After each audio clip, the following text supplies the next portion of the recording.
The protagonist is in the right position to get along with the villain. Chapter 1 to Chapter 48. The candlelight flickered, illuminating the large character of happiness on the wall. The incense emitted green smoke, setting off the red candlelight, adding a touch of charm and gentleness. A tall figure with broad shoulders and a narrow waist stood beside the dark red bed. His long black hair was not tied up with a hairband, like a dark red wedding robe dyed with thick ink. It was captivating. Li Jinji clenched his fist slightly, as if he was trying to suppress his emotions. I've known you for more than 100 years. Although we've been through a lot, we've finally become Dao companions today. We'll be companions on the path to immortality. A person was sitting on the bed blocked by the young man. He was also wearing a long red robe, and one could vaguely see a bony hand hanging from the side of the robe. After a moment of silence, Li Jinji wanted to say something, but the hand grabbed his collar. The white finger suddenly exerted force, and the owner of the hand quickly flipped his body, pressing him onto the bed with a bang. Yi Dyer's slender eyebrows furrowed slightly, and his eyes were filled with mockery. "Ha, do you think that I'm accompanying you, marrying you, and tying the knot with you because I love you?" The voice was like a spinning wheel that had not been turned for many years. It was unusually hoarse, but it was not difficult to tell that it was a man's voice. As soon as the voice fell, a red icicle shot out from between her eyebrows and into Li Jinji's glabella. The author had something to say. "Moi, don't ask me why, it's just so hot." The person lying on the bed holding the phone was stunned and sat up. The dim light from the phone shone on his face, and his bloodshot eyes stared at the screen. Man, how did the female lead become a man? Why did they fight in the bridal room? He had stayed up 3 nights to read the novel, and he was almost done reading it. What was the author up to? The man with red eyes turned on the bedside lamp in disbelief. He picked up his glasses from the bedside table and looked up again, afraid that he would miss a detail, but no matter how many times he read, the goddess who loved the male lead betrayed him on the spot and even became a man. Li Jinji stared at the phone screen in a daze. He couldn't understand how this immortal cultivation novel, which was so adorable to him, had turned into a gay novel. This novel called Master of a Realm was different from the other leveling novels on Qidian.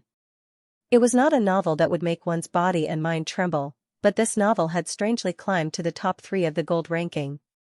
Li Jinji had analyzed it before.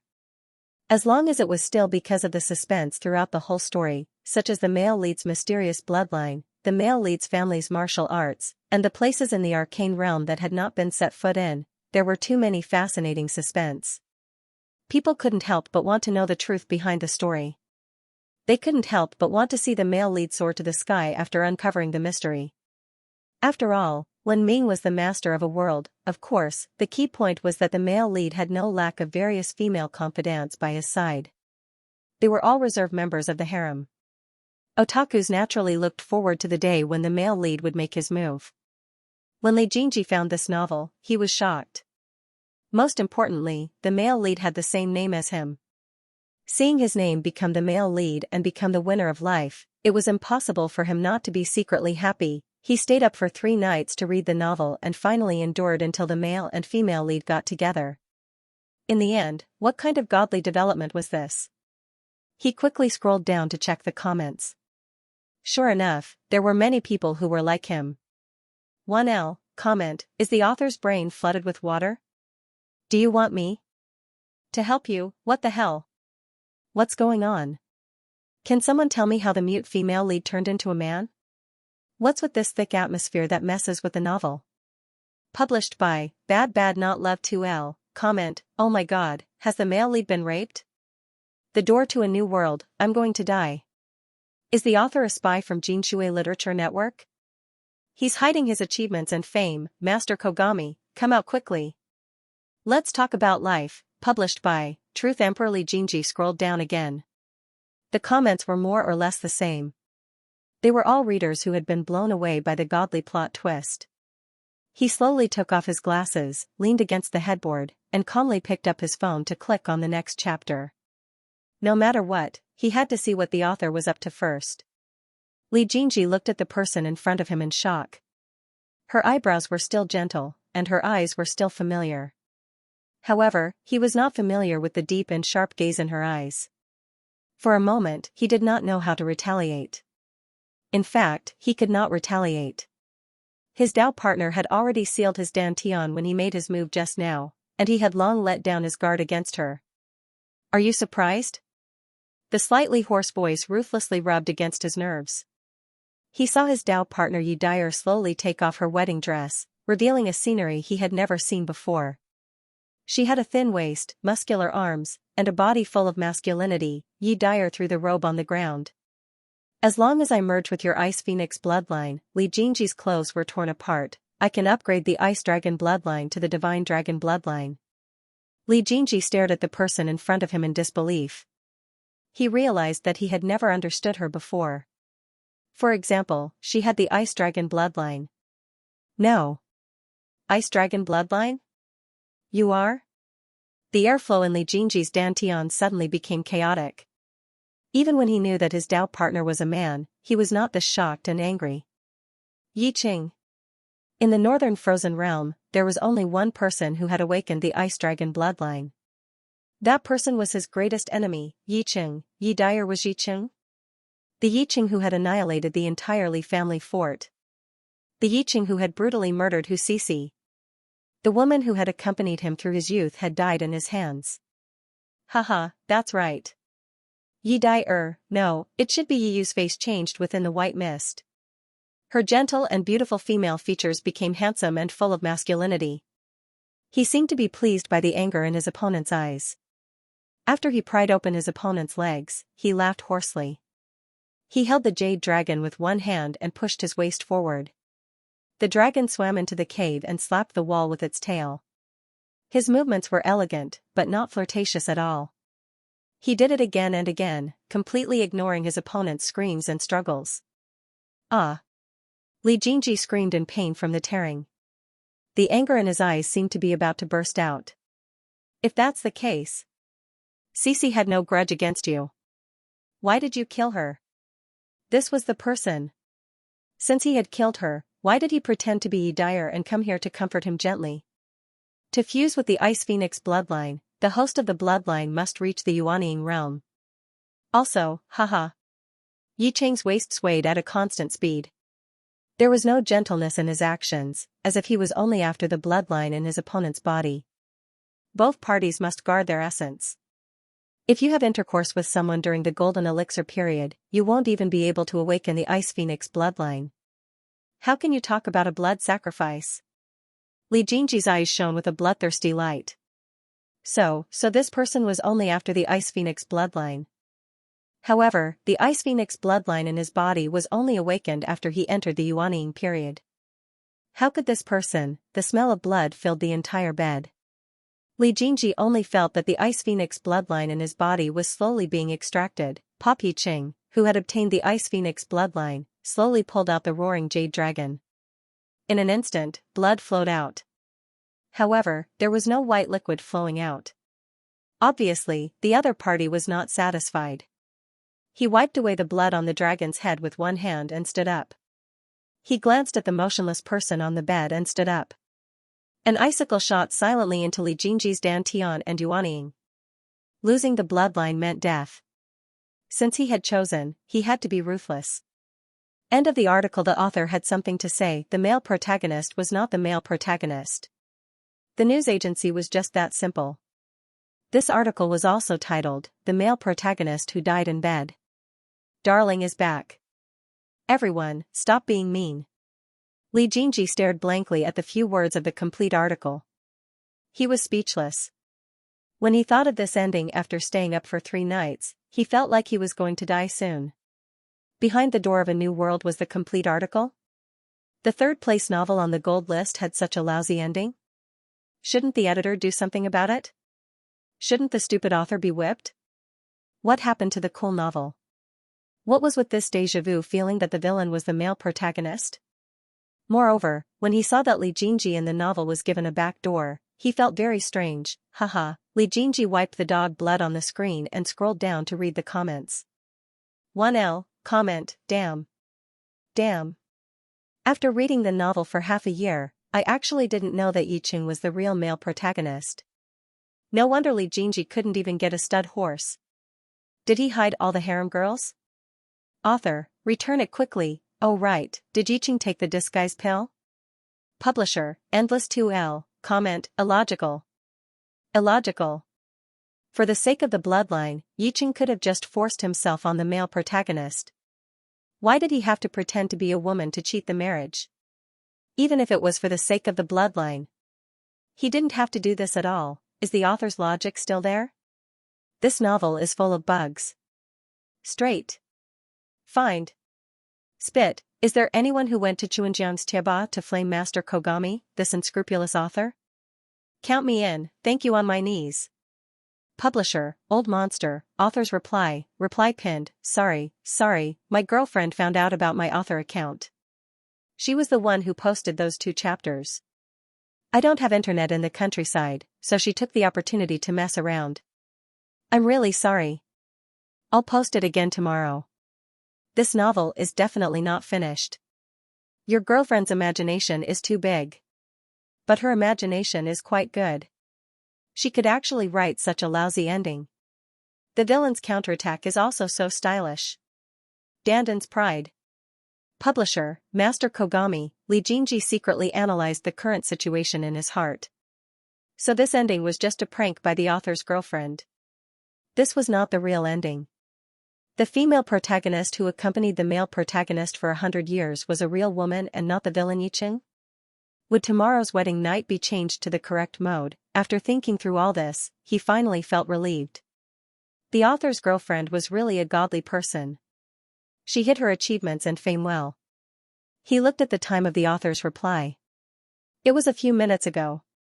It seemed that he could only wait until tomorrow to see the real wedding night. The female protagonist wouldn't turn into Yiqing again, right? Hee.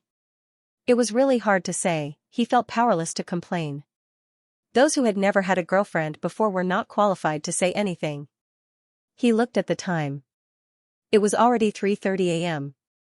He still had to wake up early tomorrow to submit the manuscript. He was simply courting death. Li Jinji, who had not slept for 3 days, was overwhelmed by exhaustion. His tense nerves suddenly relaxed. He just wanted to sleep well for 500 years. Before he could plug in his phone, it rolled to the edge of the bed. Li Jinji's body fell softly on the bed. There was no more sound. The reader that was turned off suddenly turned on automatically. ########. The bone-piercing cold penetrated his bones. His body felt as if it was soaked in ice-cold water. Even his toes were frozen stiff.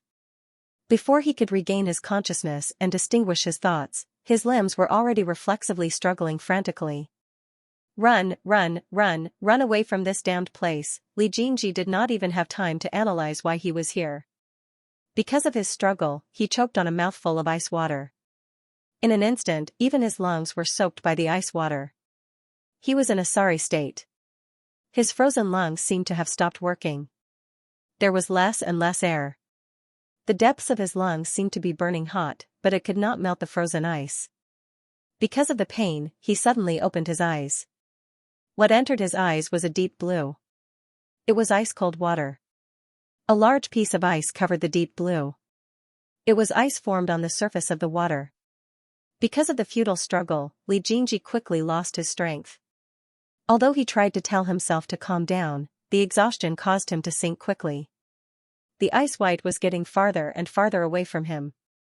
It was getting more and more out of reach. Who would save me? But no one would come to save him. Read the full text again. As if, suddenly, there was a ripple in the still water, and a bony hand grabbed him. His unconscious hand was actually hurt by the other party's protruding joints. But it was this pair of hands that slowed his fall. His body was even rising at an indiscernible rate. Li Jinji struggled to raise his head. A body that was not very strong was struggling to drag him. It was weak, but it was doing its best. A desire to survive ignited in his heart. Others had never given up on him.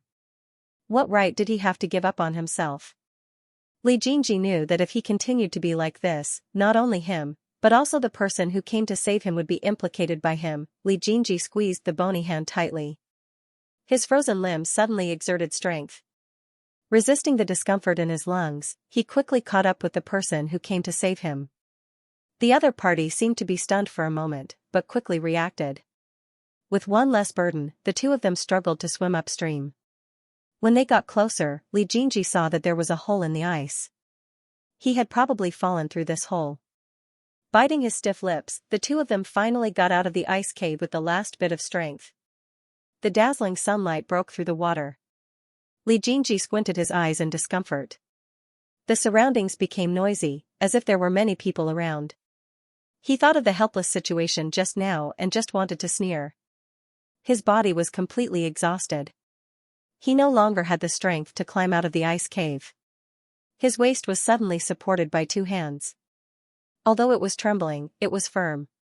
Li Jingji opened her eyes and looked down along the hand on her waist. The youth who was still soaking in the water had purple lips. His entire body was emaciated, sickly and pale. Therefore, his eyes were frighteningly large and frighteningly bright. Soon, someone caught him. After the exhaustion, he felt a deep sense of fatigue. He felt that his consciousness was quickly fading. Li Jingji subconsciously grasped the skinny young man's hand. This pair of hands made him feel at ease in this strange environment. Crackle. The heater beside the bed made a sound, waking the person lying on the bed. Li Jingji sat up abruptly and felt a splitting headache. What entered his eyes was a dark red jade bed, a green gauze bed curtain, and a vintage coffin by the window. Where was this? The memories before he lost consciousness began to come back. He looked around and realized that he was still holding onto a hand. The pale skin was contrasted with the bruises on it. Li Jingji let go of her hand abruptly and felt a little guilty. The bruises were caused by him. He was surprised to find that his arm seemed to be much shorter. He narrowed his eyes and a thought came to his mind. Before he could figure out what was going on and before he could look at the owner of the hand, a young girl threw herself at the bedside and almost knocked over the heater beside the bed. "Brother Jingji, you kept holding on to this cheap slave's hand. Several people couldn't pull you away." The delicate female voice was crisp and moving, but at this time, she was sobbing. It was so dangerous. Cece was so worried. "If I didn't save you, Jingji? Cheap slave? She saved me?" Li Jingji caught a few key words and frowned. He didn't say anything to comfort the crying girl. Instead, he slowly digested the only information he had. This name was inexplicably familiar. Ha ha ha. Li Jingji unconsciously frowned and put down the faintly rising uneasiness in his heart. He turned his attention back to the owner of the hand beside the bed. He was really thin. His deeply sunken cheeks and eyes were clear signs of the young man's situation. Was he a cheap slave? You're awake." His voice was hoarse and broken due to his illness. It sounded like a worn-out blower and was a little cramped. Li Jingji only then noticed that the other party's cheeks were sickly red. His watery eyes were bloodshot and his thin body was wearing a half-dry short gown. His body was in a terrible state. Li Jingji pulled him up from the wet and cold floor. He tore off the other party's flimsy short gown and frowned at the other party's trousers. He said coldly, "Take it off." The young man looked at him uneasily. He shrank back but didn't move. Li Jingji couldn't care about anything else. The other party's condition was very bad. Just thinking about how this happened because of him made him feel extremely guilty. He lifted the blanket and forcefully pulled the young man over with one hand. The young man was already thin and abnormally weak due to his illness. He almost fell into the blanket when he was pulled. The other party didn't seem to have time to react. Li Jingji pulled his pants off his body and stuffed him under the blanket. "Ah. Big brother Jingji, how could you let this bastard sleep in your bed?" The weeping young girl seemed to have suddenly woken up. She stood up and spoke like this. As soon as the girl who called herself Cece finished speaking, Li Jingji felt the person lying beside him shudder imperceptibly, as if she wanted to lift the covers and leave, but he held her down. He turned his head and glanced at the young girl with delicate facial features. His eyes flashed with disgust. "Bastard. Do you have medicine?" His tone was cold as he ignored the aggrieved look on Cece's face. "Can I trouble you to get the medicine for me?" The young woman's eyes kept darting between the young man and Li Jingji. Finally, she bit her lip and ran out of the room angrily. Jingji, Cece, the hand that had shrunk several times, the encounter in the ice cave, and the antique room. Li Jingji vaguely had a guess. The room was very quiet. Li Jingji's bare back was poked by a finger. When he looked down, he saw the young man curled up uncomfortably under the blanket and looking at him with reddened eyes. He seemed to be worried about something. "Do you hate that I'm a bastard?" the young man asked hesitantly. His eyes were fixed on Li Jingji's pupils as if he was looking for something. Li Jingji sensed that the young man's body suddenly tensed up. He said gently, "No, she's very impolite." He paused and stared at the young man's bright eyes. "Don't call yourself a bastard. If you want others to respect you, you have to respect yourself first." "What's your name?" The young man's tense body relaxed slightly because of Li Jingji's words. I only know that my mother's surname is Yi. I don't have a name and I don't have a father." Veins appeared on his hand as he gripped the corner of the blanket. He was called a bastard even though he didn't have a father. It was very similar to his experience. Li Jingji looked down and was about to say something when his heart skipped a beat. "My mother's surname is Yi Qing." The young man beside him sat up and said in a trembling voice, Are you giving me a name?" Li Jingji turned his head in a daze. He was puzzled. He suddenly thought of the villain with the surname Yi. What was the meaning of giving him a name? "Young man, thinking too much is an illness. In medicine, it's called brain filling. It needs to be treated." "No." Li Jingji wanted to deny it, but when he saw the joy on the young man's face, his heart inexplicably tightened. The words that came to his mouth became, "It's nothing. As long as you like it." No one knew how blissful it was when someone was willing to give you a name. Unfortunately, his name was given by himself. As for Yi Qing, the maniac who exploded Chrysanthemum. Well, anyway, his savior died in the original novel. It shouldn't be a problem to have the same name, right? Would it be okay? Moreover, it might not be the book. Li Jingji comforted himself for a long time. He didn't look at the young man beside him who was wild with joy. Naturally, he didn't see the doubt and vigilance in his eyes. "Do you know my surname?" His voice was so soft that it sounded like he was talking to himself. There was a slight tremble in his voice. The young man beside him heard it. "Gu City's Li family fort. Young master's surname is naturally Li." Li Jingji couldn't help but grip the blanket tightly. Li family, Jingji, Li Jingji. Shock intertwined with astonishment. Although he had some guesses, Li Jingji was still so shocked that he couldn't speak. He took a few deep breaths. When he opened his eyes again, he had already figured out many things. He had to look forward. Since he was already here, it wasn't realistic for him to die and go back. Moreover, he had nothing to worry about in that world. He didn't need to worry that anyone would worry about him going missing. However, in most book transmigrations, the protagonist would transmigrate into the villain or the supporting male character. Then, he would immediately fight with the male protagonist for resources, women, and everything else. He had directly snatched the male protagonist's body. Was he really a man? However, it felt good to go to the BB to get things and hold the script. Wait, he seemed to have forgotten something. Li Jingji paused. He suddenly remembered that ridiculous ending. The male protagonist became cannon fodder, and the female protagonist became the male villain. If this was the ending, then would the female protagonist he met in the future still be the male villain, Yi Qing? Moreover, which plot had he transmigrated to? He began to quickly recall the protagonist's experience. Suddenly, a plot popped up in his mind. Jingji, the youngest son of the Li family, was 15 years old when he went out to play with his cousin, Hu Cece. He fell into the ice cave of Heart Infant Lake and was rescued by a slave. Hu Cece was greedy for credit. She pushed the slave into the ice cave and lied that she had saved Li Jingji. It was also this plot that caused the character of Hu Cece to be criticized. Li Jingji hated her very much. Because when she did this, she was only 12 years old. She was as beautiful as a flower and had a vicious heart. In the end, Hu Cece died in the hands of Yi Qing, but Li Jingji didn't feel that it was a pity. Li Jingji suddenly turned his head to look at the thin and weak boy beside him. This boy should be the slave who was pushed into the ice cave again, right? In the subsequent plot, this thin and haggard boy never appeared again. If he hadn't grabbed the boy's wrist before he fainted, he was afraid that the boy would be dead now. A small action changed a person's fate. The reality of transmigration spread in the bottom of his heart. Li Jingji was forced to accept the fact that he was already the male protagonist, Li Jingji. What's wrong? Yiqing looked at Li Jingji carefully. He seemed to be afraid of his eyes.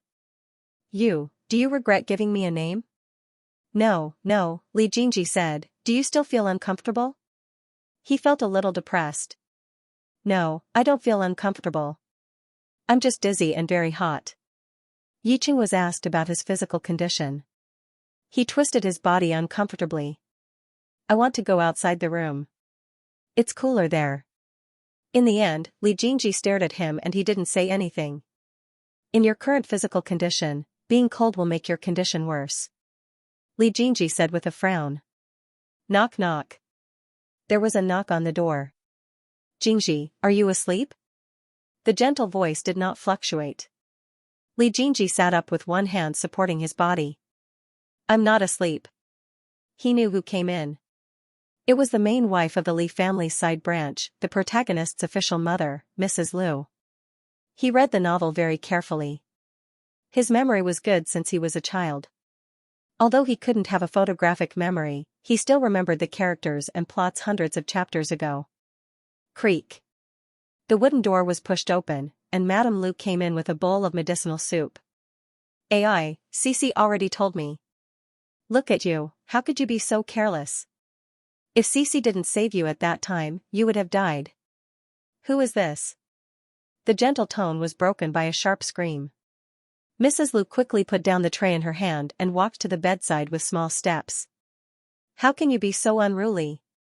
You actually climbed into the young master's bed. Stupid slave, quickly get down.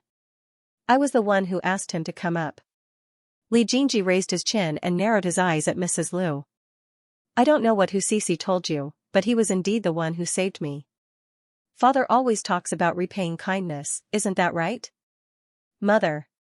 Mrs. Liu was stunned. She couldn't figure out how the usually quiet boy became so eloquent. However, she quickly recovered and frowned as she looked at the thin and timid boy. I believe Cici. She said that you fainted when you were saved. How could she know who saved you? Li Jingji lowered his eyelids and covered his gloomy eyes. His voice was cold. I won't go so far as to recognize the wrong person. If Cici has hands like this person, I will believe her. After he finished speaking, he pulled Yi Cheng's hand out of the quilt and placed it on the quilt.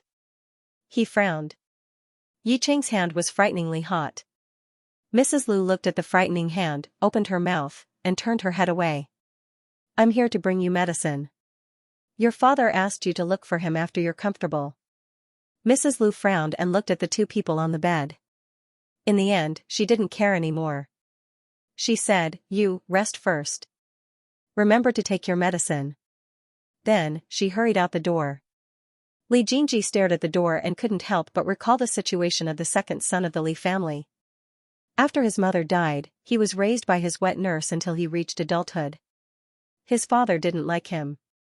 It had been a long time since his accident, but Li Jingji's father never appeared.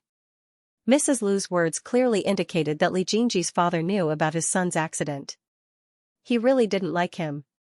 Li Jingji's mouth twitched. His mouth was full of bitterness. This was probably one of the reasons why he liked this book. Look, they had the same name and such similar experiences. He had no parents and grew up in an orphanage. Li Jingji had no parents, but having a father was better than not having one. Li Jingji was stunned when his hand was suddenly held. He looked down at the young man and asked. Silently. Don't be sad. The young man frowned slightly and his face was full of worry. He struggled to get up and took the medicine bowl from the low cabinet beside the bed. Young master, drink your medicine. Li Jingji looked at the bowl of medicine in front of him quietly. After a while, he picked up the spoon and took a sip. You drink it. I'm fine. He handed the spoon to the young man's mouth. The young man looked at Li Jingji in a daze and opened his mouth unconsciously. When he came back to his senses, the bowl of medicine was already empty. He felt distressed and mumbled, "Young master, you're so honorable. I only know that your body needs this bowl of medicine more than mine." The male lead had an ice-type celestial spiritual root. Although he hadn't absorbed chi into his body to practice magic, the cold air wouldn't hurt him at all.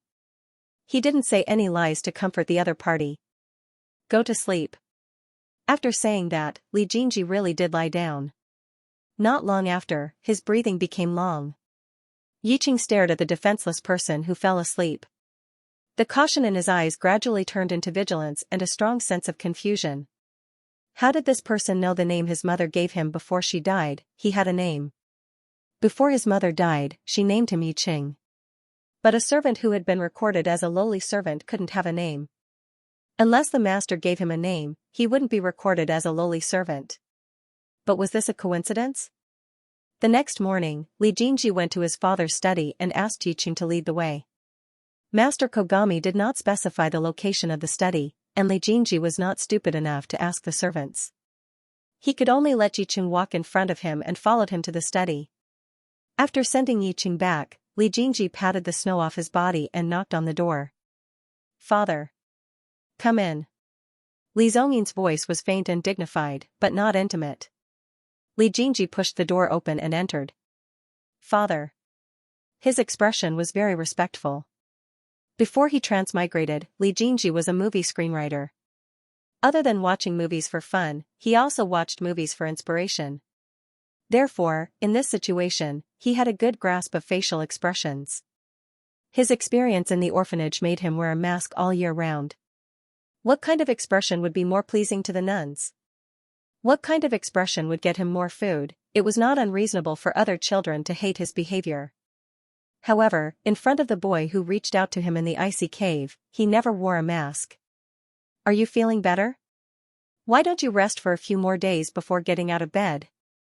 Ignoring the monotonous tone, the content was still very heartwarming. "I'm fine now. Thank you for your concern, father." Li Jingji looked down and answered obediently. "If you've already guided spiritual energy into your body, this kind of thing will not happen again." Sigh. "Never mind." Li Zhongyin sighed and got up to take a book from the bookshelf. "This is the frozen spell. Every child of the Li family has to practice it when they reach the age of 15. It's your great fortune to be able to guide spiritual energy into your body. If you can't, don't be discouraged. It's good to cultivate your body and mind." Li Jingji solemnly took the book with both hands and said in a more respectful tone, "Yes, father." He hesitated for a moment and asked in confusion, "But I'll be 16 in a month. Why do you have this book?" Li Zhongyin stared blankly. He looked Li Jingji up and down, frowned, and hesitated for a moment. Then he said softly, "I have my own considerations. In a month, the disciples of Yibing School will come to the various cultivation clans to recruit disciples. You should go and have a try then." Li Jingji squeezed the book and smiled. "Yes, father." Li Zhongyin waved his hand to dismiss Li Jingji. He picked up his book again and did not look at his youngest son again. Closing the door behind him, Li Jingji looked down at the ice seal formula in his hand and the smile on his face widened. He knew why he only got this formula when he was almost 16. It was nothing more than his good official mother who used a spiritual item to conceal the main character's spiritual root when he was 1 year old. Now, Li Zhongyin probably only gave him the incantation with the intention of letting him cultivate his body. The protagonist also accidentally bumped into Madame Lu's personal maid gossiping. Only then did he know the real reason why he was not favored even though he was the youngest son of his beloved concubine. His father gave him the incantation at this time because Madame Lu had whispered some pillow talk. In a month, he would pass the best age to enter Dao. So what if he had spiritual roots? No matter how good his aptitude was, it would be too late. He would only make a fool of himself in front of the disciples of the immortal school. With a young mind, he naturally did not have the heart to cultivate. He could only wait to die of old age in this small place. Recalling the plot, Madame Lu's son, Li Jintang, who was older than him by 2 months, began to cultivate the incantation a year ago. He vaguely remembered that Li Jintang had dual spiritual roots of water and fire.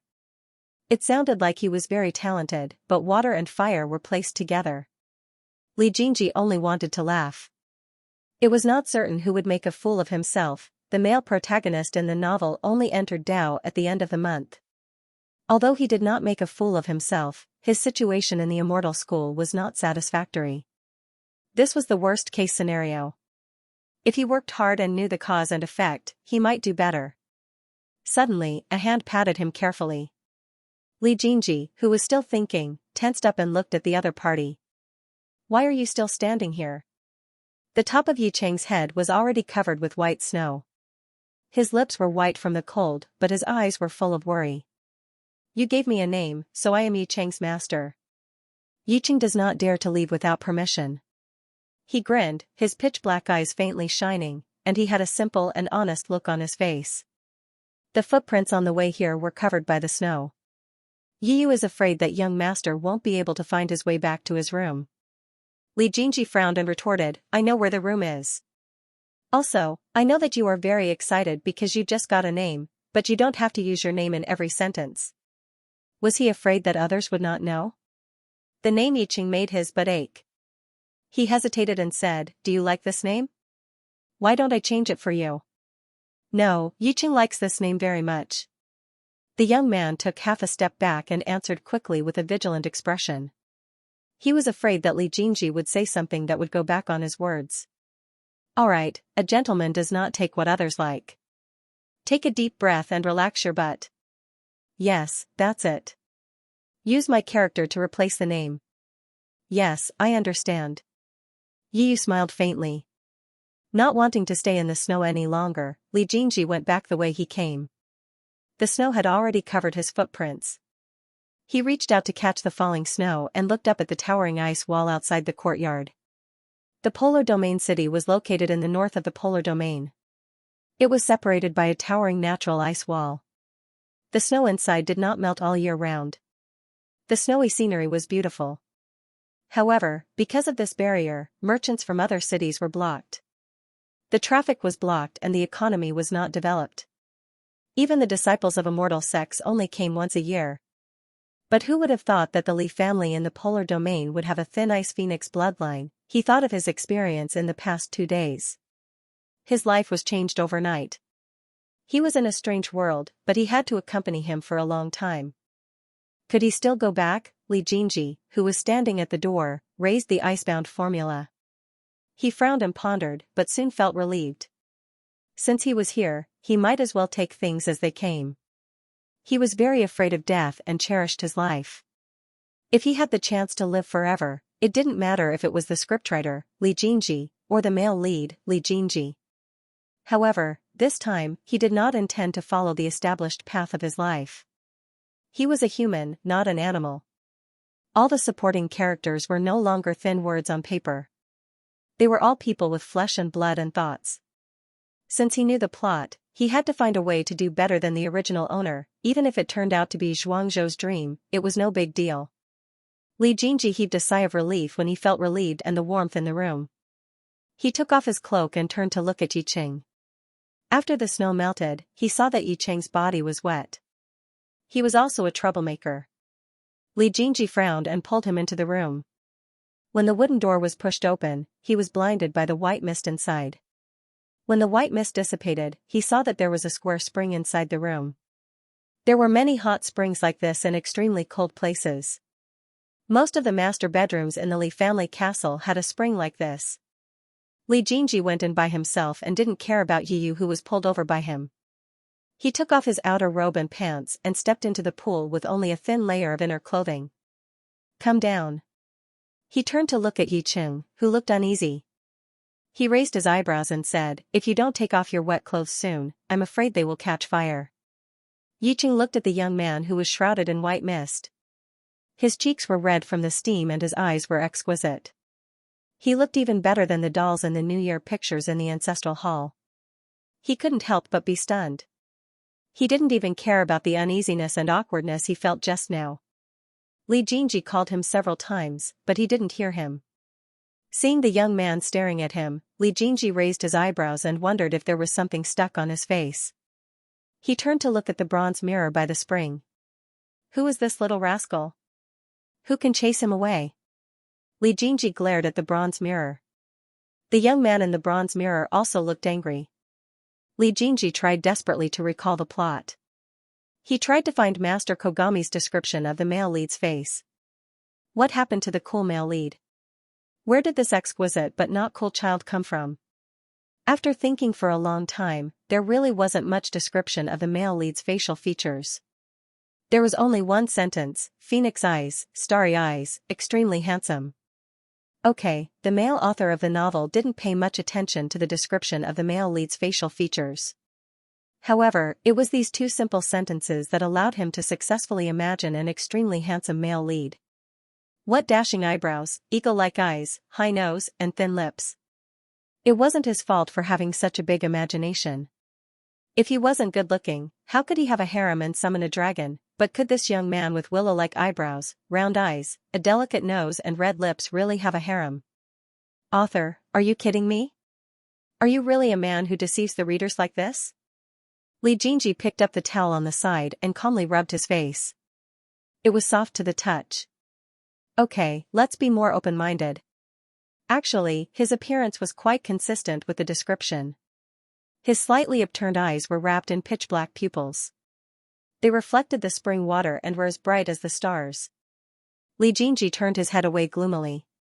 As for being extremely handsome or something, he could only hope that men would change as they grew up. Plop. The sound of falling into the water interrupted Li Jingji's self-pity. He turned his head and saw Yiqing picking up the handkerchief by the pool and walking over. Seeing the other party's facial features, Li Jingji instantly felt unbalanced. A little slave who had long been used as cannon fodder actually had dashing eyebrows and eagle-like eyes under the premise of being thin and out of shape?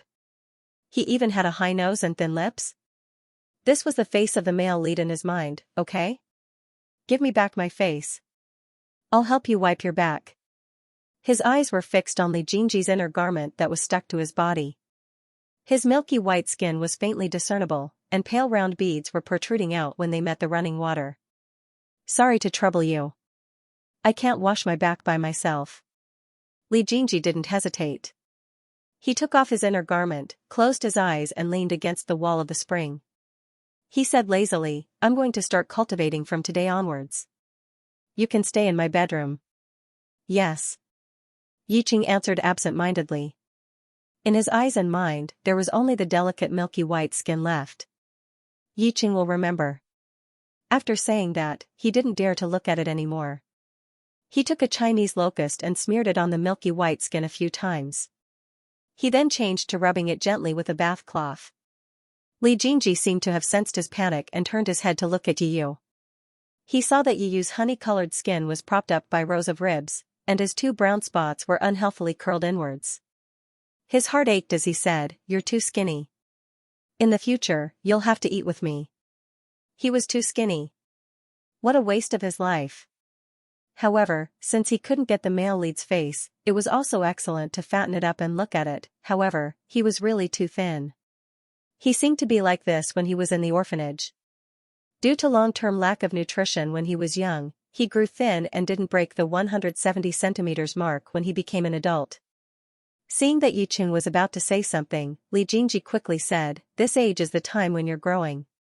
Don't refuse." After a pause, he added, "It's just a small matter for me. I don't have anyone else here.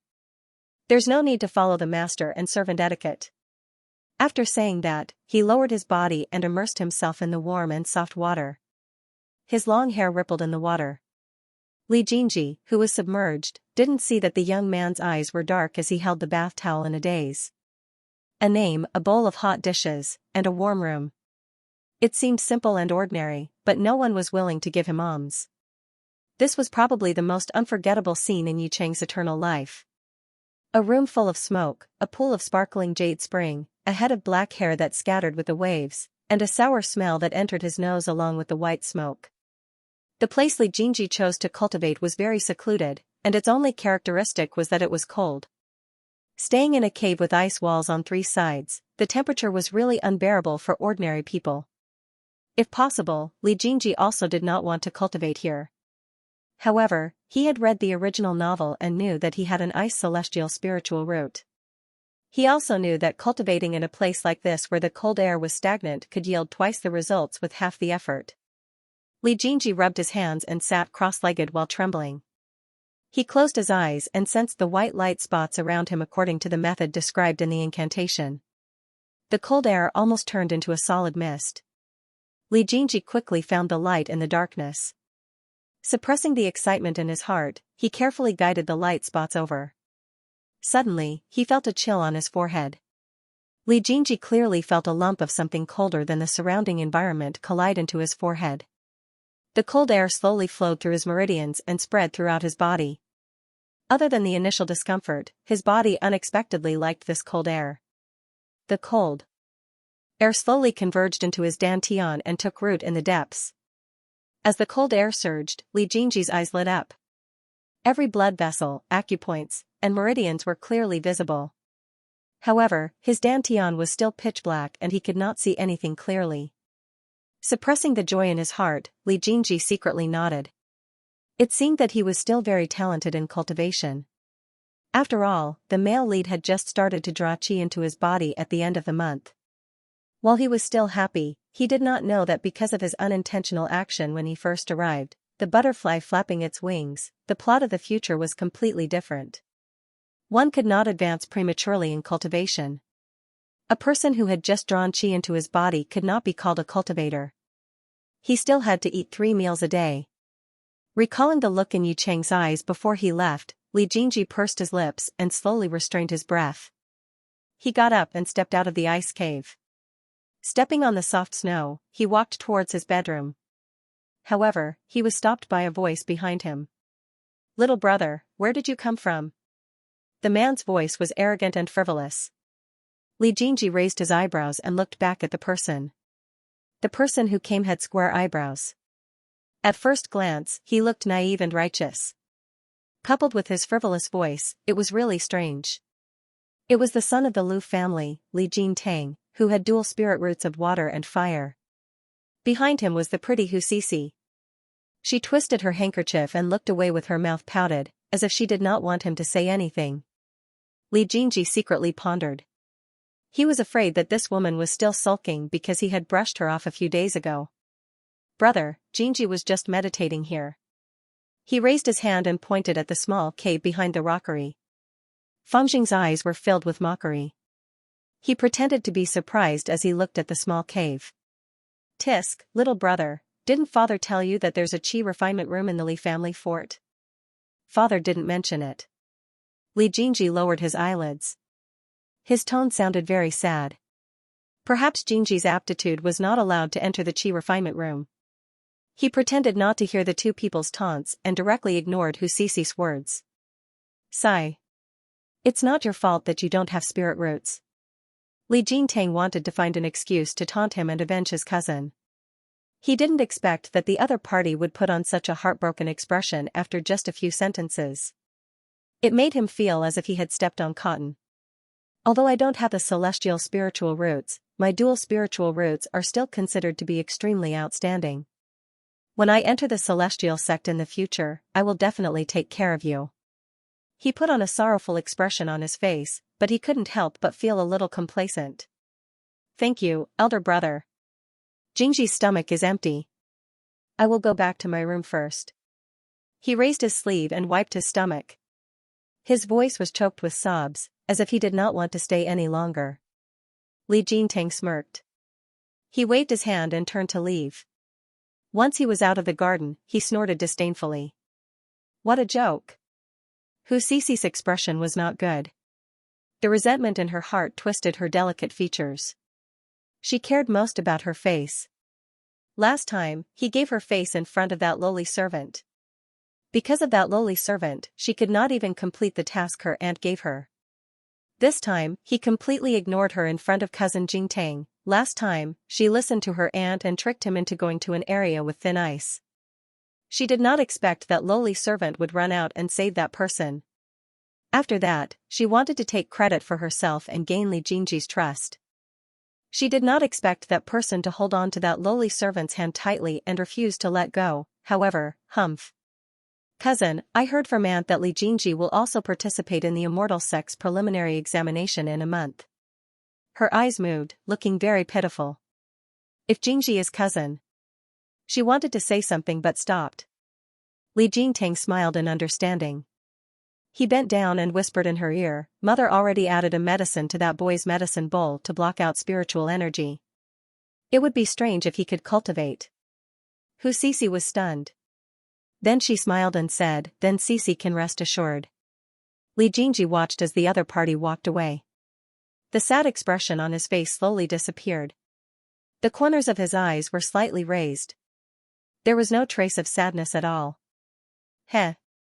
He turned around and went back to his room with an indifferent expression. For this kind of person, the more indignant you appeared, the more motivated they would be. It was better to show a little weakness so that the other party would not be in the mood to flare up. Enduring for a while was nothing to Li Jingji. He had always been able to bend and stand tall. 1 month later, let's wait and see. He was very curious. What could a dual spirit root of water and fire be cultivated? It was not like he had dual spirit roots of wood and fire. How could he be so talented, heh? As soon as he entered the courtyard, a figure hurried out to welcome him. His heart warmed a little and he allowed the other party to pull him into the courtyard. Yiqing picked up his chopsticks and put food in Li Jingji's bowl. He stared at the other party's sparkling eyes and asked, Are you happy? Li Jingji was stunned. He adjusted his expression and coughed lightly. Am I? Maybe it's because the cooked sweet and sour pork tenderloin is not bad. Eat more. He picked up a few large pieces of tenderloin and put them into the other party's bowl. He added some lotus root slices and said to himself, It's better for a man to have long legs.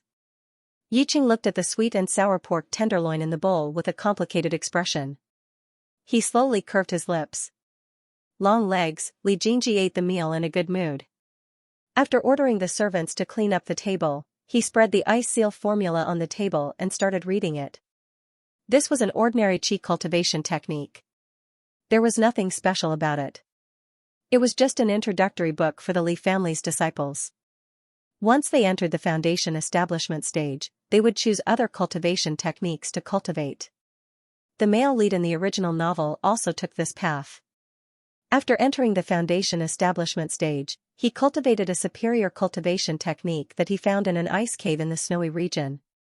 It seemed that the male lead met the mute female lead in that arcane realm. As soon as he recalled the other party's appearance, the gentle girl suddenly turned into the crazy chrysanthemum hunter Yiqing. Then, there was a series of paw-paw sounds. Li Jingji swallowed his saliva and made a decision expressionlessly. He could not have a female lead. He had to take a detour. He lowered his head and looked at the big golden words on the cover of the cultivation technique. He frowned slightly. Since it was passed down from generation to generation in the Li family, who had the bloodline of the Ice Phoenix, it was definitely not an ordinary item. However, it was not written in the original novel, so he could only explore it in the future. After all, that book was only updated to the point where the male lead achieved great success in yuaniying. Moreover, ever since he came here, many things were different from the book. No, it was completely different. His personality was not similar to the male leads.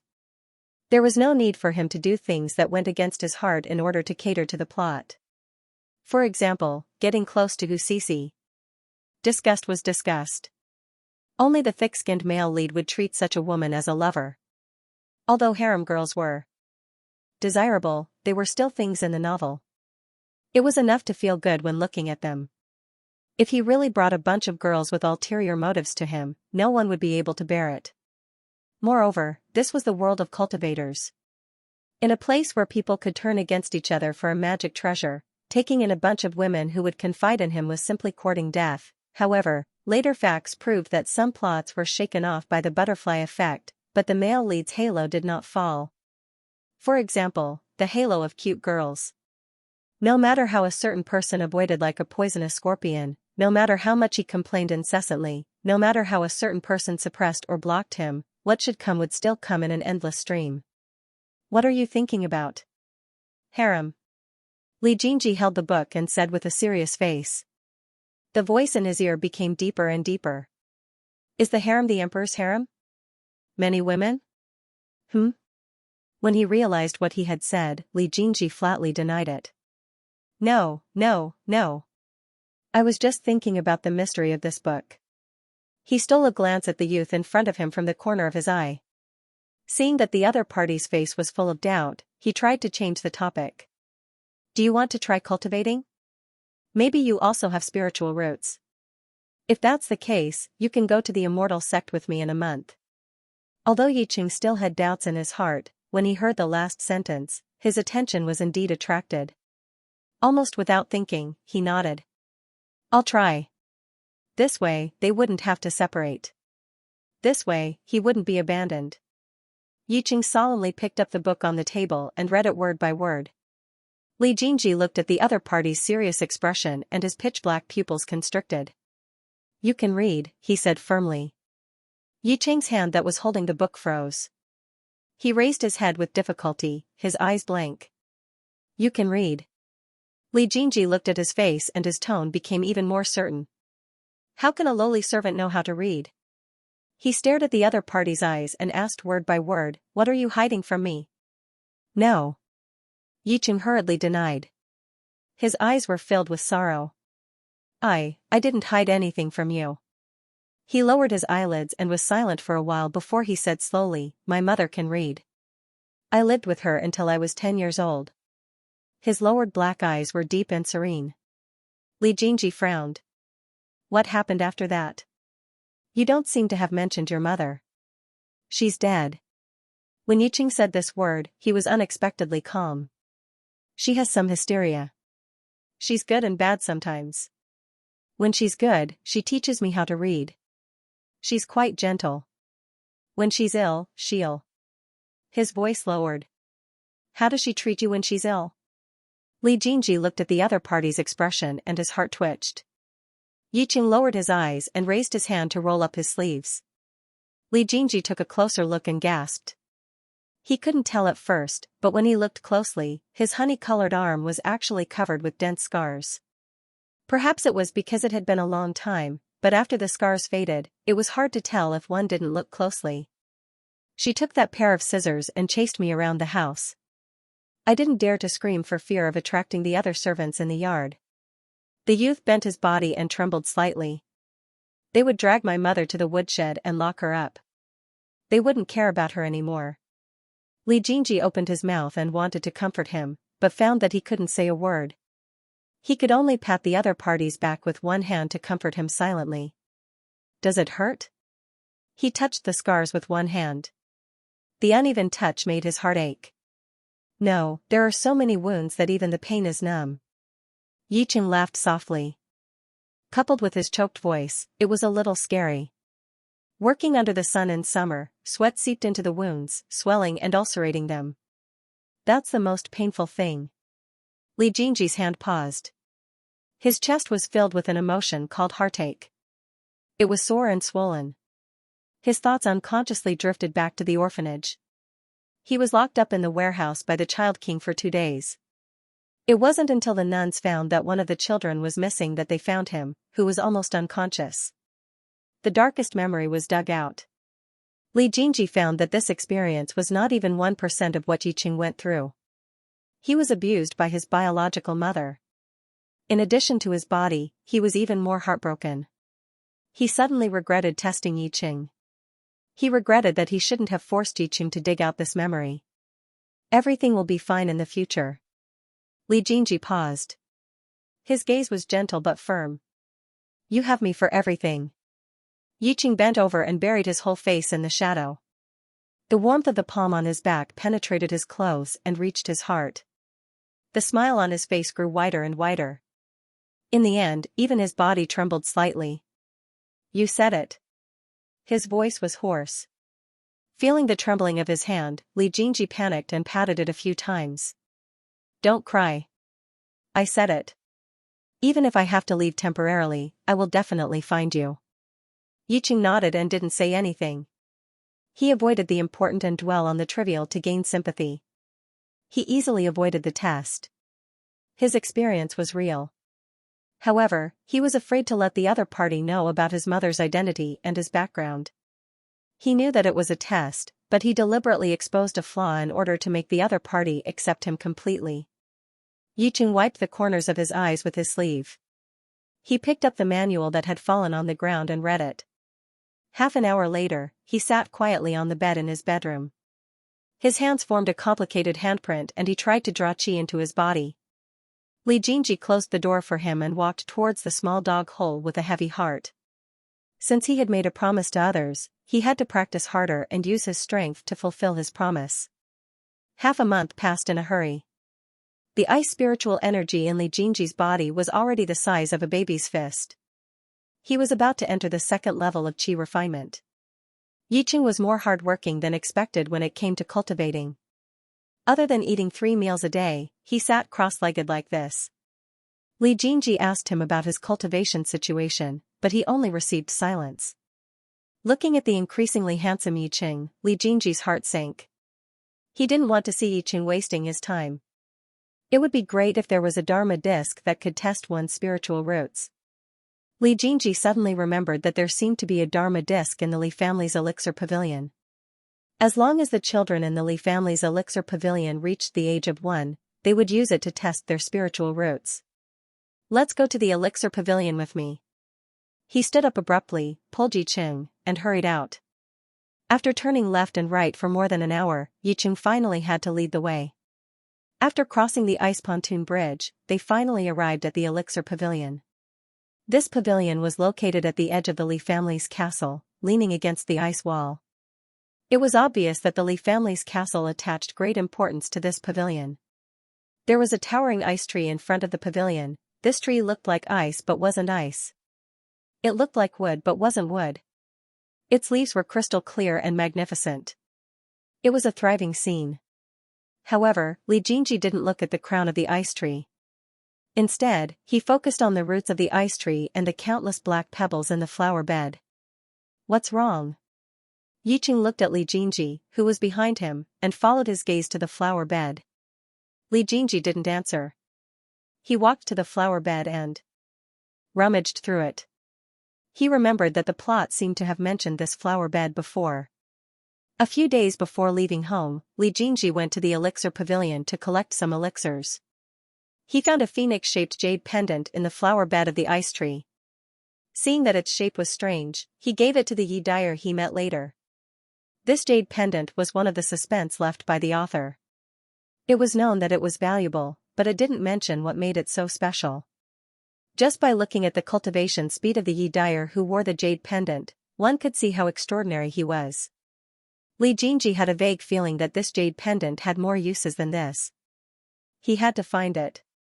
Yi Yu stood behind Li Jingji and watched as he bent over to search for something. Yi Yu's eyebrows furrowed as he quietly waited and didn't say anything to disturb him. Just by looking at the roots of the towering ice trees, which were so thick that it would take 5 or 6 adults to wrap their arms around them, one could tell how big the flower bed was. It really wasn't easy to find a phoenix-shaped pebble among the densely packed black pebbles. An hour later, Li Jingji decided to climb into the flower bed to look for the jade pendant. What are you looking for? Do you need my help? Yicheng couldn't help but ask when he saw the other party's actions. Li Jingji picked up the pebble and said without turning his head, go in and borrow a qi testing disc first. Just say that I want it. Yicheng glanced at the other party, then turned around the flower bed and entered the medicine pavilion. When he came out again, Li Jingji was sitting on the flower bed with his back facing him, looking down at something. After taking a few steps forward, the item in the other party's hand was revealed. It was just a black stone with the shape of a phoenix. The carving was rough and only a few lines were used to outline it. It really couldn't be considered beautiful. Not to mention that it was covered with frozen soil, which made it even rougher. Li Jingji saw Yicheng come out and pursed his lips. He held the black stone in his hand and said carelessly, let's go. Yicheng followed the other party onto the pontoon and asked tentatively, you like this kind of stone? Li Jingji stopped in his tracks and scratched his head awkwardly. Yes, it's very clear and even glows. Then, to prove his words, he raised the black stone high and pointed it at the sun. There were actually red lines flowing where the light shone. It looks pretty. Yiqing looked at the youth whose eyes were shining and pursed his lips. He secretly remembered the other party's preference. A clear and glowing stone. Li Jingji looked at the black stone and pursed his lips. What kind of mentality did this guy have to say something so untrue? Also, what happened to the promised unique appearance? Male lead, have your aesthetics been eaten by the villain? Look at the simple appearance and the black frozen soil. This phoenix-shaped jade was almost no different from a normal stone. It was rare that Yi Dyer didn't dislike it and even hung it around his neck every day. After returning to his room, Li Jingji casually tossed the black stone in his hand into the basin by his feet. He turned around and took the aura measuring disc from the other party's hand. It was a pitch-black disc with two ends that were pitch black. Li Jingji, who already knew how to use it, held it with one hand. Spiritual energy flowed slowly along his meridians and finally gushed out of his palm to act on the chi testing disc. Quickly put your hand on it and use the technique to sense the spiritual energy of heaven and earth. He looked up and urged. Yiqing didn't hesitate. He immediately closed his eyes and placed his hand on the disc. There was no reaction from the chi testing disc. After waiting for a while, just as Li Jingji was on tenterhooks, a dazzling white light suddenly burst out from the jade disc. There were faint red lines crazily moving within it, but this light disappeared very quickly.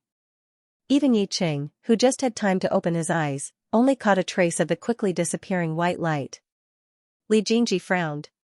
What were those red lines? If it was a dual spirit root, then the chi testing disc should have two halves of light. But there was only one color just now.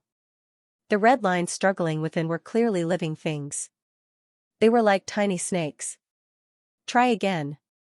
Yiqing frowned and said calmly. But to their disappointment, no matter how many times they tried, the white light never appeared again. There's no need to try anymore. Yiqing lowered his head and sat on the chair. His voice was dejected. I don't have spirit roots. No matter how many times I try, I won't be able to change this fact. I even wasted so much of your spiritual energy.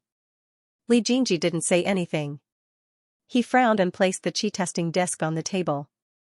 However, he thought of something. It was also about the foreshadowing left behind by the author. The male lead, Li Jingji, had just entered the Tao at the end of the month. During the preliminary examination of the immortal sect, the chi testing disc caused an abnormality. The sudden bright light flashed quickly, like a flash of the night flower. The disciples of the immortal sect were surprised but didn't investigate further. They only thought that the chi testing disc was damaged and that there was no result. They suspected that he didn't have spirit roots. But the male lead had successfully entered the Tao. They couldn't figure it out and could only bring the male lead back to the immortal sect. But now, such a situation was happening to Yiqing. Could it be that something that should have happened to him was taken over by Yiqing? Could it be that the medicine that suppressed his spirit roots had returned? Li Jingji lowered his eyes and stared at the chi testing disc with a frown. After a while, he said, I'm sorry. It's not your fault that you don't have spirit roots. Yiqing said in a low voice. He was extremely disappointed. He wasn't disappointed that he had no hope of becoming an immortal, but that he couldn't stay by her side for a long time. When I'm old, perhaps you'll still be as young as you are now. You have spirit roots. When Li Jingji heard the other party's words, he felt extremely depressed. It's my fault, I didn't think things through. That day, when Mother sent over a bowl of medicine, I'm afraid that she had put medicine that suppressed the spirit roots in it. It's not the first time she did something like this. Don't worry, there won't be a next time. After thinking about it, he could only feed the medicine that should have gone into his stomach to Yu. Yiqing suddenly looked up. His eyes were shining. He grabbed onto Li Jingji's sleeves tightly. In that case, I can also cultivate. I won't die early. I won't. However, his voice was choked and he couldn't continue speaking. Neither will. But. Li Jingji suddenly paused. He closed his eyes and sighed. I'm afraid that I won't be able to make it in time for the preliminary examination of the immortal sects in a month. I don't know if I can bring a servant with me to the immortal sections. It's okay. There will always be a way. Yiqing grinned foolishly. A month later, the main hall of the Li family fort was filled with people. The main and branch families had gathered together to wait for the immortal sect's disciples to arrive. Zhongyin, your eldest son is going to be in the limelight today. It's rare to see someone with double spirit roots. A middle-aged man with a square face and an honest appearance sat on the main seat.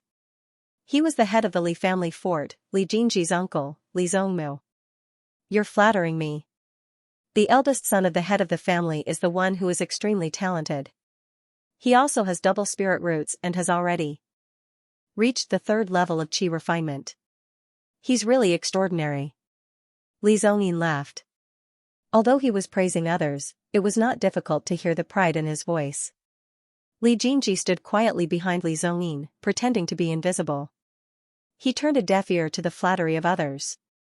However, he was thinking about something else. Yiqing refused to come. When he heard that someone from the main family would be coming, he refused to come no matter what. Li Jingji recalled how Yiqing refused to let go of the pillar in the house and suddenly felt a headache coming on. Could it be that he had a grudge against the main family? He raised his eyes and looked around at the people from the main family present. The head of the Li family, his wife, his favorite concubine, his eldest son, his second eldest son, and his illegitimate son. Who could it be? Just as Li Jingji was deep in thought with a frown, the sound of something breaking through the air suddenly came from outside the door. Everyone looked up and saw a beautifully decorated carriage flying in from the sky. The horse was snow white and there was no one driving it. When the carriage came to a stop, many people filed out of the carriage. There were 3 young men in the same clothes and 5 young men and young women in gorgeous clothes. Once they got out of the carriage, the head of the family, Li Zhongmu, stood up and greeted them. The 3 immortal masters have come from afar. Please take a seat. After letting the servants lead the 3 to their seats, he looked at the 5 young men and young women. The 5 of you must have come from Extreme Snow City and Extreme Ice City. Come, take a seat. After arranging everyone, Li Zhongmu then happily returned to his seat. It's been a few days since we came out this time. The 3 of us also need to hurry, so we won't be polite. The leading immortal sect disciple took out a qi testing disc. Let's begin. Who will go first? I'll go first. Li Jingji stood quietly in the corner. When he looked up, he saw that the person who spoke was his big brother, Li Jingtang. He curled his lips. In the original work, the male lead stood near his stepmother and was pushed up to be the first one to be tested. After a strange incident happened, the second one to be tested, Li Jingtang, had good spiritual roots and was allowed to enter the inner sect. He looked coldly at the other party who strode forward with his head held high and placed his hand on the magic tool. In an instant, a red and blue light burst out from the pillar-shaped jade. It was very beautiful. On the other hand, Li Jingtang was looking at the red and blue lights with a smug look on his face. He couldn't stop the smile from forming on his face. The disciple holding the magic tool took a look and turned to the disciple holding the jade slip. Dual spiritual roots of water and fire. Aptitude, low grade. Enter the outer sect. He then turned to look at Li Jingtang and asked, what's your current level of qi refinement? Li Jingtang was stunned for a long time, then answered slowly, 2nd level. How can it be low grade? He seemed to have suddenly reacted and asked with a face full of astonishment, I clearly have dual spiritual roots. Why am I only judged as low grade? The examiner didn't seem to want to say much. He only glanced at him and said, dual spirit veins are inferior to quad spirit veins. The mortal realm naturally doesn't understand this. You're also the only unlucky person in the past 100 years. TSK, who's next? In the quiet hall, someone actually burst into laughter. Li Jingtang angrily turned his head to look. It was the clan master's favorite concubine. Oh, so that's how it is. If the clan had known about this earlier, why would they have wasted so much energy to cultivate him? His bright eyes moved as he glanced at the branch. 4th mother, don't be unreasonable. Li Zhongmu shouted, but there was no blame in his tone. Yes, 4th mother knows she was wrong. Jinren, you can go next. The favored concubine named 4th mother smiled sweetly and pushed her son lightly with the back of her hand. Li Jingji faintly glanced at his official mother, Lu Shi. The handkerchief in his hand was almost twisted into a rag. It must have been hard on her to scheme for so many years. This time, if it weren't for Yi Qing helping him drink that bowl of medicine, he probably wouldn't even have the qualifications to stand here now. Although he felt guilty, he remembered this kindness. As for Lucier, Li Jingji narrowed his eyes. He would give her a blow later. Wood, fire, and metal triple spiritual roots. Mid-grade aptitude. You can enter the inner sect. The immortal sect disciple's cold voice sounded. Li Jingren's aptitude was also tested. Then it was the main family's legitimate son and the second legitimate son, respectively, with wood and earth double spiritual roots and metal, wood, and earth triple spiritual roots. Compared to the gloomy mood of the branch family, the main branch family was truly overjoyed. That's right, of the branch family, only Li Jingtang had tested for a mutually restraining spirit root and received a low-grade evaluation. However, the three sons of the main branch all tested for a spirit root. The master stood up happily, the smile on his face was unusually sincere. This is the end of the test. Wait. Li Zhongyin stood up and pulled Li Jingji, who was behind him, out. There's still my second son, Jingji, who has not been tested yet. Hey, Zhongyin, you're really muddle-headed. Everyone in the castle knows that your son did not have spirit roots that time. Why are you still taking him out? The main family's legitimate mother smiled. Don't delay, Master Immortal. The castle has prepared spirit wine and spirit banquets to entertain Master Immortal. If you're late, what will happen? Before she finished speaking, the disciple who tested the spirit roots interrupted her. You've drawn qi into your body? He looked at Li Jingji. Yes. Li Jingji looked down and answered. But just now, someone said that you don't have spirit roots. That disciple said thoughtfully, if you don't have spirit roots, how can you draw qi? Come and try. In recent years, your city's aptitude has been really average.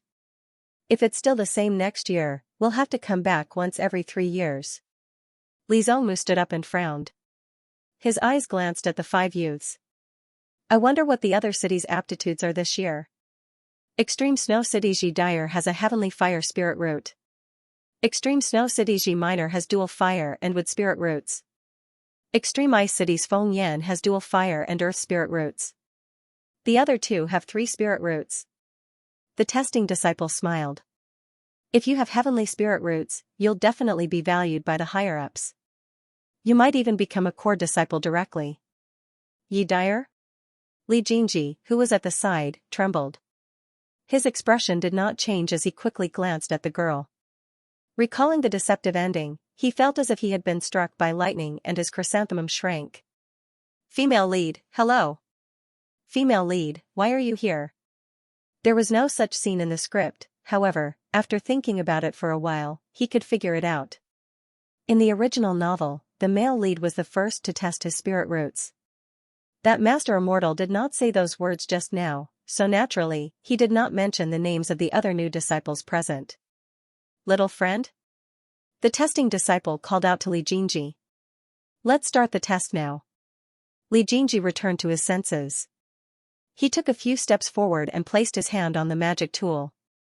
He closed his eyes and circulated his spiritual power. After a while, he felt that the voices around him had disappeared. In fact, he was also very nervous. The script only said that when the male lead tested his spirit roots, the light flashed and disappeared, but it did not say what it would be like. When Li Jingji opened his eyes, he saw that the whole room was filled with shocked expressions. Among them, his stepmother's expression was the most interesting. This? The testing disciple looked at the qi testing disc and hesitantly sized it up. This has never happened before. What spirit root is this? Is it considered dual spirit roots? Only then did Li Jingji lower his head to look, only to see that the jade body was glowing with a white luster. It was obviously a mutated ice spirit root, but upon closer inspection, he could see that within the white luster, there were countless green light spots floating up and down, like fireflies fluttering about. But shouldn't dual spirit roots be separated in half by white and green? The disciple holding the jade slip also stood up and leaned over to take a closer look. Oh, maybe the wood spirit root is extremely thin, which is why it's scattered like starlight. That makes sense. Oh, dual spirit roots of ice and wood, superior aptitude, enter the inner sect. The testing disciple said in a deep voice, although it's not a celestial spirit root, I see that your ice spirit root is extremely thick and is a mutated one. If you work hard in the future, you might be able to catch the elder's eye. Li Jingji withdrew his hand and nodded in agreement. He obediently returned behind Li Zhongyin, but this time, he could not be the screen anymore. Almost everyone present turned to look at him. Mixed feelings, resentment, jealousy, unwillingness, and curiosity. Li Jingji felt that he was going to be shot into a sieve, but he did not pay much attention to those gazes. He only frowned. How could he have an ice and wood spirit root? The protagonist in the original novel clearly only had an ice spirit root. Moreover, he could only sense the ice element. Li Zhongyin looked at his second son with a complicated expression. That's right, his second son, who had been neglected for many years, suddenly had mutated dual spirit roots. Anyone would be upset. Ah, younger brother, you've kept me in the dark for so long. The family head looked gloomily at the branch. You've been hiding such a big trump card for 16 years. Li Zhongyin laughed bitterly. Elder brother, you've misunderstood me. Jingji did not have a spirit root when he was 1 year old. This is something that everyone here has seen. The official mother of the branch, Madame Lu, said sarcastically, ah, Jingji is really good. He hid it from all of us. She actually made it sound like Jingji was deliberately hiding this matter. She reached out to pull Li Jingtang and continued hypocritically, in the future, you have to take care of your blood-related brothers in the immortal sect. Mother asks you to do so. Li Zhongyin's expression changed, and the complicated feelings he had just now disappeared. With a serious expression, he instructed, yes, yes. In the end, we are blood brothers, so we can take care of each other in the sect. Ah, of course. He glanced at the members of the main family, you and your cousins also need to take care of each other, understand? Li Jingtang shook off Madame Lu's hand and glanced at Li Jingji from the corner of his eyes. Li Jingji looked at the couple who were echoing each other and full of schemes. He was already laughing coldly in his heart, but he did not show it on his face. He only looked down and replied, Jingji will remember father's teachings. Aya, you husband and wife are really too much. How could you hide such a big matter and mistreat Jingji for so many years? Li Zhongmu rolled his eyes. He was more or less aware of what the branch had done. He reached out and took out a storage bag. Jingji, come and take it. This is a little gift from uncle to you. When you go to the immortal sect in the future, you have to cultivate well. Li Jingji didn't refuse. He accepted the storage pouch and expressed his thanks. After this matter was settled, the immortal masters allowed the juniors with spirit roots to return to their rooms to pack their things, while they were led by the elders to enjoy the spirit feast. Li Jingji walked at the back. He secretly pulled one of the immortal masters and said respectfully, I have something to ask you, immortal master. The person who was pulled was very amiable. When he saw that the person who pulled him was a junior with 2 spirit roots, he smiled even more amiably. We will be brothers in the future. You don't have to be so formal. My surname is Ren. Junior brother, you can call me senior brother Ren. Li Jingji did not stand on ceremony. Senior brother Ren, to be honest, I have a personal servant. I wonder if I can bring him to the immortal sect. He had thought about it before. Yi Cheng's spirit roots could not be detected and he had not officially entered the Qi stage. There was no evidence to say that he had spirit roots, so he could only ask in this way. Of course not. How can a disciple who has just entered the sect bring a servant from the secular world with him? Senior brother Ren shook his head. However, when you enter the foundation establishment stage, you will have a position as an attendant. It won't be too late to bring him over then. Li Jingji thanked him and left. He had an idea in his mind. As soon as he opened the door, he saw Yi Cheng sitting on the bed cultivating. He was making complicated hand gestures, but his eyes were open. You're back. His tone was very calm, but his face was full of worry. Yes. Li Jingji replied, I'm here to pack my clothes. I'll be late. Looking into the other party's dark and deep eyes, he felt an inexplicable tightness in his heart. Although he had made up his mind, he did not know how to tell the other party. I'll help you. After saying that, Yiqing jumped off the bed and opened the cupboard to take out his clothes. From the beginning to the end, he did not ask if he could go with him. I'll come and pick you up. Li Jingji looked at the other party's busy figure and said to himself, you will be bullied here. When I settle down there, I'll find an opportunity to come out and bring you to the foot of Ice Gate Mountain to settle down. The person who was packing his clothes suddenly paused and turned to look at Li Jingji in a daze. He mumbled, you won't abandon me? Of course not.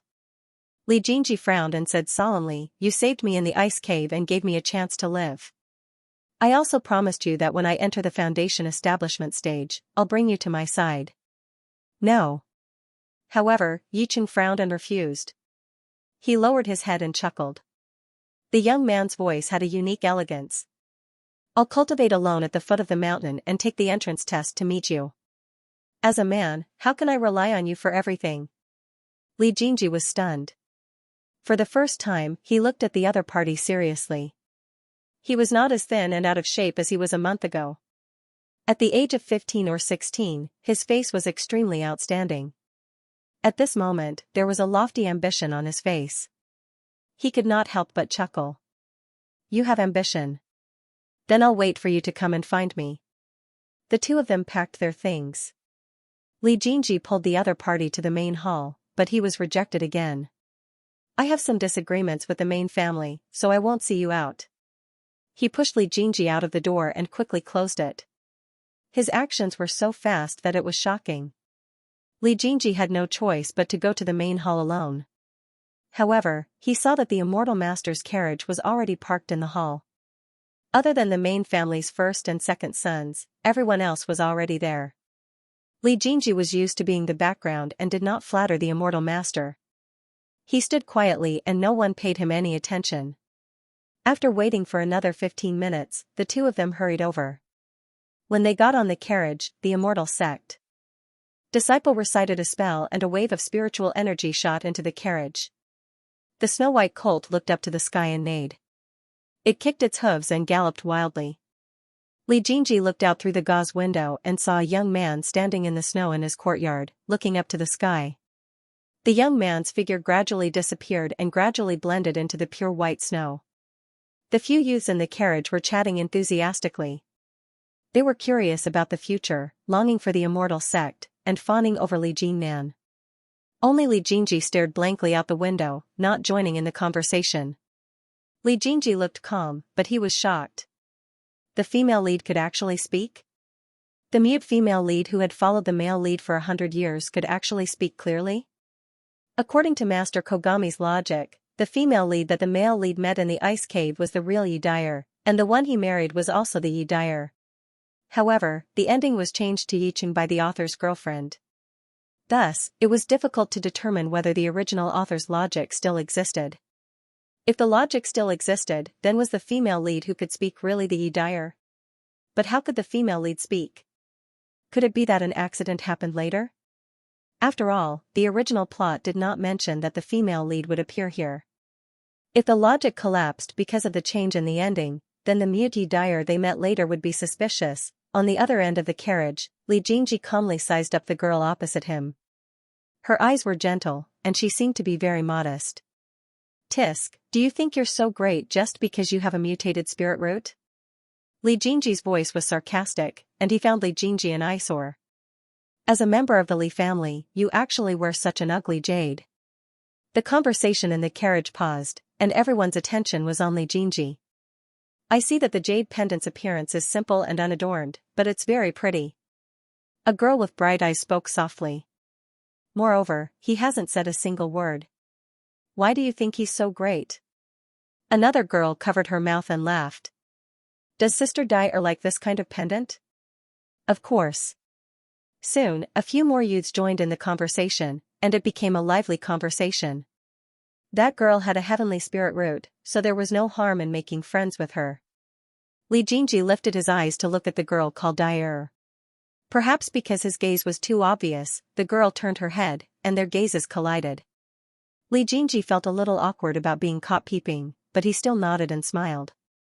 Then, he turned his head away calmly. Hello, female lead. Goodbye, female lead. Psychological trauma was not to be underestimated. He could not gamble with something as important as his chrysanthemum. The scenery outside the window flashed by quickly. For the first time, Li Jingji felt that he was in the cultivation world and felt a sense of pride. On this side, Li Jingji was full of confidence as he welcomed his immortal journey. On the other side, Yicheng was in trouble. Hu Sisi and the servants broke down the door of the small courtyard, and a large group of people surrounded the courtyard noisily. Creak. The door to the inner room slowly opened, and a handsome young man walked out with an indifferent expression. Who are you? Hu Sisi was stunned. Her face reddened as she shouted, Who are you? Why are you in cousin Jingji's room? I am young master Jingji's personal servant. The young man frowned. Looking at the large group of people in the courtyard, he knew that they did not come with good intentions. Humph. How come I didn't know that cousin Jingji had a servant with a face like yours? Hu Sisi was deliberately looking for trouble today. Of course, she recognized the person in front of her. Although he was not as thin as he was a month ago, his slanted eyebrows could not be faked. Don't tell me you're a thief who sneaked into cousin's room while he was out cultivating. Hu Sisi hated this person to the core. It was this person who caused her to lose all her face. Previously, she did not drown Li Jingji, causing her to lose her aunt's trust and causing her to be unable to participate in this year's Immortal Sect test. Later, because of his existence, she did not get credit for saving Li Jingji's life and was even reprimanded by her aunt. If Li Jingji had always been an unfavored concubine's son, it would have been fine. However, that person was found to have dual spirit roots of ice and wood. Previously, she had embarrassed that person. When she entered the Immortal Sect in the future, what right would she have to ask him to take care of her? With the accumulation of old and new grievances, she only felt that the person in front of her was even more hateful. It was all because of him. Do you recognize this person? Do we have such a servant in our residence? Hu Sisi looked around and saw that everyone was shaking their heads. She sneered and said, Then that's it. Hurry up and arrest this thief. You think I'm a thief just because I'm a thief? Yicheng raised his eyebrows and sneered. He took out a green jade pendant from his chest. This is the identity jade pendant that master gave me. It can prove my identity. The translucent green jade was engraved with a delicate gene character. Hu Sisi was stunned. Her eyes were filled with disbelief. A servant who took his master's identity jade pendant still says he's not a thief. Hurry, tie him up. She actually planned to pester him endlessly. A large group of people rushed forward and surrounded the youth Yicheng. Regardless of how he struggled, several people directly lifted him up by his arms and legs. Let me down. Let me go. Yicheng struggled in vain. The hatred in his heart almost burned him to ashes. He only hated himself for being incompetent, for being useless, and for being too weak. You don't have to think that cousin will avenge you. Once you enter the Immortal Sect, your lifespan will be endless. You will have nothing to do with the heavens or the earth. You're just a servant. Do you really think you're indebted to him? Hu Sisi crossed her arms.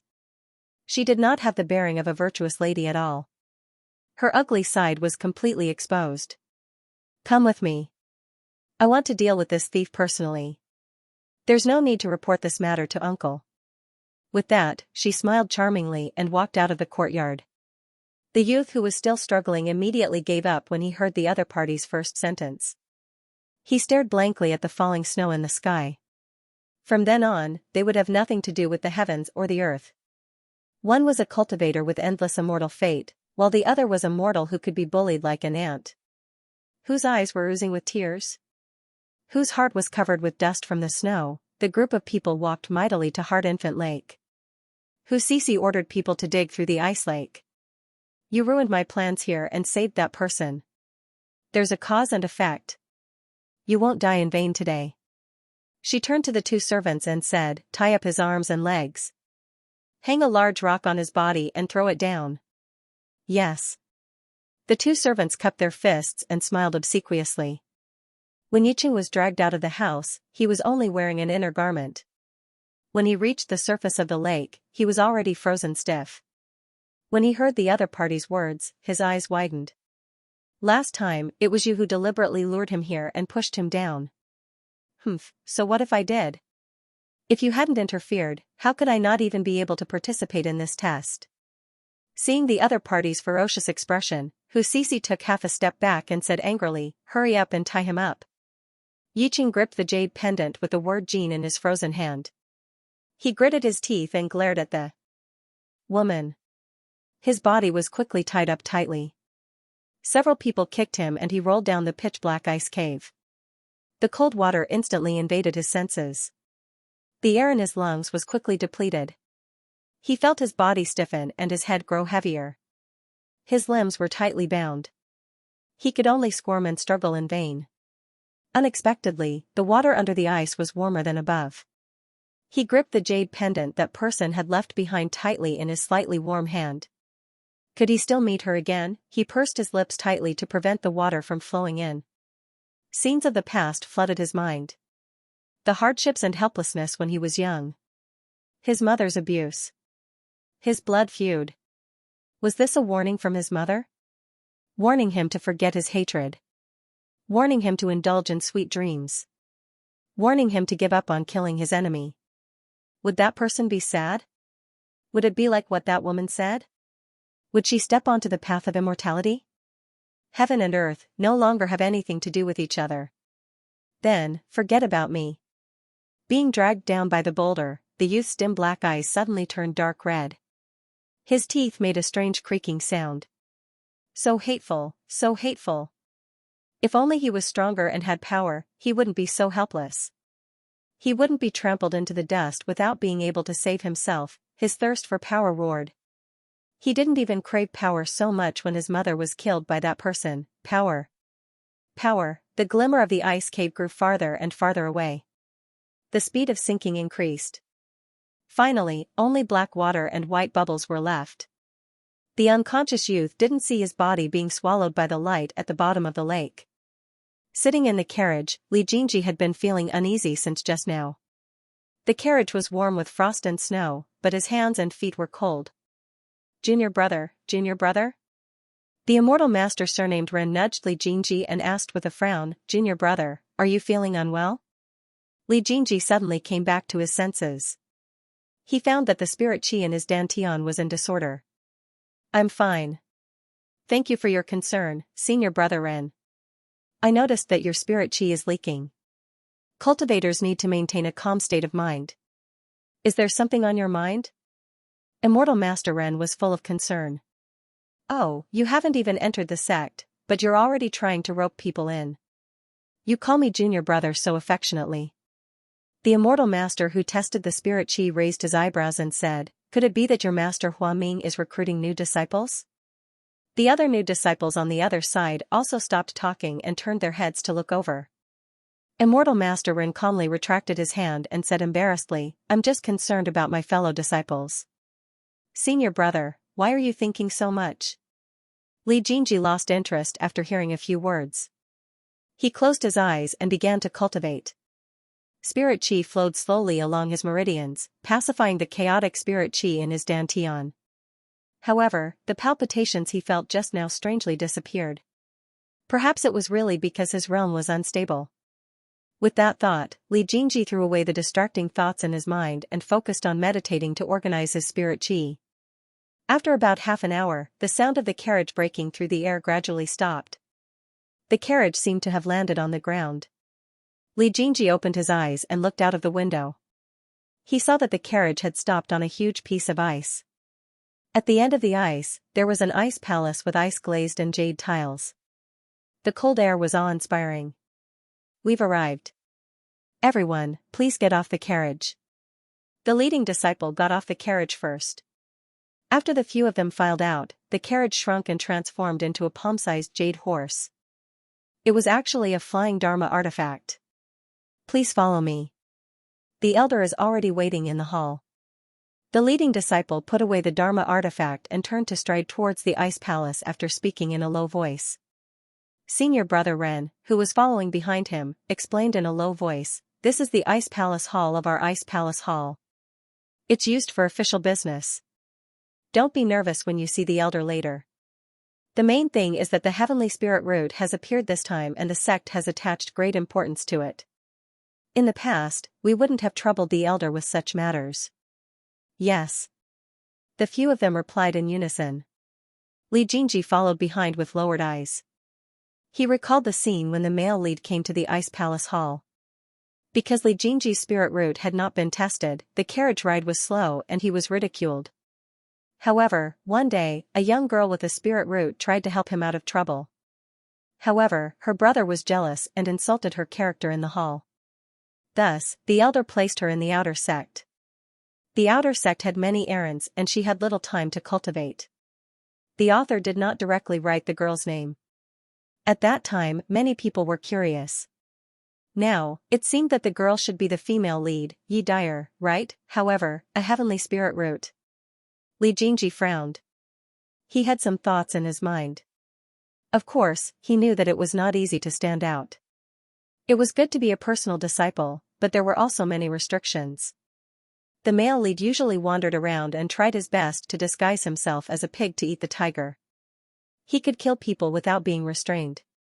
He could come and go freely without any restrictions. His heart calmed down, but he did not show it on his face. When he entered the Ice Palace Hall, he saw a man in a snow-white robe standing there. He had fine hair and a jade-like face. He was very handsome. Eh? Senior brother Qingmu? Why are you waiting here? The leading disciple looked around. Where's Master? Oh, you're back too early. Master still has a furnace of pills that he hasn't opened yet, so he sent me here. The voice of the man called Qingmu was crisp and clear, giving people a feeling of openness. His eyes seemed to sweep across everyone present. Are these the new disciples who joined the sect this time? Oh well, you should have tested your spirit root. Let me take a look first. Li Jingji's heart skipped a beat. In the original novel, Elder Ming Yang had appeared. However, this person named Qingmu seemed to be a cannon fodder who had a crush on the female lead. The male lead thought generously, brother, I'll let you have the female lead. You'll take care of the chrysanthemum. However, this plot was getting more and more out of hand. What if the butterfly effect was too much and he became cannon fodder? Li Jingji was in a dilemma. On the other side, Qingmu had already picked up the jade slip and placed it on his forehead. After a moment, he took it down. I'll take the girl with the heavenly spirit root. Master was worried that no one would inherit his heavenly fire technique. He actually directly named them. The rest will be distributed according to your plan. That won't do. A figure hurriedly flew in from outside the main hall. Why should the heavenly spirit root be given to your Mingyang peak? Our Huaming peak naturally has to have a hand in it too. A coquettish female voice came from the sky. Everyone in the hall looked up and saw a pure gold light break through the sky. When the light faded, a young girl with white hair and a youthful face appeared. Elder Huaming. When the disciples saw the person who came, they respectfully bowed and greeted her. Only that senior brother Ren called out Master. He must have sent a message to his master. The young girl didn't pay attention to others. She glanced at everyone and asked directly, who has the heavenly spirit root? Yi Dyer bowed his head and walked out respectfully. Greetings, Elder Huaming. I'm Yi Dyer, a heavenly fire spirit root. His voice was clear and pleasant, neither arrogant nor impatient. Elder Huaming's eyes lit up. I'm a golden elixir cultivator from Huaming Peak. Are you willing to be my personal disciple? Although he was asking for the other party's opinion, his tone was very firm. That old fellow from Mingyang Peak is not sincere at all. I came out of seclusion specially to accept a disciple. What do you think? Qingmu saw that Huaming was slandering her master and became anxious. Master's heavenly essence pill is at a critical moment. Uncle Master, don't distort right and wrong like this. She then looked at Yi Dyer and frowned. Junior sister, my master is proficient in fire attribute cultivation techniques. His fire attribute divine abilities are abnormally powerful. Everyone then understood that the two families were fighting over the heavenly spirit root. Yi Dyer was also an opinionated person. He looked down and asked, may I know what kind of cultivation technique Elder Huaming is practicing? Naturally, it's also fire attribute. Otherwise, Do you think I would run over as soon as I heard that there was a child with a heavenly fire spirit root? Elder Huaming snorted and threw out a fire attribute Dharma artifact with one hand. Waves of heat rushed over, making one feel as if one had fallen into a fiery pit. Li Jingji suddenly took a step back. The fire attribute cultivation technique and the golden elixir elder suppression caused the ice spiritual force in his body to stagnate. His body also felt as if it had fallen into a cloud of mist, unable to step on the ground. This was just a Dharma artifact. Gritting his teeth and refusing to fall, Li Jingji looked around. Li Jintang had already been forced to kneel by the suppression. His other 3 elder brothers also looked pained. The others weren't any better. Uncle Master. Qingmu gritted her teeth and said, Uncle Master, are you forcing junior sister to become your disciple? Yi Dyer is willing to become Elder Huaming's disciple. After the young girl finished speaking, she bowed gracefully. Master. Huaming didn't expect the little girl to be so straightforward. After all, if he chose her, he would more or less offend Mingyang. Qingmu didn't have her master to rely on, so she naturally didn't interrupt. She only looked at the people around her. Well, it seems that master and this girl are not fated. Yi Minor, who has the wood and fire dual spirit roots, and Gu Feng, who has the fire and earth dual spirit roots, come with me. After saying that, she didn't want to stay any longer and left with her people. After Elder Huaming received his disciple, he turned to Disciple Ren and said, Luckily, you informed us. Otherwise, such good seedlings would have been monopolized by that old fellow Mingyang. Let's go. After saying that, a beam of light exploded and swept Yi Dyer and Disciple Ren away, leaving the few people in the hall looking at each other in dismay. Ahem, junior brothers, you don't have to be jealous of them. If you do well in the future, you will naturally be noticed by the other elders. The leading senior brother took out 2 storage bags and handed them to Li Jingji and the eldest son of the Li family, Li Jingqi. This is the map of the inner sect and the location of your respective cave abodes. There is also a set of inner sect disciple robes and a disciple manual. An inner sect disciple waist token can be used after dripping blood on it to recognize you as its master. Li Jingji looked down and took the storage bags, bowing in acknowledgement. The 2 of you can go and settle down first. He waved his hand to chase them away. Li Jingji naturally didn't object and turned to leave. On the other hand, the eldest son of the Li family retreated to the side, presumably to wait for his younger brother. After leaving the hall, Li Jingji looked at the towering ice walls on all sides and felt troubled. With a simple sentence, he turned into a conveyance light and flew away. Who could tell him how to transform into a conveyance light? Could it be that he had to compress spirit chi into a virtual fuel tank and simulate himself as a rocket launcher? Then, walking back to the hall expressionlessly, Li Jingji tugged at a senior brother who was waiting beside him. Senior brother. He looked troubled. What's wrong? The stern-faced senior brother asked sternly, Did you encounter any difficulties? How should I transform this light? Li Jingji asked with a hesitant expression, his face full of embarrassment.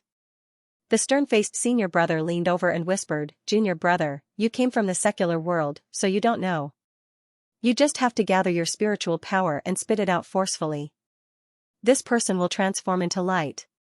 Li Jingji was stunned. He asked hesitantly, wouldn't that turn into light? Just as he was about to say something, he heard the senior brother who was distributing the storage bags say, Junior brother Ping Jing, don't joke around. Junior brother, don't listen to his nonsense. The spiritual power must be gathered at the soles of your feet. Li Jingji, who was imagining the scene, was speechless. The corner of his mouth twitched. Li Jingji thanked him dryly and left. After leaving the hall, he took out the map jade slip. After identifying the direction, he channeled his spiritual power on the ice surface and turned into a light that flew away in a crooked manner. Li Jingji, who was in the light, closed his eyes tightly. He was using his divine sense to check the jade slip that recorded the rules of the disciples. The ice sect could be considered a first-class sect in the Beihan polar domain. It was built in the west of the polar domain in a place rich in spirit veins. It stood against an ice mountain, hence its name. There were 3 Yuanian Grand Supreme Elders and dozens of Golden Elixir Elders in the sect. The disciples were divided into personal disciples, inner sect disciples, registered inner sect disciples, and outer sect disciples. Inner sect disciples received 10 inferior grade spirit stones and a bottle of fasting pills every month. When they were focused on cultivation, they could go to the trivia shop to receive missions to earn contribution points. They could also attend the Golden Elixir Elders lectures every day. The key was to have a cave abode with a better spirit vein. On the other hand, inner sect honorary disciples were paid 5 low-grade spirit stones a month.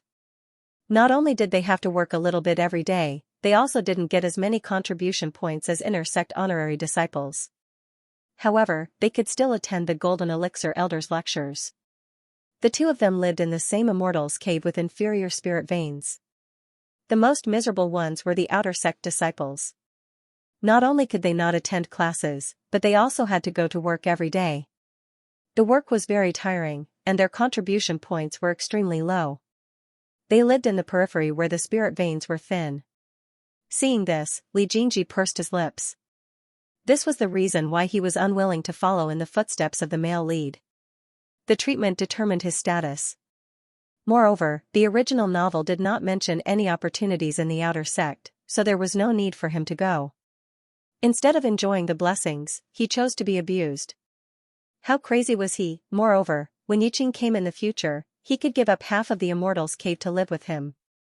Xianxia, who did not know what was happening tens of thousands of miles away, thought to himself and soon flew to the residence of the inner core disciples. It was a huge hollow iceberg.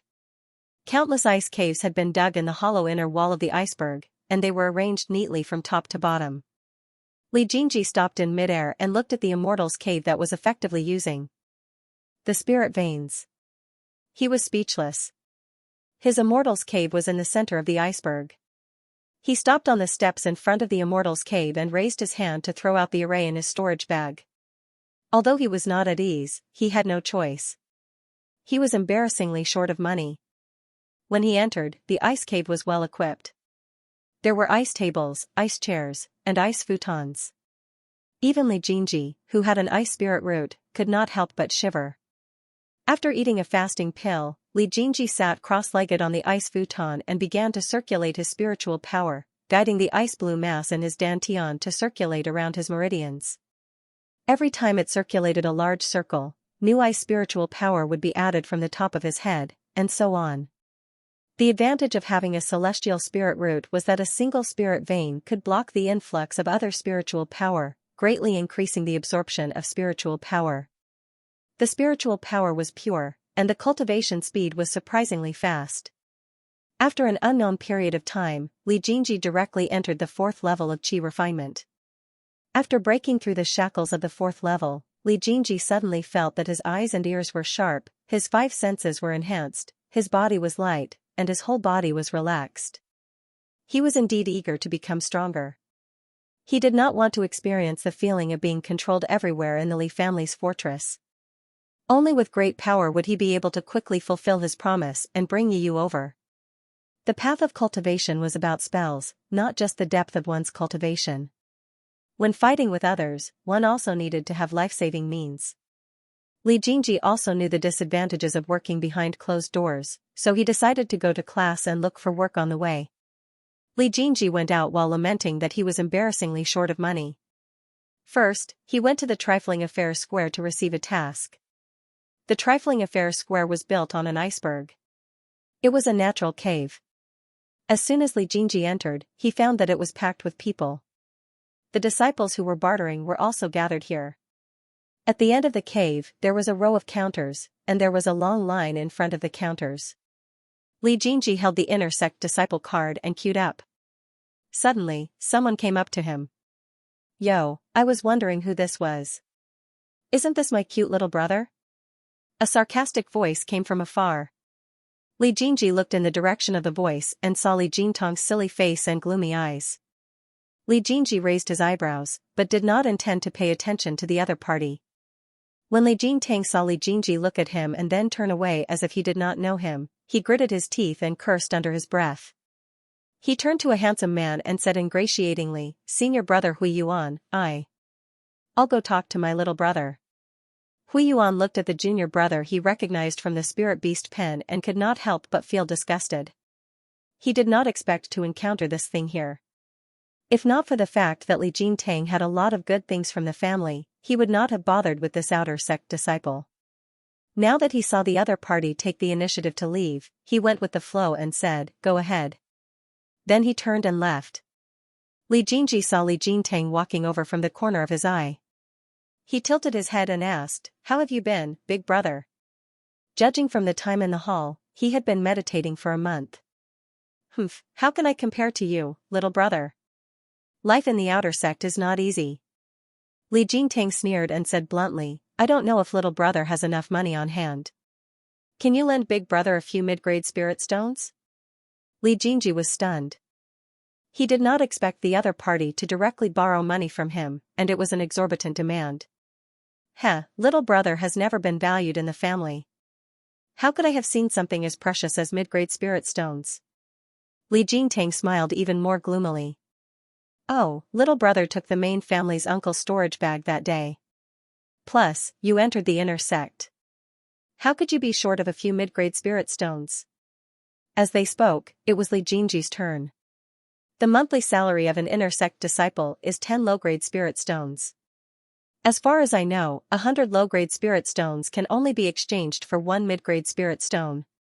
Little brother does not even dare to think about these insignificant mid-grade spirit stones. Then he walked around Li Jintang and stood in front of the counter. He said to the steward inside, "I want to find a job in the inner sect." The old steward rolled his eyes. Disciple's token. Li Jingji hurriedly handed a jade-colored token to the steward. The steward took it and handed him a jade slip. "This is a job that inner sect disciples can receive. You can choose according to your preferences." His tone was much gentler. Li Jingji picked up the jade slip, ignoring Li Jintang who was hopping on the side. The jobs recorded in the jade slip were extremely easy. It could even be said that they were jobs that focused on learning. For example, alchemy apprentice, spiritual beast trainer, herb garden apprentice, and talisman disciple. When an inner sect disciple entered, their status was naturally much higher than that of an outer sect disciple. They did not need to report every day and only needed to supervise their learning. However, these kinds of positions had all been taken away, leaving only some insignificant positions that didn't have much to gain. Li Jingji thought for a moment and came up with a plan. He took the jade slip and said to the steward, "This junior wants to ask for a job as a bookkeeper." The steward wiped a finger on the jade slip and reached out to return it to him. "The library is quiet, but it's also a good job. The monthly salary is 1 mid-grade spirit stone and 500 sect contribution points." Then he hesitated for a moment before saying, "Elder Jean of the library has a strange temper. You're on your own." Li Jingji nodded in agreement. He turned around and pushed Li Jintang aside before striding out. Thinking of his official mother and this person's actions, Li Jingji did not even bother to be polite to this person. What the Lu matriarch had done to him and Yi Qing, sooner or later, he would get back at them. After being pushed aside, Li Jintang staggered and stabilized his body. His face turned green and white, and he gritted his teeth in anger. A trace of resentment flashed in his eyes. Li Jingji did not care about what the other person thought. He turned around and threw this matter to the back of his mind. He turned to think about other things. In just over a month, his cultivation level had risen by 2 levels. Although the cultivation speed of a heavenly spirit root was fast, it was not so fast that it defied the natural order. Could it be? Li Jingji touched the phoenix-shaped black jade on his chest and could not help but frown and ponder. The library was a palace not much different from the ice palace, but the outer layer was set up with layers of restrictions. There was a house of gold in the library. To a certain extent, the library was the foundation of a sect. Li Jingji used his spiritual power to send the disciple token into the restriction and then waited with his eyes lowered. After 15 minutes, half an hour, and half an hour, his body was gradually covered by frost and snow. However, he did not show any dissatisfaction and did not even move. It was as if he had turned into an ice sculpture in the pure white snow. Huh? After an unknown period of time, an old man's voice suddenly sounded from the restriction. "Tisk, interesting, tisk tsk, really interesting." Li Jingji shook off the frost and snow on his body and said. Respectfully, Junior Li Jingji greets Senior. Why did you wait here for such a long time? The old man's voice was filled with curiosity. Or, how did you know that I would pay attention to you? Junior has accepted this task, so I have to abide by it. If I can't wait for 1 day, I'll wait for 2 days. If I can't wait for 2 days, I'll wait for 3 days. Li Jingji looked up at the library. I have to complete the task. Tisk, you're really dutiful, but you don't know that most disciples who accept this task will leave after waiting for 15 minutes. You're really good. An old man shot out from the library and grabbed Li Jingji's robe and flew back. You've waited for a full 18 hours and still stood there to cultivate. Junior knows his mistake. It's just that Junior cultivates ice-type cultivation arts and saw the abundant ice-type spiritual energy here, so I couldn't help it. Li Jingji was brought into the library, and Elder Jean, who was in charge, handed him a small flag. You know how to make progress. Fine, my surname is Jean. Don't disturb my cultivation if there's nothing important. Elder Jean handed over a jade slip. You only need to be responsible for the tidiness of the jade slips here. Categorize the jade slips that have been touched by others. There are special artifacts for the jade slips, so it's not your responsibility.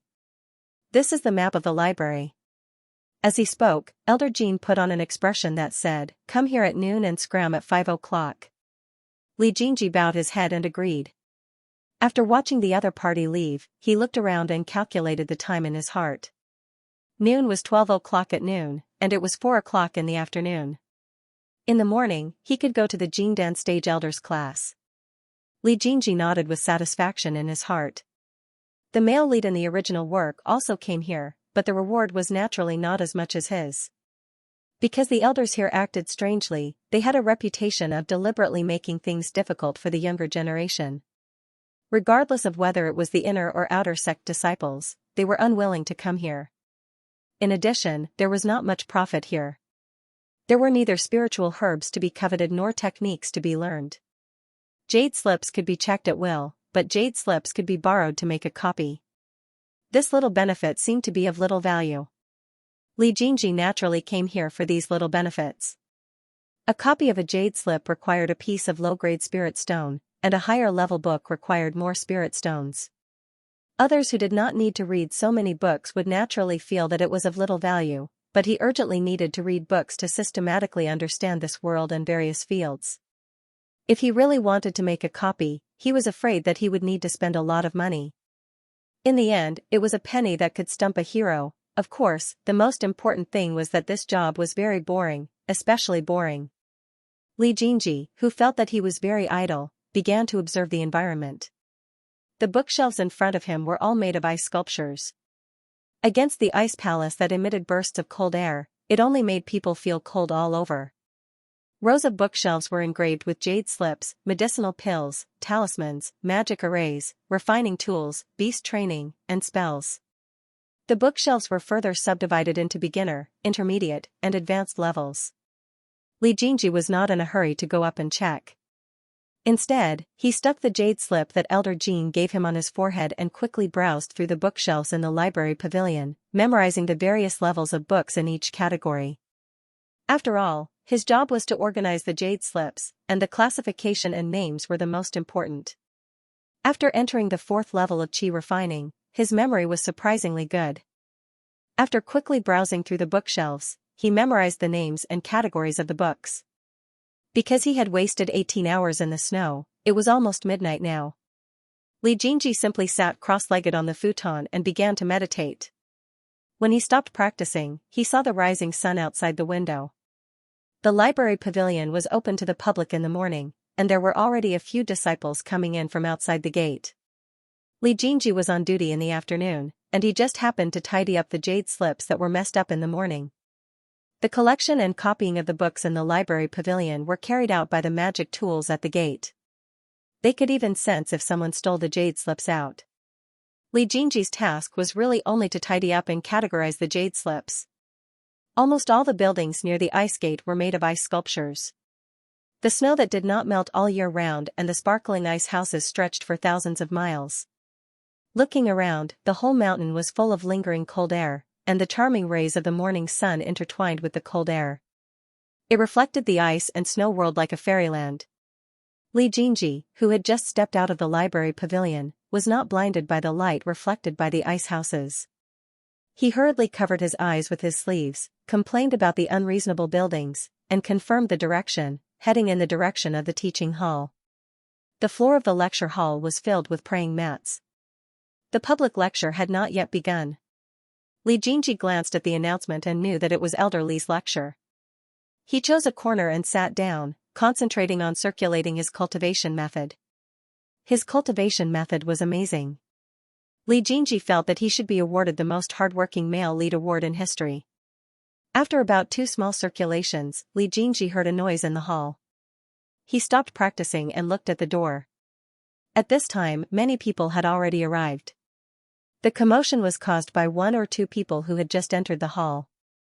The leader was Elder Ming Yang's disciple, Qing Mu, the cannon fodder who had a crush on the female lead. However, there was a Yi Dyer behind him. Qing Mu was talking to her enthusiastically, and the latter faintly responded, obviously not in a good mood. Li Jinji looked at the Yi Dyer who was walking over slowly and felt his knees hurt.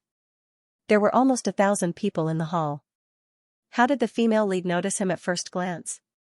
Could it be that the male lead's halo was really shining? "Hello, may I sit here?" Yi Dyer's voice was cold as he pointed at the praying mat beside Li Jinji. Li Jinji glanced at the empty praying mats around them and nodded. Of course, there's no one else around. Because it was too secluded, no one was willing to sit here. Li Jinji was very conspicuous.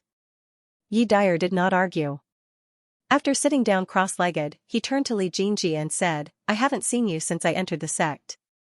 Li Jinji looked at Qing Mu who was walking towards them and said calmly, "He's in seclusion."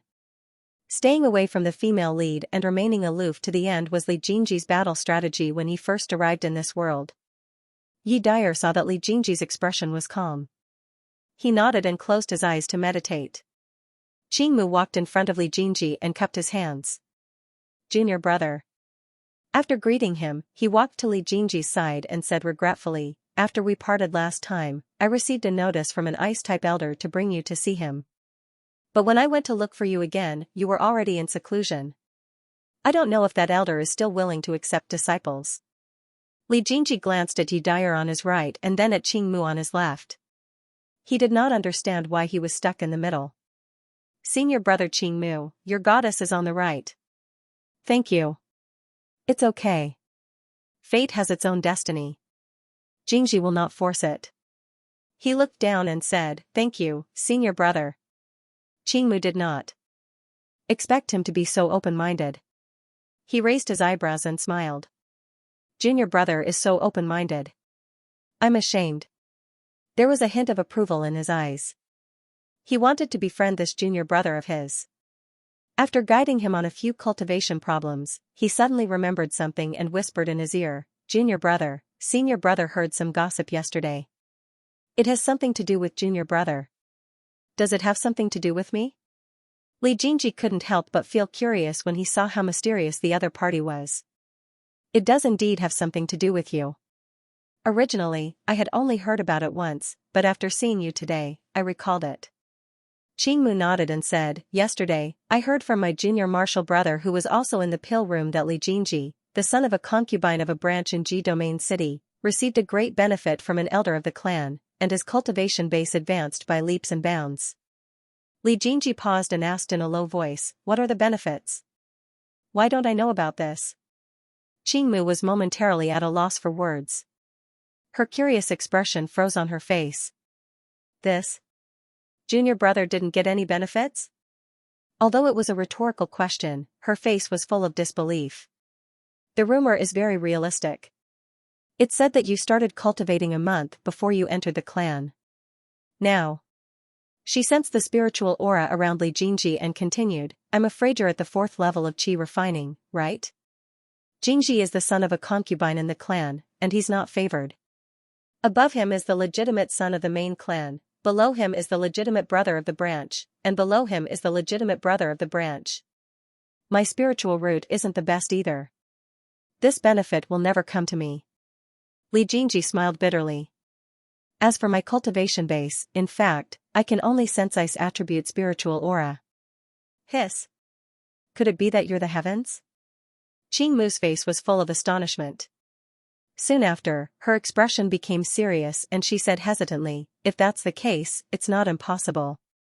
Could it be that you've offended someone? This rumor has been spreading like wildfire since yesterday. You have to be careful that someone comes to snatch this groundless treasure. Li Jingji certainly knew who was most likely to harm him. He had only been here for a month and had never stepped out of the house. Who else could it be other than his good brother? He was about to say something when he saw the three brothers of the main clan walking towards him. Yo, isn't this the son of our uncle from the branch family? The leader of the group, the legitimate son of the main clan, Li Jingji, said condescendingly, we haven't seen each other for a month, but your cultivation base has improved quite a bit. Soon after, he turned to Qing Mu and Yi Dai and said, Senior Marshal Brother Qing Mu, Senior Marshal Sister Dai. Yi Dai had become an elder's direct disciple, so she deserved to be addressed as Senior Marshal Sister. Qing Mu and Yi Dai nodded indifferently and didn't say anything. Li Jingji said calmly, I've been in seclusion for a month, so I naturally had some breakthroughs. Li Jinren, the son of a concubine, said sarcastically, TSK, who knows what benefits you've obtained?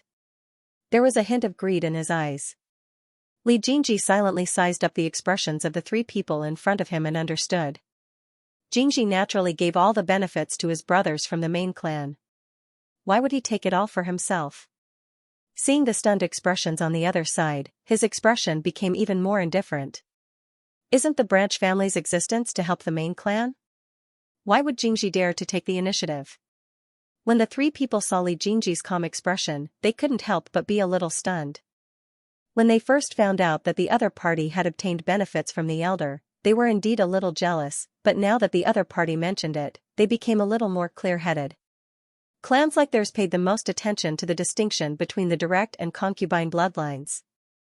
The elder himself was also a member of the main clan, so why would he pass on any treasures to some nuisance from the branch family, and a concubine's son at that? Stop joking, okay. Although they felt that the other party's spirit roots weren't bad, the legitimate son of the main clan also had dual spirit roots, so this reason wasn't valid at all. But the other party's cultivation base had improved so quickly. When Li Jingji saw the hesitation on the other side's faces, the smile on his face deepened, and he patiently said, Jingji knows that the three of you have come because of the rumors, but Jingji has been in seclusion ever since he came to the sect. Whether or not the main clan's elder gave Jingji any treasures is another matter. However, if such a thing really happened, how could the clan's secret be leaked? In the clan, other than the three cousins who came with me, there's also my older brother who's in the outer sect. If it wasn't for the rumors spread by the three cousins, then there's only him. But he's just a branch family's legitimate son. He stopped there. After hearing Li Jingji's words, the three brothers of the main clan indeed revealed a look of understanding. Li Jingji pondered for a moment, then frowned and sized him up. We'll naturally ask father about this, but what's up with your cultivation base? The last time I saw you, you were only at the second level of qi refinement, right? Cousin, you've also seen Jingji's spirit root test. His wood spirit root is scattered in all directions. It's almost impossible to sense wood spirit energy. Li Jingji's expression was very respectful, as if he was a qualified branch family's illegitimate son. Before the other side showed any expression of jealousy, he said, Jingji must remember his own status.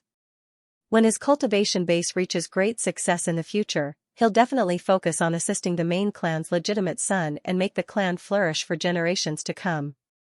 As if Li Jingji's jealousy had not fully formed when he heard the other party's first sentence, but he was moved by the latter sentence.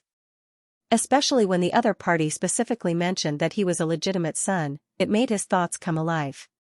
The main clan's legitimate and illegitimate branches were not united, and in recent years, father had favored concubines. If he had the support of the other party, who had a pseudo-celestial spirit root, he would at least have some confidence. Then remember what you said today. Li Jingji's expression became much better, and he snorted before leaving. However, the main clan's illegitimate son, Li Jinren's expression was extremely dark. When he turned to look at Li Jingji, his gaze was somewhat gloomy. Li Jingji looked at the backs of the three people, and the expression on his face slowly disappeared. TSK, junior brother is really calm in the face of danger. Qing Mu's expression was complicated. Besides protecting himself, he still has the energy to point the spear at the other side. Yi Daier's expression was indifferent. If you have any difficulties, you can come to me. Li Jingji's expression was indifferent as he nodded and thanked the two people. However, his fingers hidden in his sleeves were clenched into fists, and his knuckles turned white. If he had enough power, he would not have to worry about those people's hidden attacks, as long as he was strong enough. At this moment, Elderly stepped on the void and walked onto the platform. The main hall instantly fell silent, and only the sound of the elder's lecture could be heard. On the praying mat at the edge of the main hall, a feminine man dressed in an inner sect disciple's robe was looking sideways. His gaze fell on three people sitting there. The young man in the middle had a solemn expression. His black hair was tied up with a red ribbon, and his skin was jade-like and his lips were red. At this moment, he was sitting with his eyes closed. It's him? This person quietly transmitted his voice. Another person's voice sounded in his mind. It's him. Just now, a few people from the Li family's main branch also went over. I think the rumors are most likely true. After a pause, the voice became more fervent. He advanced 2 levels in a month, and his realm is stable. If I can get this item, I'm afraid I won't have to worry about the bottleneck of the 10th level. No matter whether the rumors are true or not, I'll get you whatever you want. The voice that transmitted his voice sounded gentle. He's just a disciple with no combat experience. I just need to find an opportunity. Li Jingji suddenly opened his eyes and looked around vigilantly. All the disciples were sitting with their eyes closed, listening to the teachings of Tao. Only a feminine man turned his head away. The gaze that was cast on him just now made him a little scared. It was like a cold poisonous snake coveting something. The life of a cultivator was very monotonous. Day after day, Li Jingji meditated on Tao in the morning, went to the library to read in the afternoon, and meditated to cultivate at night. When he looked back, he realized that it had been almost a year since he came to the ice gate, and his cultivation had already entered the 8th level of qi refinement. A tall and slender young man leaned against the wall of the library. The other party's slender fingers were twirling a black jade slip. His skin looked even whiter against the black jade. After 3 months, Li Jingji finally finished reading all the volumes of the alchemy book. Among them, the medicine section and the alchemy section took him a lot of time. In this world, there were countless spiritual treasures that could be used as medicine. Herbs of different ages and demon cores of different attributes could be used to refine various medicinal pills with different effects using different proportions and formulas. At first, Li Jingji read this jade slip with the thought that alchemy was a necessary skill for the male lead. In the end, he was completely immersed in the various spiritual herbs. After he finished reading the spiritual herbs, he felt that something was missing. He even deliberately flipped through the various demon cores to see the effects. In the end, those theoretical pharmacological knowledge could no longer satisfy him. Li Jingji simply bought a tripod furnace from Tongbao Fang and began to practice. At first, it was the lowest level of medicinal pills. Failure after failure did not dampen his enthusiasm. Instead, it refined his spiritual power even more. From failure to success, from success to proficiency, Li Jingji became more and more fascinated with this Tao. Gradually, he understood the Tao of mutual restraint and generation from the medicinal pills. He also became more and more diligent in his cultivation. However, this time he had to stop cultivating because a year had passed.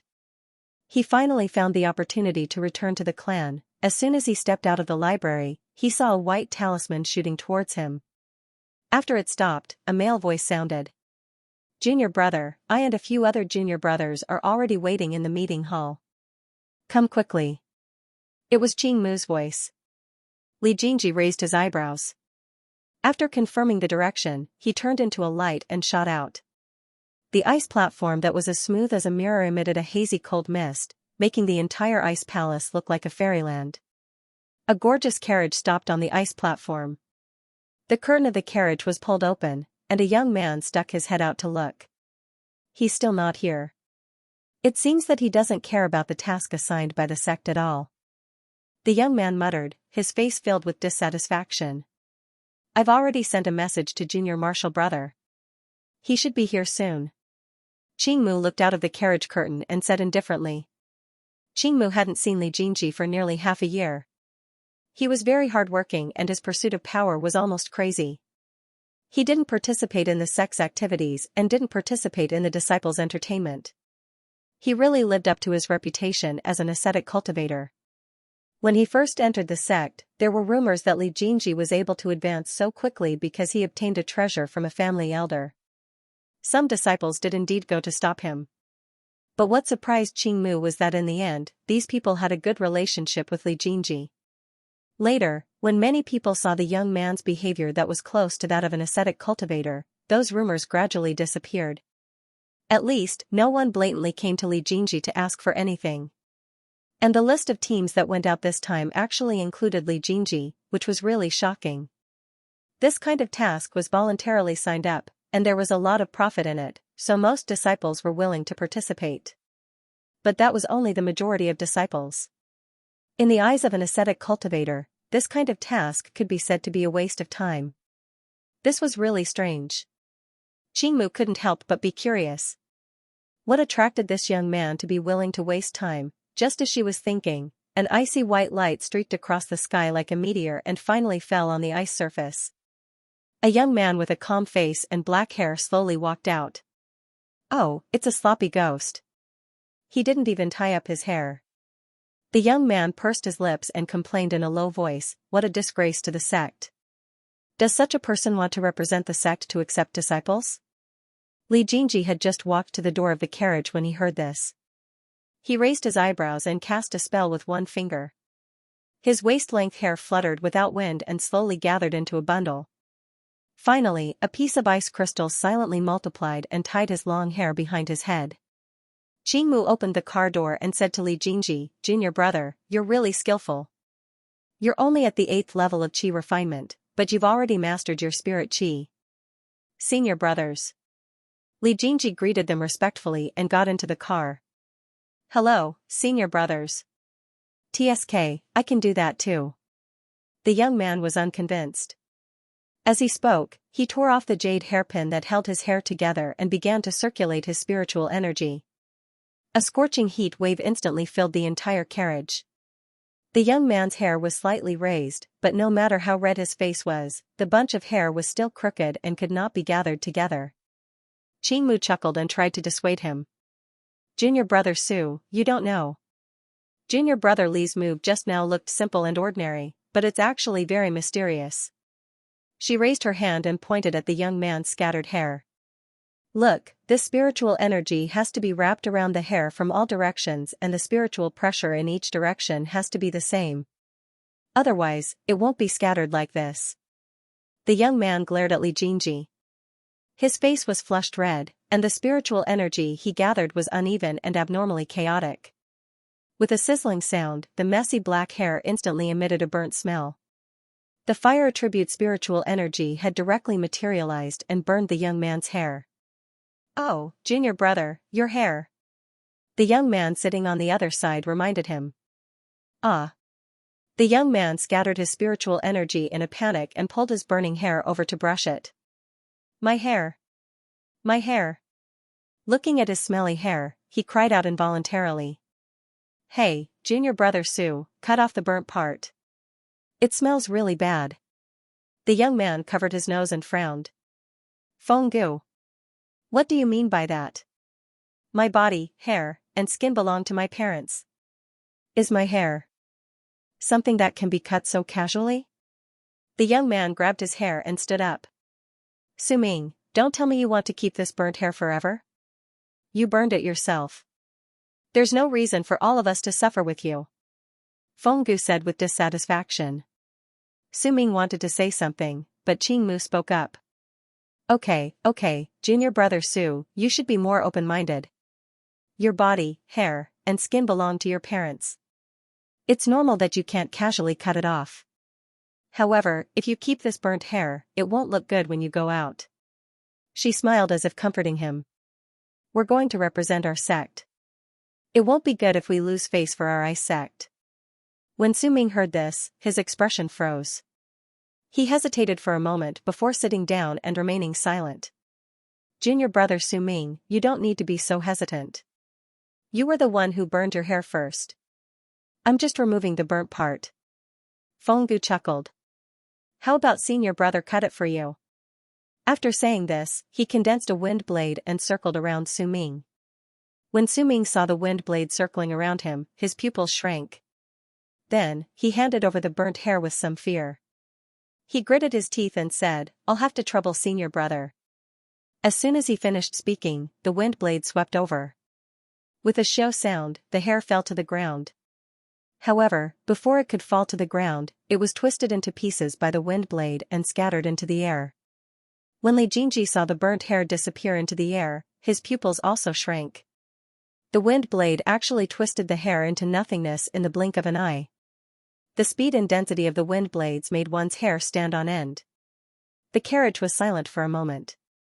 Then, Qingmu laughed out loud. Junior brother Fenggu's control of wind spiritual energy has become even more exquisite. After saying this, she looked out the window. Let's set off now. We'll go to the nearest extreme snow city first. After saying this, she formed a seal and struck the white horse. Extreme Snow City was the city where the female lead, Yi Dyer, and the villain, Yi Qing, resided. When Li Jingji heard the name of the city, he raised his eyebrows. He quickly recalled the information related to Extreme Snow City. According to the records of the northern region, Extreme Snow City was covered by heavy snow all year round. That was how it got its name. It was located to the west of the northern frozen realm and was adjacent to Extreme Snow City in the north. There was a natural ice wall between them as a barrier, so the two cities didn't interact much. When Li Jingji first went to the library, he flipped through a large amount of general knowledge about this place. He knew that this place called the Green Scorched Continent was divided into 5 regions. The northern frozen realm was located at the northernmost part of the continent. It was covered in ice and snow. Because cultivators from other regions weren't used to the climate here, this place was the most isolated. Over time, it didn't have much contact with other regions. The northern frozen realm was divided into the Immortal Sect and the Devil Sect. The Immortal Sect occupied the northwest side of this region. Yibing Sect was the head of the Immortal Sect. Its subordinate cities were Extreme Snow City, Extreme Snow City, and Extreme Snow City. Every year, Yibing Sect would send disciples to recruit disciples with spiritual roots. The other sects of the Immortal Sect, such as Silage Sect and Seven Emotions Sect, also had a subordinate city. However, the scale was far smaller than Yibing Sect's. The Devil Sect occupied the southeast side, led by the Devil Sect. Its scale was about the same as the Immortal Sect's. Therefore, the two sects were balanced. For many years, they lived in harmony. Last year, Yi Dyer appeared in Extreme Snow City. I don't know if there are any surprises waiting for us this year. Fenggu smiled and looked out the window. How can we be so lucky? A heavenly spiritual root is hard to come by. I heard that the spirit realm is full of spiritual power. Heavenly spiritual roots can be found everywhere. Qingmu smiled and shook her head. I don't know if I'll be able to go to the spirit realm in my lifetime. Perhaps Qingmu's words were too heavy. For a moment, the atmosphere in the carriage was oppressive. Outside the carriage, the horses galloped. The strong wind was mixed with snow. Through the window, they could see an icy white city gate standing alone in the snow. The carriage came to a stop at the city gate. Qingmu handed a talisman to the city gate, and the white steed let out a long neigh before galloping into a huge fortress. When the carriage came to a stop, the group exited the fortress in a single file. Li Jingji looked around without batting an eyelid. The hall was full of people. There were many young boys and girls standing behind the guest seats. They were probably the younger generation of the Yi clan who were preparing to test their spiritual roots. The middle-aged man in the main seat walked down with a faint smile and welcomed Qingmu and the others to their seats. Immortal masters have come from afar. This city has prepared the best spiritual tea for everyone to enjoy. Li Jingji sat in the last seat. Holding a teacup, he secretly looked at the Yi clan master who came down from the main seat. The man was no longer young. His sword-like eyebrows slanted to his temples and his sharp eagle eyes made him full of masculinity. His brows furrowed tighter and tighter. He felt that these eyebrows were very familiar. However, he had only been in this world for a little more than a year.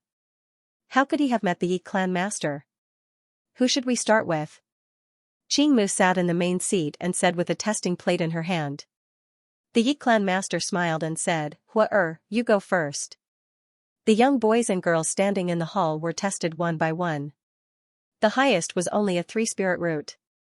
There were 2 or 3 who did not have any spirit roots. Li Jingji put down the spiritual tea in his hand. He was very puzzled. Among these young boys, there was not a single one named Yi Qing. The villain in the original novel, Yi Qing, seemed to have entered the ice sect this year. However, he did not appear now. Could it be that he did not transmigrate into the book? Instead, it was a cultivation world that was very similar to that book. All kinds of questions troubled Li Jingji. He did not even hear Qingmu calling him twice. Junior brother? Junior brother? Qingmu stood in front of Li Jingji and said with a smile, Junior brother, what are you thinking about? Nothing. Li Jingji suddenly came back to his senses. He was slightly embarrassed and said, I was just thinking about the scene when I participated in the sect's internal test. Haha, the test is over. Follow the Yi clan master to the banquet. Qingmu stepped aside. Only then did Li Jingji see that everyone had stood up and walked to the door. Haha, I'm afraid this immortal master is tired from the long journey. The Yi clan master said with a smile, follow me to the spiritual banquet. We have prepared a good room. With that, he turned and walked out. Li Jingji, who had just taken 2 steps, suddenly stopped. His eyes were fixed on the Yi clan master who had walked far away. No wonder he felt that his eyes and brows were familiar. No wonder he felt that he had seen those eyes and brows somewhere before. His eyes and brows were clearly similar to his little slaves. However, Yi Qing's eyes still carried the simplicity of a young boy. On the other hand, the Yi clan master's eyes were sharper and had the aura of a superior. Li Jingji did not recognize him just now because the man's face was square and made him look masculine. On the other hand, Yi Qing's face made him look slender and handsome. But how could Yi Qing look so similar to the Yi clan?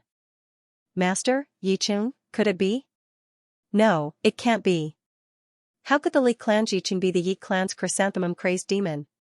The name Yi Qing was clearly given by him, but the other party's surname was Yi. However, his Yi Qing had already died in the original novel.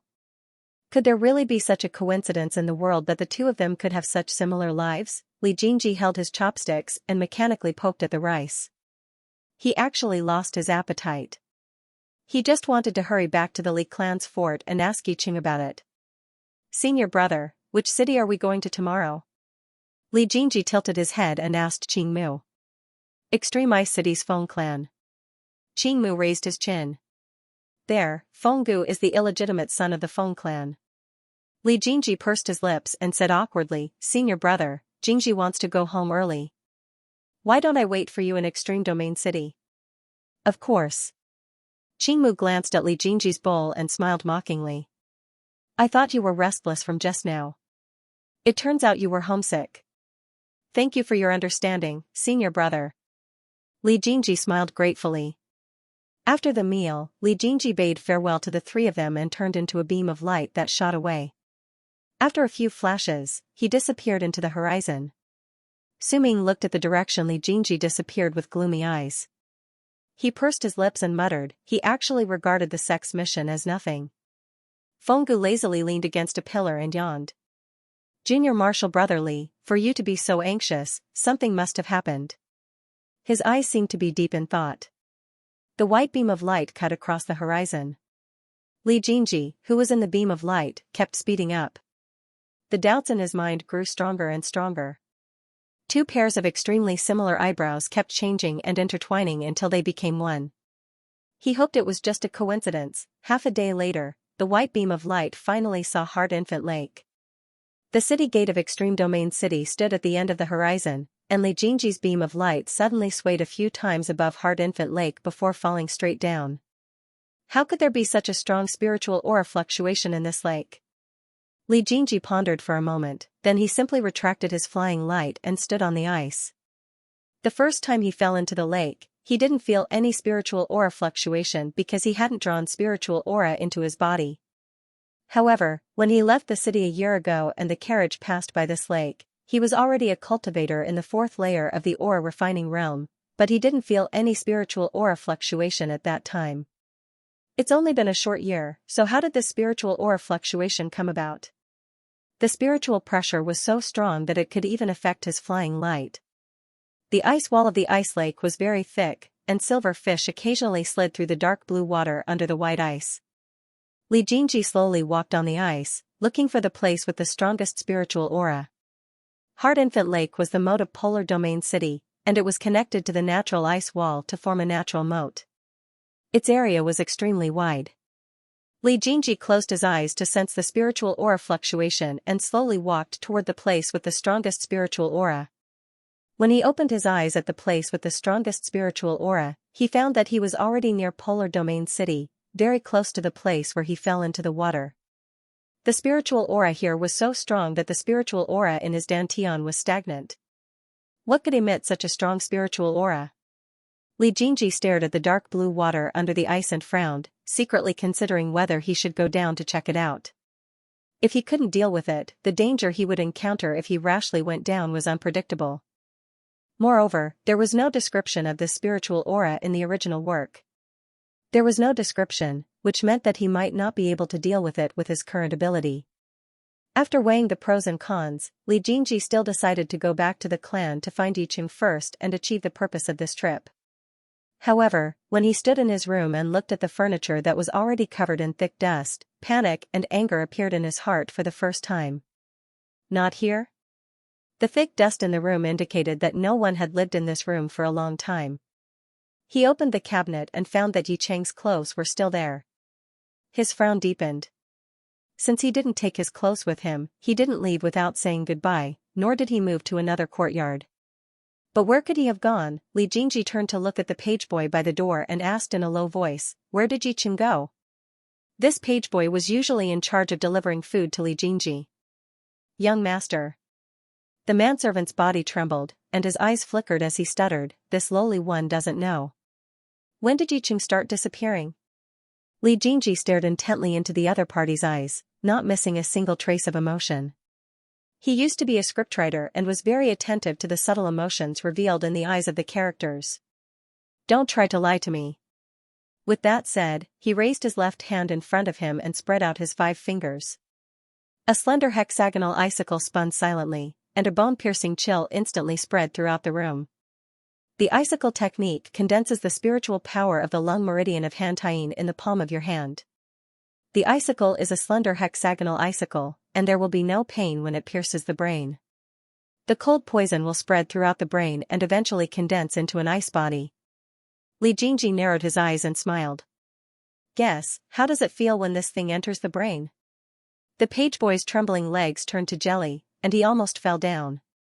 With a trembling voice, he secretly looked at Li Jingji, only to see that the delicate young master's eyes were clouded over.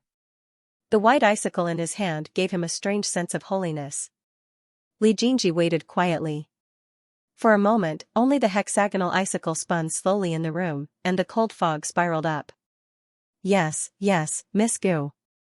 The pageboy gritted his teeth and said with a trembling voice, "When I came to deliver food that day, I saw Miss Gu leading a group of people out of the courtyard before I even passed through the long corridor of the courtyard. The group of servants carried a person, and from afar, I could tell that it was Yicheng." Bang, the spinning icicle exploded, and Li Jingji stood up. He walked a few steps to the pageboy and lifted him up. The broken ice suddenly entered his body. "Do you know where they took him?" I don't know." The pageboy's eyes flickered as he answered. "You really don't know?" Li Jingji stared intently at the pageboy's pupils. A wisp of ice flame shot out from between his eyebrows and went straight to the pageboy's glabella. Your servant, no." Your servant, no." The pageboy struggled frantically, trying to move his head away. However, no matter how hard he struggled, the cold ice flame remained around his head. "Li Si, my roommate, was one of the servants who participated in that incident." Although Miss Gu ordered us to keep it a secret, there were too many people involved. She couldn't control them at all. Get to the point. Li Jingji bit his trembling lips. Yiqing was tied to a boulder and thrown into the ice cave of Heart Infant Lake outside the city. The pageboy quickly said. Li Jingji was startled. He frowned and asked, "How long ago?" "The day young master left home." The pageboy's teeth chattered. Li Jingji's pupils constricted. He nodded thoughtfully. "Don't tell anyone about my return. Otherwise, based on what you said today, Hu Sisi won't let you off." After saying that, he threw the pageboy out of the room. He sat on the chair dejectedly, feeling extremely stifled. It was all his fault. If he hadn't left the other party alone in the Li residence, this wouldn't have happened. He clearly knew that Hu Sisi had a sinister personality. He clearly knew that he didn't have any trusted aides here. He clearly knew that the other party had no one to rely on here. Why did he still leave the other party here alone? Even if he gave him the young master's token, he wouldn't be able to protect the other party. Although he was forced to do so, there was a way. If he had persevered a little more at that time, the other party wouldn't have ended up like this. 1 year ago. The other party met with an accident on the day he left home.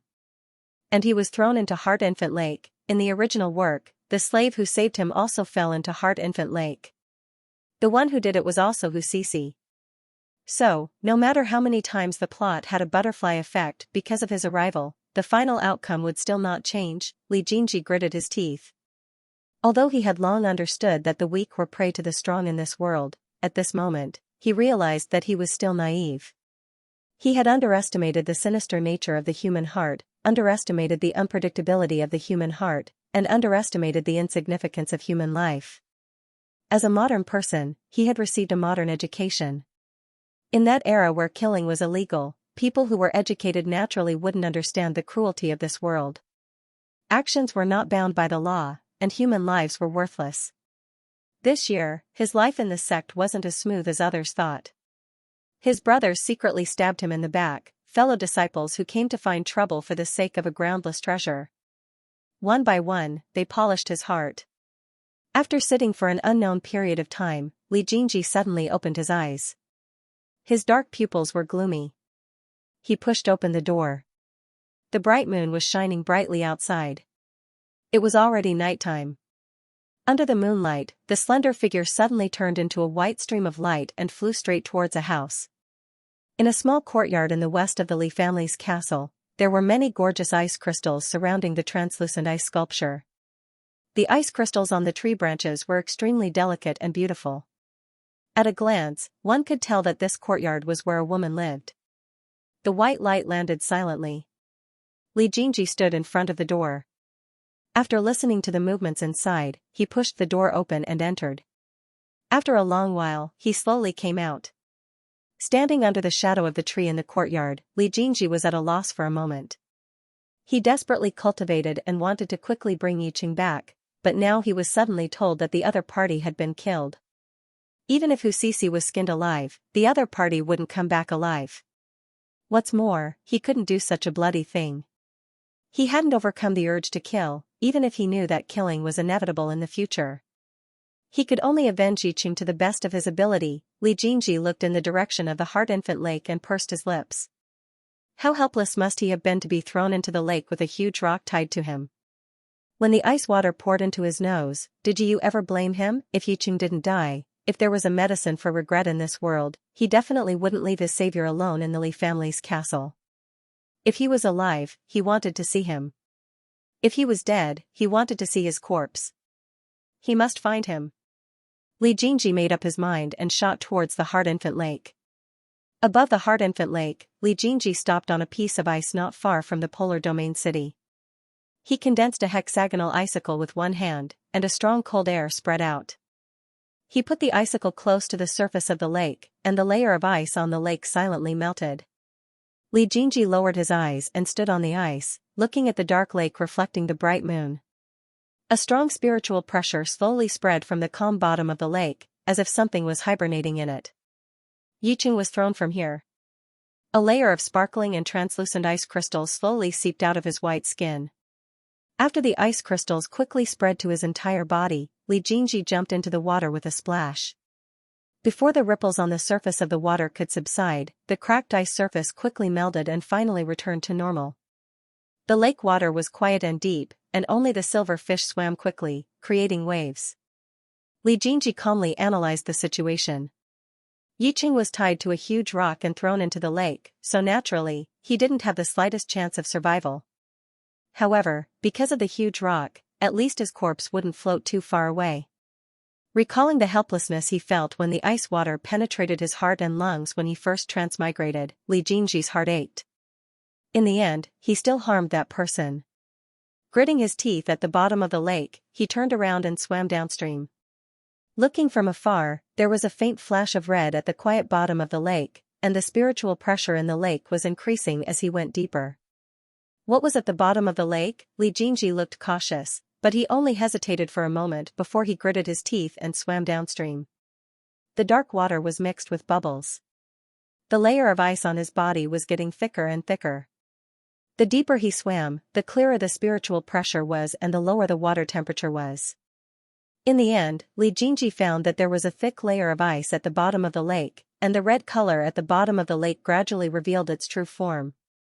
He saw that in the transparent layer of ice, a blood-colored cocoon the size of an ostrich egg was sealed in ice, and the source of the strong spiritual pressure was this cocoon. If he looked closely, he would find that the surface of the cocoon was actually made up of intertwined dark red blood lines, and the blood lines were wriggling at a speed visible to the naked eye. However, Li Jingji's attention was focused on a huge rock next to the cocoon.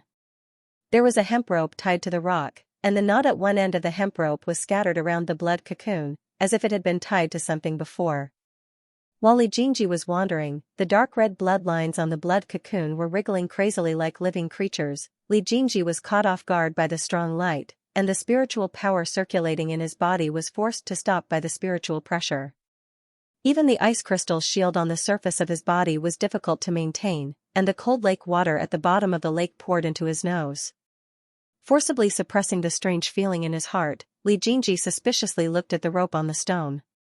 The knot of the rope was intact, but the young man who was bound by the rope was nowhere to be seen.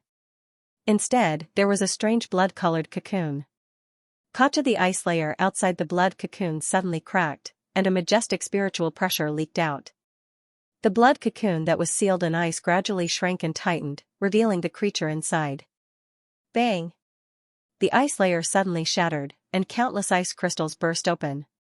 Li Jingji cast a spell to strengthen the strength of the protective shield, and the dark red blood lines on the blood cocoon seemed to have found a breakthrough, and like a living creature, they poured into the mouth and nose of the creature inside the cocoon.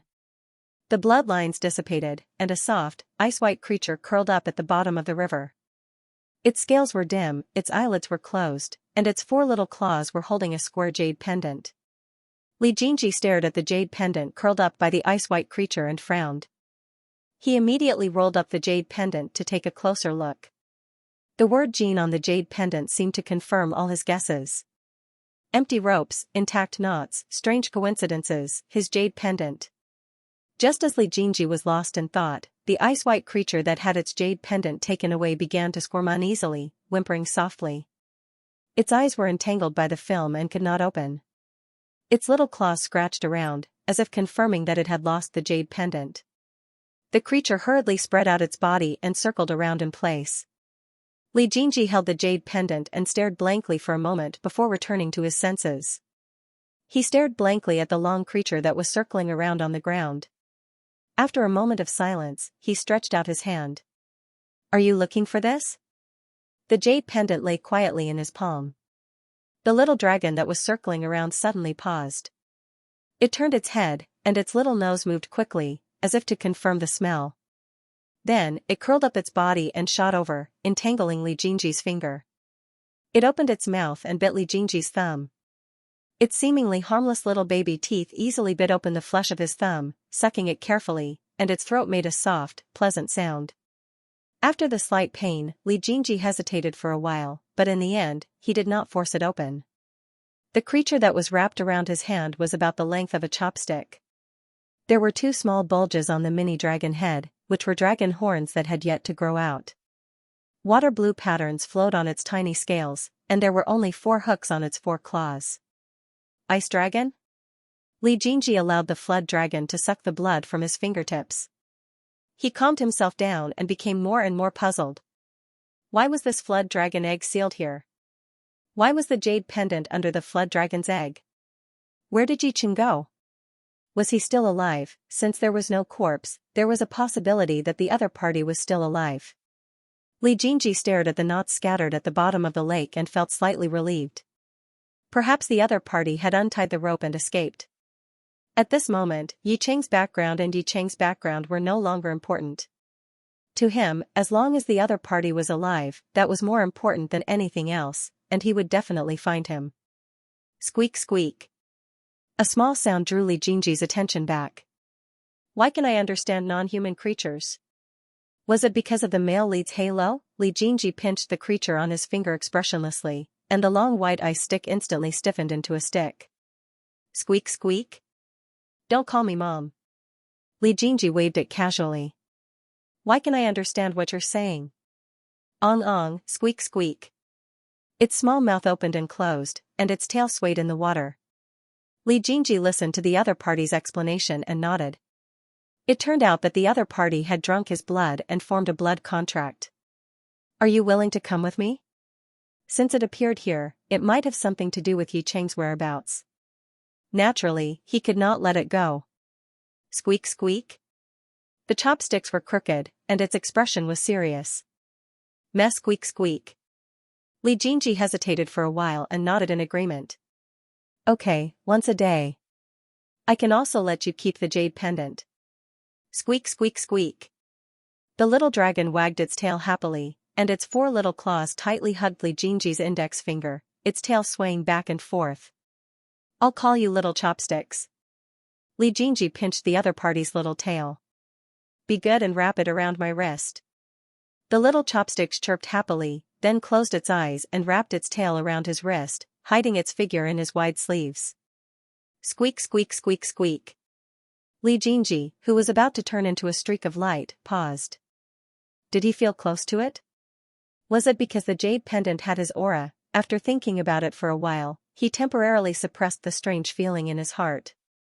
After confirming the direction, he fled in the direction away from Jiyu City.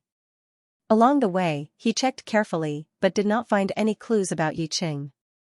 His heart was clouded, and his hatred for Hu Sisi deepened. If he just killed her like that, it would be too easy on her. Half a day after leaving Happy Baby Lake, Li Jingji waited for Qing Mu and the others' carriage.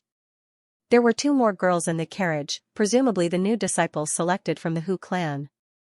Didn't junior brother return to the Li clan? Why are you here? Qing Mu looked at Li Jingji from head to toe and asked in confusion. Li Jingji's expression was indifferent. I originally planned to go home, but I met an old friend on the way and chatted with him for a night, so I couldn't make it back in time. So that's how it is. Then come with us. Qing Mu didn't hesitate. She laughed heartily and drove the carriage towards Polar Domain City. Senior brother, are you from the Li clan fort? The new disciple sitting in the corner whispered. After receiving Li Jingji's affirmative answer, his eyes lit up. I wonder how Miss Cece from Polar Domain City is doing now. This disciple met Miss Cece by chance when I came to Polar Domain City a few years ago, and I haven't forgotten it for many years. Li Jingji was stunned and raised his eyebrows. When he came to his senses, he said with a strange expression, Mother seems to want to pair cousin Cece and cousin Jingtang together. The new disciple looked regretful at first, then seemed to think of something. His eyes lit up, and he fell silent. Li Jingji looked at the new disciple's expression, and a dark light flashed in his eyes. Li Jingtang's aptitude had probably been known for a long time. Naturally, he didn't need to speculate to know what this new disciple was thinking. Li Jingji was still daydreaming when he felt a slight tingling on his wrist. The flood dragon's teeth seemed to secrete a toxin that stimulated the nerves, and the numbness on his wrist was more intense than the numbness on his fingers. He was a little regretful. This guy's appetite seemed to be a little big. Squeak squeak. Little Chopsticks happily transmitted its voice, it's sticky and affectionate. Squeak squeak squeak. Don't call me mother. Li Jingji transmitted his voice back, his voice filled with irritation. Little Chopsticks didn't seem to hear him. It swung its wet and slippery tail and slowly swam up from his wrist to his arm, stopping in front of someone's armpit. Li Jingji took a deep breath and looked at the carriage full of people. He resisted the urge to reach out and secretly clenched his arm. "I'll squeeze you to death. Hurry up and back off, young man." Creak. As expected, the slippery and cold strip transmitted its voice unhappily. Then, it twisted its body and crawled out of Li Jingji's armpit, but it did not return the way it came. Its rough scales rubbed against Li Jingji's collarbone and meandered down. Then, before Li Jingji could have a bad premonition, a bone-chilling numbness spread from his breast. Li Jingji stood up abruptly. Then, he saw the people in the car looking at him with puzzled expressions, their eyes filled with questions. She opened her mouth and laughed dryly. "I think we're almost there. I've been away from home for a year, so I'm a little nervous." Hee hee, hee hee. She resisted the strange feeling in her breast and sat down stiffly. The little dragon seemed to have found something fun. Its tail curled around Li Jingji's abdomen, and it raised its head and gently sucked on Li Jingji's breast like a baby sucking milk. Waves of numbness quickly spread from a certain point to his entire body. Li Jingji's lower body, which had never moved before, strangely had a tendency to raise its head. Fortunately, the carriage had already entered the Li family castle. The people in the carriage filed out.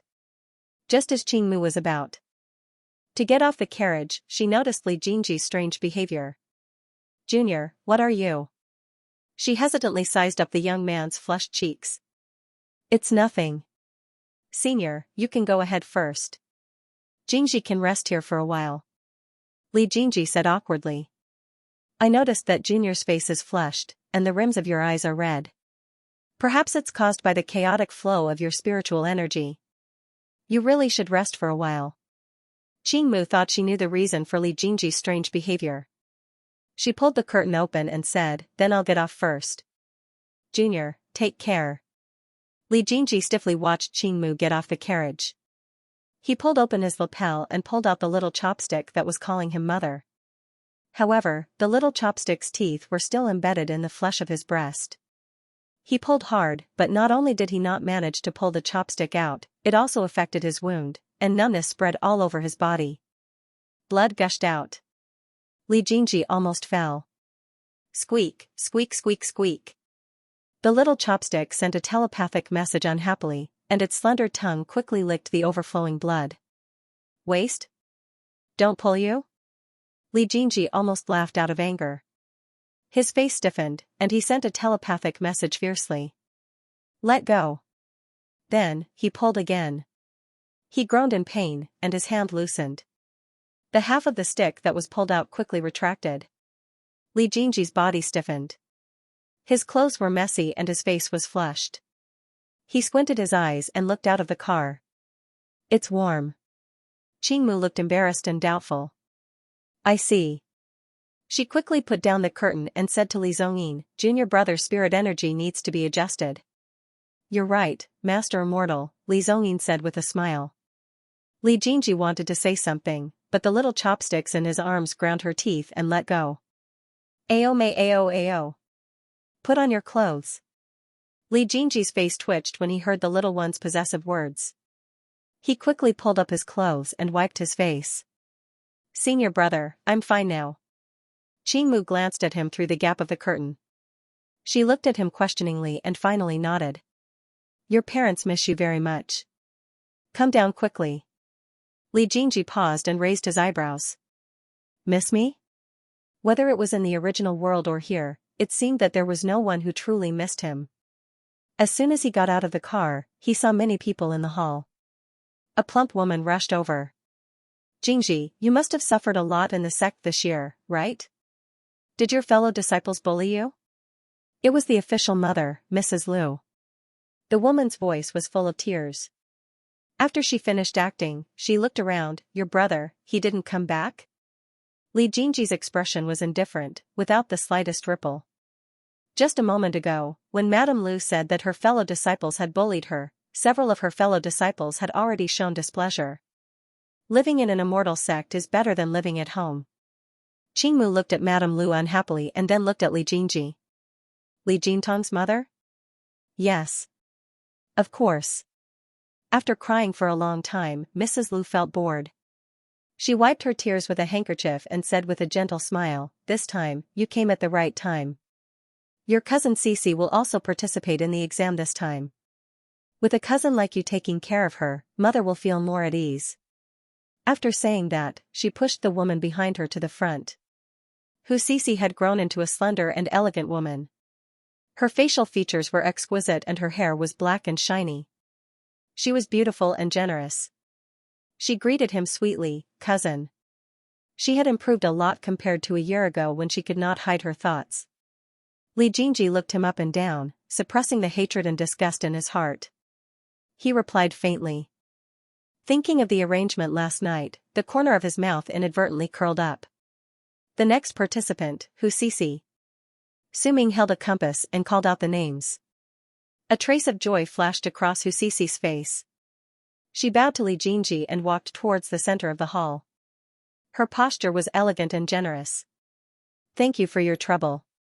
The youth surnamed Su seemed to have a good impression of Cici. The seriousness on his face faded a little and he said softly, "No problem. Junior sister, please place your hand on the compass and condense the spiritual energy in your dantian." "Yes." Cici smiled gently. The new disciple who asked Cici just now stared at her and clenched his fists. His eyes were full of infatuation. The young girl placed her snow-white hand on the compass and closed her eyes to condense her spiritual energy. The room suddenly fell silent. Everyone's eyes were fixed on the compass and they held their breaths. Cici, who had her eyes closed, suddenly frowned. Her hand on the compass suddenly tightened, as if she was scratching something uneasily. "Huh?" The head of the Li family, who was sitting on the main seat, exclaimed in surprise. He propped himself up. "She can't even use the slightest bit of spiritual energy?" "What?" Madame Lu exclaimed softly. Her face was full of disbelief. "How is that possible? Cici clearly has dual spiritual roots of fire and wood." At this time, Cici had already opened her eyes in astonishment. She looked at Madame Lu helplessly. Her big eyes were rippling with tears. She looked very pitiful. "Aunt?" Li Zongyin stepped forward and grabbed Cici's wrist. He closed his eyes and didn't speak. After a while, he opened his eyes in astonishment. "Your dantian is empty. You haven't even reached the first step of Tao?" Li Jingji smiled and lowered his eyelids, blocking the haze in his black eyes. He sealed Cici's 100 major acupoints with ice, so that she would never be able to reach the great Tao. She would have to watch her face grow old bit by bit and suffer the waste of time.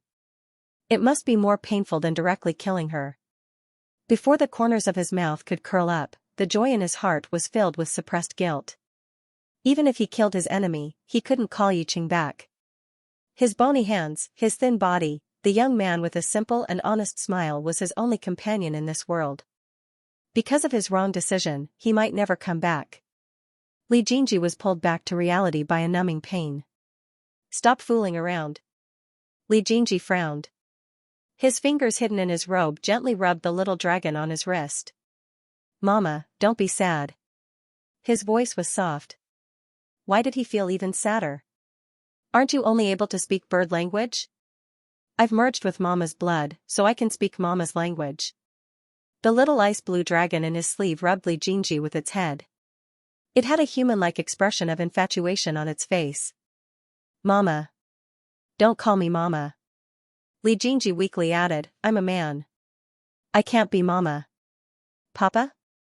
The little ice blue dragon paused and asked hesitantly. "Up to you." Li Jingji comforted himself. Then, he was stunned. "Why do you have this jade pendant? Have you seen the owner of the jade pendant?" The little ice blue dragon's body stiffened. It did not speak immediately. After a long time, it said hesitantly, "I don't remember." "Then why do you feel close to me?" Li Jingji's eyes flashed and he asked. "Your smell. Papa's temperature makes me feel very familiar." After the little ice blue dragon finished speaking, its rough scales gently rubbed Li Jingji's arm. Its voice was sticky and full of nostalgia. There seems to be a voice telling me that I'm waiting for the person with this smell to come back and pick me up. Li Jingji was stunned for a moment. Wait, why did he suddenly feel goosebumps all over his body, as if he was being watched by some spirit behind him? In the dark corner of his wide sleeve, the little ice-blue dragon's ice-white head rubbed against his jade-white arm. A wisp of black air slowly swept across the ice-white scales on its face. Its pitch-black eyes were deep, as if hiding thousands of emotions. Jingji. This is impossible. A sharp female voice broke the silence in the room. Hu Cici's expression was ferocious as she panted heavily. Her nostrils flared rapidly, and she snatched the spell plate from Su Ming's hand. Her almond-shaped eyes widened, and she kept muttering, "Impossible, impossible, I have dual spiritual roots of wood and fire. I can practice the ice seal spell. Impossible, impossible, there must be something wrong." She turned her head and grabbed the Lu family's head. "Aunt, tell me. You saw my spiritual roots test when I was a year old. How can I not have any spiritual roots? Aunt, tell me." The Lu family's head was frightened by Hu Cici's ferocious expression, and her wrist was hurting. "Cici, let go first. I'm afraid the 1-year-old test is not very accurate. Look, your cousin Jingji didn't have any spiritual roots at the 1-year-old test. Last year, he had dual spiritual roots of ice and wood, so it's not accurate." "Impossible!" Hu Cici screamed. Her black hair was messy, and her eyes were bloodshot. Li Jingji's 1-year-old test was obviously done by Aunt. Otherwise, the test would not be inaccurate. Done? Could it be that someone did something to my body? She rushed in front of Li Zongyin and repeated with a panicked expression, "Uncle, you have to get justice for me. Someone must be trying to harm me." Li Zongyin shook off Hu Cici's hand and fiercely turned his head to look at the Lu family's head. He was shocked and angry at the same time.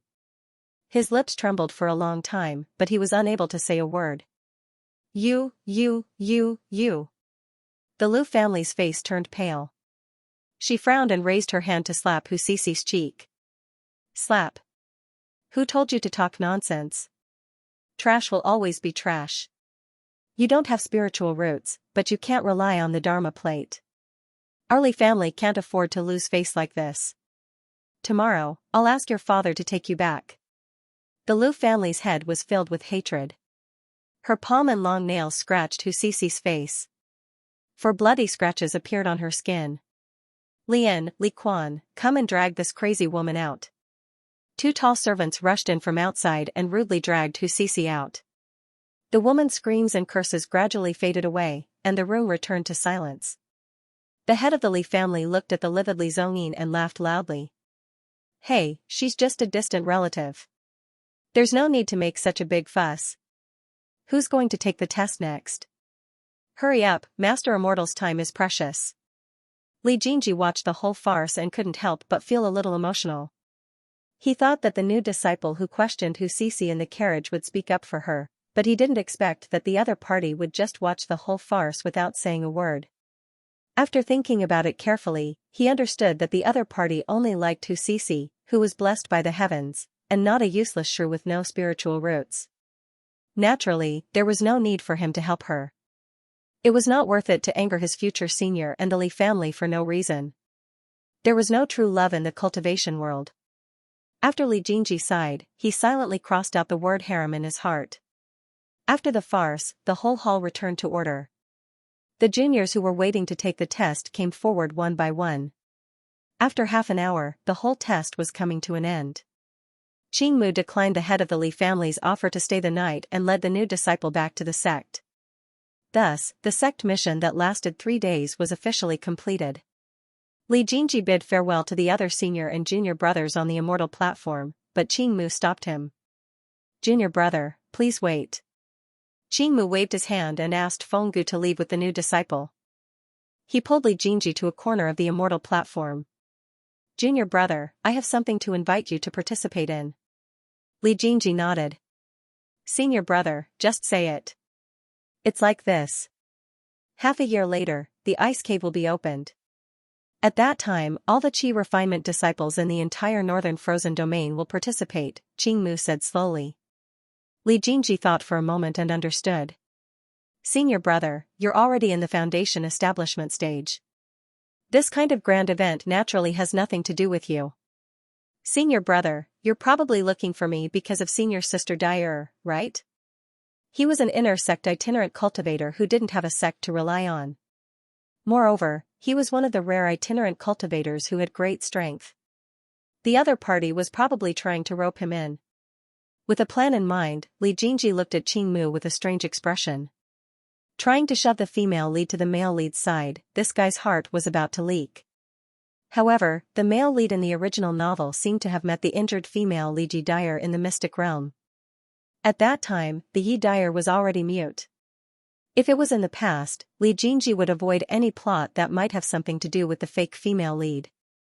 But this time, he hesitated.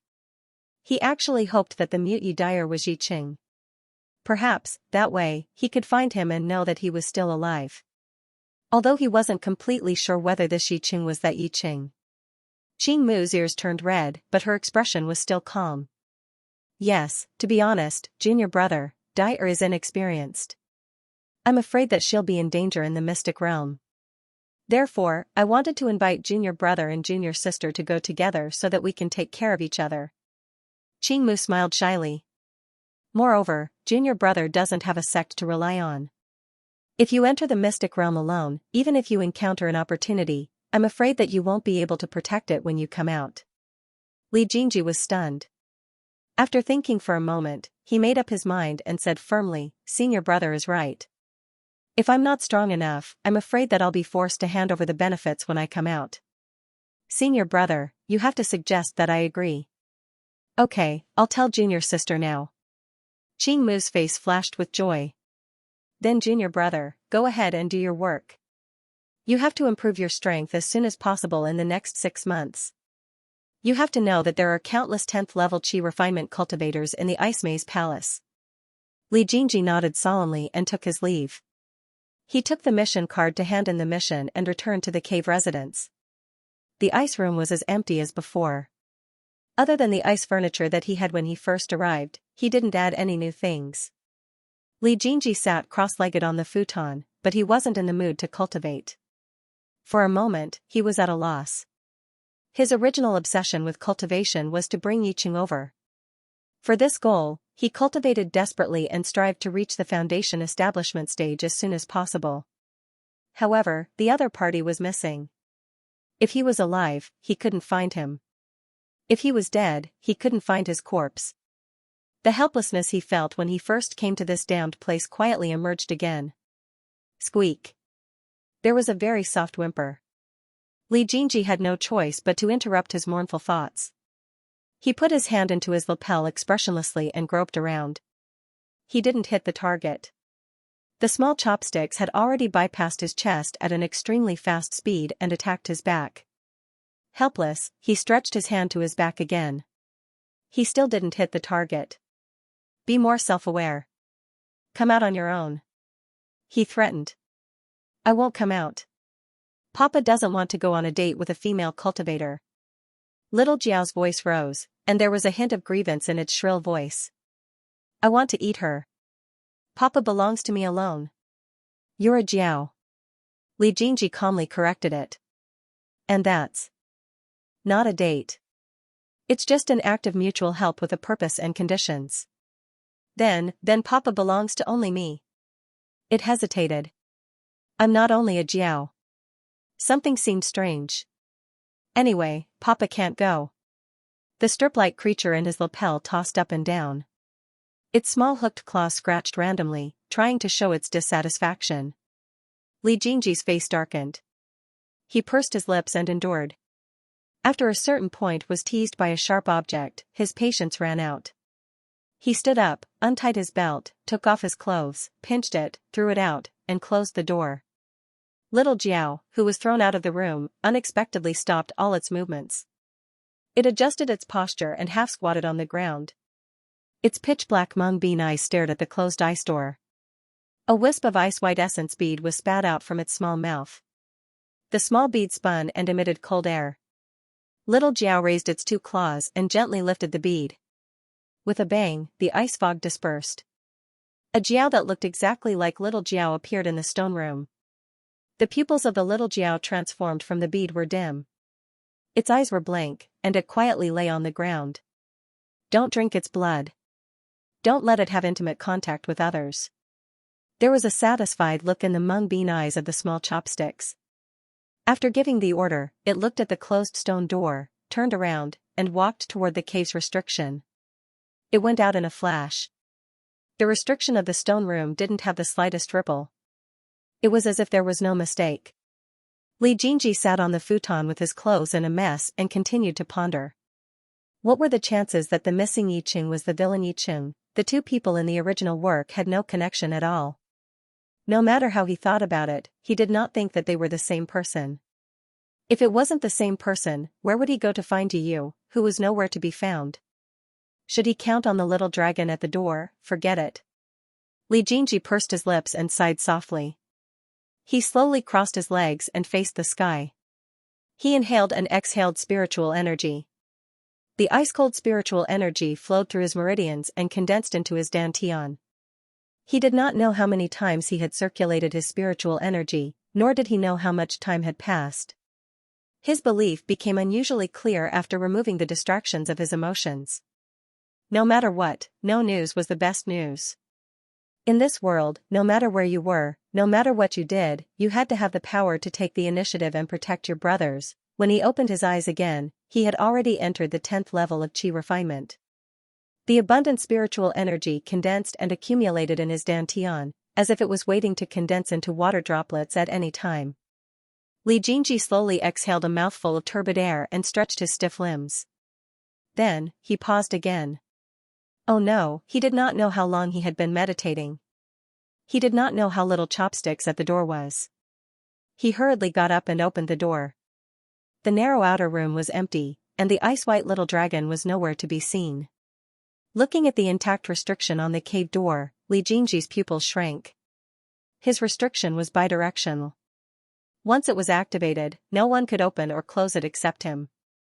How did the little dragon, a bar-shaped creature that could not even open the stone door without triggering the restriction? How long had it been? Would little chopsticks be in danger? Thinking of the inner sect disciples coming and going at the door, Li Jingji's heart could not help but tighten. Would it be caught and made into a barbecued little dragon by the other disciples? Squeak squeak, squeak, squeak. Li Jingji, who was about to go out, stopped in his tracks and turned around abruptly. There was a small body stuck to the door of the side room. Its dim eyes were not as lively as before. Li Jingji thought of the little dragon that he had not fed for half a year, and the guilt in his heart deepened. It must be hungry. Oh my God, look at those eyes. Li Jingji quickly walked to the door and carefully put little Jiao down. He then put his finger to little Jiao's mouth and said, "Drink it." He paused and pouted. "I'm sorry." Squeak squeak. The little flood dragon looked at him weakly and turned its head to the side, not appreciating his kindness. "Drink." He pushed his finger forward.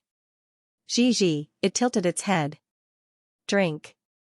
She squeezed open little Jiao's lips and used her fingernails to push against his sharp teeth. Squeak squeak. The man and the flood dragon were in a deadlock for a while. Li Jingji was defeated and left. "Up to you. It seems that you're not hungry. Could it be that he was anorexic? Or do you dislike my blood?" Li Jingji pushed the door open thoughtfully. The little flood dragon in his hand moved slowly and quietly curled up on his wrist, motionless. The entrance of the cave abode was empty.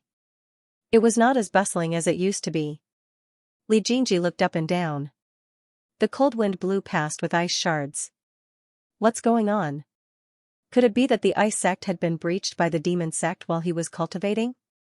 Or did the spirit chi in the mountain sect not make ends meet, causing the disciples to disperse? Seeing that his imagination was getting bigger and bigger, the yellow light flying up from below the cave abode interrupted Li Jingji's imagination. He quickly turned into a light and chased after it. "Brother, please wait." The yellow light stopped, and a delicate female voice came from it. "How dare you? Which eye of yours saw that I'm a man?" "Senior sister, where did the disciples go?" Li Jingji immediately changed his tone and asked humbly. The girl in the yellow light looked a little better and explained slowly, a month ago, the immortal sect had already gathered the team to go to the arcane realm. Today is the day that the team will gather. This place is the cave abode of the inner sect disciples in the chi refining stage. How can there be anyone in such a prosperous time? After saying that, she looked at Li Jingji suspiciously. You don't know? Oh, I've been in seclusion in the cave abode for half a year, so I don't know what happened a month ago. Li Jingji frowned and sped up. He did not expect that his seclusion would directly lead to the opening of the arcane realm. He did not know if senior brother Qingmu would be anxious if he did not see him. After all, they had agreed to it half a year ago. I see. The girl looked at Li Jingji thoughtfully, nodded slightly, and sped up. The platform at the entrance of the ice palace was full of disciples in ice-white robes. The inner sect itinerant cultivators without a master stood in groups of 2 or 3 on the left, while the disciples with masters stood on the other side. The yellow light landed directly in the direction of the itinerant cultivators. Li Jingji looked left and right, then followed the yellow light and landed on the left side. After standing still, he looked around but did not see anyone familiar. Qingmu and Yi Dyer were not standing on the ice platform.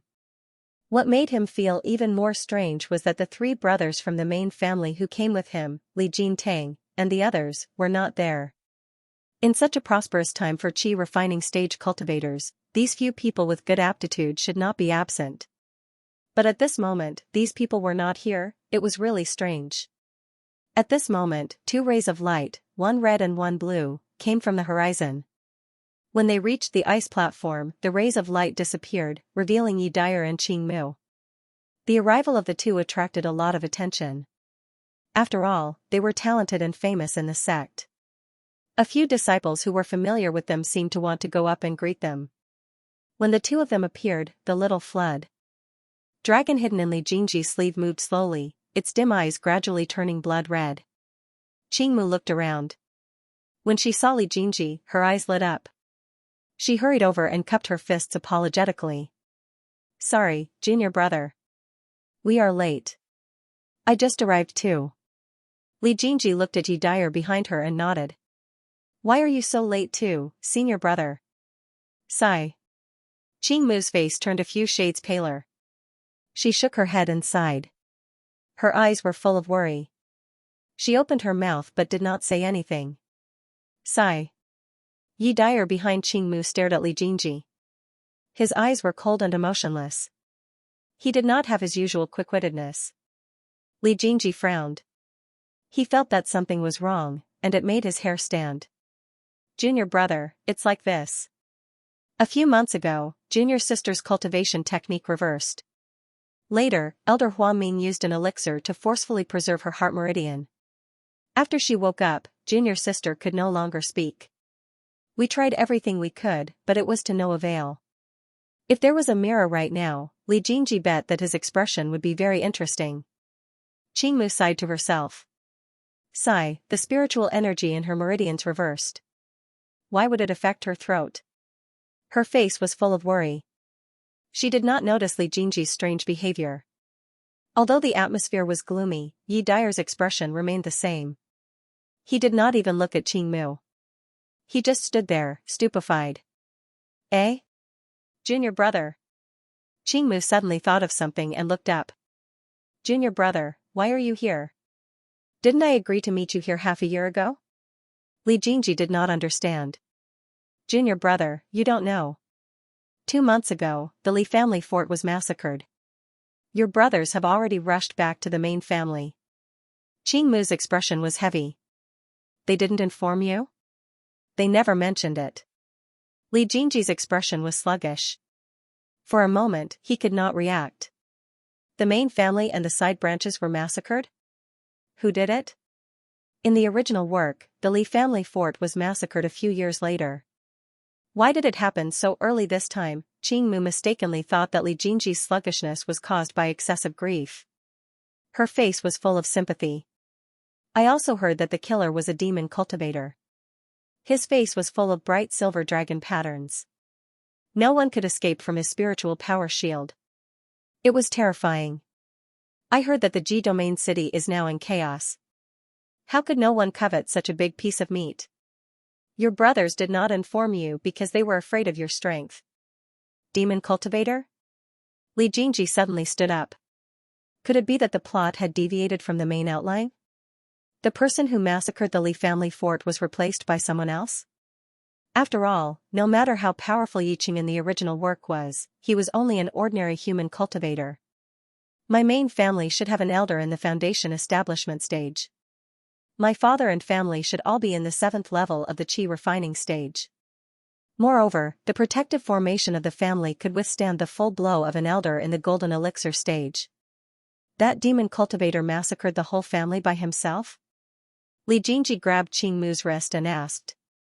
The cultivation level of a demon cultivator is different from that of a human cultivator, but he must be much stronger than the people of the Li family fort. Qing Mu spoke very carefully, for fear that Li Jingji would seek revenge on that guy. Junior brother, don't think about revenge. It's been spread outside that the people of the Li family fort have ice phoenix blood. The demon cultivator massacred the whole family in order to find the thin blood. Junior brother, don't get involved. Li Jingji nodded absent-mindedly, but his mind was in a mess. The missing Yiqing was no longer a demon cultivator. He had no magic power and didn't even have the strength to destroy a family. The villain Yiqing was not the person he was looking for. Thinking of this, Li Jingji breathed a sigh of relief, but also became worried. If it wasn't him, then where was he? And the female protagonist also embarked on the path of the original work. Before going to the secret realm, she lost her voice and fell in love with the male protagonist who was supposed to be in the outer sect. Then, was the plot going on the right track now? The author's girlfriend's bad ending didn't affect him. Li Jingji was still in a daze. Qing Mu thought that he was immersed in the pain of losing his family and couldn't help but comfort him. Junior brother, actually, you don't have to be so sad. Last time, I saw that your father didn't dote on you much. Instead, he helped your brother. Okay. Li Jingji nodded and fell silent again. The male protagonist had no feelings for Li Zhongyin, and it was even more impossible for him to have feelings for Li Zhongyin and the Li family fort. When he heard this news, he felt at most the same as when he read the news on Weibo and saw that a few people had died. There was only pity, but no hatred. For a moment, no one spoke. Qing Mu saw that the atmosphere was stagnant and sighed softly. She turned to Yi Dyer and said, Junior sister, this time you and junior brother will go to the secret realm together. Remember not to run around casually. Before she finished speaking, Yi Dyer walked to Li Jingji's side and stood still, looking back at him expressionlessly. Okay. The two of you must be careful when you go. Qing Mu's face was full of vigilance. She glanced at Li Jingji with a strange expression. Junior brother should understand senior brother's intentions. Li Jingji nodded expressionlessly. He restrained himself, but still couldn't help but correct her. Senior brother, it's better not to say such misleading words. After all, senior sister is still standing here. Qing Mu's ears turned red. She quickly glanced at Yi Dyer and hurriedly turned to leave. He's finally gone. A faint female voice sounded. Senior sister, what's wrong with you? Li Jingji restrained his expression. Do you really think a cultivator can't speak because of damaged vocal cords?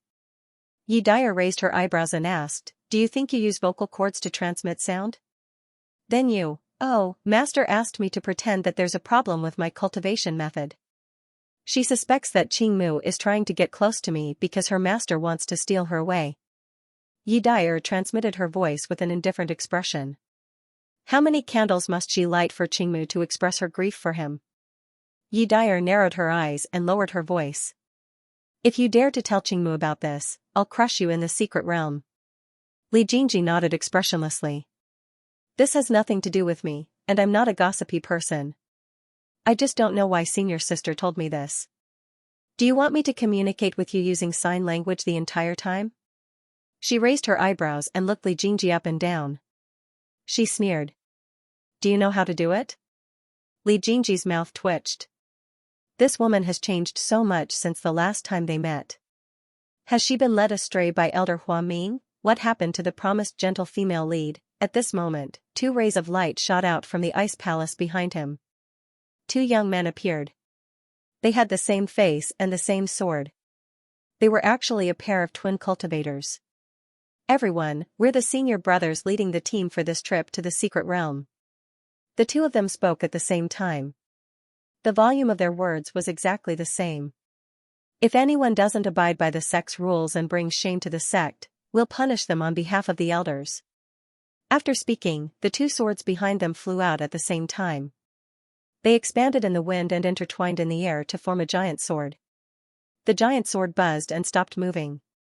Junior brothers and sisters, please board the flying sword. After speaking, the two of them flew up at the same time and stood at the front of the flying sword. Everyone present turned into rays of light and flew onto the flying sword. After everyone in the square was on the flying sword, the giant sword broke through the air and flew away. Li Jingji stood in the middle, recalling the description of the ice cave secret realm in the original text. In some places, the ice was so shallow that it would break upon contact. Under the ice, there were either bone-freezing undercurrents or piercing icicles. Logically speaking, cultivators had the escape light to use, so they didn't have to worry about the thickness of the ice layer. However, the most detestable thing about that secret realm was that they couldn't use escape light. Just as Li Jingji was letting his imagination run wild, Yi Dyer's voice drifted over. I don't want to travel with you. As you wish, Li Jingji said lightly. Take care. He was going to find out more about Yi Qing, so he did not want to go with her. Although all kinds of evidence proved that the villain Yi Qing wasn't his Yi Qing, he still couldn't help but ask, Senior Martial Sister, is there a clansman named Yi Qing in your clan? Yes, he answered concisely. Li Jingji turned around abruptly. Where is he? Before my aunt went missing, she named the child in her womb Yi Qing.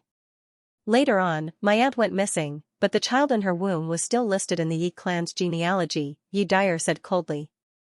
Li Jingji understood. As for the child's whereabouts, he had no way of knowing. The flying sword was more than twice as fast as the flying horse. In just half a day, they arrived at the ice cave secret realm in the center of the northern frozen domain. The secret realm was located in a ring-shaped iceberg. There was a bottomless blue pond that emitted icy white air. The pond was surrounded by cultivators from various sections. The giant sword landed above the crowd on the left side of the pond. Li Jingji noticed that the people below were actually divided into two groups. The person on the other side was obviously Moksha of the northern frozen domain. Moksha's group was full of demons. The coquettish female cultivators were barely clothed, while the male cultivators had messy hair and some were bewitching. On the other hand, the people on his side were all wearing the same uniform with neatly combed hair. When the disciples landed on the ground, the twins looked at each other and made a hand seal. The giant sword buzzed and split into two, then flew into the scabbards on their backs. Li Jingji retracted his gaze and closed his eyes to meditate. After entering the secret realm today, he had to be careful. It was always good to have more spiritual power now. He was still a little nervous. After all, there would be competition in the secret realm, and with competition, there would be killing. If he was not mentally prepared to see blood, he would be killed by others. The mental preparation he had built up in his heart all this time was not enough for him to kill someone. What should he do? A day later, a white-haired old man appeared in the light. His eyes shone brightly as he laughed and said, Little friends, today is the opening day of the secret territory. Before this old man still has to announce some rules. First, swords have no eyes. All competitions and killings in the secret territory will not be held accountable. Second, the secret territory cannot be used in the secret territory. Little friends, please be careful. Third, the secret territory will close in 3 months. Please hurry up. If you miss this deadline, you will have to wait for the next opening day. After he finished speaking, he made a hand seal. Majestic spiritual power overflowed from the palm of his hand. The cold air on the ice lake seemed to be forcibly pulled away by a pair of big hands. The cold lake water boiled on its own, and the scene was magnificent. Go in quickly. The old man's face was red as he turned his head and shouted. After hearing this, the cultivators of the two groups all rushed toward the center of the lake. Li Jingji was sandwiched between them. After he entered the ice lake, he vigilantly mobilized spiritual power to cover his body. The buoyancy of the lake water carried him for about a few meters. His body suddenly became empty and fell rapidly. I'm here, Li Jingji mobilized his spiritual power. Sure enough, he couldn't use light. He turned his body and landed steadily. Before he could stand up, there was another sound of someone falling to the ground beside him. This sound made Li Jingji's nerves tense. The ice cone quickly came out of his heart and floated around him to protect him. He quickly got up and took a few steps back.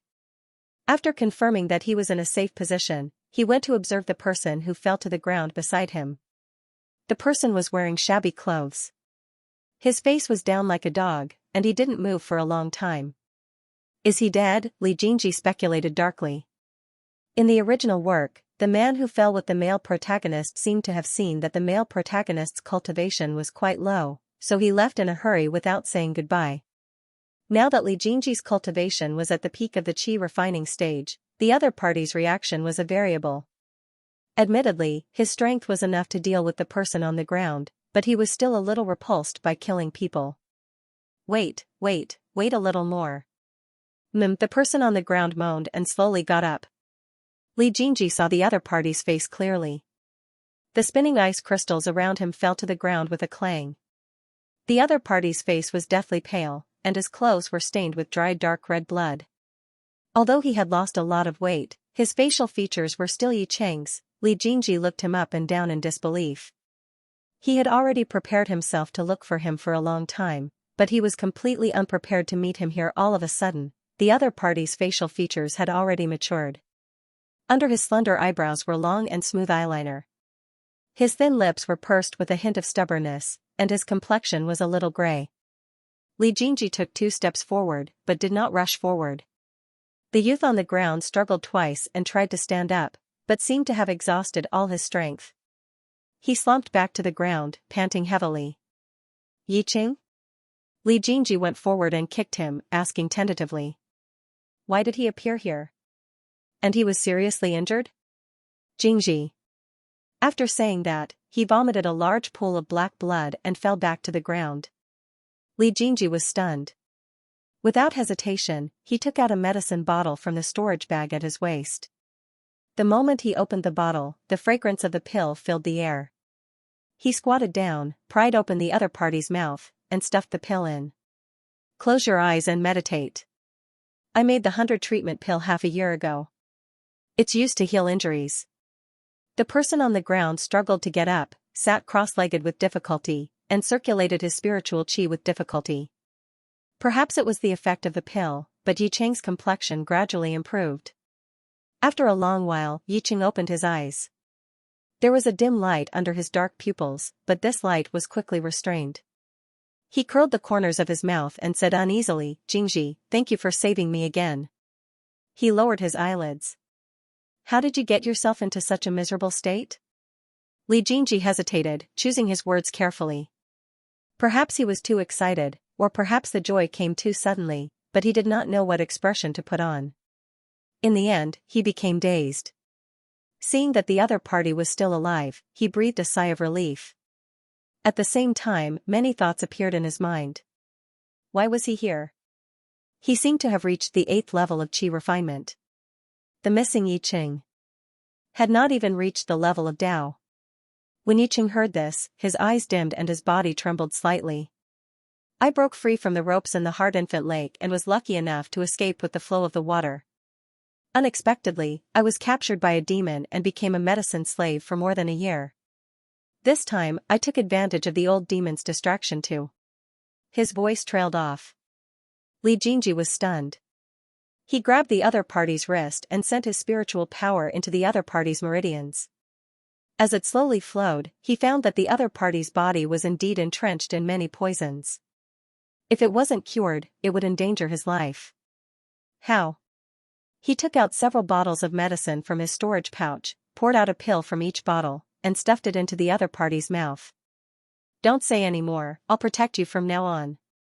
Once the pill entered his mouth, he squeezed the other party's hand and forced his spiritual energy into the other party's body, beginning to disperse the hidden poison in the other party's meridians.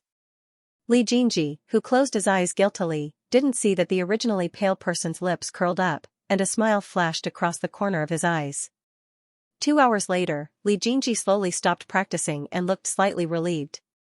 Fortunately, although there were many poisons in the other party's body, they could all be cured. He only needed to loosen his meridians every day and he would be cured in half a month. Fortunately. Li Jingji opened his eyes. Just as he was about to say something, his and Yi Cheng's expressions changed at the same time. They glanced at each other and dashed to the corner of the ice cave. In the blink of an eye, the sound of light footsteps could be heard from afar, and a delicate female voice could be heard. "Senior brother, why are we walking to such a remote place? The map that Master gave me clearly shows that the center of the labyrinth is the one that leads to it. Junior sister, just follow me." "I have my own reasons for doing so," the handsome male voice said gently. Li Jingji and Yi Cheng looked at each other and restrained their breaths at the same time. They took half a step back and leaned against the wall. As the footsteps approached, the senior brother said, "Junior sister, you don't know. Although this place is far from the center of the labyrinth, there is an opportunity nearby." The man's voice carried a hint of pride. "I learned from the disciples who entered in the past that before the mystic realm closed, there would be a strange phenomenon. It happened several times in a row, which made the cultivators who went out very upset. However, the next time it opens is 50 years later.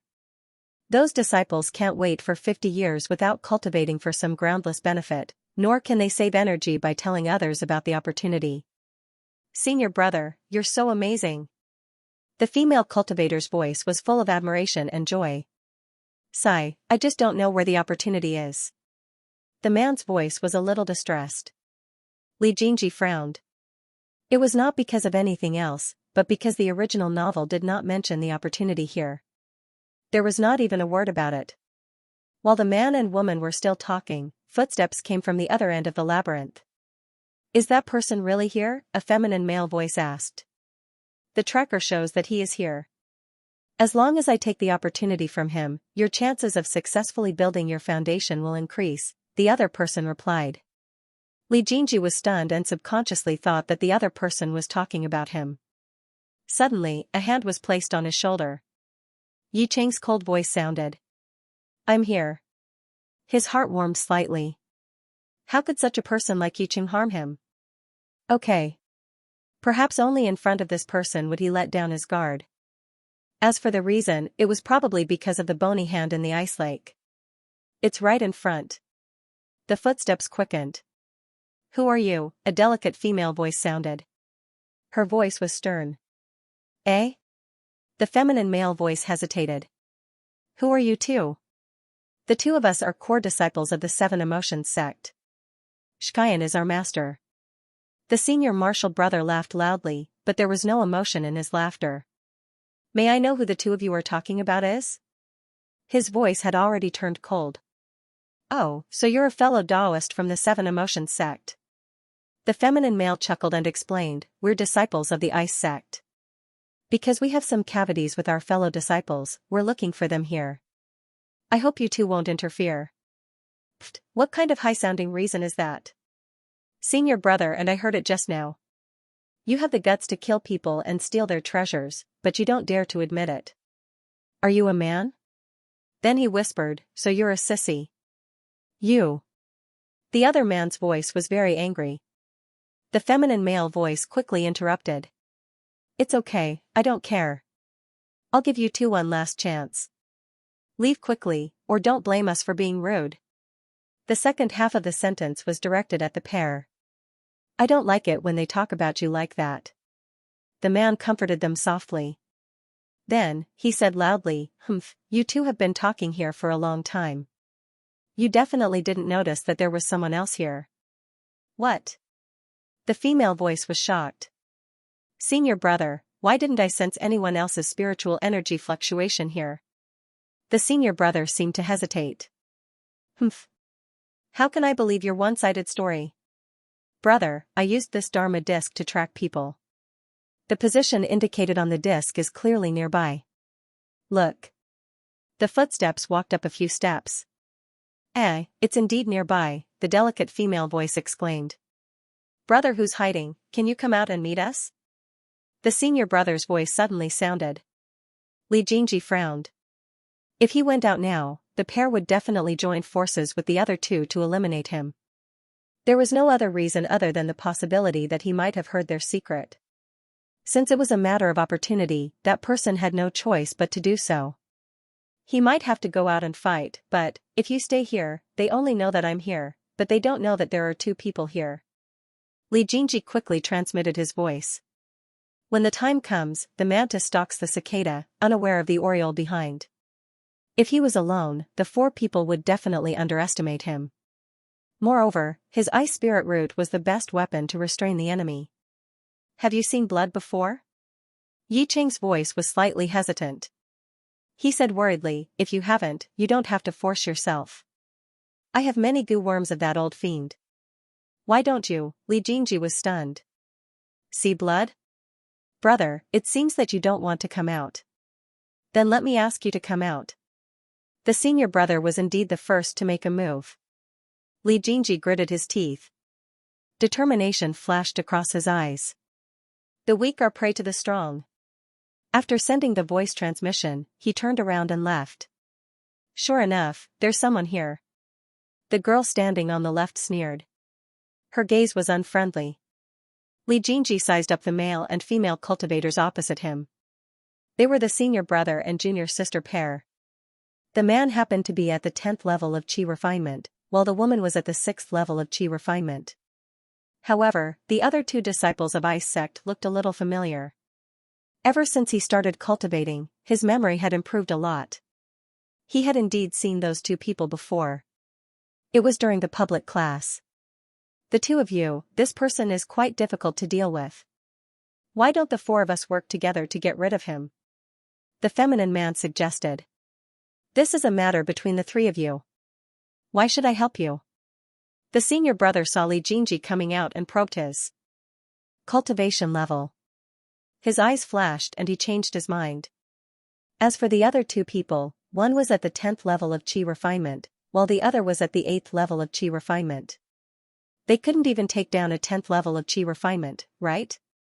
Then I'll have to ask the two of you to step back. The effeminate-looking man was clearly thinking the same thing, so he didn't mind.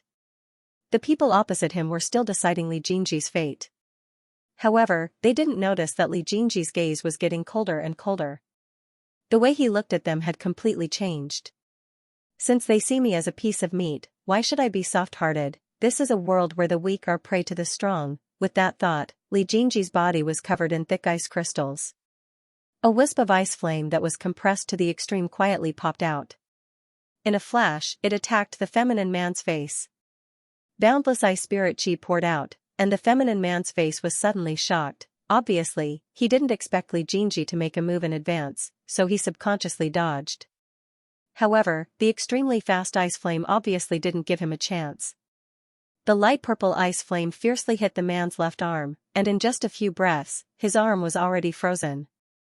In the blink of an eye, the ice layer seemed to have a life of its own and gradually covered half of the feminine man's body. For a moment, there was a slight cracking sound, and all this happened in a moment.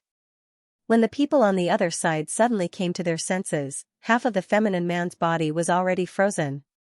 Hiss, such pure ice spiritual energy?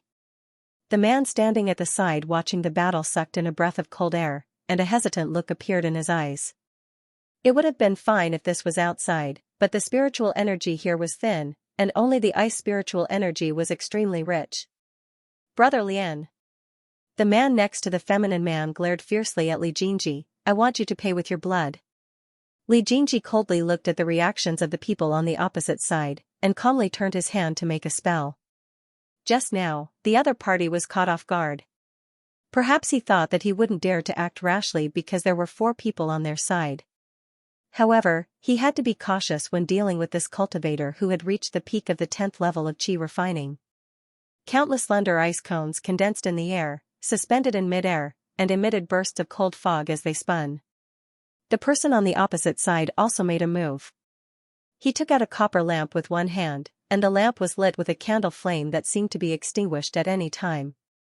The candle flame flickered, and mixed with countless oil bursts, it turned into countless mottled fireballs in an instant, attacking Li Jingji from all directions, Li Jingji's expression froze, and the ice layer on the surface of his body turned into countless sharp ice cones. They seemed crystal clear and harmless, but in fact, they condensed all the spiritual energy in his great chaotic meridian, and their defensive power was evident. The man in front of him seemed to be particularly confident in his magic weapon. When he saw that Li Jingji was only using some ridiculous icicles to protect himself, joy flashed across his face. He even crossed his arms and waited for the fight to end. The dense fireballs landed on Li Jingji's body one after another, raising a burst of white mist. In an instant, the entire space fell into a dead silence. The senior martial brother standing outside also thought that Li Jingji would definitely die. Just as he was about to say something, he suddenly realized that there was something wrong with the spiritual energy in the surroundings. Fellow Taoist. The mist in the air was of the ice attribute. Be careful. He shouted loudly, but it was already too late. Before the fog dispersed, a bang sound was heard, and the tall man fell to the ground. He hurriedly used his divine sense to check, only to find that there was an icicle several feet long and as thick as a piece of paper piercing through the man's dantian. Li Jingji's forehead was covered in cold sweat. His robe was slightly damaged, and most of the ice crystals that covered his body had been broken. Blood was gushing out of his wounds. Fortunately, if the other party hadn't underestimated the enemy, if the other party hadn't valued his magic weapon too much and thought that he would be able to kill him in one blow, to the extent that he didn't even take precautions, then the two icicles that he had hidden earlier wouldn't have been able to succeed so easily. The two people standing at the side quickly turned around and looked at the feminine man who was unable to move, his face full of pain. They then looked at the unlucky man who had fallen to the ground, and finally looked at Li Jingji who was covered in injuries. The senior martial brother and junior martial sister looked at each other and saw the message in each other's eyes. Only a fool would not take advantage of the situation. Without hesitation, they patted the top of their heads and wanted to make a move. However, before they could condense their spiritual energy, they saw a sudden change. A thin needle of spiritual energy shot out from the corner of the ice wall. Compared to the cold air of Li Jingji's icicles, this ice needle emitted a scorching heat. The cold air in the surroundings was even distorted by the high temperature. The senior martial brother and junior martial sister quickly mobilized their spiritual energy and took a defensive posture. There were still 2 examples before them, so they didn't dare to be careless. The ice needle drew a streak of dark red light in the air and flew straight towards the feminine man. Bang! With a loud sound, the extremely hot ice needle and the extremely cold ice block collided and suddenly exploded. The feminine man who was frozen inside didn't even bleed. As the ice fragments flew, the senior martial brother and junior martial sister expressed, "Master, we want to go home." 2 fellow Taoists, my name is Kashiwabara and this is my junior martial sister, Chu Tong. The 2 of us have something to discuss. The senior martial brother named Kashiwabara cupped his fists towards Li Jingji and said, "Fellow Taoist at the corner, please come out." A person walked out from the corner of the ice wall. His figure and bearing were of the highest quality, but the clothes on his body were extremely inconsistent with his appearance and bearing. They saw the other party walk straight towards the youth who was covered in injuries. In the blink of an eye, the other party's cold arrogance became gentler, as if he had been sick for a long time. Was the feeling just now that the other party was very powerful just an illusion? Yiqing supported Li Jingji from behind and said worriedly, "Jingji, heal your injuries. I'll stay here." Li Jingji glanced at the 2 of them strangely, then turned and walked behind Yiqing. He sat down cross-legged, took out a medicinal pill with one hand, and began to meditate after consuming it. Yiqing looked back at Li Jingji, who trusted him completely, and a smile flashed across the corner of his eyes. "Fellow Taoists, I have a map of the opportunities here. I wonder if the 2 of you are interested in traveling with us." Kashiwabara's expression was calm, without the slightest hint of awkwardness. Although one of them was injured and the other was only at the 8th level of chi refinement, no matter how stupid he was, he could still tell. These 2 people both had top-notch ice attribute spirit roots, and in fact, one of them had the rarest ice attribute spirit root. If they were outside, he might not be afraid, but because of the geographical conditions here, he had to compromise and bow his head. Yiqing, who was opposite him, still stood there with a faint smile and did not speak. "Kashiwabara. silently swallowed a mouthful of blood and took out a brocade handkerchief from his storage bag. Fellow Daoist, what I said is true. When the time comes, we can split the benefits in half, okay? Li Jingji completed a small cycle and slowly put away the cultivation technique. He opened his eyes and said, I agree. Then there's no time to lose. Let's go quickly. Kashiwabara heaved a sigh of relief. Although he did not want to split the opportunity in half, compared to the uncertain opportunity, safety was more important. Besides, the dangers outside the opportunity were still unknown. If there were 2 more people who offered benefits, the chances of obtaining the opportunity would be higher. Chu Tong did not understand why senior brother was afraid of those people, but he was not stupid. He rolled his eyes twice and did not speak. Kashiwabara took the brocade handkerchief, compared the direction, and led the way. The structure of the ice cave was like a maze. There was no exit, and there were countless traps on the ground. No one knew where the undercurrent led to because no one could resist the cold. The water would freeze spiritual power, and it could be said that one would die if they entered. The special thing about this mystic realm was that one would never know how big it was and what was on the other side of the ice wall. Li Jingji walked side by side with Yi Qing and secretly transmitted his voice to him. The ice needle just now was very powerful. It imitated your icicle technique. Yi Qing smiled and replied, did you intentionally temper and compress your spiritual power? I don't like flashy things. Li Jingji curled his lips. Kashiwabara turned a corner and stopped. A dead end? Eh? There's no road. Chu Tong frowned and said, this ice wall is very thick. It should be an ice wall used to bear weight. The ice walls with side chambers are thin and crystal clear. Senior brother, are you sure it's here? Kashiwabara obviously thought of this as well. He took the brocade handkerchief and looked it over and over again. He hesitated and said, eh? This is the place where this strange phenomenon happened. How can it be a dead end? Li Jingji looked at the 2 of them echoing each other and then looked at the remote environment. He said coldly, fellow Daoist Bai, can you let us take a look at the brocade handkerchief? Maybe we can find something? As he spoke, ice crystals quietly climbed up his neck and arms. Sure, we'll have to trouble you to help us find the way. Kashiwabara stretched out his hand and handed over the brocade handkerchief. Li Jingji was prepared for Kashiwabara's attack. The spiritual energy on his wrist surged, and his fair skin was covered with fine and dense ice crystals. As soon as the earth spike touched the ice, it was as if it was swallowed. What? Kashiwabara's eyes widened when his attack failed. He quickly retreated, and his whole body was wrapped in earth attribute spiritual energy. Oh, I didn't expect your spiritual energy to be so rich. It swallowed up my earth and fire attribute spiritual energy. Yi Qing suddenly jumped up when his opponent attacked. Countless ice needles appeared in the air and attacked Chu Tong like a storm. However, they stopped a few inches away from her body. Ah! The girl's wood attribute spiritual energy dissipated. She was so scared that she covered her ears and squatted down. After Yi Qing did this, he turned to look at Li Jingji. He didn't want to intervene and help his opponent. Because only battles could make people grow. He shouldn't grow up in a greenhouse and be soft-hearted. Li Jingji pursed his lips and looked at Chu Tong, who was restrained by Yi Qing. His expression was complicated.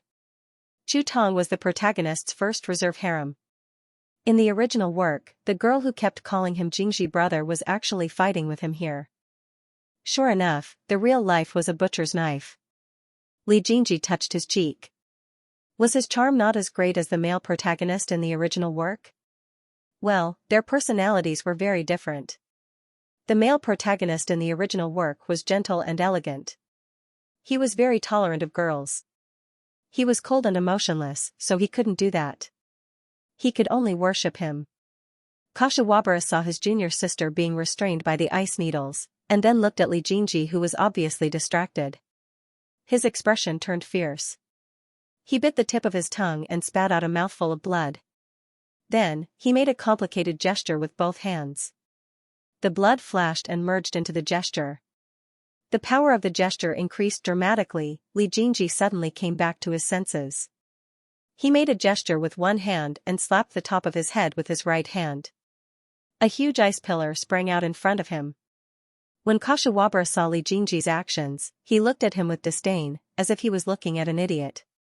After a sneer, his body twisted and gradually faded. In another flash, he appeared at the end of the ice corridor. Did he just run away? Sacrificing some blood essence just to escape? Li Jingji, who thought he was about to fight a tough battle, was silent for a long time.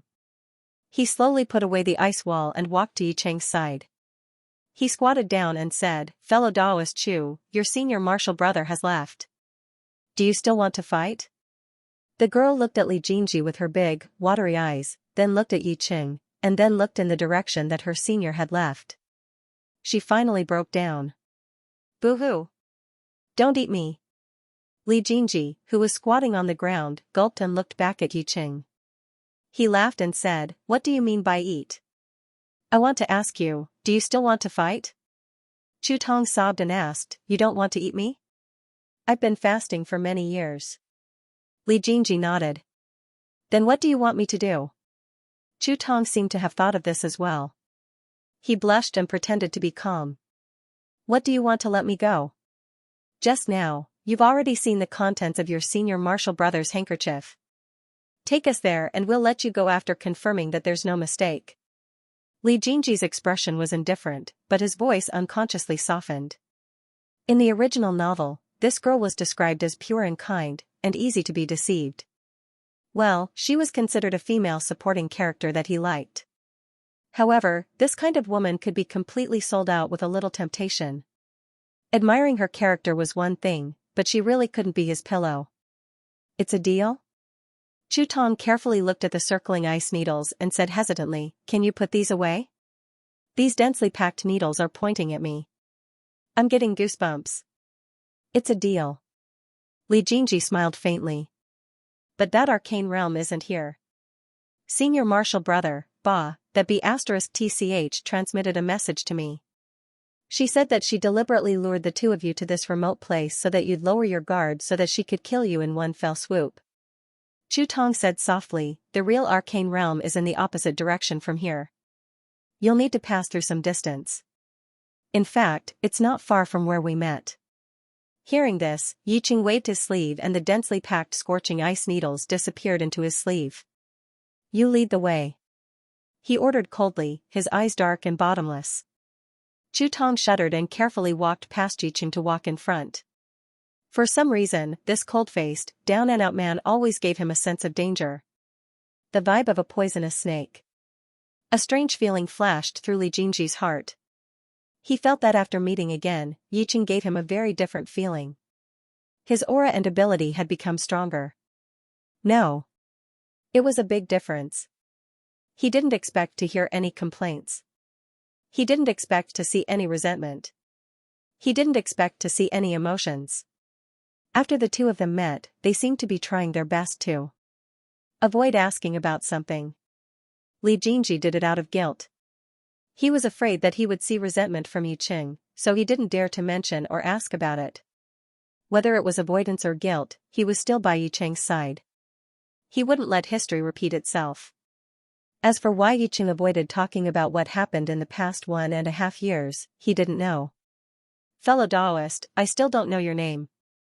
After walking for a while, Chu Tong suddenly turned around and looked at Li Jingji. "Li Jingji." He pursed his lips and answered. "Caution. That's a good name," Chu Tong said with his eyes wide open. "Who allowed you to define other people's names at will?" "Lead the way," Yi Yu said coldly. A strand of ice spirit chi that was emitting a scorching hot aura suddenly appeared. It shot out and circled around Chu Tong's neck. "It's so hot." Chu Tong shrunk his neck subconsciously. His tender skin was scalded and a bloody scar appeared. "It hurts. You don't know how to be gentle with women.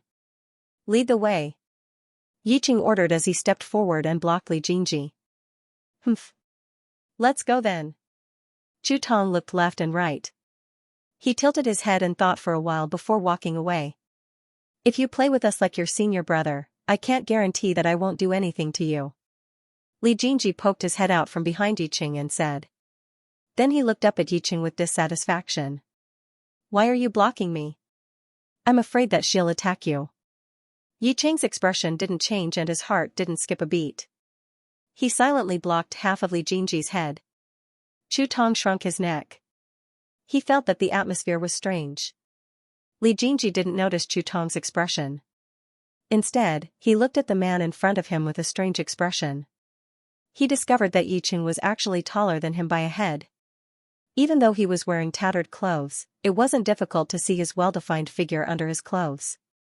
Did he really not wear the wrong body? Why was he, the future male lead who ate and drank well, not taller than this person who had been malnourished since young? Could it be that he fasted too early for the convenience of cultivation? He couldn't help but fall into deep thought. Yi Yu lowered his head and looked at the distressed young man. His lips curled into a smile as he reached out to pull the young man's shirt towards him. He turned his head and looked coldly at Chu Tong. "Stop dawdling. Lead the way." Chu Tong saw the man's expression change. He shrunk his neck and walked with his head down. "He's too scary. It's better not to get close to him. I'll bring him to the place and leave quickly. Only by returning alive can I take revenge on the man who abandoned me." After turning a few corners, the passage in front of them suddenly widened. Although the path was wider, the layer of ice on the ground was much thinner. Many dark holes were like quietly dormant ferocious beasts. However, it was obvious that someone had already taken this path. Most of the layer of ice in the middle of the path had already shattered. There was only a female cultivator standing on a small pillar in the middle. Her hair was messy and she looked quite disheveled. Yi Cheng frowned. Obviously, he didn't want to help. He turned his head and said to Chu Tong, "Take a detour." Then, he tugged on Li Jingji's clothes and turned to leave. "Eh? Is that fellow Daoist Yi?" Li Jingji looked into the distance and muttered to himself, "Although we can't use flight light here, with her cultivation level, she should be able to fly out with the wind. But why is she standing on the pillar and looking like she's trapped?" Yi Cheng secretly used his strength to pull at the other party. When he found that he couldn't move her, he pursed his lips and looked at the female cultivator on the pillar. When he saw the female cultivator's face, his brows furrowed tightly. Li Jingji wasn't a meddlesome person. If this person was someone else, he wouldn't even pay attention to them. However, he promised Qingmu that he'd travel with Yi Dyer. He'd already broken his promise and didn't travel with them. If he didn't help her, it wouldn't be justifiable. "Fellow Daoist Yi, did you encounter some trouble?" Li Jingji transmitted his voice from afar. The Yi Dyer on the other side had already noticed Li Jingji's group. He kept his composure and didn't call for help. When he heard Li Jingji's question, he transmitted his voice coldly, "There's a small problem. There are spirit-eating fish in the water."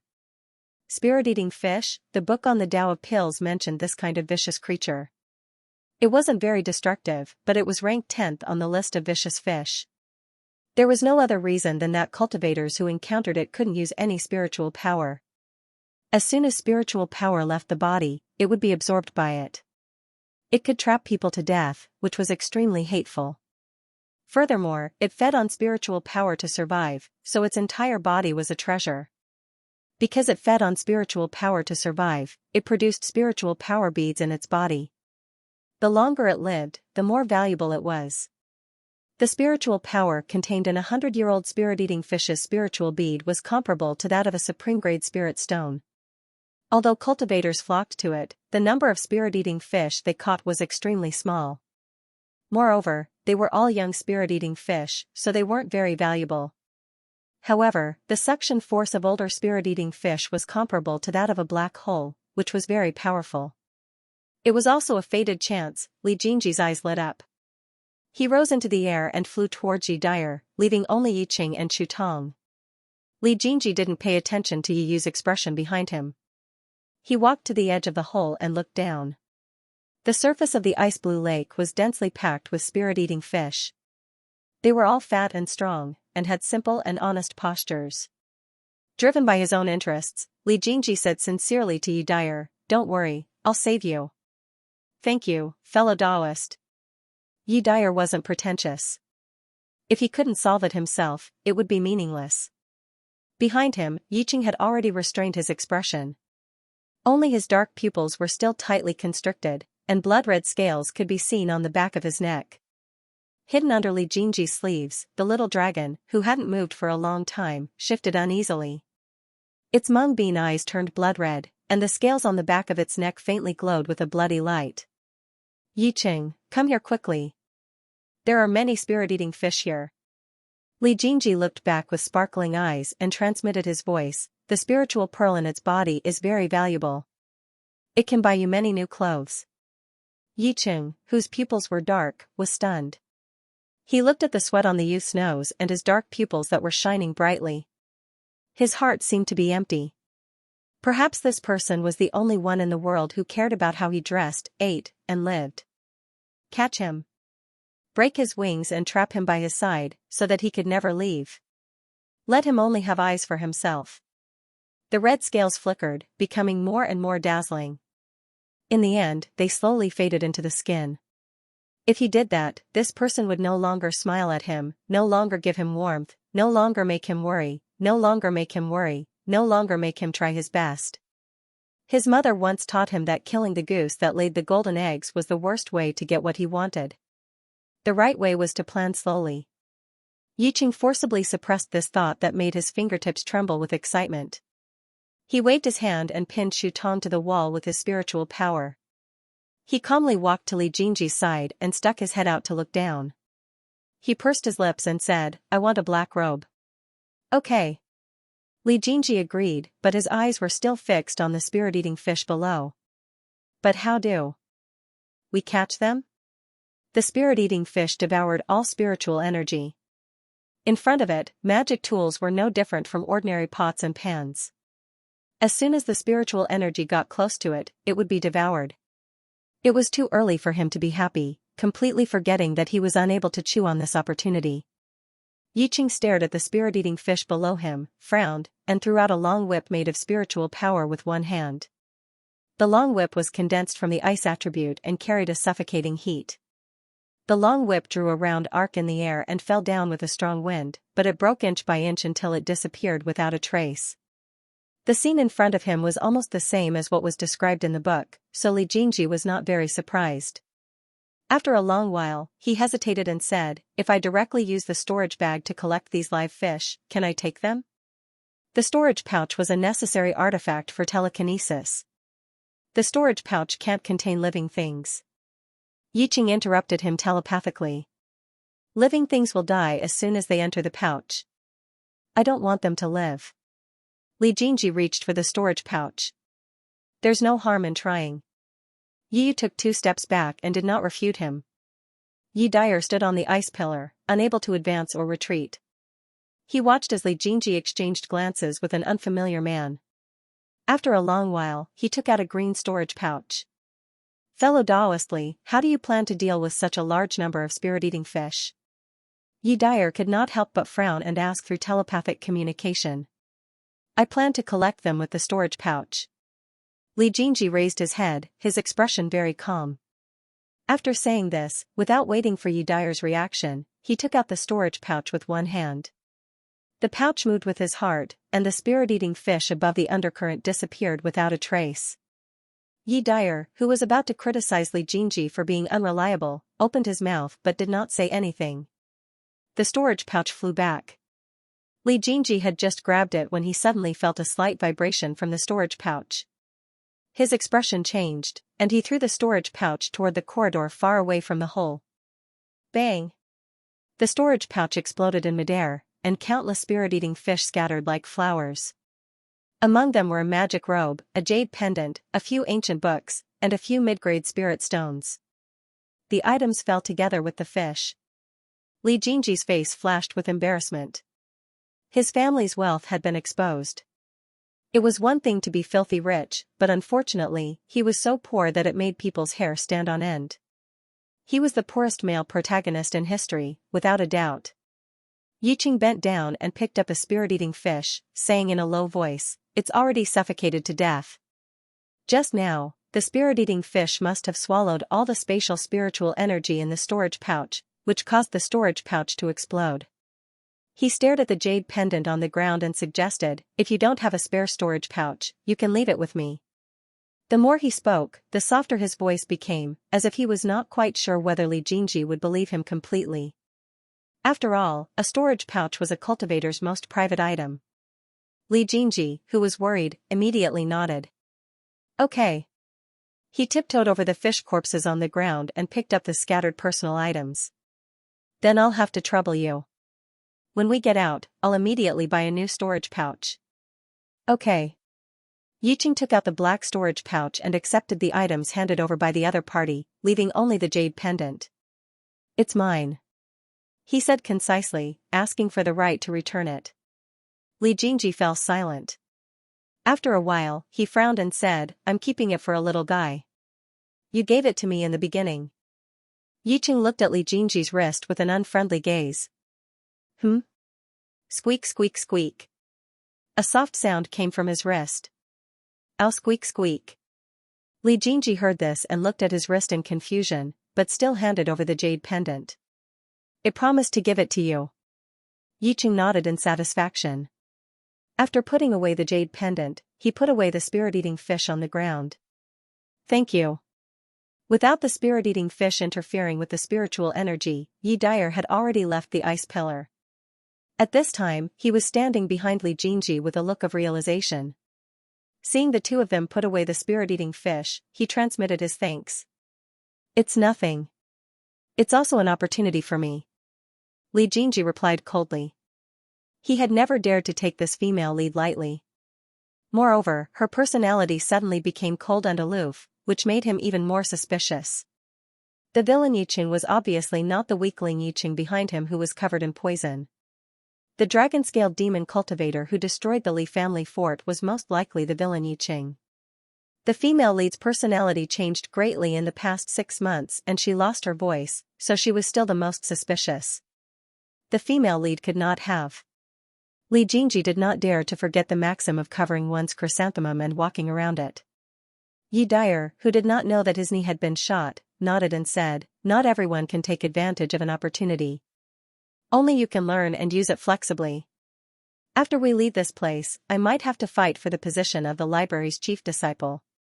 He did not mention the spirit-eating fish.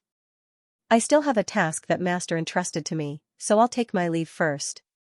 After he finished speaking, he looked at Yiqing with a puzzled expression.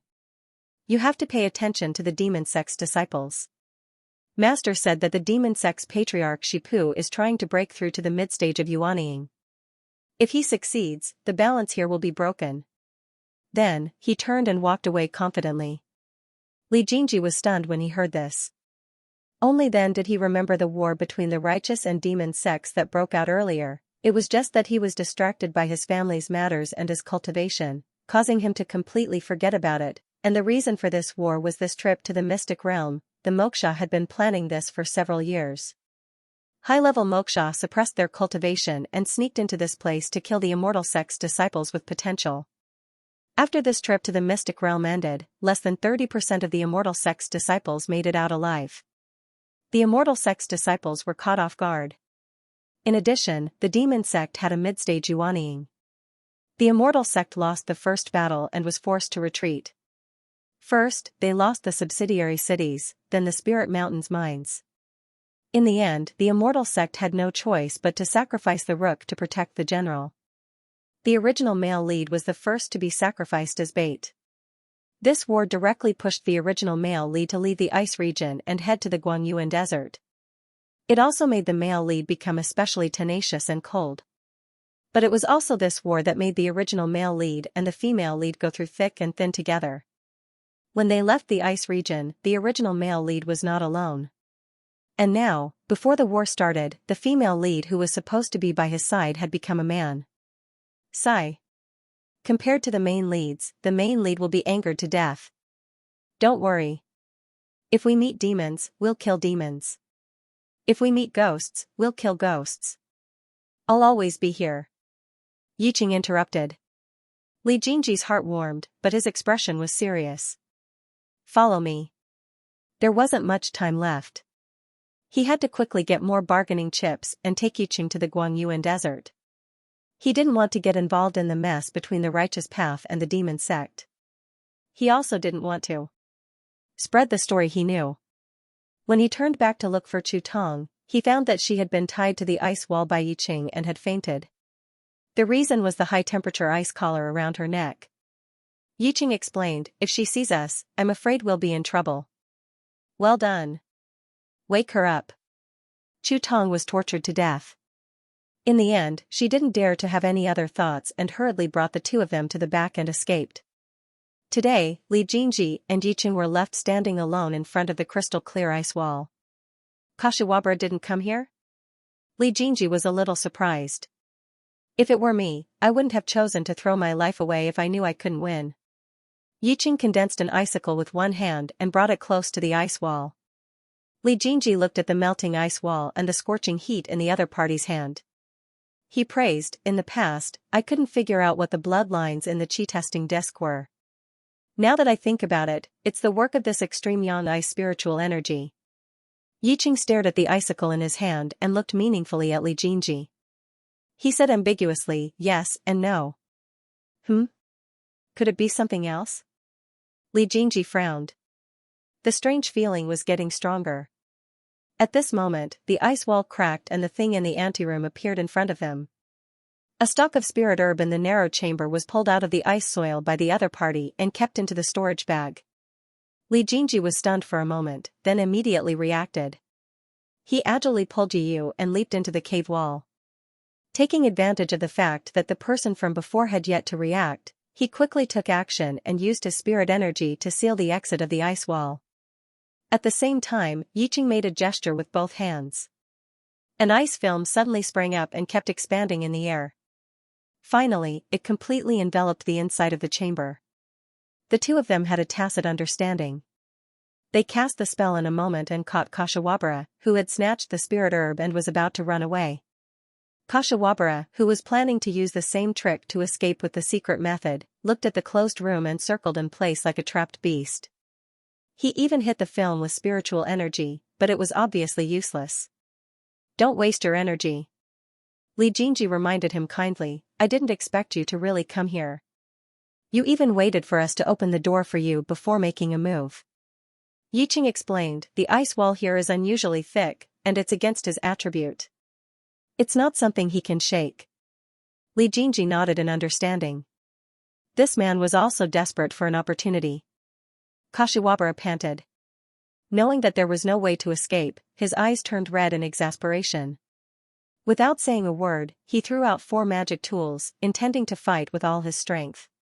The corners of Li Jingji's lips curled up and a large amount of icy white mist gushed out from the Dingjing acupoint on his palm. The mist flashed in the air and split into 4 groups. In a flash, they attacked the 4 magic tools in midair. The bright and hazy magic tools were suddenly wrapped up. In the blink of an eye, they were covered with a layer of clear ice. As the ice spread, the entire chamber was filled with cracking sounds. In a moment, the 4 magic tools were covered with a thick layer of ice. With a few clangs, they fell to the ground one after another. Kashiwabara was also stunned. He admitted that he couldn't control the 4 magic tools with his divine sense, but it was too annoying to be frozen. Ice spiritual energy can be used like this? My magic tools. Kashiwabara widened his eyes and threatened, don't kill me. My father is the leader of the 7 Emotions sect. If you let me go, I'll definitely reward you handsomely. I've already said that ice spiritual energy is the best attribute to control the field. Why don't you believe me? Li Jingji raised his eyebrows and laughed, leader? Then we can't let you go. Li Jingji felt like his father was Li Gang. He couldn't help but laugh. Disbelief on Kashiwabara's face, but he couldn't contact with the magic tools on the ground. The ice of his divine sense of the spiritual energy. The ice of the ice. Of. Before he could finish his thought, a ball of scorching ice spiritual energy suddenly wrapped around him. Kashiwabara's face turned red. Seeing that Yiqing had made a move, Li Jingji looked on coldly and didn't intervene. The dark red ice film enveloped Kashiwabara and compressed layer by layer. Finally, Kashiwabara was squeezed inside. However, the ice film didn't stop. The spiritual energy continued to condense and suppress him. The person inside the ice film was flushed, and the layers of meridians and blood vessels were clearly visible. Yiqing stared coldly at the struggling expression on the other party's face. Finally, he curled his lips, raised one hand in the air, and squeezed it gently. With a poof, the dark red ice film suddenly shrank, and the blood mist that burst out was absorbed by the film. Li Jingji's relaxed expression froze. He knew what the strange feeling in his heart was. This Yiqing, whom he labeled as a weakling, seemed to be a little too strong. Although he had already controlled all of the other party's magic tools, Yiqing was able to kill a cultivator in the 10th level of qi refining with a cultivation level of the 8th level of qi refining. Moreover, his killing method was so ruthless. It seemed like a simple attack, but in fact, it required a high degree of control over the density of the force. Only when the pressure in the film reached a certain level could it squeeze a person to the point that not even a corpse was left behind. Oh, right. Yiqing was still injured. Then, did the other party hide his cultivation level from him, or was there something else? It wasn't that he wasn't vigilant. From his behavior of avoiding the female lead by all means, it could be seen that he was extremely vigilant. If there was a slight possibility of betrayal, he wouldn't get close. However, he didn't want to believe that Yiqing would harm him. To him, the other party would always be the young man who saved him from the ice lake. His face was bruised and his smile was pure. Protecting the other party was once the goal he found for himself after coming here. Yiqing was different to him. Yiqing retracted the ice fog, took out the storage bag and handed it to Li Jingji. Take a look. Li Jingji closed his eyes and covered his eyes that were full of curiosity. After a long while, he adjusted his facial expression and calmly took the bag. The appearance of the spirit herb just now was a bit like the rare bone-growing grass. It was a spirit herb that could grow bones for the living and flesh for the dead. Li Jingji erased the consciousness that Kashiwabara left on the storage bag and used his divine sense to explore it. He grabbed the spirit herb that the other party had thrown in just now. Its roots were long and narrow, icy white, and its long bluish-green stem held 9 small white buds. Outside the buds were light green totems. Its appearance was exactly the same as the bone-growing grass. This herb grew for 10 years and bloomed for 100 years. 9 buds meant that it was 1,000 years old. The 1,000-year-old bone-growing grass could pull the dead back from the gates of hell. Li Jingji's face flashed with joy. He raised his head and looked at Yiqing. It really is the bone-growing grass. You can maximize its medicinal effect by consuming it raw. With that said, he handed the bone-growing grass to Yiqing. Yiqing glanced at the storage bag in Li Jingji's hand and asked in confusion, "Why didn't you use his storage bag?" This person is a disciple of the 7 Emotions sect and has a master to rely on. Although I erased his aura, I'm worried that his storage bag has a tracking spell. After being immersed in it for so many years, such a spell had appeared before. Maybe someone was spying on them right now. Yiqing understood. He took the bone-growing grass from the other party and stuffed it into the storage bag. In the 7 Emotions sect tens of millions of miles away, the old man with a pained expression was stunned when he heard this.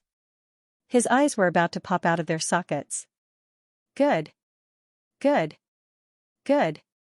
What an astute little doll. So what if you're a disciple of the ice sect? You killed my beloved son. I want you to pay for it with your own blood. I don't believe that the 2 of you will stay in the mystic realm forever. The old man stood up abruptly and flew out of the cave abode toward the mystic realm. The 2 people who were still in the anteroom did not know that someone had already set out to seek revenge. Li Jingji took out 5 superior-grade spirit stones, dozens of middle-grade spirit stones, and hundreds of inferior-grade spirit stones from Kashiwabara's storage bag. He was rich. This person was indeed a second-generation cultivator with a background. After taking out a map of the mystic realm from the storage bag, he destroyed the storage bag without saying a word. He did not even take the Dharma artifacts in it. This kind of object that recognized its owner could be easily tampered with. The cultivator who took the storage bag would most likely take the Dharma artifacts first. Those who only took the money were very few. After all, in the cultivation world, Dharma artifacts were equivalent to life-saving means. Let's go. Li Jingji did not hesitate and took the lead to break out of the ice. This map was probably drawn by people who had entered the mystic realm in the past. Those sects would send special disciples to record the terrain on the opening day of the mystic realm. This kind of map was probably given to the core disciples of the sects to reduce the possibility of leakage. The map in Kashiwabra's hand was obviously more comprehensive. Not only did it mark the dangerous areas, but it also did not miss the areas that were suspected to have opportunities. A giant tree was drawn in the middle of the map. It was the center of the mystic realm. A line of small words was marked on the side of the giant tree. Body tempering tree Milkly Jinji hesitated for a moment, but still decided not to go to the center of the mystic realm. Since they already knew about the demon sex trick, it was very likely that they would ambush in the center. Compared to there, the scattered opportunities in the more remote areas were more reliable and safe. Li Jinji was just about to speak when he saw a slender white finger pass through his armpit and land directly in the center of the map. Yi Cheng's voice was slightly hoarse and vibrating by his ear. Go there. Why? Li Jinji looked at Yi Cheng, who was leaning against him, and asked with a frown. I want it. Li Jinji hesitated for a moment. Thinking of the poison in Yi Cheng's body, he gave in and said, okay, let's go there. But we need to avoid the main road. It may take a few more days. Okay. The corridors of the mystic realm were all towering ice walls. The ice corridors twisted and turned like a maze. There was a restriction on the ceiling. It was said that this place was a maze of treasures of ancient great powers. When the great powers ascended to other realms to further their studies, the treasures here were not good enough and were left here. After Li Jinji recalled the rumors he heard at the entrance of the mystic realm, he could not help but secretly praise them. They were indeed rich. Yi Cheng, who had been following behind Li Jinji, suddenly let out a muffled groan. A faint smell of blood filled the air. What's wrong? Li Jinji turned around and saw that Yi Cheng's face was ashen and the blood at the corner of his mouth was dark. Tsk, of course it's because of me. An unpleasant laughter came from behind Yi Cheng. Little friend, you escaped from me. How can I let you go? Li Jinji was shocked. This kind of laughter was usually used by Moksha. He pushed Yi Cheng aside and saw an old man in a black robe with wrinkles all over his face. Jia, this little kid took advantage of the fact that I used a secret technique to suppress my cultivation and my realm was unstable to escape. I spent a lot of effort to catch him. The old man's skin wrinkled like a chrysanthemum, and his smile was terrifying to the extreme. Secret technique? Li Jinji frowned. It must be part of Moksha's conspiracy. High-level cultivators used evil techniques to suppress their cultivation and came here to kill the fresh blood of immortal cultivators.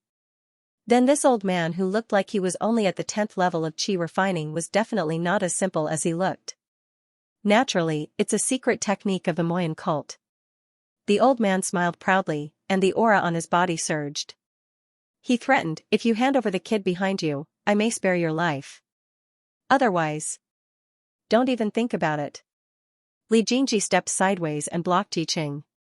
Good. Good. The old man smiled strangely, it seems that you don't want to live. Do you know what my cultivation is now? Li Jinji recalled the plot and the cultivation of the cultivator who sneaked into the secret realm. He raised his eyebrows and said, the late stage of the golden elixir. Thinking of the other party's cultivation, Li Jinji felt a toothache. Sure enough, wherever the male lead went, disaster would follow. But what about the corresponding opportunities? Why didn't he encounter any? Eh? Interesting, really interesting. The old man's face flashed with pride, then I'll first sacrifice you into the ghost head banner, and then use the kid behind you to refine medicine. Refine medicine? Li Jinji was startled, and he looked behind him with a strange expression. Yi Cheng also had the ability to refine medicine? Could it be that the body of a virgin was a great supplement? But he also had the same body. Why did this old man want to use him to refine the banner? The old man smiled sinisterly and said, Jia, you actually don't know who this kid is. At this moment, Yi Cheng suddenly attacked, and a long ice and fire whip suddenly lashed out to interrupt Moksha's words. The whip grew rapidly in the wind, and when it was about to fall in front of the other party, it already had a huge force of 1,000 pounds. Li Jinji had no time to think. With a sudden burst of strength, countless bone-piercing icicles appeared in midair and rushed towards Moksha's face with a strong wind. The old man's expression changed when he was caught in a pincer attack. His figure flickered, and he appeared 5 feet away. His golden elixir cultivation suddenly spread out. Li Jingji and Yiqing were only at the qi refining stage. When the spiritual pressure of the golden elixir pressed down, they felt as if there was a huge weight on their backs. Their knees trembled slightly and they were about to kneel down. On the other hand, Yiqing was already at the end of his rope. After being crushed by the other party's spiritual pressure, he fell straight onto the ice wall. A trace of blood flowed out from the corner of his tightly pursed lips. Only then did Li Jingji see that there was a large hole in the other party's back, and blood was flowing out from it. Obviously, it was the sneak attack from the old monster. The old monster's face flushed red, and he roared in anger, "You two dare to sneak attack this old man? You're courting death." Soon after, a small banner appeared in his hand. It suddenly expanded and fluttered without any wind. Bursts of ghostly wails and wolf howls came from it, and for a moment, the entire area was filled with gusts of cold wind. The old monster paused, and countless ghost heads swarmed out from the ghost banner. They had different faces and genders, and they all had long sharp teeth. They opened their mouths and gnashed at each other, making loud cracking sounds. In the blink of an eye, the ghost heads arrived in front of Li Jingji.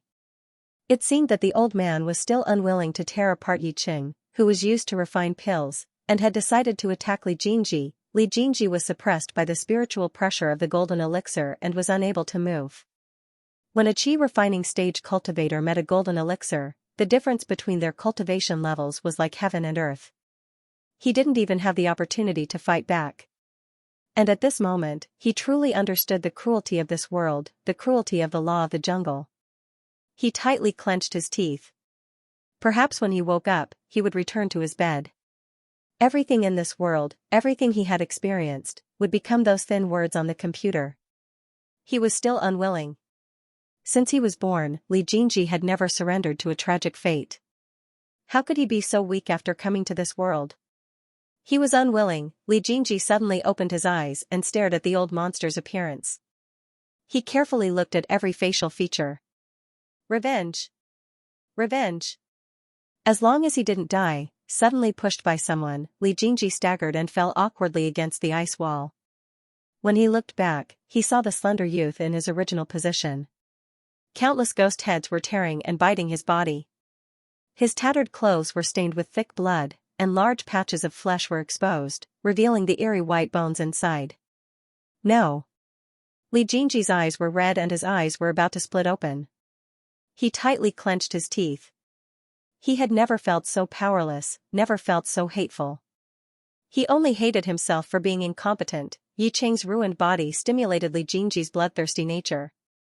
Only killing intent and hatred remained in his mind. The ice seal technique in his meridians operated on its own, causing the spiritual energy in his dantian to wildly surge and overflow. Eh? Somewhat interesting. The old monster looked at the swirling icy spiritual energy around the youth's body. He rubbed his chin with an inquisitive gaze. Truly interesting. But his gaze was still as if he was looking at an ant. It just so happens that my banner needs a primary soul. Although your cultivation is weak, your spirit root is quite good. The old monster's ghost banner buzzed. Leaving the badly mutilated Yiqing, it rushed towards Li Jingji. A powerful suction force came from the banner as if it wanted to devour him. However, standing in the middle of the tornado formed by the icy spiritual energy, Li Jingji was indifferent to the suction force from the ghost banner. He also didn't feel the ferocious ghost heads. Hiss. The old monster, who was still controlling the ghost banner, was stunned. He recalled that he had cultivated for hundreds of years to reach the level of a golden elixir. Looking at the youth's excellent spirit root, his face flashed with jealousy. What's the use of excellent spirit root? Starting today, this old man will turn you into an unintelligent ghost. Just as he finished speaking, the sucking force of the ghost streamer increased and the sound of the ghost head becoming louder and louder. However, the old monster found that his ghost streamer was getting slower and slower. When he came back to his senses, he found that his life source magic weapon was already covered in white frost. What? The old monster's eyes suddenly widened in astonishment. How is this possible? Forming a seal with both hands, the ghost banner's power increased several times. It crazily devoured the icy spiritual energy, but its movements were gradually slowing down. Li Jinji, who was in the middle of the tornado, suddenly raised his head and looked coldly at Moksha. The corner of his mouth slightly hooked up with a strange expression. Only then did the old monster realize that something was wrong. It was too late to recall the ghost banner. With a loud bang, the blood-red flag suddenly exploded from the inside. Thousands of ghost heads scurried about in all directions, wailing and howling together. It was like a scene of purgatory in the human world. The ghost banner exploded, and the icy white tornado suddenly dissipated. Li Jinji, who had exhausted all of his spiritual energy, took half a step back. He couldn't find any spiritual energy in his empty dantian. In the past, he had seen that this ghost banner used living people as sacrifices. After death, their souls would be bound and unable to reincarnate. With his ability, destroying the old monster's magic weapon was already the limit. To be able to damage his magic weapon, he could save thousands of souls. It could also be considered a good deed. Li Jinji staggered 2 steps to Yicheng's side, only to find that the hole in his back didn't seem as terrifying as before. The old monster's magic weapon was destroyed. After spitting out a mouthful of blood, he didn't waste any more words. He formed a seal with one hand and condensed a huge black palm in the air. The palm squeezed the air, and with a crisp sound of joints, the huge palm suddenly smashed towards Li Jinji. With a pung sound of impact, the thin youth fiercely crashed into the ice wall and softly rolled down. The giant hand following closely behind did not let him go. It lifted him up and smashed him down. Punch after punch landed on his flesh, breaking his bones and breaking his meridians. But Li Jinji, who was lying on his back, had his eyes tightly closed. His teeth were tightly biting his lower lip, and he did not even let out a whimper. After a long time, the old monster angrily stopped. Good, very good. Daring to destroy the ghost banner that this old man has refined for hundreds of years, I'll send you to the Yellow Springs. The mad Moksha coldly smiled. As soon as his voice fell, the huge black hand suddenly rose. It paused in the air for a moment before smashing down with a gust of wind. Ice fragments flew everywhere, and with the huge hand as the center, countless cracks spread across the ice. With the huge hand smashing down, the cracks grew larger and larger. Finally, the ice on the ground split open, the ice layer suddenly collapsed. Li Jinji only felt that there was nothing below him. In fact, he couldn't feel anything. His body was like a rag that was completely out of his control. He felt that he had an internal hemorrhage because the originally blue sky and clear ice wall were dyed red with blood. The extremely cold lake water instantly invaded his body. As soon as it touched his body, Li Jinji felt that his already damaged internal organs were instantly frozen. He moved his eyes and even saw that his long eyelashes were covered with a thick layer of white frost. Without realizing it, Li Jinji suddenly felt a trace of warmth coming from his fingers. It was rare for him to move his eyes, but all he saw was that the lake water beside him had turned blood red. The blood mist dispersed like clouds and mist, like a halo of watercolor, extremely beautiful. If this blood didn't come from Yicheng. Because of the heat source, his nimble fingers were held tightly by someone. His 10 fingers were tightly clasped together. Yicheng's palms were like the heat source. A weak heat was transmitted through their interlocked palms.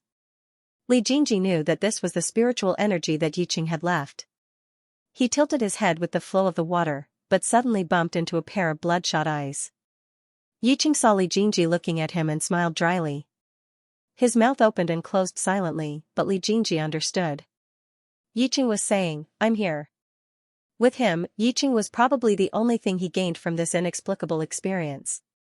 When the thin words became vivid life, when the exciting battle description became a real-life battle, when Li Jinji experienced it personally, he finally understood what real cultivation was. Playing tricks to win people's hearts, what real training was, and what gambling was. He woke up in the lake and died in the lake. When he came, it was Yicheng who picked him up. When he left, it was Yicheng who sent him home. He might be able to go home, but what about Yicheng? He was not ruthless enough, probably because he always thought that even if he died, he would be able to go home. Now that he thought about it, how many times had he caused Yiqing to suffer because of him? As his consciousness gradually faded, Li Jingji subconsciously clenched his fingers. His teeth unconsciously opened, and ice water poured into his mouth. Li Jingji's fingers loosened weakly, but Yiqing clenched them tighter. He couldn't lose this person. He couldn't let him go like this. The little dragon paused for a moment in the deep water. Its bean-like black eyes finally dimmed, and its body slowly coiled up and stiffened. Finally, it turned into a large lustrous round pearl. The round pearl spun in the water, and large clouds of icy white mist mixed with scorching heat were emitted at a uniform speed. In just a short moment, the round bead expanded by another inch, and a majestic demonic aura poured out from it. Yu suddenly opened his mouth and inhaled, and the round bead suddenly burst out with a halo of light, and shot back into his mouth, disappearing without a trace. When the round bead merged with Yu, the aura on his body suddenly rose. Dark red scales flashed on his neck, and the terrifying wounds on his back were healing at a speed visible to the naked eye. However, the healing speed was getting slower and slower. In the end, more than half of the wounds were still turning outwards, turning pale white from being soaked in the icy water. His face was still ashen. Yiqing took out a storage bag and took out a spiritual herb with long and narrow roots. It was the bone-growing grass. Without any hesitation, Yu pried open Li Jingji's teeth and used his spirit energy to grind the bone-growing grass into a liquid. The green liquid was wrapped in spirit energy and sent into Li Jingji's mouth. After Yu finished doing all this, he lowered his hand in exhaustion. His figure swayed and became somewhat blurry. Yi Cheng's expression suddenly changed. He quickly stuffed the storage bag into Li Jingji's lapel and leaned over to whisper in his ear, "I've always been here." A look of longing flashed in his eyes, and then his figure became blurry again. The tall man gradually shrank his bones, making a strange crisp sound. In the end, he became exactly the same as the little dragon just now. However, this little dragon's back was full of scars, and more than half of its scales had fallen off. The little dragon shook the scales on its body and scratched the water ripples with its little claws. It looked at Li Jingji with its bean-like eyes, and a look of confusion flashed across its face. It tilted its head and yawned, slowly crawling into Li Jingji's sleeve. Li Jingji's body floated in the water, drifting further and further away along the undercurrent under the ice. The icy water also turned from dark blue to pitch black. No one knew how deep the undercurrent was under the ice. Suddenly, his body, which was originally like a rag, trembled violently. Bursts of spiritual energy swayed from his dantian, and the broken meridians and bones gradually healed under the effect of the bone-growing grass. If Li Jingji was still awake, he would find that the icebound formula he practiced was operating on its own at this time. In the beginning, the spiritual qi would circulate according to the routine of the cultivation method, but after the 9x9 cycle, the spiritual qi circulation path would suddenly change, and it would circulate in the complete opposite direction, going against the flow of the meridians and going straight up. The spirit qi became thicker and thicker as it circulated in circles. It spun faster and faster, and finally formed a small whirlpool in the pitch-black water. Suddenly, a strong dark red light burst out from Jingji's neck. The phoenix-shaped jade pendant hanging on his neck melted quickly. The dark red thick liquid quickly penetrated his skin before it was washed away by the water, leaving a light pink mark on the delicate skin of his collarbone. As the phoenix-shaped jade pendant melted and penetrated, Li Jingji's fingers moved, and his whole body unconsciously convulsed. Every bone in his body made a strange and terrifying cracking sound, and then they quickly merged and recombined. In this cycle, his body actually grew taller and taller in this strange change. After Li Jingji's consciousness fell into darkness, he could not wake up even though he had the ability to think. Originally, he thought self-deprecatingly that according to his nature, he should find a door and then open it, only to find that he had returned to the original world. But he never thought that he would be in so much pain on the premise that he could not wake up. The sudden pain was different from the feeling of being hit by Moksha's fist. Moksha's attack covered a large area. Although it was very painful, he could endure it. However, the pain he experienced now was like someone holding a small awl, crushing his bones inch by inch and gluing them back together bit by bit. There seemed to be two mutually repulsive forces in his body. One force was destroying, and the other was repairing. When it was destroyed, it was extremely painful, and when it was repaired, it was extremely itchy. The process was very unbearable. Li Jingji even suspected that he had been caught by Moksha again and was being sacrificed into a banner. After these two forces went back and forth for a few rounds, Li Jingji found that something forcibly occupied his consciousness. The pain suddenly disappeared, and the dark space seemed to be ignited by flames. The three words Ice Phoenix spell appeared in midair, flowing with brilliant colors. Before Li Jingji could react, the three words exploded with a loud bang. In the midst of the flames, the fine flames rearranged themselves one after another. Lines of small characters were neatly written, and there was a faint sound of a phoenix crying out. Li Jingji read carefully word by word. He found that this Ice Phoenix spell was actually a hidden scroll of the Ice Phoenix spell, and the preface of the Ice Phoenix spell actually directly indicated that this was a demonic cultivation technique. Demonic cultivation? Li Jingji was stunned. He had heard of demonic cultivation before, but what the hell was this demonic cultivation?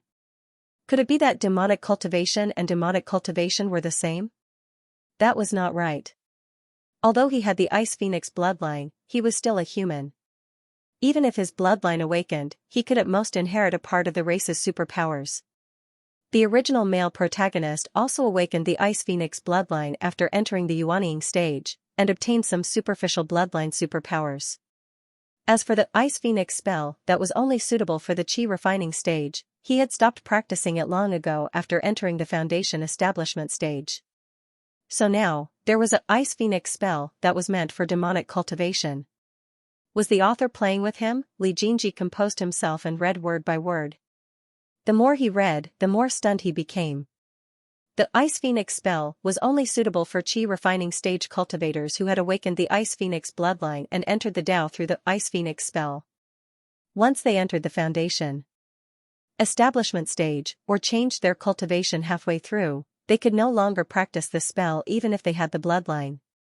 Li Jingji was stunned for no other reason than that this setting did not exist in the original novel. If the author used this as a foreshadowing, then why did the original protagonist change his cultivation technique and reach the stage of Yuanying? Could it be that he did not transmigrate through the novel? Impossible, the setting of human life was the same, it could not be so coincidental.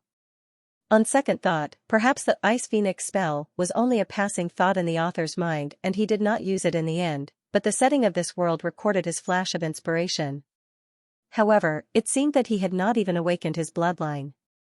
Even if he obtained the Ice Phoenix spell, he would still be in the Qi condensation stage, so what use would it be? And the setting seemed to be that he had to wait until the Yuanying stage to awaken his bloodline. It seemed to be a dead end. Was the author playing with him? Although Li Jingji knew that there was not much possibility for him to practice this spell, he still patiently read on. His face gradually revealed a look of realization. It turned out that this Ice Phoenix spell allowed a human cultivator with the bloodline to enter the demonic path. The advancement method was also very different from that of ordinary demonic cultivation and immortal cultivation. The biggest difference between humans and demons was that only 4th-level demonic beasts could develop spiritual wisdom, while 7th-level demonic cultivators could transform. Transforming demonic cultivators were tyrannical, but there were very few of them. Once they transformed, they would have a broad path. However, the idea in the Ice Phoenix spell was completely opposite from that of demonic cultivation. It was to cultivate the human body and demon body, completely opposite. The first level was to forge the muscles and refine the bones, the second level was to temper the mind, the third level was to transform the spiritual energy, the fourth level was to sacrifice the demon core, the fifth level was to transform the demon body, and the sixth level was to transcend the tribulation and ascend. They were the bone forging stage, heart cultivation stage, essence transformation stage, core sacrifice stage, transformation stage, and tribulation stage. It seemed very simple and was similar to other cultivation methods, but the last sentence was that this spell was against the heavens and against reason, and it was very difficult to go against the Tao. Li Jingji looked up blankly and could not help but sigh. After being immersed in the end for so many years, if he still did not know that this spell was an opportunity, then it would be a waste of the thousands of years he had read. If his bloodline awakened, so what if he went against the Tao? So what if he went against the heavens and against reason? In this world where the strong preyed on the weak, it was a place where you had to work harder than others to survive. Thinking of everything he had experienced earlier, Li Jingji suppressed the bitterness in his heart, but he saw the flames in the air suddenly gathered together, and there was another explosion. This time, the content changed to a specific cultivation method. The Ice Phoenix spell was a general outline, and it was divided into 3 volumes. The first volume was the Bone Forging and Core Sacrifice technique, the second volume was the Concealing Spirit and Guarding Heart technique, and the third volume was the Nirvana 3 Revolutions technique. In the first volume, one had to collect the different forms of extreme ice seeds in the world, supplemented by sacrificing the blood, refining the body, refining the bones, and condensing the demon core. In the second volume, one had to comprehend and experience the various states of the human world, comprehend the state of mind of demonic cultivation, and finally find the balance between human and demon to break through. The first 2 volumes could be cultivated at the same time, but the third volume of the Nirvana 3 Revolutions technique needed the first 2 volumes to pave the way. One had to go through the Nirvana tribulation, break it, and rebuild it. The cultivation method was mysterious, but Li Jingji only read it once, and these things were naturally imprinted in his mind. Even the cultivation method operation diagram that was not in the book appeared in the depths of his sea of consciousness. But what made him feel strange was that there was no specific description of the Ice Phoenix's innate magical power and the form it should take. There was only a vague introduction. The Ice Phoenix was a branch of the divine bird phoenix, and it had the magical power to control space. If it was a male cultivator, it would be a phoenix, and if it was a female cultivator, it would be a phoenix. If one wanted to inherit the divine bird's orthodox lineage, one had to swallow the ice dragon's demon core and inherit the extreme young ice seed.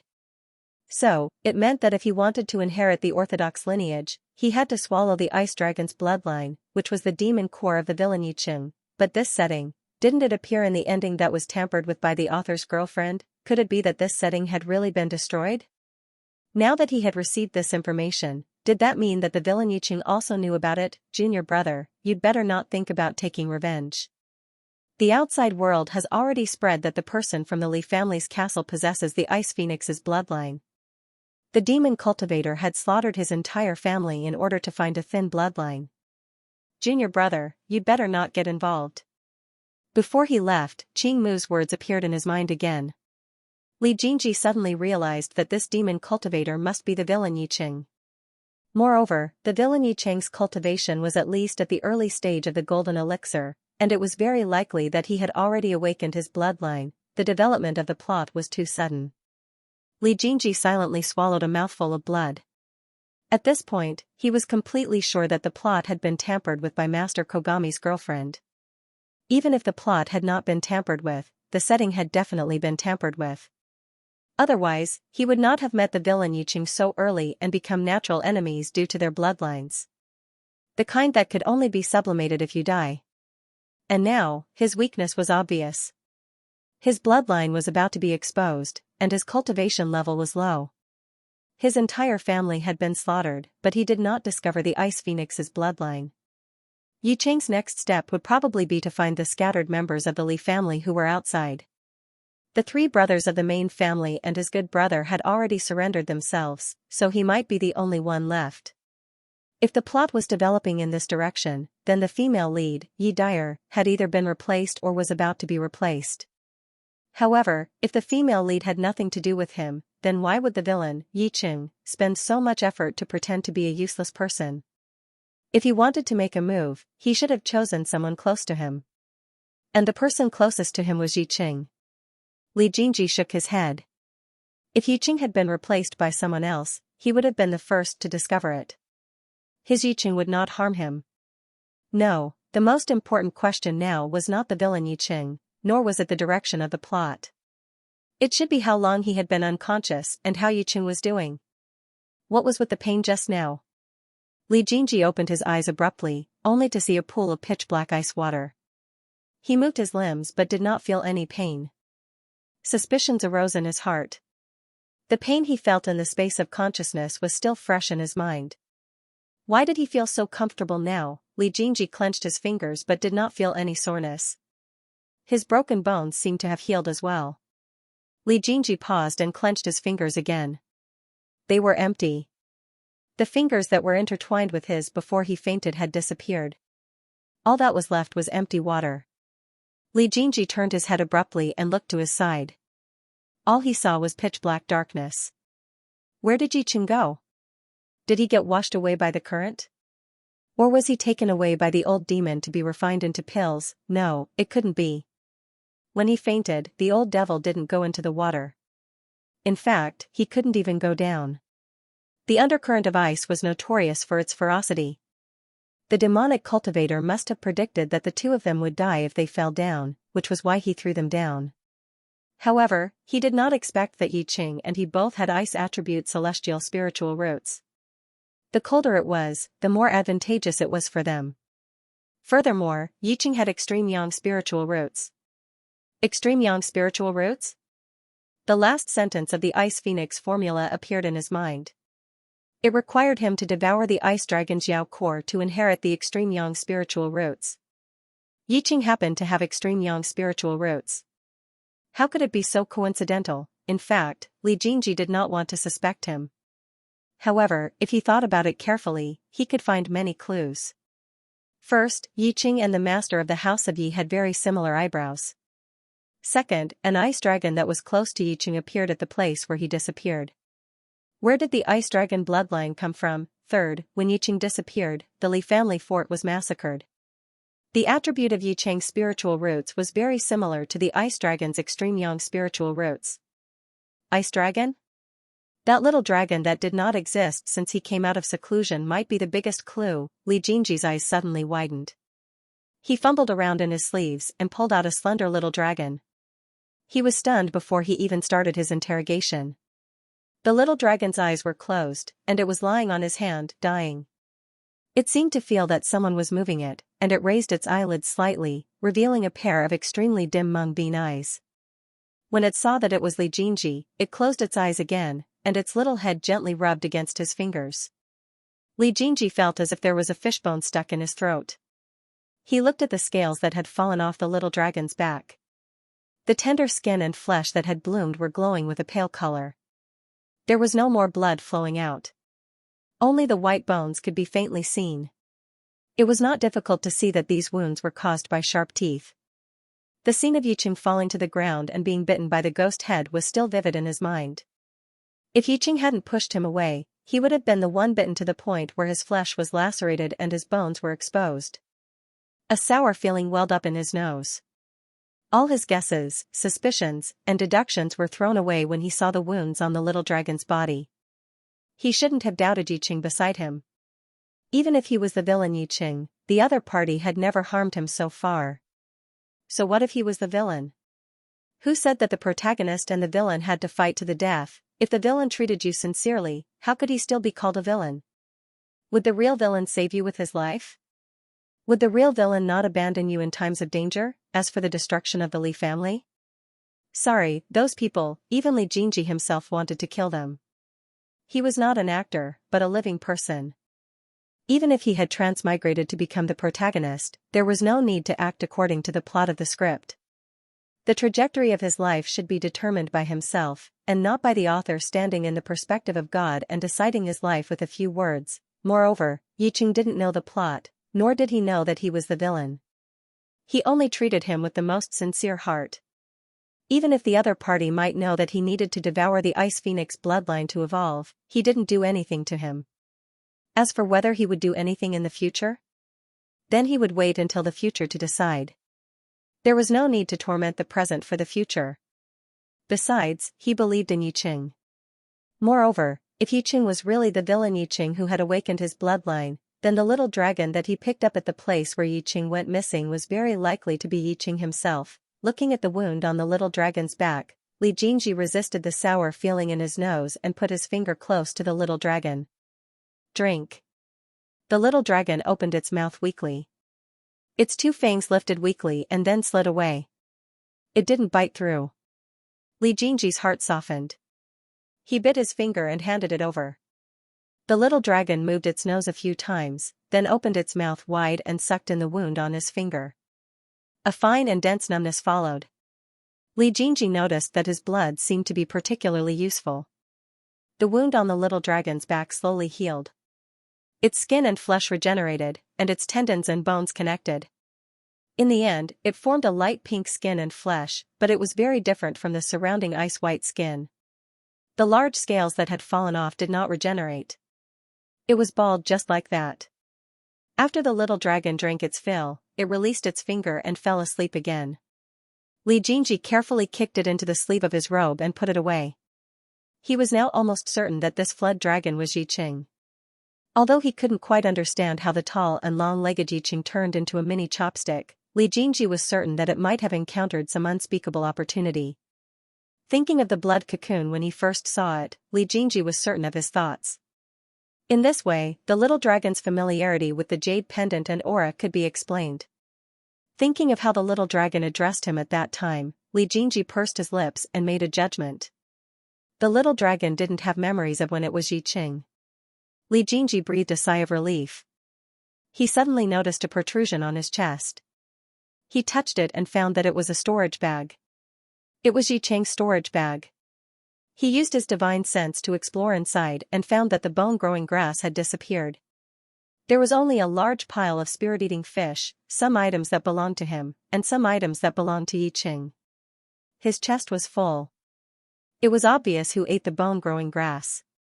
No matter what happened to Yiqing, in the end, he left the storage bag to him. He didn't even have time to take out his own things. Although Li Jinji knew that it was wrong to pry into other people's private belongings, he still couldn't help but use his divine sense to sweep Yiqing's pile of things. Then, he found a cultivation technique called the dragonization art and a jade pendant with the word domain engraved on it. Well, the truth was out. It was easy to figure out how these two things came about. Yiqing went back to find the Yi family's master. After returning to the family, he received a book of the family's cultivation method and an identity jade pendant. That's right, the little dragon didn't seem to have left his cave after he picked it up. Li Jinji was widely read. Although this kind of magic was rare, it wasn't that it didn't exist. When he came out of seclusion, wasn't the little dragon still in a daze and refused to say a word? The little dragon he picked up was obviously very agile. In addition, the little dragon had been staying in his sleeve. How could it be bitten? However, Li Jinji still had doubts in his heart. If Yiqing was the villain, why did he, who could slaughter an entire family, seem to have no resistance in front of Moksha? Why was he so easily hurt by Moksha's sneak attack? Why did he give him the storage bag with the identity information without warning? Did he forget or did he do it on purpose? Li Jinji frowned. After a long while, the corners of his lips curled up. Perhaps the other party didn't want him to find out in the future and create a gap. That's why he sent the evidence to him in such a subtle way. And that Moksha was at the peak of the late stage of the golden elixir realm. Yiqing was caught by him once before, so it was normal that he couldn't defeat him. Thinking that he had guessed the correct answer, Li Jinji rubbed the little dragon's scales with his index finger. After calming down, he began to study the location. He stuck out his tongue and tasted the water. It was salty. So he had been washed into the sea? Where exactly was he now? Looking around, it was pitch black. There was only dead silence around him. He couldn't see the bottom or the top. His eardrums were squeezed by the water pressure, and Li Jinji could only hear his own heartbeat. Thump, thump. After realizing his situation, no matter how strong his psychological endurance was, he still felt his scalp tingle.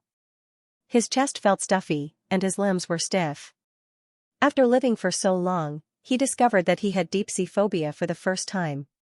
Li Jinji, whose whole body was stiff, swallowed his saliva. He couldn't help but imagine the movie plot of a prehistoric shark that was extremely deep and cold. Then, he realized that his whole body was unwell. He had encountered such a large group of spirit-eating fish before, so it was impossible that there were no living creatures in this water area. However, he had sunk into the water for so long, yet he hadn't choked to death. He mobilized the spiritual energy in his body. He didn't know if it was the effect of the bone-growing grass, but his originally dry dantian was now full of spiritual energy. He hadn't drowned to death after being in the water for so long because of the spiritual energy in his body, and it had abandoned the restraint of the air on him. Li Jinji's whole body was stiff as he stopped in place to do mental work for himself. However, his ears heard some other movement, other than the sound of his heartbeat. Splash. Although it was extremely soft, it was indeed the sound of water moving. Splash, splash. It's coming again. Li Jingji suddenly looked to his left. Other than darkness, there was only darkness. However, the sound was indeed there, and its frequency was getting faster and faster. Moreover, small fish and shrimps wouldn't be able to make such a big wave. Holy shit. The movie plot that Li Jingji had just imagined suddenly popped up again. In the bone-chilling water, his forehead was covered in cold sweat. He didn't have time to care about his deep-sea phobia. Li Jingji used his kung fu and rushed in the opposite direction of the sound.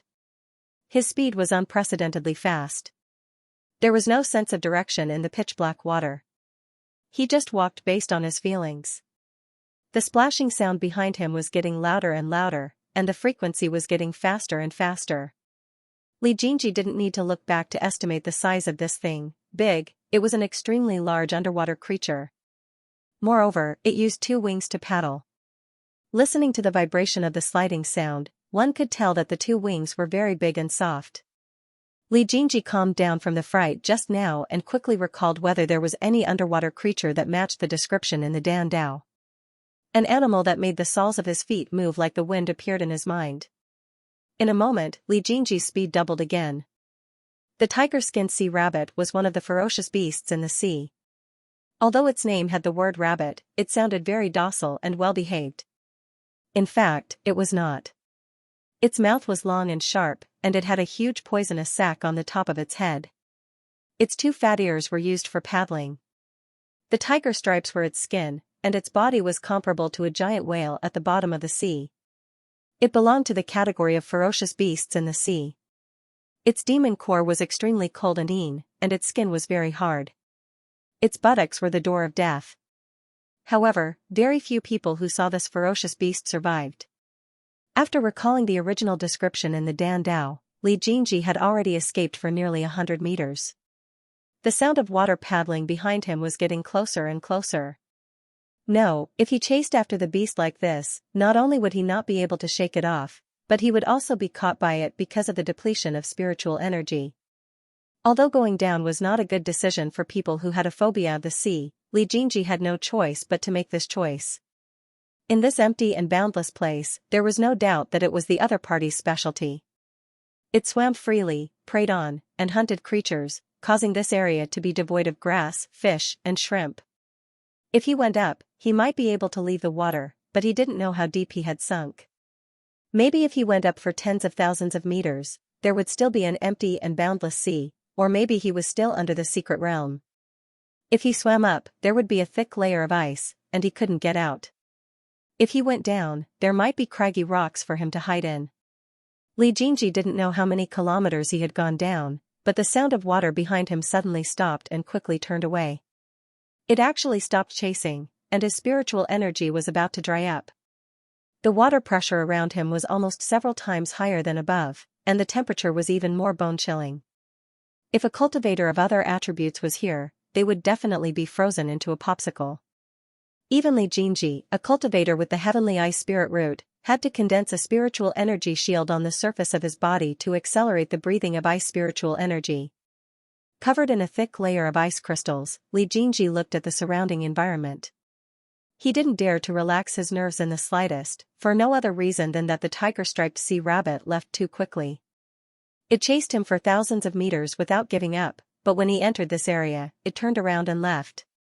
That meant that maybe the environment here was not suitable for him to stay, or maybe there were sea creatures that he was afraid of. But Li Jingji felt that the other party left so quickly because of the creatures that he was afraid of. They divided their own territories and didn't interfere with each other. Carefully restraining his aura, Li Jingji floated in the water, and the icebound formula automatically ran along his meridians. The icy water was full of ice spiritual energy, and after a few large cycles of absorption, the ice crystals on the surface of his body became thicker and thicker. In the end, it wrapped him into a piece of icy white ice. The ice was sinking rapidly in the water. Li Jingji did not know what he would encounter if he continued to go down, but the cultivation method in his body was running at every second. After running it for 9 times, the spiritual chi that had been following the rules suddenly changed direction and started to run in a strange way. Li Jingji couldn't stop it in time. His face turned red under the countercurrent of spiritual power, and even the huge ice block outside had slight cracks. Before he had time to panic, Li Jingji realized that there was something wrong with the flow of spiritual chi. Something was very wrong. Beer, Shinto, and body pillar. He seemed to have seen this flow of spiritual chi somewhere before.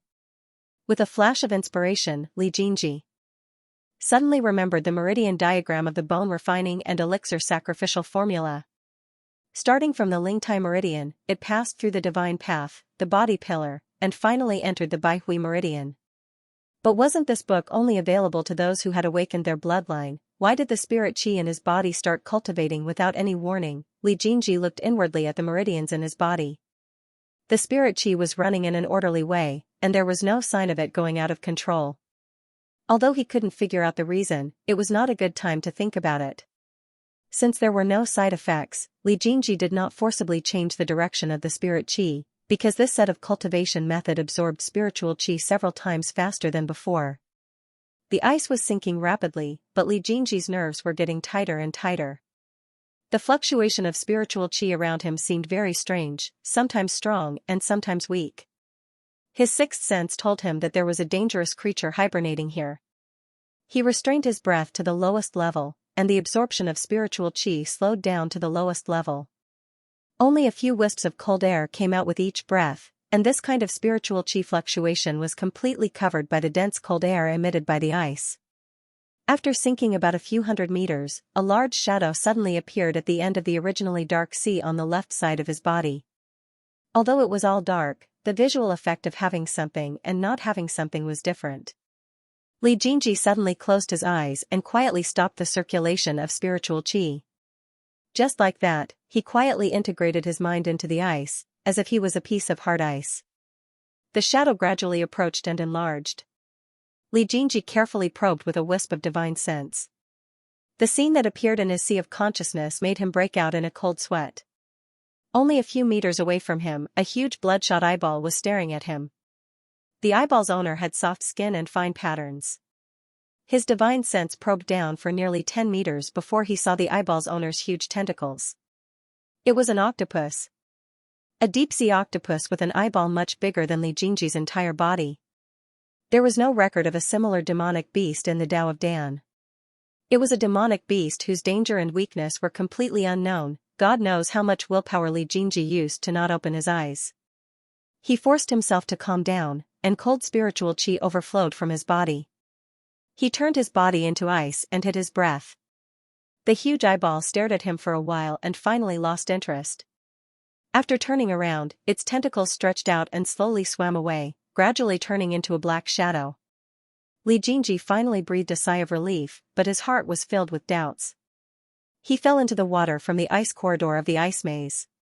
At that time, the undercurrent was not rapid. After losing consciousness, it was more likely that he sank than floated away, so there was an 80% chance that he was still under the secret realm. Moreover, the ice maze was a secret realm that required teleportation. It opened once every 50 years. No one knew its specific location, and no one knew where the undercurrent under the ice led to. But why would there be such a ferocious beast in such a secret realm? And there were 2 of them. It was introduced in the beginning that this secret realm was a maze of treasures for ancient cultivators. A maze of treasures was equivalent to a lair. But why would an ascended almighty person place his lair on a ferocious beast's head? Was there something wrong with his head? Obviously not. If there was nothing wrong with his head, then he could think from another angle. What if the ferocious beast was raised here by an ancient almighty person? Perhaps it was to guard something. After pondering for a long time, Li Jingji suddenly thought of a description in the original work. Li Jingji and his fellow disciples found a bottomless pit in a side room.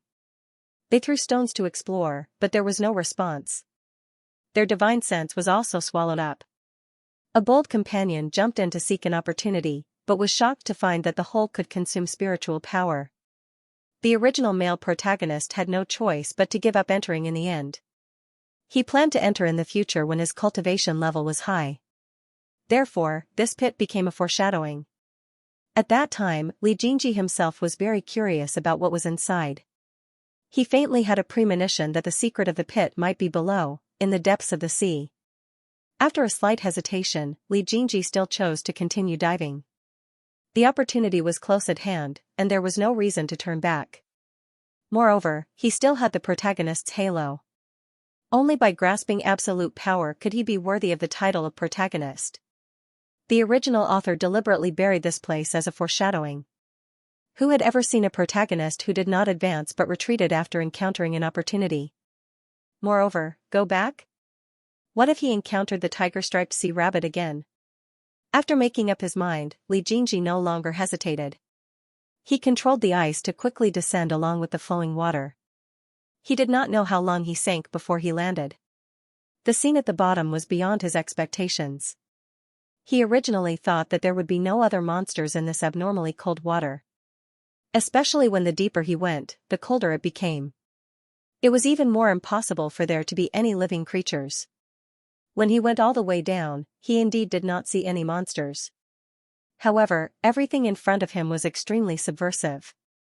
There were towering mountains at the bottom of the sea, swaying seaweed, crabs gathered in the sand and mud, several ice-white sea turtles crouched in the sunken trench, and silver fish played in the coral clusters emitting cold mist. Li Jingji released his divine sense and scanned the surroundings. He secretly heaved a sigh of relief. The creatures here were free and unfettered. It seemed that the two ominous beasts above would not come down, and the sea creatures here would not provoke them. He was now 90% sure that he was still under the secret realm. Not to mention how far the northern chill realm was from the unpeaceful sea. The unpeaceful sea itself could not be so cold. Moreover, when he thought about it carefully, the entire sea seemed to be divided into 4 layers. On the first layer, he encountered the spirit-eating fish.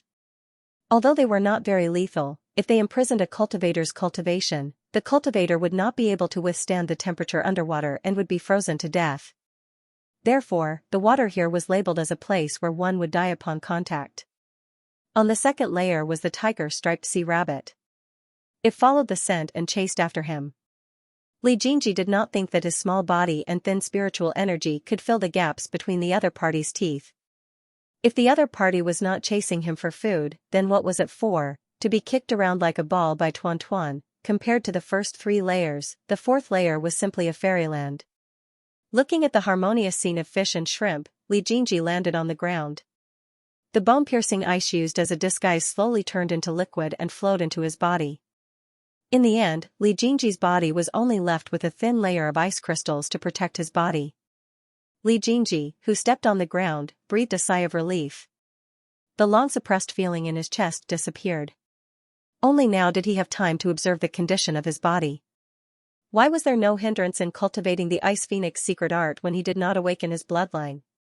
Thinking of the pain he felt. When he was unconscious, Li Jingji frowned slightly.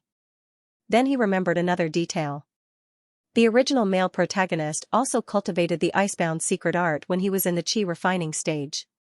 Why didn't he see the contents of the Ice Phoenix secret art? Li Jingji compared the differences between him and the original male protagonist, and his frowning brows gradually relaxed. The original male protagonist did not awaken his bloodline, so he had no chance to see the Ice Phoenix secret art. Perhaps he got an opportunity after falling into the water and accidentally awakened his bloodline. If he wanted to know how he awakened his bloodline, he just had to compare and exclude what he had and what the original male protagonist did not have. First, the phoenix-shaped jade pendant was on him. The original male protagonist gave it to Yi Dyer. Second, the original male protagonist did not have the bone-growing grass, but he did.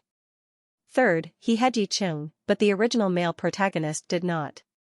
He ate the bone-growing grass, but the effect of the bone-growing grass did not allow him to awaken his hidden bloodline, so he crossed it out. Yi Cheng's effect was kept, so the only thing left was the most suspicious, the phoenix-shaped jade pendant. Li Jingji reached into his lapel and searched. Nothing. He frowned and searched his back, but he did not turn around. The jade pendant was lost. He did not believe it and searched his front again. However, he felt a bulge near his collarbone. What is this? With a stroke of his hand, an ice mirror as long as his body appeared on the sand at the bottom of the sea.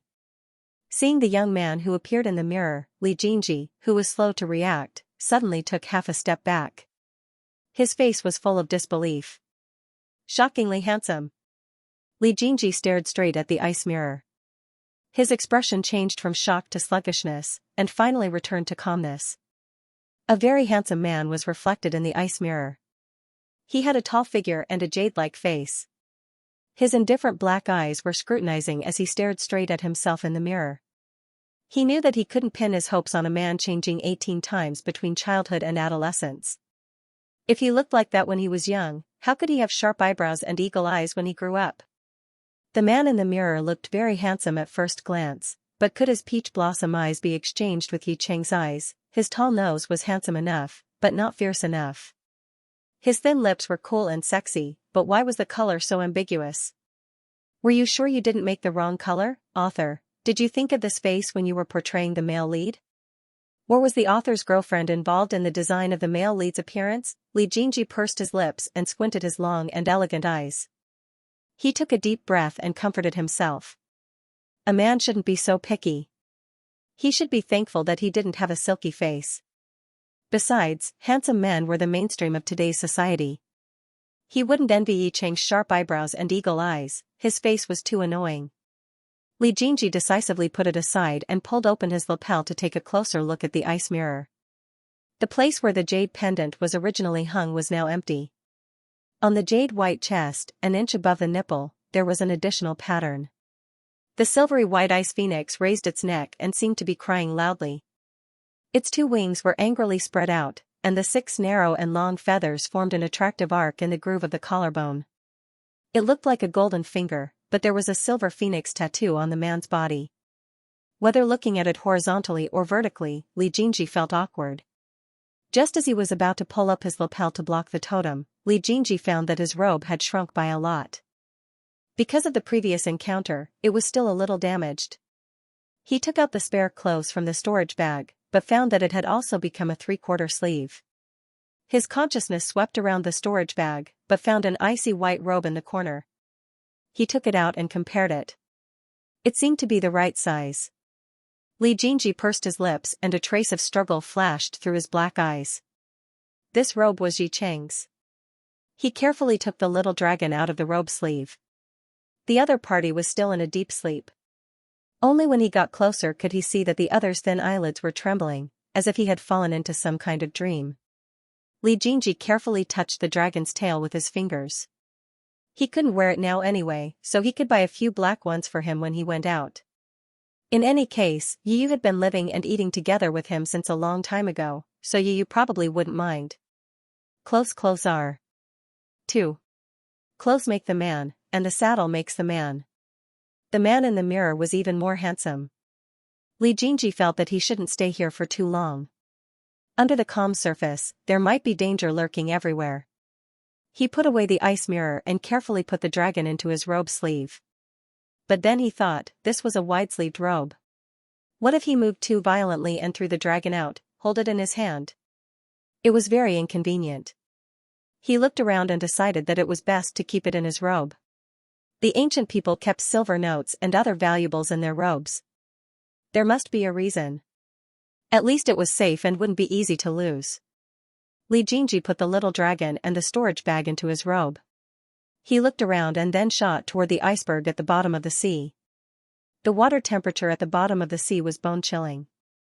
Just when he stopped for a moment, the ice attribute spiritual energy crazily squeezed into his body, causing the spiritual energy in his dantian to almost overflow. This situation was very strange. It should be known that low temperature and ice attribute spiritual energy were not the same. Ice attribute spiritual energy might not exist in ice. The temperature of the ordinary seabed was also very low, but it might not be full of ice attribute spiritual energy. It could also be a mixture of various kinds of spiritual energy. However, this sea area was full of ice attribute spiritual energy. There was no other spiritual energy. It seemed that the low temperature was completely caused by ice attribute spiritual energy. This was too strange. There were too many secrets at the bottom of the sea. He was not a person who overestimated himself. Even if he was the male protagonist, he had to have enough strength to face danger. What's more, Yiqing had not woken up and he was only at the level of qi refining. He couldn't guess what kind of danger he would encounter next, but he could only be prepared if he had enough strength. The ice attribute's spiritual energy here was 5 or 6 times more than the outside world. The right way to go was to seize the time to cultivate. Li Jingji's mind was full of thoughts. He had already flown to the foot of the ice mountain. He looked around and found a hidden mountain stream. He condensed a cylindrical icicle with his right hand and threw it into the mountain with one hand. He closed his eyes and concentrated. After a long time, he opened his eyes. With a flash of light, he had already appeared in the middle of the mountain. The stone room was carved out by him with spiritual energy. It was 5 feet square and there was no exit. Although the place was a little small, Li Jingji had soaked in the water for half a day. This kind of place was the most secure. The dry and narrow stone room made his tense nerves relax. Li Jingji put the warm yellow illuminating pearl on the ground and heaved a sigh of relief. After taking out the little dragon and placing it on the pouch-shaped storage bag, Li Jingji crumpled the original 3/4 sleeve robe into a ball and threw it on the ground. Then, he sat cross-legged. Li Jingji didn't immediately cultivate after closing his eyes. Instead, he reviewed everything he had experienced after entering the arcane realm and thought about the details that he had missed. Then, he slowly exhaled a mouthful of turbid qi and opened his eyes. His black eyes were unusually cold. He would pay back everything that Moksha had given him and Yiqing in double. Previously, he wanted to avoid the dispute between the immortals and the devils, but he wasn't the kind of person who would submit to humiliation. It wasn't his style to do nothing after being bullied by others. With his current ability, it was still too early to talk about this. He longed for power and really needed to have power. No matter who created the Ice Phoenix technique, whether someone could cultivate it to the highest level, or whether he would be a human or a demon after cultivating it to the highest level, he had no room to worry about. He could only stake everything on this one throw. Ever since he came to this world, the road in front of him had always been a one-way road. According to the cultivation steps of the first volume of the Ice Phoenix technique, Li Jingji's hands formed a seal. A large pool of icy white liquid appeared in front of him. Large clouds of mist drifted in the air, and the air was frozen and distorted. This was the purest spiritual energy in Li Jingji's dantian. It was also the foundation for him to advance to the foundation establishment stage. Even when he fought against Moksha, the golden elixir, he didn't use this ice liquid. This was because the so-called qi refining stage was the accumulation of this qi. Now, Li Jingji, who was at the peak of the 10th level of qi refining, only needed to polish and condense this qi into ice beads to enter the foundation establishment stage. But at this moment, he forced all this liquid out of his body. His cultivation level plummeted to the 1st level of qi refining, as if he was a cultivator who had just entered the Tao. His face was extremely pale. And he was willing to pay such a price only because the bone forging stage required this extremely pure spiritual liquid to transform the bones. Sacrificial refining of the demon core also required an empty dantian. The icy white liquid suddenly burst, divided into hundreds of strands floating in the air. After a pause, they entered Li Jingji's bones one after another. With a muffled groan, Li Jingji's already somewhat gray face became even more bleak. He forced himself to support his body, and manipulated the pure ice spiritual energy to slowly seep into his bones and integrate into the marrow. After taking this step, there was no turning back. The originally brown cave walls were gradually covered by a white frost. The passage of time couldn't be felt in the silent stone room. After an unknown amount of time, the man covered in white frost finally opened his eyes. Li Jingji exhaled a mouthful of turbid air and stopped practicing. If one looked inside his body, they would find that his bones, which were originally no different from those of ordinary people, had become ice white. The color was light, and the blood was thin. As he moved his body, the white frost on his skin slowly melted. Li Jingji touched his skin. Although it was warm to the touch, the longer he left it, the deeper the chill he felt. The main bones in his body had been completely transformed by him. As for the other bones, he needed to accumulate spiritual energy again, and then force out the spiritual liquid to refine them. The transformed bones were comparable to high-grade magic tools. Not only were they incomparably hard, but they could also store spiritual energy in the marrow. Li Jingji said that he didn't have to worry about spiritual energy exhaustion anymore. However, the sacrificial refining process was unbearable. It felt as if all the bones in one's body were taken apart and frozen separately in a freezer, and then polished and transformed one by one. Li Jingji rested for a moment, then sat up straight and planned to continue cultivating. However, his sharp eyes noticed that the little dragon on the storage pouch moved a little. It closed its eyes and rubbed its ears with its hind claws a few times. Its mung-bean eyes slowly opened, and its pitch-black pupils were full of confusion. Li Jingji was startled. He hurriedly reached out and held the little dragon in his palm. He probed, "Yiqing?" Squeak. Mung-bean's eyes were full of confusion. "No?" He was disappointed.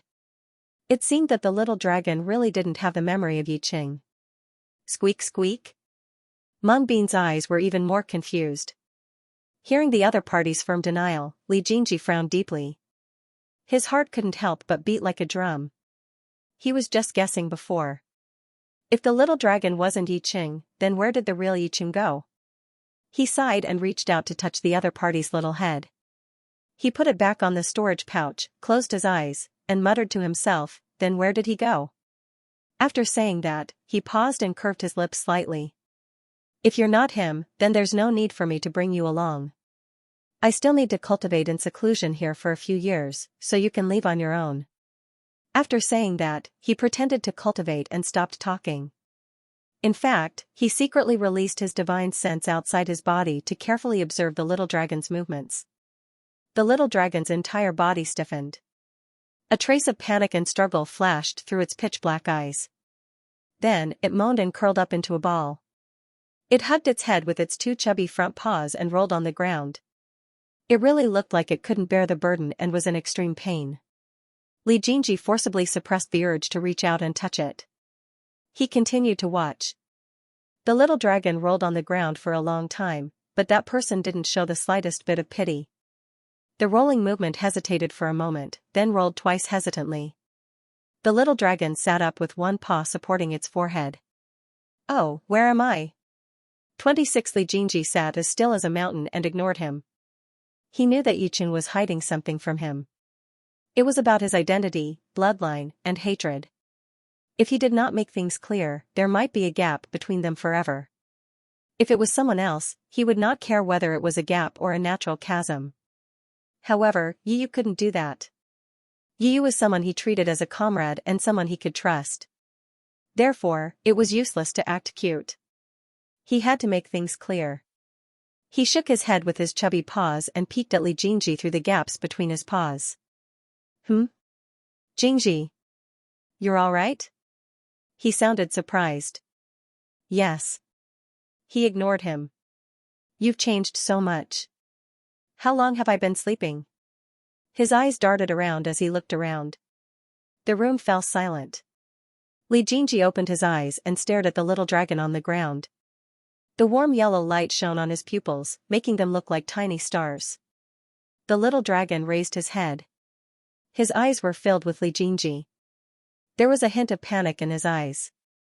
"You remember?" Li Jingji raised his eyebrows. "Yes." He nodded. "Is there anything you want to say?" He narrowed his eyes. His long eyelashes drooped down, casting a shadow that covered the emotions in his eyes. "I'm Yiqing." The little dragon lowered his head and clasped his paws together. "Then how did you become like this?" Li Jingji narrowed his eyes and asked again after getting the answer he wanted. "You know it too." Yiqing's voice was very soft. He lowered his head and confessed, "I was thrown into the hard infant lake by Husisi. At that time I had not entered the Tao. After falling into the ice lake, I lost consciousness before I reached the bottom of the lake. After that, my consciousness was imprisoned in my sea of consciousness. However, I could clearly sense what happened to my body." Li Jingji heard him talk about this experience. He felt bitter and guilty. His fingers clenched into fists. His body seems to have been thrown into a furnace. His bones and blood were all burned away, and in the end, he was forcefully pieced together like this. Yiqing paused and stared intently at Li Jingji with his beady eyes. He said in a low voice, "Someone even forced something that doesn't belong to me." Li Jingji's mouth was full of bitterness.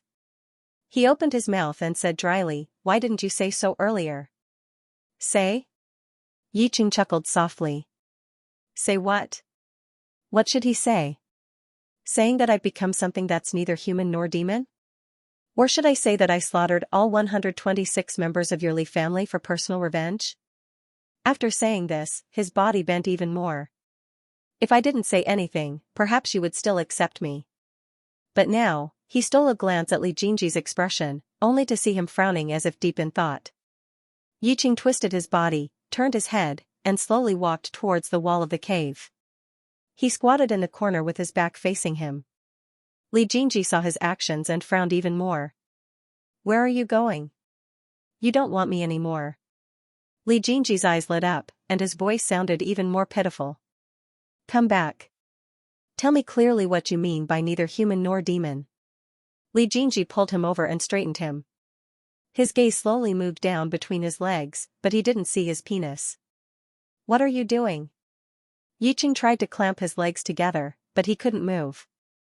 For a moment, the scales on his cheeks flushed red. "That's not what I mean." "Jingji, what are you thinking?" An awkward expression flashed across Li Jingji's face. He touched his nose and let go of Yicheng's legs. "What does that mean?" "It means what it means. I've just become half-human. Something that's not a demon." The base of the scales was red. Yicheng struggled to get down. His eyes wandered as he explained, "As for the male part, the flood dragon's thing will hide under the scales on its abdomen when it's useless." Li Jingji, who had just finished acting like a hooligan, immediately asked without any guilt, "Aren't you a demon now? Also, what was stuffed into your body that didn't belong to you?" "At the bottom of the Heart Infant Lake, there's the remains of an ancient flood dragon. Since I have the bloodline of the ice dragon, I obtained the inherited cultivation technique from the skeleton." Yicheng's face was full of pain. "However, the price was also great. My body has been reconstructed. Even maintaining a human form requires a lot of spiritual power. My brain was also forcefully stuffed with emotions that didn't belong to me. It's a bone-deep hatred, a hatred for the Ice Phoenix." Li Jingji was stunned. "Hatred?" The inherited memories mentioned 2 ancient bloodlines in the northern frozen realm. Green Bean stared at Li Jingji with its beady eyes. "There's an endless hatred. The last 2 bloodline inheritances ended with the Ice Phoenix devouring the demon core and the Ice Dragon dying." After hesitating for a while, he asked, "Jingji, you've also awakened your bloodline, right?" "Yes." Li Jingji chuckled, but his eyes were fixed on Yicheng. "I've indeed awakened my bloodline." "So what? You're going to be my enemy and fight to the death? Then do you know that consuming my demon core can transform your bloodline?" Yicheng's pitch-black eyes were filled with nervousness and curiosity. He opened his mouth and spat out a white pearl. There were faint golden patterns on the surface of the pearl. As it spun, it emitted a scorching heat. "This is my demon core. If you eat it, the Ice Phoenix bloodline will evolve into a divine phoenix. It will undergo nirvana once every 1,000 years and will be immortal," he said in a low, slightly hoarse voice that was intoxicating and bewitching. Li Jingji pursed his lips and told him his plan. "There's no need. Even if I only have the Ice Phoenix bloodline, I'm confident that I can use my own strength to climb to the top. Ordinary demon cultivators and human cultivators can also climb to the top and obtain eternal life. Why can't I?" With every sentence he said, Yicheng's eyes brightened. But in the end, the light in his eyes disappeared. "But I killed your family. Are you still willing?" "No." Li Jingji interrupted Yu. Seeing Yu's eyes darken in an instant, he laughed and said, "Those who schemed and plotted against me are not my family. Compared to them, you are more like my family." He rubbed Yu's head. His mung bean eyes suddenly widened. The little dragon suddenly jumped into Li Jingji's palm and rubbed his little head intimately. His eyes were full of joy. It was indeed convenient to be small. Yicheng was satisfied with his body size for the first time. "However, the hatred between you and the Li family isn't as simple as Husisi, right?" Li Jingji raised his eyebrows and asked. Feeling the stiffness in his palm, he was even more certain of the answer he had long guessed. Li Zongmu is my biological father. Yiqing said softly, I'm not very clear about the love and hate entanglement between him and my mother, but my mother never mentions this person when she's normal. She only scolds him while stabbing me when she's crazy. Hidden in the dark, his eyes were dark and unclear. His head gently rubbed Li Jingji's fingers. He was attached to this person's warmth. He was the one who pulled him out of the purgatory of the human world. Didn't he also treat him as family? Li Jingji's heart ached. When he read it in the past, through the thin text, he only felt that the villain Yiqing was a cultivation maniac. In order to obtain power, he disregarded human lives. In order to achieve his goals, he was unscrupulous and cold-blooded to the extreme. However, he saw the scar on his arm with his own eyes. He heard with his own ears that he had suffered in the past. He personally experienced his downfall and sloppiness. However, he suddenly felt that with that kind of experience, Yiqing in the original work should have changed into a cold-blooded person, and should have changed into a desire for power. However, the current Yiqing did not go to that extreme. Thinking of his behavior just now, his heart softened. Was it because of him? His sudden appearance and unintentional behavior changed the other party's state of mind. Although he still went through what he should have gone through, he became a variable in the trajectory of the other party's life. Perhaps, he was also the other party's only restraint.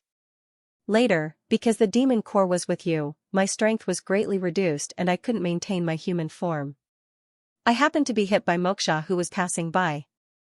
Yiqing's eyes flashed with a haze. The pain that person inflicted on the two of us will be returned 100-fold in the future. Demon core? Li Jingji was stunned.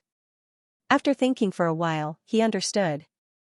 That little dragon with dim eyes and no spiritual aura must be the clone that the other party created with the demon core. What's your cultivation level now?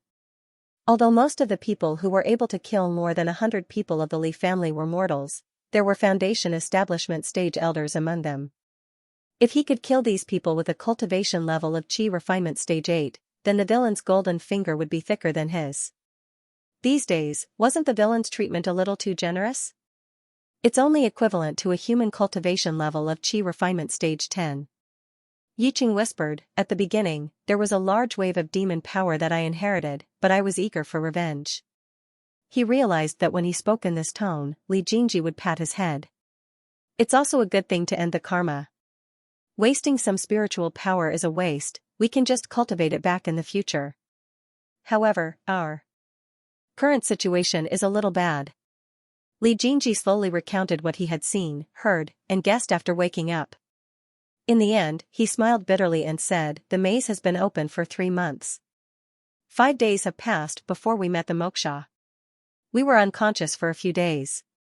If the two of us are still in the ice cave waters, then it won't be long before the maze closes.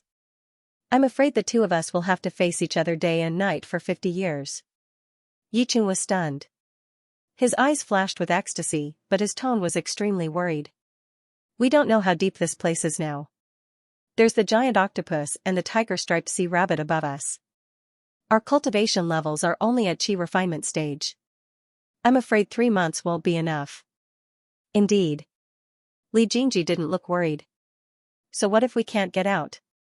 Fortune and misfortune depend on each other. The ice spiritual energy here is rich. The two of us can treat this place as a paradise. Cultivators have no time in meditation. 50 years is just the blink of an eye. The war between immortals and demons was about to break out. The northern Arctic domain would be in chaos. With their cultivation levels, they would be cannon fodder. It was better to hide here and focus on cultivating. Moreover, they would have enough time to search for the opportunities at the bottom of the sea. Only a level 7 demon spirit can steadily transform. It's equivalent to a human being's yuanying stage. If I go out like this, there will be chaos when I'm discovered. It's not necessarily a bad thing to hide here and increase my strength. Yiqing sighed. It's funny that as a human, I've become half human and half demon. I have to cultivate to transform into a human. What a coincidence. I've just obtained a cultivation technique. I need to cultivate the demon Dao in human form. Li Jingji raised his eyebrows. If you want to evolve into a divine dragon, now is the best time. My cultivation level is only at the first level of Qi refinement. Ice Dragon can transform into mist and control the laws of time. There's nothing bad about that. Why evolve into a divine dragon? He stared at Li Jingji with his beady eyes. I'm not a useless and greedy person who only knows how to rely on my bloodline. Besides, you're my family. He wanted to monopolize all of the warmth. Li Jingji was satisfied. He patted Yi Cheng's head and said, time is of the essence. The two of us need to hurry up and cultivate. Yi Cheng jumped to the ground and sat cross-legged. The demon core floated in front of him. Let's begin. Didn't you say that there are many strange places at the bottom of the sea? I'll accompany you to explore this place when I've achieved initial success. A faint light flashed across his dark eyes. Okay. He had been alone for so long and had been abandoned so many times. Only this person would stubbornly say, I'm here. I'll accompany you. You still have me. Li Jingji curled his lips and closed his eyes. He gradually emptied his thoughts and returned his consciousness to the air.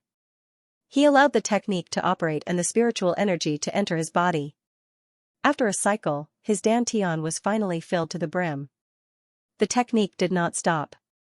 He overflowed the accumulated spiritual energy out of his body and then burst it into all the bones in his body. With his previous experience, Li Jingji's movements were smooth and fluid.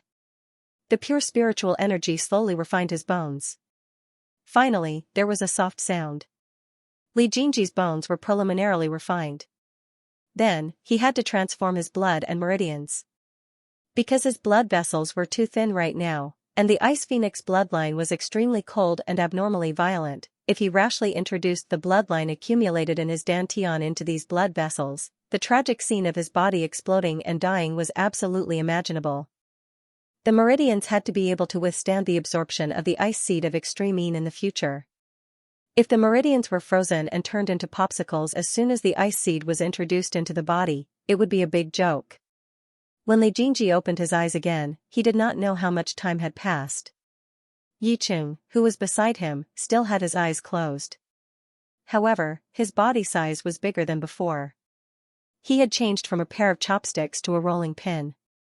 The original appearance of the stone walls could no longer be seen. Thick ice crystals were attached to them. Perhaps it was because they had been condensed for too long, the ice crystals had become extremely smooth. Li Jingji quietly looked at the young man's reflection. His originally jade-white skin had become colder. At first glance, it gave people the illusion that there were shallow ice crystals attached to his skin. His faint eyes reduced the presence of his peach blossom eyes. The combination of his sharp nose and thin lips also gave people an extremely cold feeling. If you ignored his slightly white hair and eyebrows, Li Jingji was still very satisfied with the changes caused by the technique. However, why was the side effect of prematurely aging not mentioned earlier? Li Jingji pulled his scattered hair behind his back. He was speechless. His originally black hair had all faded. Although it was still shiny, it still made him feel confused. Perhaps the Ice Phoenix was white, and his hair was just fading normally. According to the steps of the technique, the next step was to find the ice seed of extreme Yin and fuse it with the blood of the Ice Phoenix in the body to form the foundation of the monster core. Using the coldest ice seed as the monster core's ice seed, and then using other secondary ice seeds to further refine the bones, the Ice Phoenix's jade coiling ice bones would be condensed to Desheng. Initially, the whole body's bones would be equivalent to a Qi refining stage cultivator advancing to the ice seed of extreme Yin. After refining 100 main bones, one would be able to fight against a foundation establishment stage cultivator. After condensing the monster core, one would have the power to fight against a golden elixir stage cultivator. After condensing the phoenix spirit from the monster core, one would have the confidence to fight against a yuanying stage cultivator. If one cultivated the Nirvana 3 Revolutions technique, one would be able to transform into the Ice Phoenix's original body and use the Ice Phoenix's innate magical power, the power of space. He didn't know about the other settings, but the most interesting setting of this book was the power of space, because Li Jingji was attracted to this book by the title Lord of a Realm. Li Jingji secretly decided that if he really became the lord of a realm in the future, he would make Yiqing the realm guardian general. At that time, if there was a fight, he could use his law of time. Li Jingji's plan was very good, but he never thought that there would only be 2 people in his realm in the future. His realm guardian general was very responsible, and the law of time was also used on the realm lord. This was a story for later, so let's not talk about it for now.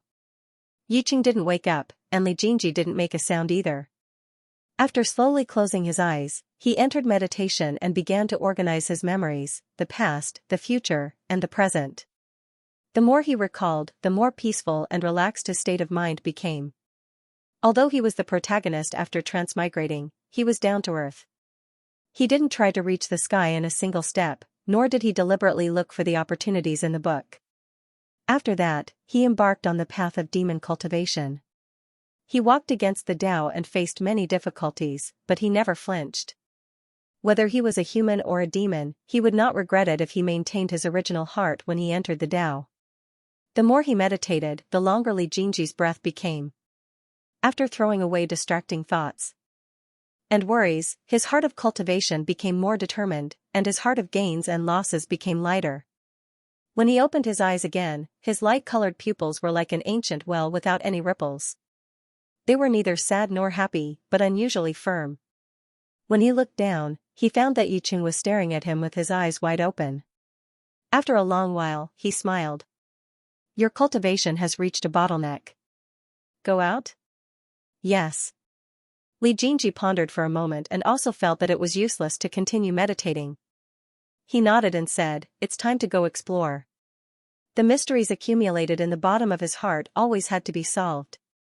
What exactly was waiting for them in the depths of the sea? Li Jingji stood up and was about to turn into a beam of light and fly out, but he heard Yiqing say, "Carry me and fly. It's not convenient for me to fly with my body size." He stretched out 2 claws toward Yiqing. He was much bigger than before, and the ice-white scales on his body had turned black from the roots. It seemed that he was about to transform. After lifting Yiqing, he wanted to stuff him into his lapel like before, but Yiqing's body was too big, and it didn't look good in his lapel. Li Jingji placed Yiqing on his shoulder and reminded him, "Be careful not to fall." "Yes." After saying that, Yiqing crouched down.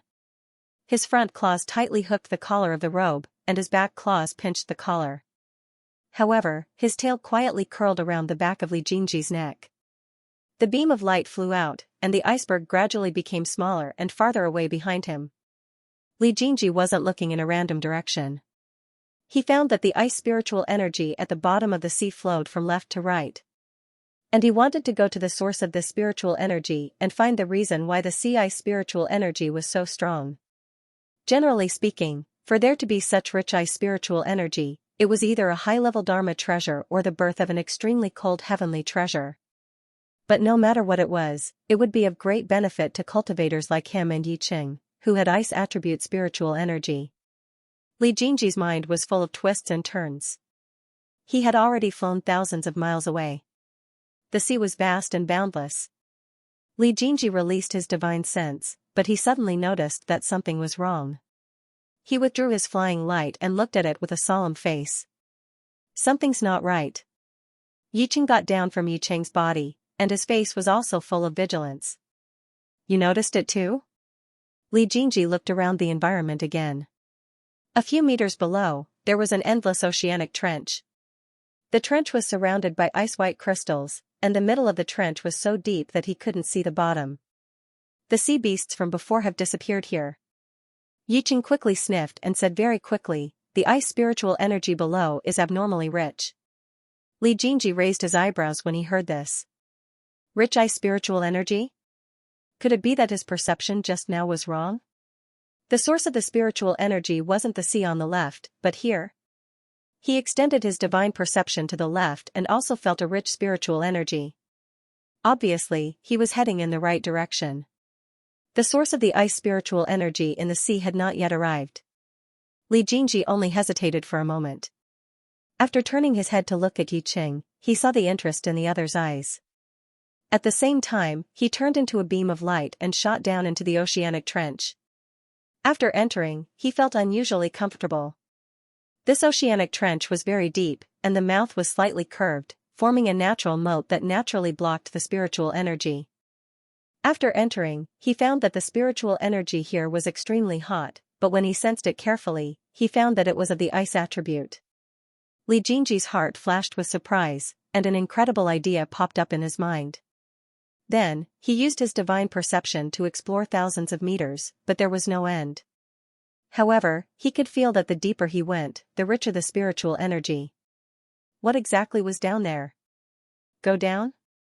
Yi Cheng's eyes were filled with excitement. The spiritual energy below made him excited.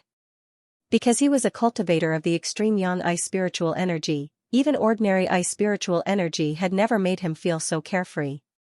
Go down. Li Jingji smiled. The extreme yang ice spiritual energy was rare. If he could use it, he might be able to turn back into a human immediately. Do you think there will be another ice dragon down there? Impossible. Yiqing answered very quickly, almost blurting out, you don't have the inherited memory, so you don't know. Although the ice dragon and ice phoenix are not branches of the divine dragon and phoenix, they are unique creatures. If the previous one is still alive in the world, it is impossible to give birth to a second one. Why? Li Jingji was stunned in the beam of light and asked with a strange expression. However, before Yiqing answered, he suddenly realized that the power of space and the law of time were overflowing due to the sudden increase in the number of ice dragon and ice phoenix. Wouldn't the world be in chaos? But you said that the previous ice dragon died, and the ice phoenix successfully swallowed the ice dragon's monster core and transformed into a fire phoenix. Li Jingji asked hesitantly, could it be that something went wrong in the middle? Maybe it encountered a strong enemy later? Yiqing answered vaguely.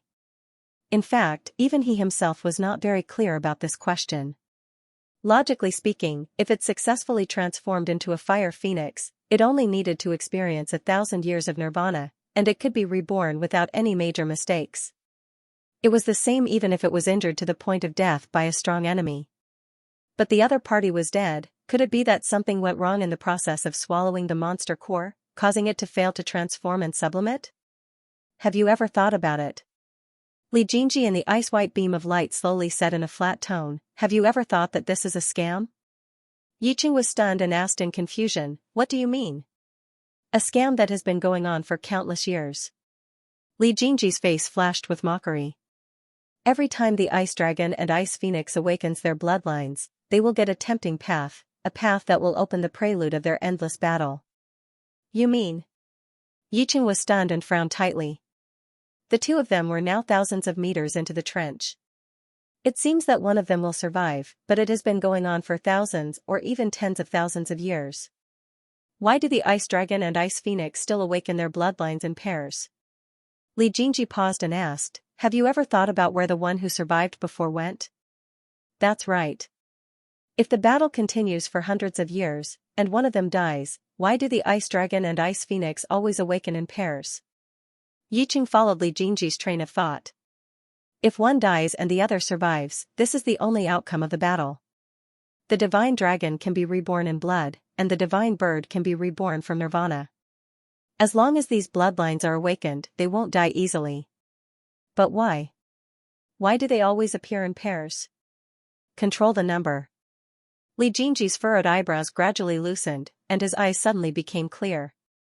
With the great path of immortality as the bait, and greed as the guide, the people who had awakened their bloodline were led to believe that this was the only right path. Since then, the curtains of the ice flood dragons and ice phoenixes had been raised. The power of space and the law of time. Yiqing's voice also became low. Racial talents that are not allowed in the world, but they can't erase the two species. They can only tell a big lie. Then what about those who succeed in killing the other side? Li Jingji was still confused about this. In the original work, the deceptive ending was that the villain Yiqing entered the cave and forcibly seized the bloodline of the original male protagonist.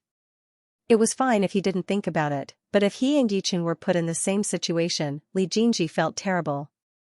Li Jingji decisively stopped thinking and looked at Yiqing. If they awaken at the same time, they might be destroyed at the same time. Yiqing's eyes flashed. So you're saying that the truth behind the big lie is that the two of them are actually connected in life and death, and their fates are connected? I'm just guessing. Li Jingji smiled faintly. Why don't you try killing me and see what you'll do? Yi Cheng's figure suddenly paused, and his soybean-sized eyes slowly became serious. I've said it before. You're the most important person to me. I won't allow myself to harm you, and I won't allow you to test me like this again. After saying that, he sped up and shot downwards, leaving Li Jingji alone floating in the same place. Li Jingji opened his mouth, but in the end, he only twitched the corners of his mouth dryly. He was indeed testing the other party just now, to see if the other party would harm him. His sense of security was extremely low. It seemed that only by confirming again and again like this could he be sure that the Yiqing in front of him was not affected by the so-called *T inherited memories. Li Jingji sighed softly and sped downwards. Soon, he saw Yiqing, who was moving slowly. Li Jingji's heart relaxed slightly, and he gradually felt warm. He reached out and held the other party in his hand. I'm sorry. I'm just not sure how much you've been affected by the hatred in the inherited memories. The hatred in the inherited memories only tells me that there's such a thing. Yiqing paused and chuckled softly.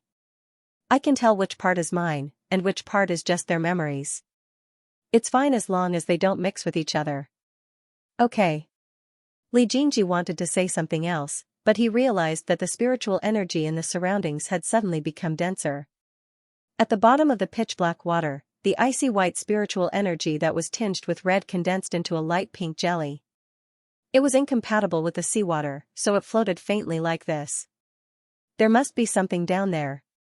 Li Jingji took a deep breath of the floating spiritual liquid and said softly, only a huge spiritual or belt can form such dense spiritual energy. Spiritual or belt? Yiqing was stunned.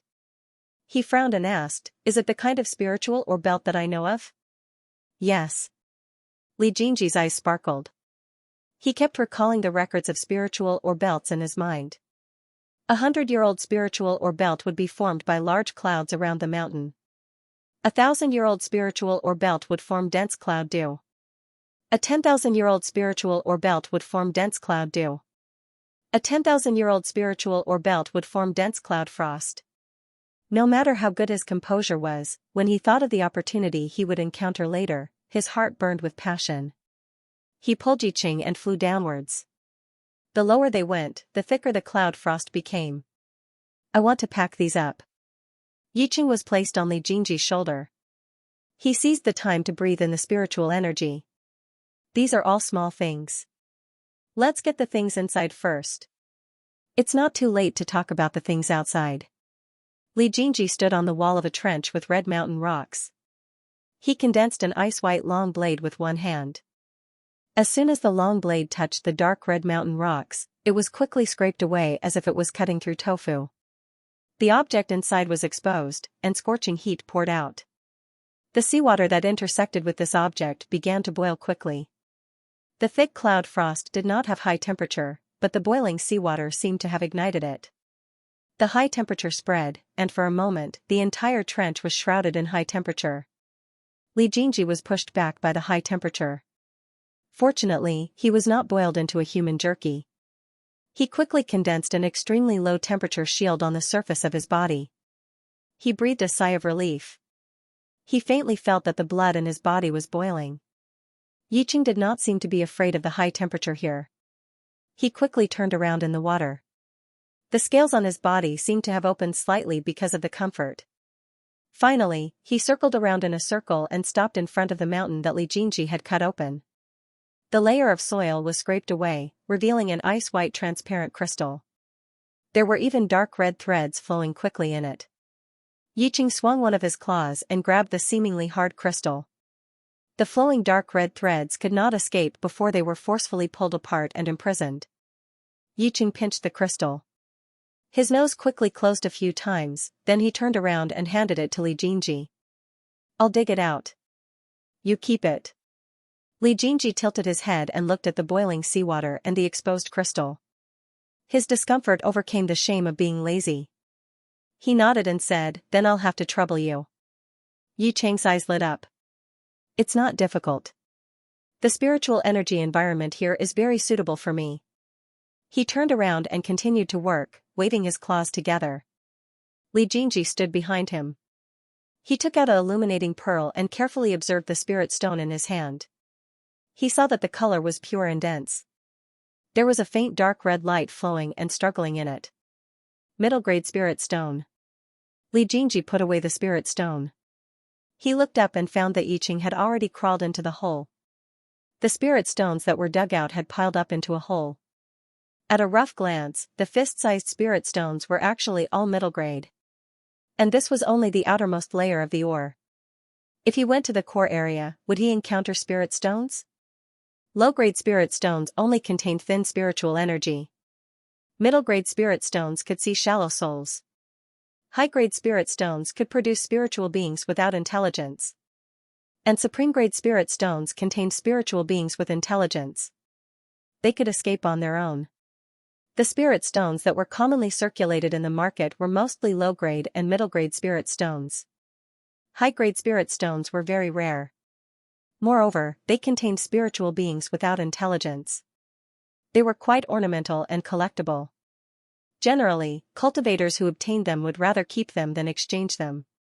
Therefore, the value of high-grade spirit stones was extremely high. As for supreme-grade spirit stones, because they contained spiritual beings with intelligence, they could escape and hide on their own. They were really priceless. In the black market, the price was even sky-high. However, Li Jingji thought that selling supreme-grade spirit stones at the price of low-grade spirit stones was like exchanging a diamond for a pile of scrap iron. Unless someone's brain was damaged, no one would be willing to exchange. Li Jingji followed the other party and put all the spirit stones on the ground into the storage bag.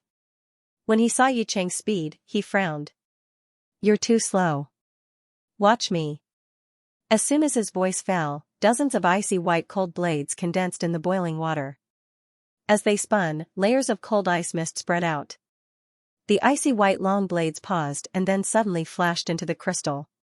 Li Jingji manipulated his transcendence energy and flipped it with one hand.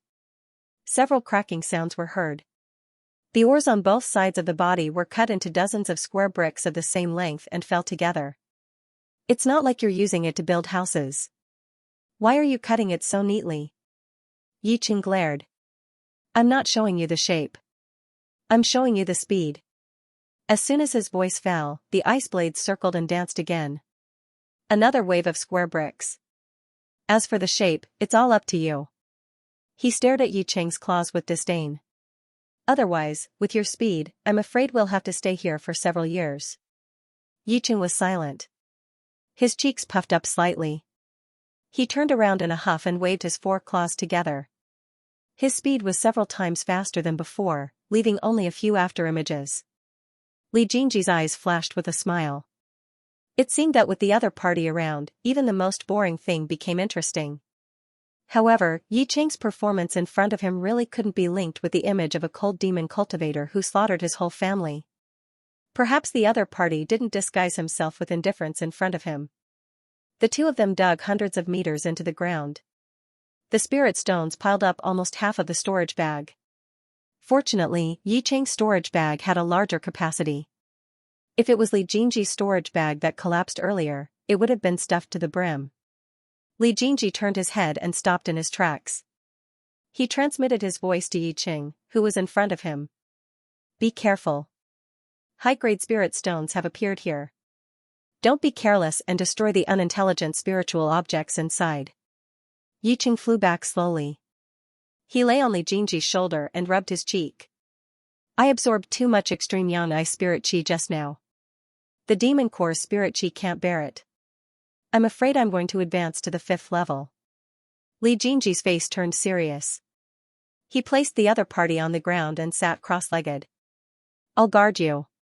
Above the 4th level, every advancement will trigger a phenomenon of heaven and earth. Will the phenomenon of advancing to the 5th level alarm the sea beasts in the sea?" Li Jingji could not help but ponder when he sensed the fluctuating spirit aura in the other party's body. If he broke through here, the strong spirit aura fluctuations might attract the attention of the 2 sea beasts. But if he broke through in this narrow trench that was 10,000 meters deep, he might be able to resist the prying eyes of the sea beasts. "Can you suppress it?" Li Jingji looked cautious. If you can suppress it, then wait a little longer. This is really not a good place to break through.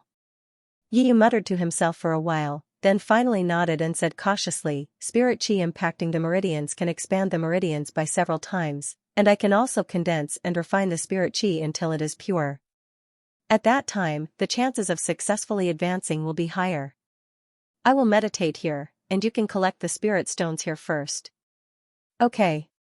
Li Jingji did not hesitate. He condensed dozens of ice blades around his body and divided his divine sense into dozens of strands to control them. The ice blades flashed and escaped into the crystal. He closed his eyes and controlled the ice blades, carefully cutting the high-grade spirit stones. Due to the increase in the number of ice blades, the speed of cutting the spirit stones was several times faster than before. In just half an hour, Li Jingji had already walked dozens of meters in. The deeper he went, the purer and denser the spirit aura was. And he had only collected hundreds of high-grade spirit stones. But he had not seen the supreme-grade spirit stones that could only be found by chance. Half of the storage bag was piled with spirit stones. Li Jingji became rich overnight. With money, everything was fine. The magic treasures, immortal herbs, and spiritual materials needed for cultivation in the future would all have to be bought with money. If he and Yiqing wanted to cultivate without worries, money was indispensable. But something seemed to be wrong. Touching the storage bag, Li Jingji's divine sense sped up. As the ice blades flew, it was as if the entire spiritual mountain was emptied. Suddenly, a dark red rabbit took advantage of Li Jingji's carelessness and quickly swept past the corner of the wall, jumping out of the tunnel. Li Jingji's eyes were sharp and his hands were quick.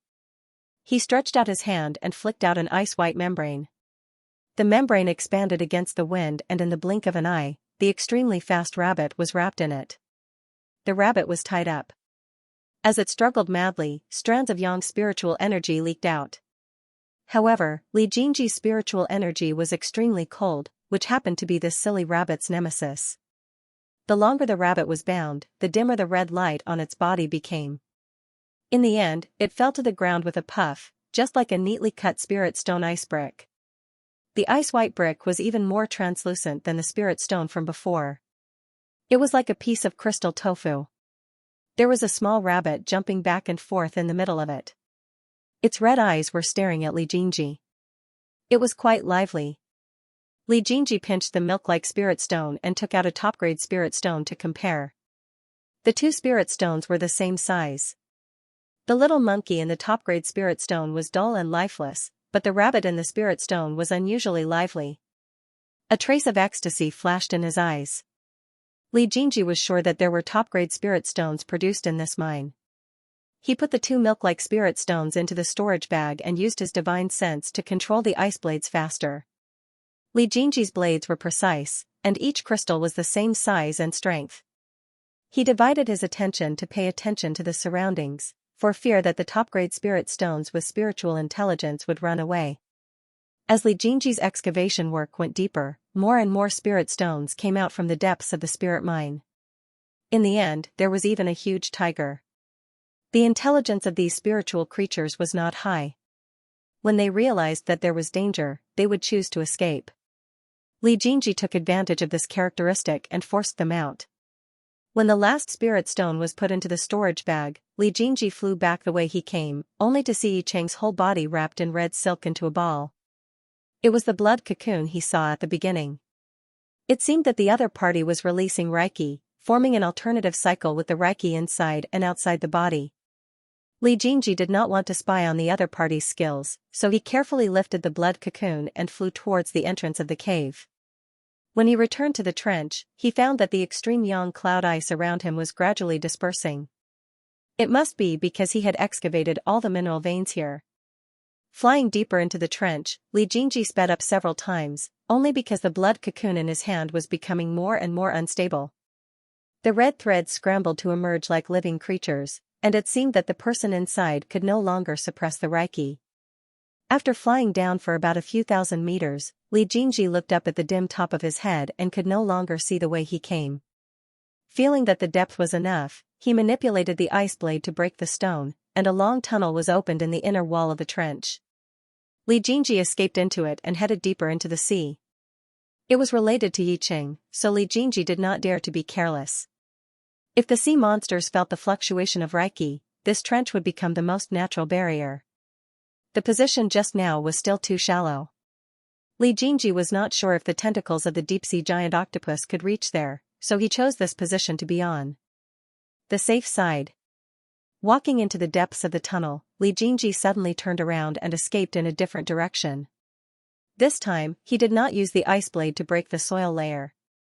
Instead, he directly escaped into the earth and stopped in the depths of the rock layer. He dug out a small atrium about 3 feet square and breathed a sigh of relief. He placed Yi Qing in the center of the atrium and took out dozens of upper-level spirit stones to encircle him. For a moment, the Reiki in this place became quite rich. Only then did he feel relieved. He turned around and planned to escape into the earth.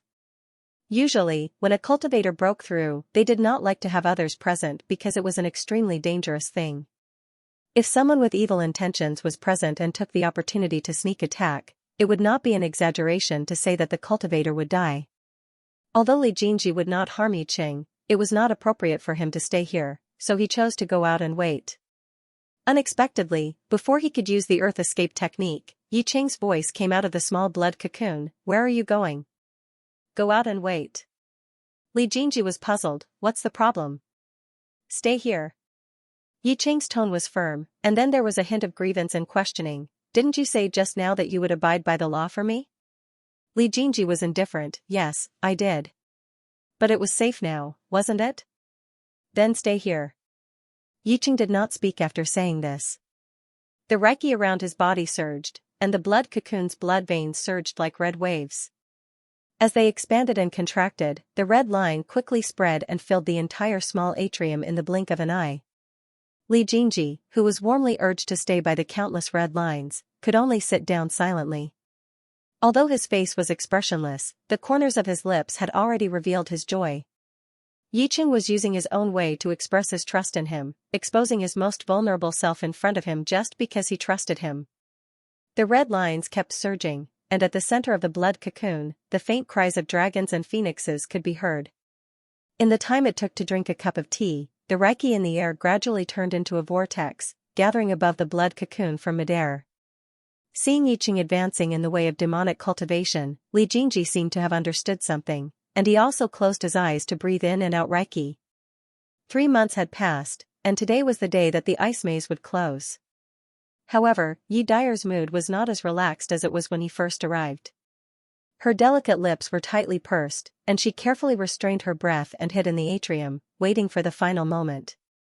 A month after the maze opened, this place had become a purgatory on earth, a slaughterhouse where Moksha slaughtered immortal cultivators. Although Master had long guessed that Moksha would make a move, as early as half a year ago, Master had told her about Moksha's actions. She had woken up from the naivety of her family's pampering and realized the cruelty of the cultivation world in advance. However, she had never expected that they would choose this place to make their move. Similarly, she had never guessed that there was actually an evil technique in this world that used virgin blood to compress one's cultivation. Time passed minute by minute, and light footsteps could be heard from the corridor outside the atrium. "Huh? The smell of a baby, Kikik, let this old man see if it's a boy or a girl." The footsteps were getting closer and closer. Yi Dyer's fingers were tightly clenched, and her nails were deeply embedded in her palms. At this moment, the demonic cultivator suddenly stopped in his tracks and said in bewilderment, "Eh?" Yi Dyer didn't understand, but she suddenly realized that the spiritual energy around her had begun to become chaotic. Before she could think of the reason, she saw the entire secret realm change color. The wind and clouds above the ice wall surged, and the clouds slowly condensed into a whirlpool. Just as she thought that the transportation array had been activated, she saw the whirlpool expand, and the bottom of the whirlpool disappeared into the underground ice layer of the maze. There's actually someone who's advancing to the foundation establishment stage here. How bold. Let this old man go and meet him. After saying that, he wanted to leave, but the strange phenomenon in the sky suddenly changed. The whirlpool spun unsteadily, and a faint dragon's roar could be heard. The whirlpool, which expanded and contracted unsteadily, gradually condensed into the shape of a dragon. No. This isn't the foundation establishment stage. This is a dragon. No, for claws are a flood dragon. Could it be that the kid isn't dead yet? Moksha's tone was uncertain, and in the end, he laughed out loud. Ha ha ha, you're actually not dead yet? Let this old man catch you and refine you into pills. After saying that, he left. Yi Dyer heard the sound of movement getting farther and farther away. Just as she was about to leave secretly, the ground of the maze suddenly shook. Bang! It was as if a huge monster was crazily crashing into it. Yi Dyer's figure lost balance and almost fell. Before she could stand up, a strong tremor suddenly came. Under the crystal-clear ice was the dark lake water. What was in the lake water, which was known to be deadly, no one knew. The huge monster below was still crazily crashing into the ground. Yi Dyer lay on the ice surface, but saw a bright tiger stripe brushing across the dark water. The whirlpool gathered in the sky and turned into a huge dragon. Then, it left the clouds, and with a long roar, it entered the ice layer of the secret realm and disappeared. The crazily crashing sound suddenly stopped, and the huge monster seemed to have suddenly left.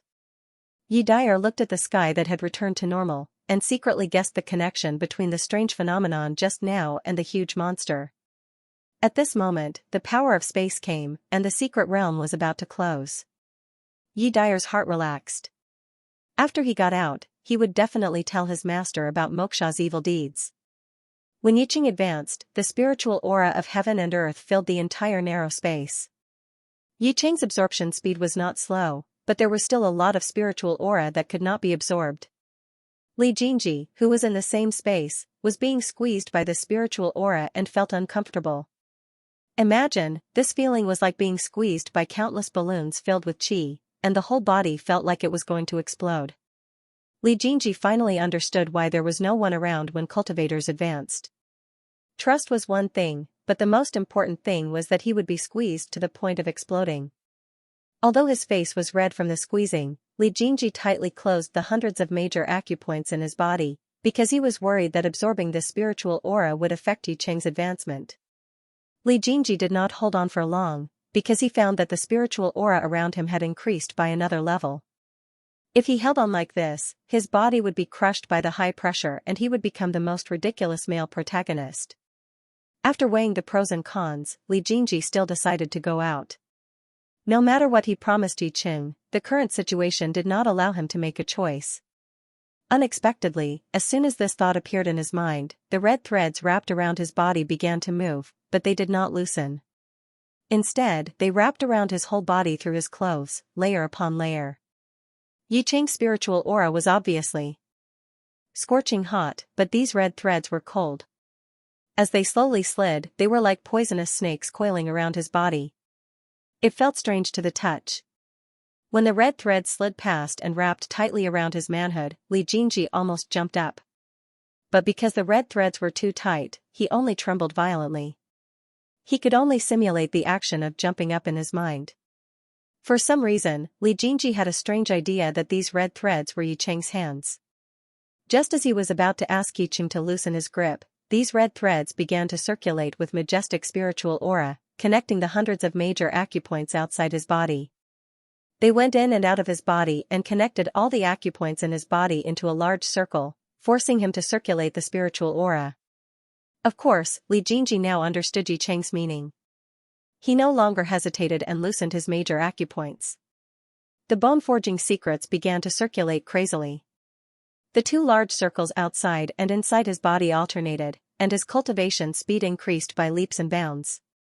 After a cup of tea's time, a dragon's roar suddenly, with a majestic momentum that swept through mountains and rivers, rushed into the small blood cocoon and disappeared. For a moment, the qi inside the blood cocoon. Li Jingji had been quietly comprehending the state of mind of the demon cultivators during the process of their advancement. He seemed to have sensed something. In his mind, a huge bird about 6 feet tall with its snake neck raised high and its wings furiously spread out. Its icy white wings glowed with blue flowing light. Craning its neck to sing, its 6 feathers glittered and dazzled brilliantly. The wisp of icy blue blood that was being nurtured in his dantian suddenly boiled, and violent spiritual energy suddenly spread out. Before Li Jingji could stop it, the blood suddenly exploded and crazily rushed into his own blood. All the blood that came into contact with it quickly faded and was dyed with traces of icy blue. For a moment, the violent blood vessels burned his meridians and blood vessels. The room fell into silence. All kinds of sounds in the blood cocoon disappeared. The chi inside the blood cocoon surged silently. Li Jinji, who was wrapped tightly by the blood threads, slipped to the ground. His exposed black hair spontaneously turned white, as if it was forcibly invaded by something. After an unknown period of time, a soft sound came from the blood cocoon. The blood threads quickly retracted. Li Jinji knew that Yi Cheng's advancement was complete. He sensed the spiritual pressure from the blood cocoon around him. Indeed, it was much thicker than before. Sensing the strange color of the blood in the blood vessels in his body, Li Jinji couldn't help but feel a little worried. Why did the ice-white blood turn this color after it merged into the blood vessels? Could it be that the amount of inherited bloodline was not enough to transform all his blood into ice phoenix blood? If this step failed, would he still be able to cultivate as a demonic cultivator? Before he could finish his thoughts, he suddenly felt an extremely powerful spiritual energy sweep around his body. Then, as if it had identified a target, it stopped and scanned back and forth without the slightest scruple. Li Jinji was stunned. He and Yi Cheng, who had just revealed himself, looked at each other. A look of horror flashed in their eyes, and they both restrained their chi at the same time. The flood dragon that had just revealed itself was several times larger than the original rolling pin. Now, it was as thick as the mouth of a bowl. Small scales grew out of its originally bald back. Because it was coiled up, Li Jinji couldn't see the length of its body. Yi Yu transmitted his voice over. Jinji, your hair. The soybean-like eyes reflected a handsome young man with white hair draped over his back. His elegant black eyes silently met Yi Yu's gaze.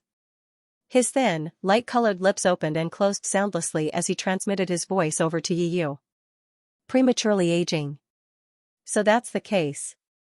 It would be strange if I believed you. Yi Cheng said to himself, is it because of the bloodline? It's because of the bloodline, but it's not a big problem. This place is deep in the trench. If this divine sense belongs to the two large sea beasts, there's nothing to be afraid of.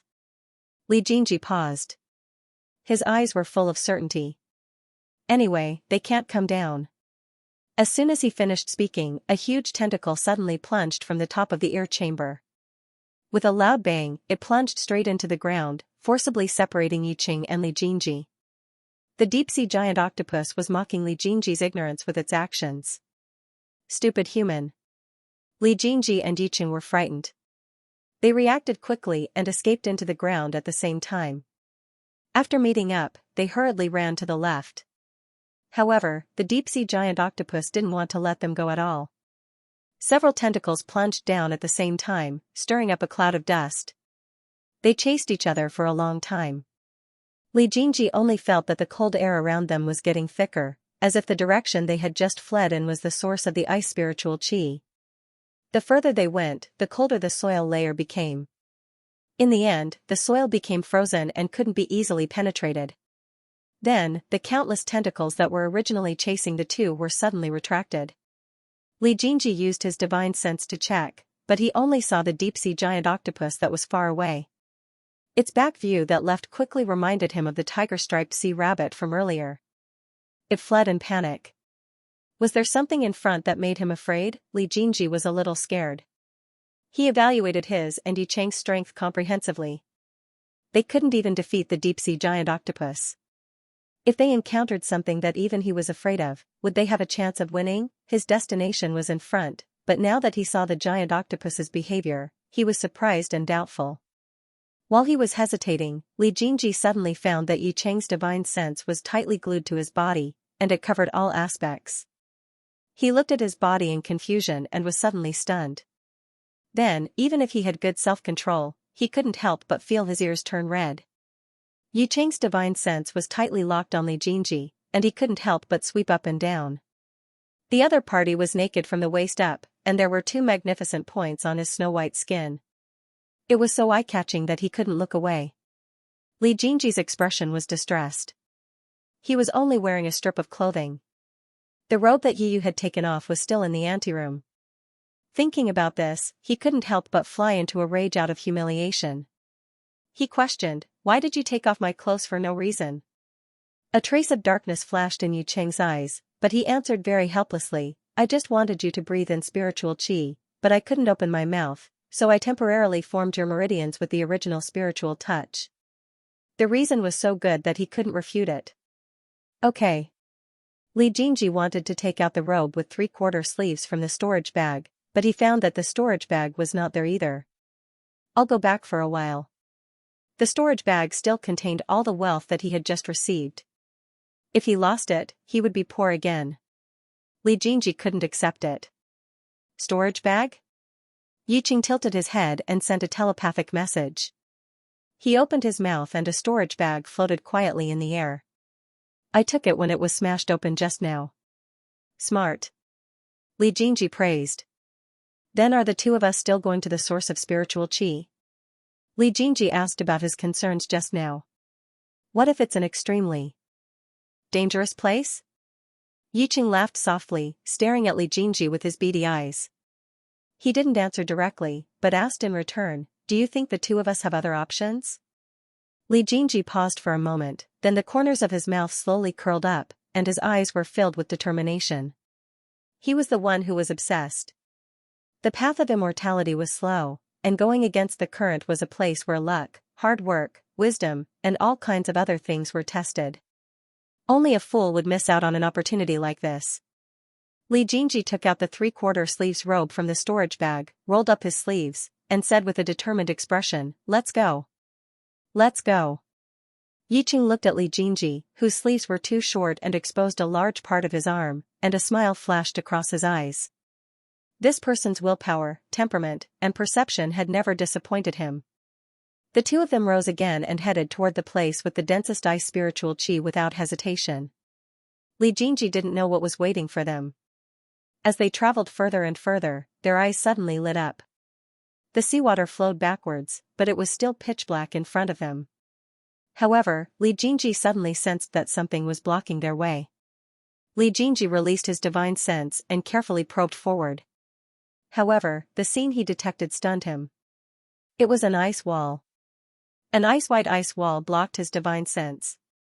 He tried to penetrate the ice wall with his divine sense, but failed. Yiqing was obviously blocked as well. "Let's go and take a look." Then, it twisted its body and wrapped its tail around Li Jingji's body.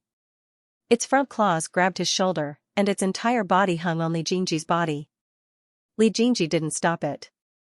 Instead, he felt very safe with the other party on his body. The slight tightness in his chest caused by his deep-sea phobia also disappeared, although the two claws on his buttocks made him feel slightly uncomfortable. He turned into a beam of light and rushed forward, gradually approaching the ice wall. Everything behind the ice wall gradually became clear. Li Jingji was shocked by everything in front of him. He stopped in the water and stared at the building at the bottom of the water. The magnificent ice palace emitted waves of cold air, as if the cold air of the entire seabed overflowed from the outside of the palace. There was also an ice palace by the ice gate, but Li Jingji dared to guarantee that all the ice palaces there added together were not as majestic as this ice palace's aura. After seeing this ice palace's magnificence and exquisiteness, and then recalling those ice palaces, one could simply call them crude and simple. Li Jingji took a step forward, but suddenly stopped in his tracks. A strange voice suddenly emerged from the bottom of his heart. That voice seemed to be summoning him inside. And the blood that had just fused with him seemed to be boiling crazily, trying to burn his nerves. "What's wrong?" Yiqing asked in confusion when he saw him stop at the door. Li Jingji calmed his mind and forced that strange feeling to the bottom of his heart. He walked in and said casually, "It's nothing." After walking a few meters inside, the ice door behind him suddenly closed. The moment the giant door closed, the entire hall was suddenly lit up. The illuminating pearls placed all over the palace emitted an icy white light. The entire hall was cold but magnificent, but their gazes were glued to the center of the palace. In the middle of the palace, there was a huge ice wall. This ice wall was extremely transparent, and the man sealed within it could be seen clearly. When Li Jingji saw this person, the blood in his body boiled rapidly, as if it was being drawn by the blood of the same race. This person was of the same race. At the very least, he had the blood of the ice phoenix. Li Jingji instinctively came to this conclusion. The man in the ice also had a head of long silver-white hair. His face was handsome but bloodless. His eyelashes and eyebrows seemed to be condensed with a faint layer of frost. This person is dead. Yi Cheng's voice was cold, without a trace of warmth.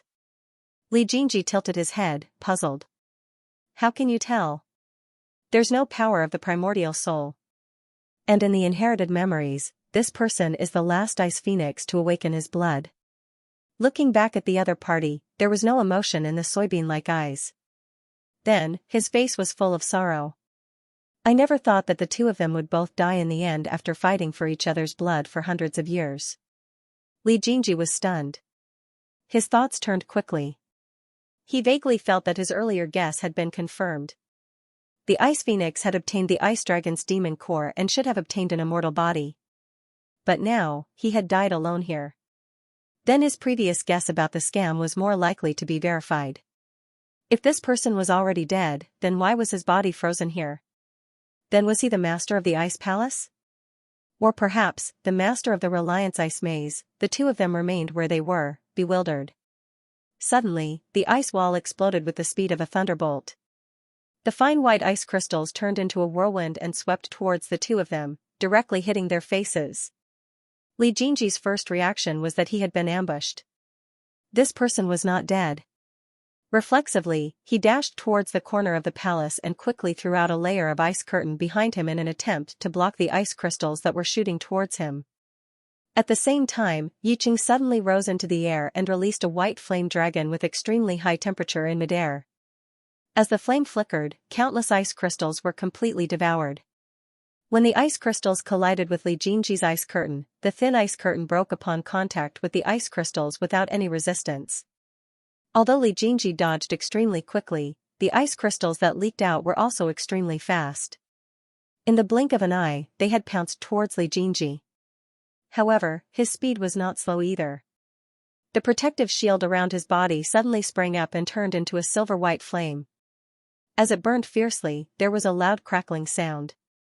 No matter how stupid he was, he could tell that the ice crystal's target was him.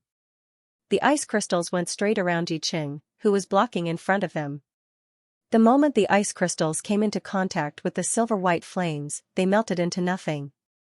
Before Li Jingji, who was in the middle of the flames, could even breathe a sigh of relief, he heard Yi shout, "Careful, careful." As soon as he finished speaking, he saw a small and delicate snow-white bird pouncing towards him. In a flash, it passed through the silver flames and scuttled into Li Jingji's forehead. When Yi Cheng saw the snow-white bird break through his fire dragon and dive into Jingji's forehead, he was instantly enraged. The silver flames on Jingji's body were extinguished, and he fell to the ground with a loud bang. Yi Cheng flew to Jingji's side, but he could not condense his hands to hold him up. For a moment, self-blame for not protecting Jingji rushed to his heart. He only hated himself for being so useless. If he could transform, he would have been able to carry Jingji's body. Yellow Bean's eyes were full of annoyance and anger. However, she suddenly thought of the man in the ice. She turned her head and saw that the place where the ice crystals had shattered was only a large pile of ice shards and a fallen white magic robe. The man inside had disappeared without a trace. Yi Cheng stared at the magic robe motionlessly. He only felt his heart beating rapidly. Even the demon core in his dantian began to circulate wildly. It seemed that there was something that originally belonged to the ice dragon. A wisp of blood-red light flashed in Yellow Bean's eyes. Her body turned into a ray of light uncontrollably and pounced on the magic robe. Li Jingji's consciousness returned to the darkness. It was a familiar darkness. However, this time, there was an ice phoenix at the end of the darkness. It flapped its wings angrily, and there seemed to be liquid dripping down. The ice phoenix's body was magnificent, but it was extremely dim. Li Jingji discovered that he himself had turned into a dazzling silver-white ball of light. "My name is Li Xianxia." A clear and pleasant male voice came from the ice phoenix. "I have sealed my body here for more than 1,000 years, the man said to himself, just to wait for the next person who awakened the bloodline of the ice phoenix.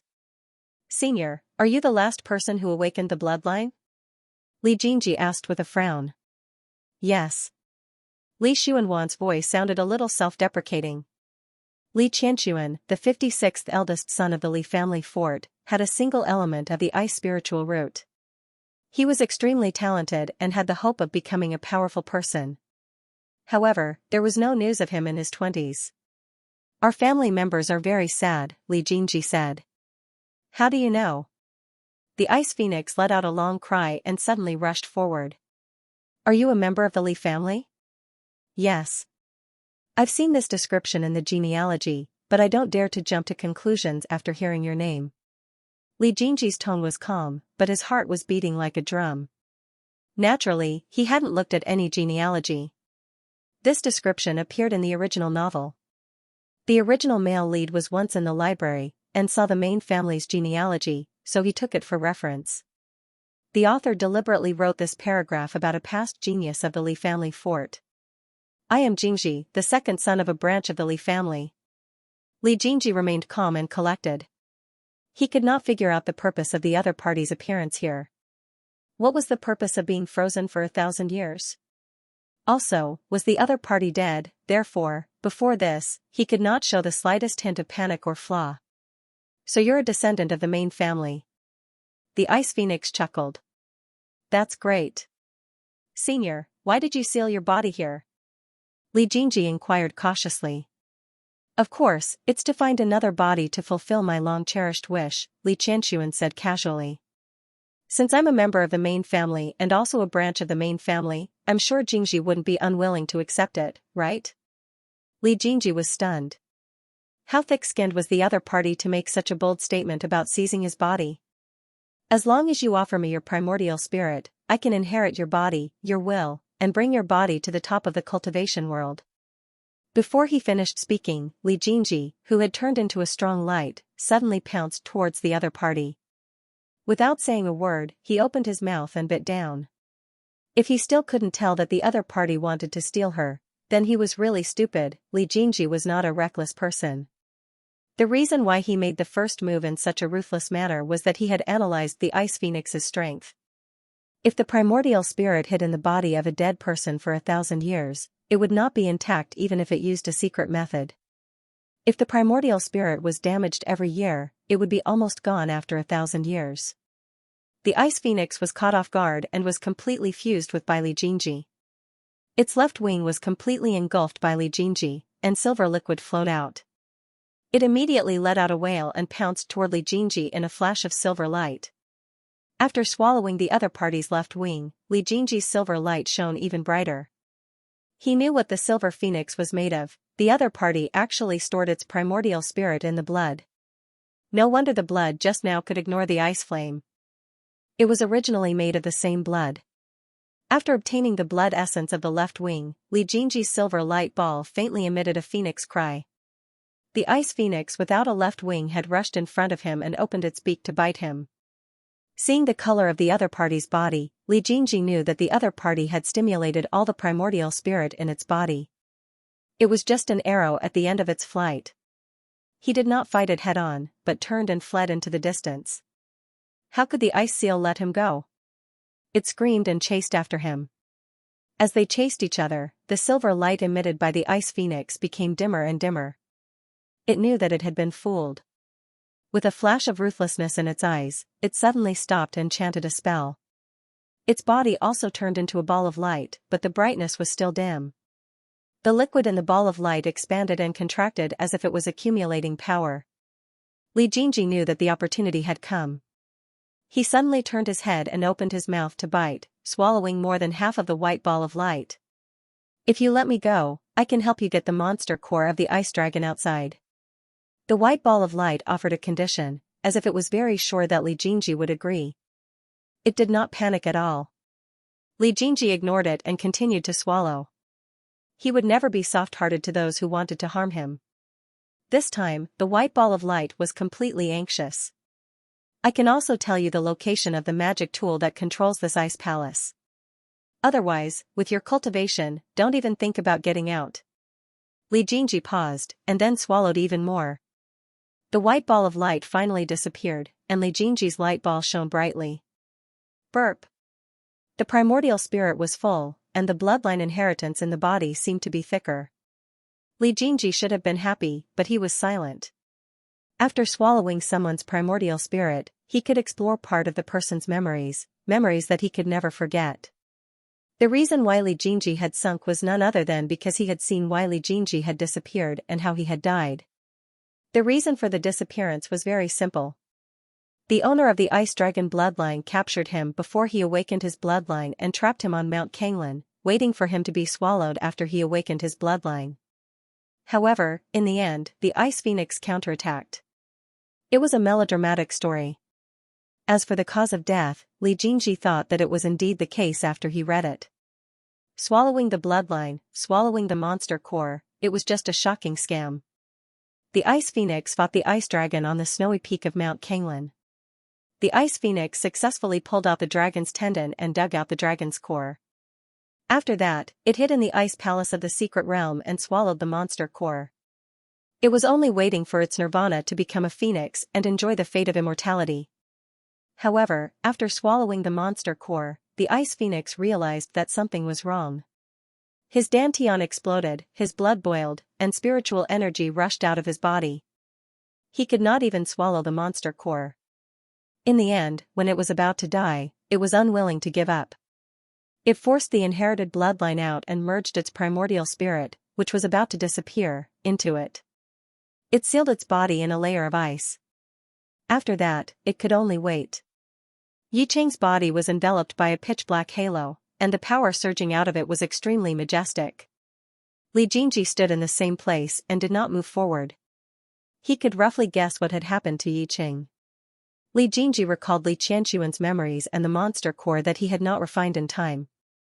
If he had not refined it, it was very likely that the monster core of the fled dragon was still in his body.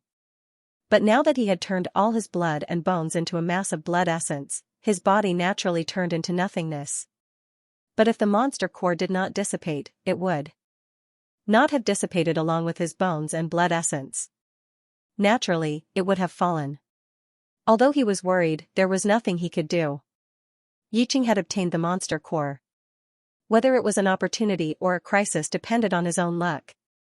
Feeling the restless Ice Phoenix bloodline in his body, Li Jingji sat down cross-legged. Now he also needed to cultivate and expel the memory that did not belong to him. At the same time, he also needed to refine this mass of blood essence. Previously, he was worried that the inherited bloodline was not enough to completely transform his blood, but now he did not need to worry anymore. There was no information about this ice palace in Li Qianxuan's memory. Li Jingji did not dwell on it. Perhaps he did not know how to get out. After all, he only found out about this ice palace by accident. The real owner was not him. Pursing his lips, he thought of the giant octopus that left quickly. Perhaps the two of them had not discovered the real secret of the ice palace. The bone-forging incantation ran quickly in his body. The blood essence that had just merged into his body seemed to have found an exit and crazily surged into his blood vessels. Then it was absorbed by Li Jingji's own bloodline. The blood essence flowed and spread rapidly. His blood gradually showed a silver-white color.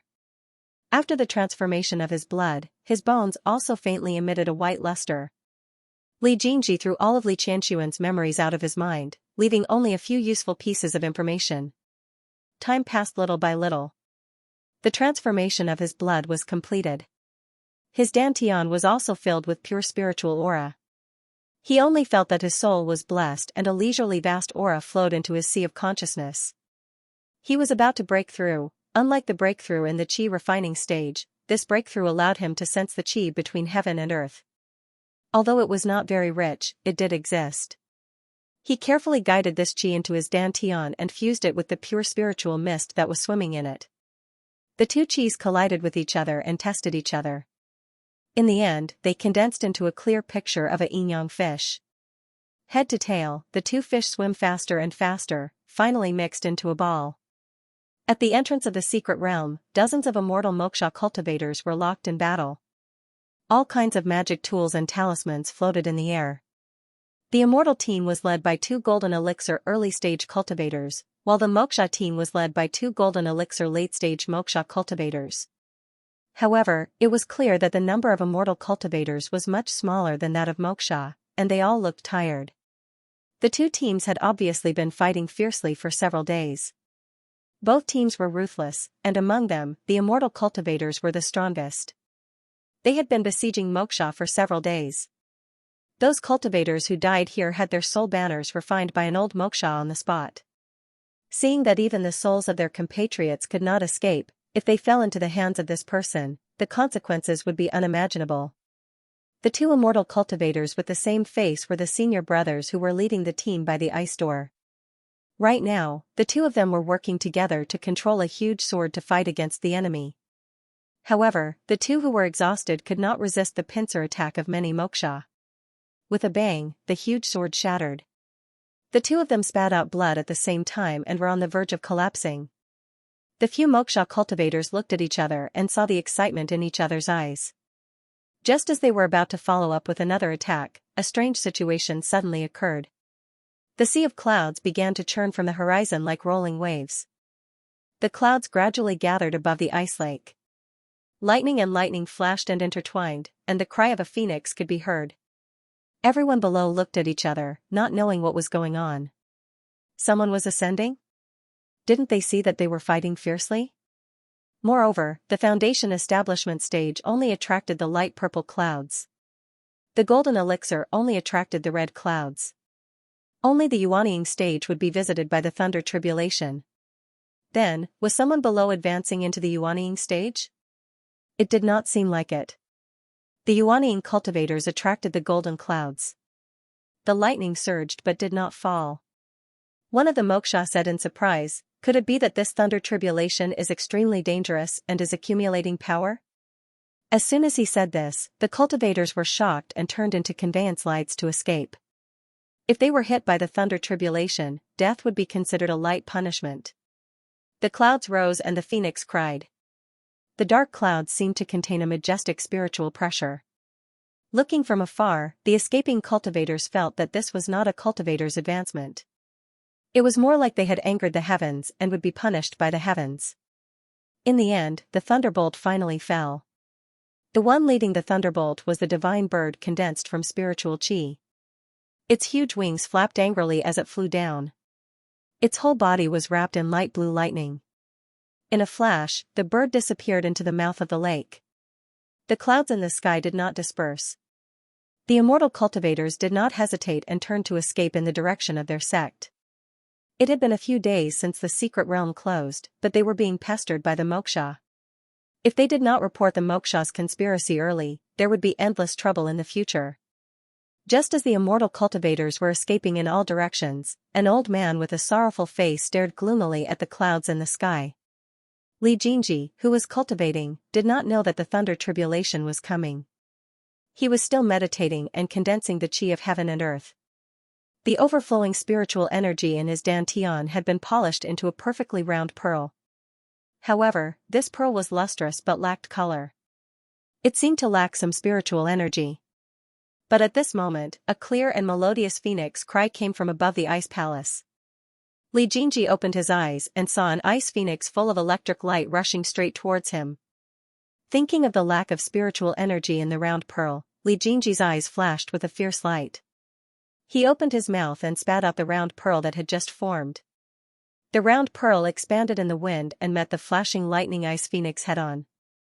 With a loud bang, the lustrous round pearl collided with the ice phoenix. A mighty power poured out. Li Jinji spat out a mouthful of blood. His breath weakened slightly and he felt that the connection with the round pearl was forcibly cut off. He felt sad. He was too rash.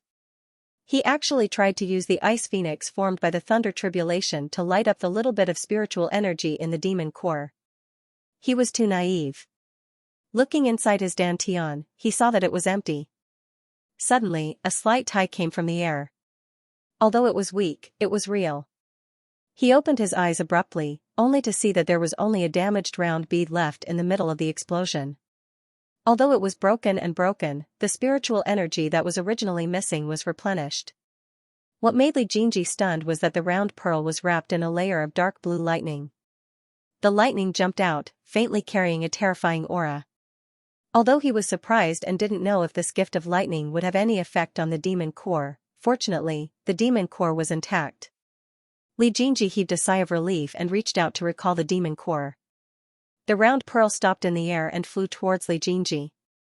It jumped into his mouth and disappeared. After the demon core entered his mouth, Li Jingji's aura soared. Although the process was tortuous, it was indeed feasible to cultivate to become a demon. It was just that he didn't know which realm of ordinary immortal cultivation his current cultivation was equivalent to. Although the demon core had been formed, it already had flaws. It needed to be nurtured for a long time to completely repair it. Li Jingji was about to get up, but his body suddenly became numb. It was as if his body was electrocuted and he couldn't stand up for a long time. After a long time, Li Jingji felt that his body could slowly move, but only his left hand was still numb. He raised his left hand and looked at it carefully. There was a slender lightning pattern on the back of his hand. Li Jingji couldn't help but be stunned when he looked inside his meridians. He saw that the meridians all over his body were suffused with light blue lightning. The lightning arcs jumped and finally converged on the back of his left hand. He held it up with one hand and tried to circulate his spiritual energy. Sure enough, there were lightning arcs jumping in the silver-white icicle. He then drew out the lightning and gathered it in the palm of his hand. As it crackled, it had a destructive aura. Li Jingji squeezed it with one hand and the lightning scattered.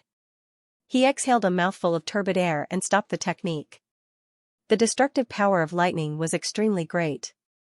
Moreover, this was the power of heavenly lightning that he obtained by accident. The degree of explosion naturally couldn't be underestimated. Curling his lips, Li Jingji turned his head to look for Yiyu's figure. However, he saw that the white ice dragon that was originally crouching on the ground had turned into a deep black color. Its body had grown several feet, and the bald spots where the dragon's scales had fallen off had already recovered to their original state. The black scales glowed with a halo under the icy white light, and it was extremely dazzling. Li Jingji secretly nodded after sensing the other party's aura. It seemed that the other party had refined the demon core. Not only was the aura much thicker, but it was also very strong. Huh? Why is the smell in the air so strange? The faintly discernible fragrance was mixed with some sweetness, and there was also a smell in the sweetness. Only then did Li Jingji notice Xianxia's abnormality. The long black dragon was half lying on the ground and rubbing quickly. Its tail slapped the ground weakly and its hind claws stretched forward as if it wanted to reach something. Unfortunately, its claws were too short and it didn't seem to have succeeded. Li Jingji was silent when he thought of the charming atmosphere in the air. He wanted to sit down cross-legged on the ground, but he saw Yiyu, who originally had his eyes closed, suddenly open them. The soybeans in the evening were wet. When he met Li Jingji's gaze, panic flashed through his eyes, and his lower body also stopped rubbing. Seeing the other party, Li Jingji was also very embarrassed. He touched his nose and secretly guessed the other party's situation. He knew about the dragon's nymphs, but he didn't know much about the dragon's nymphs. Perhaps the demon core that he swallowed and refined contained aphrodisiac substances. Yiqing was still staring intently at Li Jingji, but this time, he flipped his belly, which was originally pressed down on the ground, to the top. It was as if he had broken a jar and smashed it. Li Jingji followed the other party's body and looked down. His eyelids suddenly twitched twice. He saw that the scales on the other party's soft lower abdomen had already opened up. A huge male member was exposed ferociously. Not only was it big, but it was also full of fine black inverted scales that were hanging upside down. Li Jingji silently lit a candle for Yi Cheng's future wife. Thinking of the original male protagonist in the original novel, Yi Cheng opened the back door for him. He lit another row of candles. Yi Cheng still didn't move. He just looked at him pitifully and scratched weakly with his hind claws, as if his hands were too short to reach. Li Jingji's eyebrows twitched twice. A strange thought came to his mind, but he chose to ignore it. Li Jingji held his chin and raised his eyebrows. He glanced at Yi Cheng and suggested, "If you don't have enough claws, you can use your body. You can curl up your body." Yi Cheng paused for a moment and really curled up his body slowly. He slightly closed his claws with sharp hooks and grabbed the black dragon.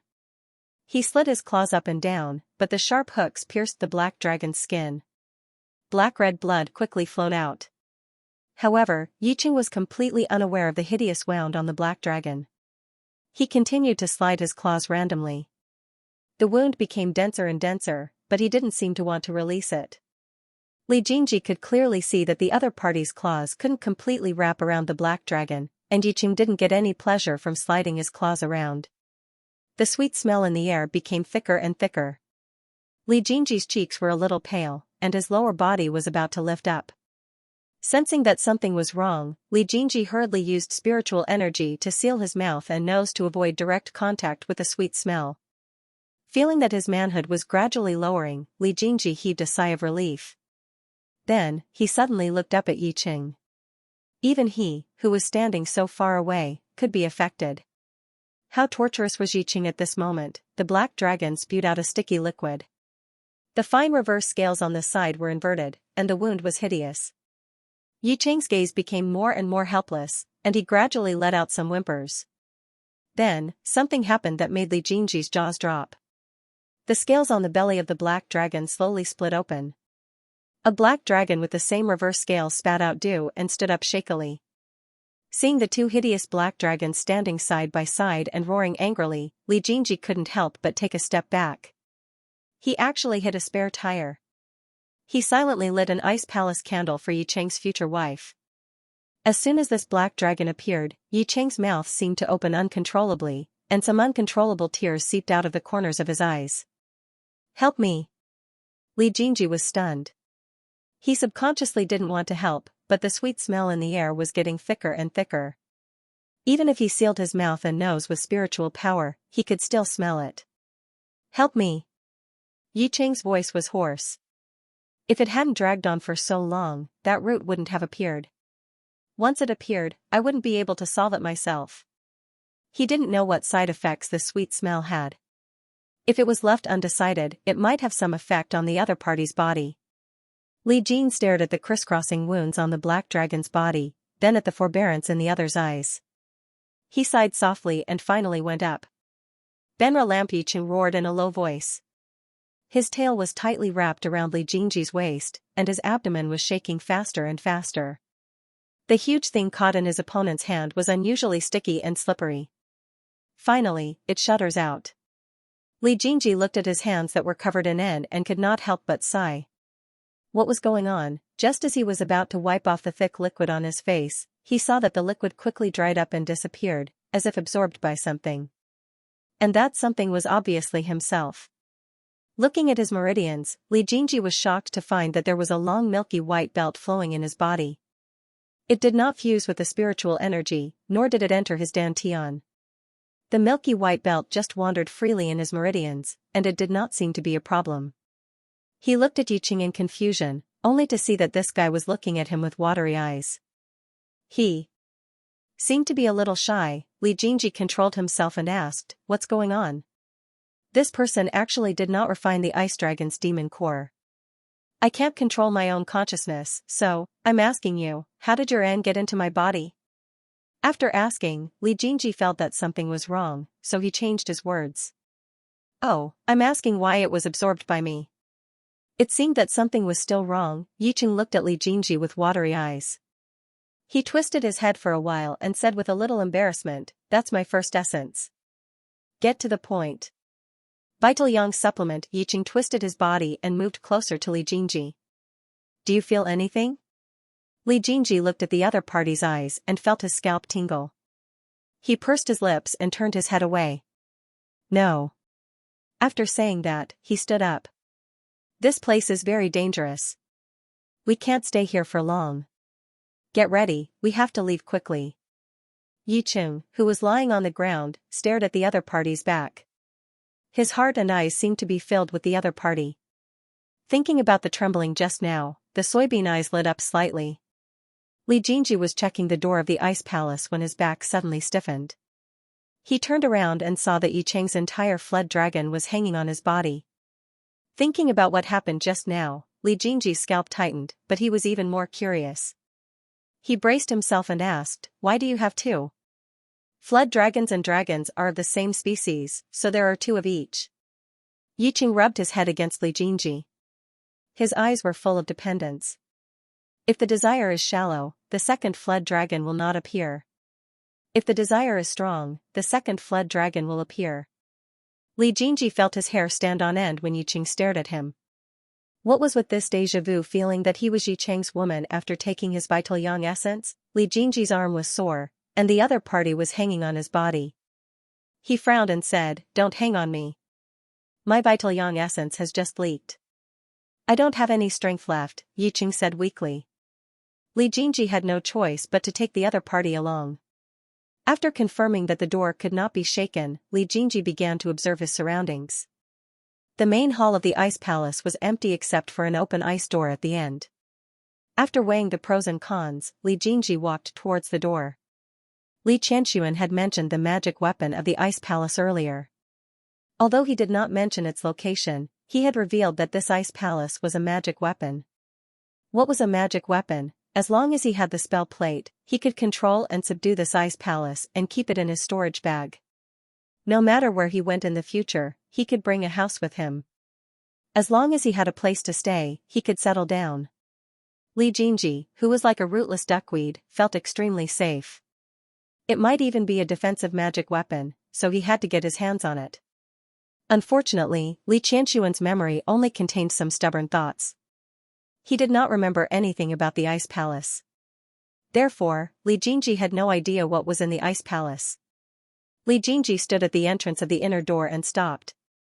The passage was pitch black, like a dormant beast opening its huge mouth. He stepped inside and the inner door closed abruptly. All he could hear was Yi Cheng's breathing. Just as he was about to take out the illumination pearl, the darkness around him suddenly distorted and released a burst of strong light. After the strong light passed, the surrounding scenery had already changed, and Yu who was on his body had also disappeared. An illusion. Li Jingji looked at everything around him in shock. These two words flashed through his mind. The frequency of illusions in novels was very high, but the feeling of experiencing an illusion was completely different from watching the protagonist experience an illusion. In novels, the protagonist was usually immersed in the illusion and could not tell the difference between illusion and reality. The solution was very simple. As long as the protagonist realized that it was an illusion and did not let himself be deceived, the illusion could be resolved. Li Jingji looked at the busy street and the elementary school students in school uniforms lining up to cross the road.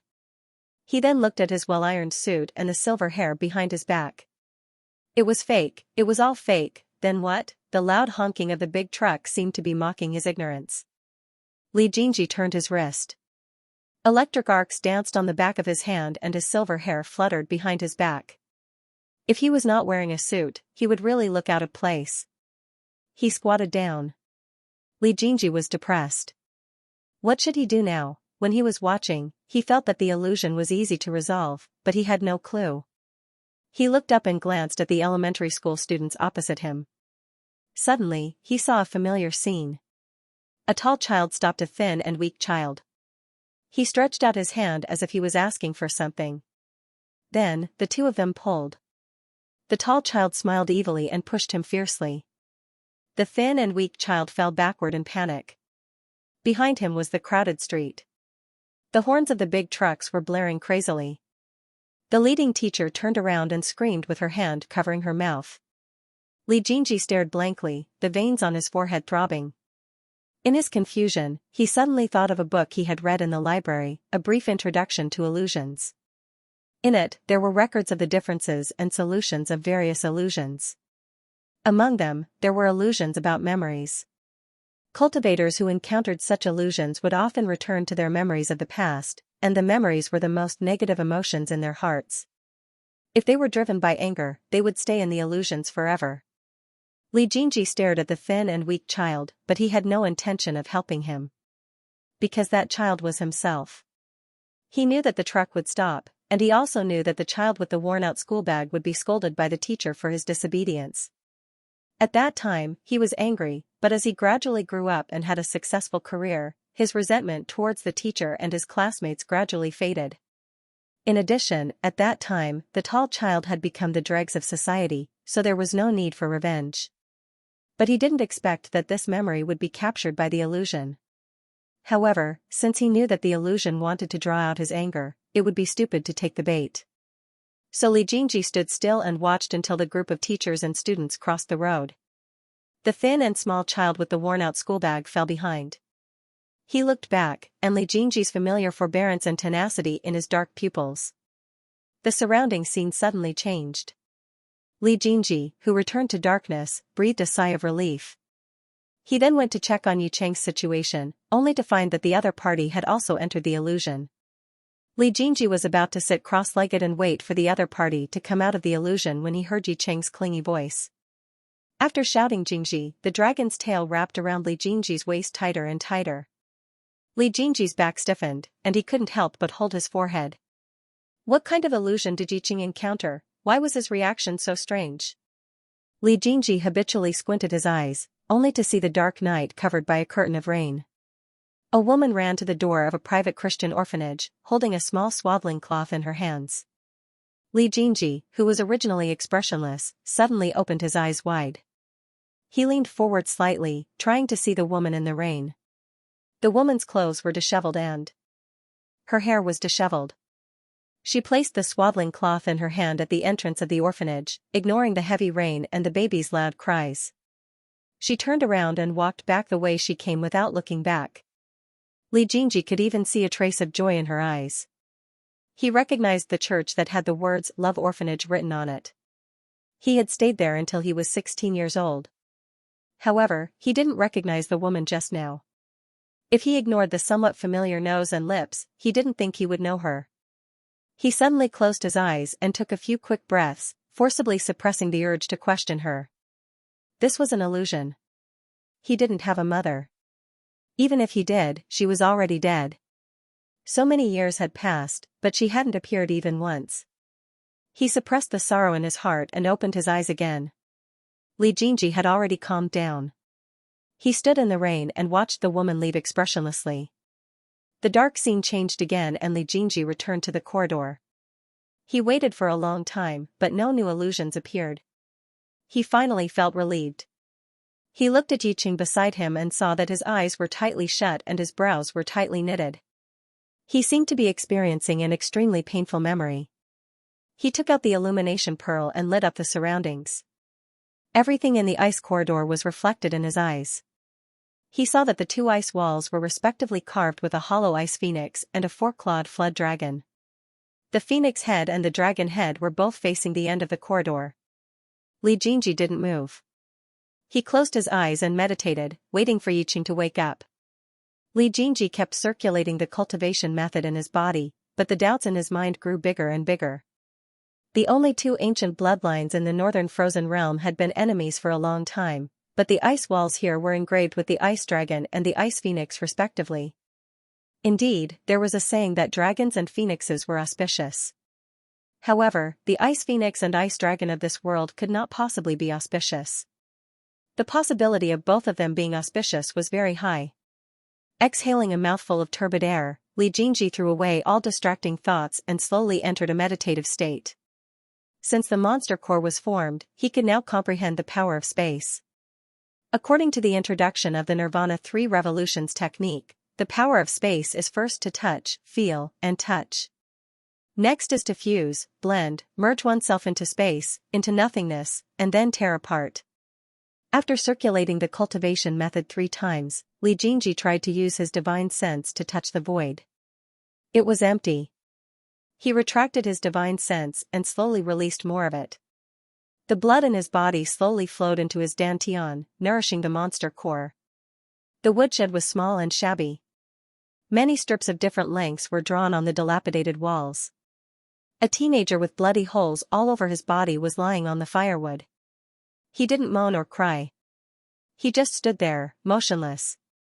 Yu Cheng looked at his surroundings and the teenager who was like a corpse. The corners of his mouth twitched. His heart felt like it was being tightly clenched.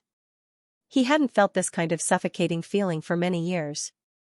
It seemed like he hadn't felt it since his mother died. Creak. The door of the woodshed was pulled open. A woman with messy hair walked in. When she saw the teenager, she panicked. Who hit you? You child, didn't I tell you not to go out and cause trouble? She blurted out a reproachful sentence. The teenager lying on the ground didn't move, nor did he answer. The woman didn't get angry. She went out and took out some ointment to apply it carefully. She looked like a loving mother. If that teenager wasn't Yiqing himself, perhaps he would really think that the teenager was playing around and got into trouble. But only he knew that it was his mother who cut him with scissors when she went crazy. Yiqing curled his lips and shifted his gaze to the mottled scratches on the wall. For many years of helplessness, he left one every day to prove that he was still alive. Fortunately, he survived. Fortunately, he was still alive. Fortunately, he met Li Jinji. His heart warmed. Yiqing squatted down and looked at the woman in front of him. He didn't seem to feel depressed anymore. The woman who was applying ointment suddenly turned her head and looked at the empty corner of the wall. Her eyes were confused. The scene in front of him suddenly changed. The warm yellow illumination pearl illuminated the ice corridor in front of him. The trace of coolness that came from beside him belonged to Li Jinji. Yiqing unconsciously hugged his body. He sniffed the scent of the other party's neck longingly. It was familiar and made him yearn for it. For as long as he could remember, she was really the only one. Li Jinji seemed to sense his movements. He stopped practicing and slowly opened his eyes. What did you encounter in the illusion? He frowned. Mother. Yiqing recalled that woman and frowned slightly. Li Jinji suddenly understood. No wonder the other party was in so much pain just now. He sighed and stood up. His divine sense couldn't reach the void. Perhaps his cultivation was not high enough, or his divine sense was not thick enough, or his demon core was damaged. But now was not the time to think about this. When Li Jinji was probing the void, he found that the deeper he went in this ice corridor, the greater the pressure. In the end, his divine sense could not move an inch. This place is extremely strange. Li Jinji stood up and looked at the end of the darkness. Let's go in and take a look. Yiqing hugged his body tightly and whispered in Li Jinji's ear. Li Jinji nodded and stepped forward. The warm yellow light slowly moved forward, illuminating the totem patterns on the wall with vibrant colors. Halfway through, Li Jinji suddenly stopped and turned his head to look at the totem on the wall. He remembered that he had once seen a miscellaneous book called Tingchu in the library. It was recorded that there were some ancient totems that could be seen moving if one injected spiritual energy into them. Li Jinji felt that the book was very fresh when he first saw it. Now that he saw the totem under the light, he remembered the book. Under Yiqing's puzzled gaze, Li Jinji leaned sideways and put his hand on the totem. The spiritual energy in his dantian slowly flowed out of his palm along his meridians, carrying some electric arcs. As soon as the spiritual energy left his body, it was quickly absorbed by the ice wall. As more and more spiritual energy was absorbed, the ice phoenix and ice dragon on the two walls slowly moved. The ice phoenix raised its head high and flapped its huge wings, as if it was going to fly into the sky. The huge ice dragon moved slowly, and there seemed to be a dragon's roar and a phoenix's cry coming from the wall. The wall stopped absorbing spiritual energy. Li Jinji withdrew his hand and stood quietly to look at the totem picture scroll. This is? Yiqing asked, puzzled. A formatted totem. Li Jinji blurted out without thinking. Then he was stunned and quickly corrected himself, a moving totem. Li Jinji was silent. You should read more books. Yiqing's expression showed that he was wronged. He stared at Li Jinji and asked, No one bought me books. Li Jinji opened his mouth and then remembered Yiqing's previous situation. He touched the small bump on the dragon's head and sighed. You have me in the future. On the other side, the dragon and phoenix on the totem flew faster and faster, as if they were about to break out of the ice. With a soft sound, the two creatures broke free at the same time. The ice phoenix raised its neck and roared. The ice dragon suddenly swung its tail and wrapped it around the ice phoenix's feathers. The loud roar suddenly stopped, and the ice phoenix dodged quickly. It opened its beak and tried to bite. The ice dragon dodged sideways, and its 4 huge claws pinched the ice phoenix's wings. They're fighting. Li Jinji raised his eyebrows and concluded calmly. As soon as he finished speaking, the ice dragon shook its long tail and wrapped its whole body around the ice phoenix's feathers. The ice phoenix turned its head and poked the ice dragon's eyes with its beak. But why didn't they use magic power? Yicheng was puzzled. Did they fight hand-to-hand? I don't know. Before Li Jinji could finish his sentence, the scene in front of him made his jaw drop. The ice dragon quickly dodged the ice phoenix's stab and wrapped its neck around the ice phoenix's head. Its abdomen was tightly pressed against the ice phoenix's lower body. At this point, the entire dragon was hanging on the other party's body. The ice phoenix flapped its wings twice, as if it was struggling. Its two legs kicked wildly, as if it wanted to kick the ice dragon off its body. Of course, this didn't change Li Jinji's mind. The ice dragon wrapped tighter and tighter around the ice phoenix, and the scales on its lower body slowly cracked open. A ferocious dragon was exposed, dripping with liquid. It wrapped itself tightly around the ice phoenix's body skillfully, and the black dragon, which was covered with barbs, disappeared into the ice phoenix's body. The ice dragon succeeded and roared towards the sky. Its body tightened and loosened continuously. Li Jinji could even see the angle at which the barbs rubbed against the entrance. The ice phoenix hissed and flapped its wings wildly, but it no longer had the strength to resist. This ice dragon hasn't fallen in love yet, Yicheng commented. As soon as he finished speaking, he saw the scales on the ice dragon's lower abdomen slowly open again. Another ferocious dragon came out, and with a shake, it drilled its entire body into the ice phoenix's body. Li Jinji stared blankly at the battle between the phoenix dragon and the dragon in midair, speechless. He thought that there would be a fierce battle to watch, but in the end, it was still a fierce battle. It has fallen in love, Yicheng said faintly, but his soybean-like eyes were shining slightly. The scales on his lower abdomen opened slightly. Li Jinji turned his head to look at Yicheng, only to see that the other party's entire body was wrapped around his body. This position was an eyesore no matter how he looked at it. He turned his head to look at the ice dragon wrapped around the ice phoenix and said coldly, "Let go, get down." Yicheng paused for a moment, then reluctantly moved his body and let go. Why hasn't it fallen in love at all? Li Jinji was a little curious. This was the first time he had seen two dragons enter the cave in a real sense. The first one can't spurt out its en. It can only secrete aphrodisiac mucus. Yicheng turned his head to look at Li Jinji, his eyes dark. Only an ice dragon that has fallen in love will reveal its second en in front of the person it loves. It's a real en that can spit out dragon essence. I see.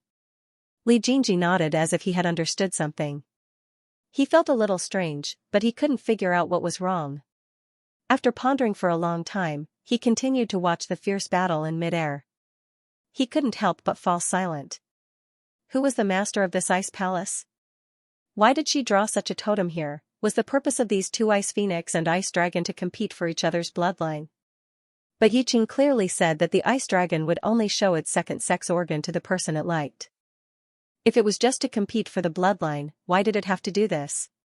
Moreover, although the ice dragon and ice phoenix were fighting fiercely earlier, it was not difficult to see that they did not use their transcendence energy. It was just a hand-to-hand fight, as if they were just competing to see who was better. Li Jinji could not guess what this totem was trying to express and what its meaning was. Because he did not know who the master of this ice palace was, nor did he know from whose perspective this totem was drawn, or what the purpose was. Perhaps it was a record of the previous generations of Ice Phoenix and Ice Dragon fighting for the bloodline, but it could not possibly be a record of the Ice Phoenix and Ice Dragon falling in love and then having sex. Did he not see that the Ice Phoenix was frantically struggling? Several of its feathers had already fallen off. Since he had already decided to give up on the bloodline, Li Jinji naturally would not dwell on it. He turned around and called out to Yicheng, then walked towards the depths of the ice corridor. He did not forget that his divine sense had encountered some obstacles earlier, and what kind of secrets were hidden inside this huge ice palace. Yicheng kept looking back to keep up with him. Without the illumination pearl, this section of the ice corridor became pitch black, and only the ambiguous sounds of the two ice dragons fighting fiercely could be heard. In the pitch-black air, the ice phoenix struggled for a while, and its chirping gradually changed its pitch. Its high head hung weakly on the flood dragon's body, and it stretched out its neck to snuggle with it. Li Jinji did not pay attention to what was behind him anymore, because both he and Yiqing were in trouble. First, his 5 senses were sealed, then his spirit force was solidified, and then he found it difficult to walk. Lifting his feet and taking a step were clearly easy actions, but they were extremely strenuous at this moment. It was as if his entire body was stuck in a layer of giant, and every step he took required his willpower to break through the giant. The ice corridor was so deep that one could not see the end of it. Li Jingji had already started to sweat after walking 2 or 3 meters forward. Ever since his blood and bones had been refined, his whole body had been so cold that it was difficult for him to sweat. However, he was sweating now, which showed how much pressure he was under. Looking at Yiqing, who was beside him, he did not seem to be in a good condition either. His fled dragon body could no longer rise into the air, and he could only crawl on the ground with his 4 claws. As his body was too long, the pressure he had to endure was naturally greater. After moving another 3 meters at the speed of a tortoise, Li Jingji could no longer move an inch. If his body was entangled by a giant net behind him, then it was as if he was wrapped in a large layer of silicone. Every step he took seemed to be met with thousands of resistance, and it was extremely painful, not to mention the severe pain in his body. Li Jingji sat cross-legged and wanted to use his internal cultivation method, but he found that the spirit force in his body was solidified and could not be used at all. After a moment of silence, he lowered his head and looked at Yiqing. "Why is this place so strange?" Yiqing was lying on the ground in a daze. When he heard the question, he propped himself up and said thoughtfully, "Although this path is difficult, it is not without any gains." He pointed his claws at Li Jingji's body. "Look inside your body and see what you find." Although Li Jingji did not know what the other party was up to, he still closed his eyes to check. After a while, he opened his eyes in surprise. The bones and meridians are much thicker. "This is it."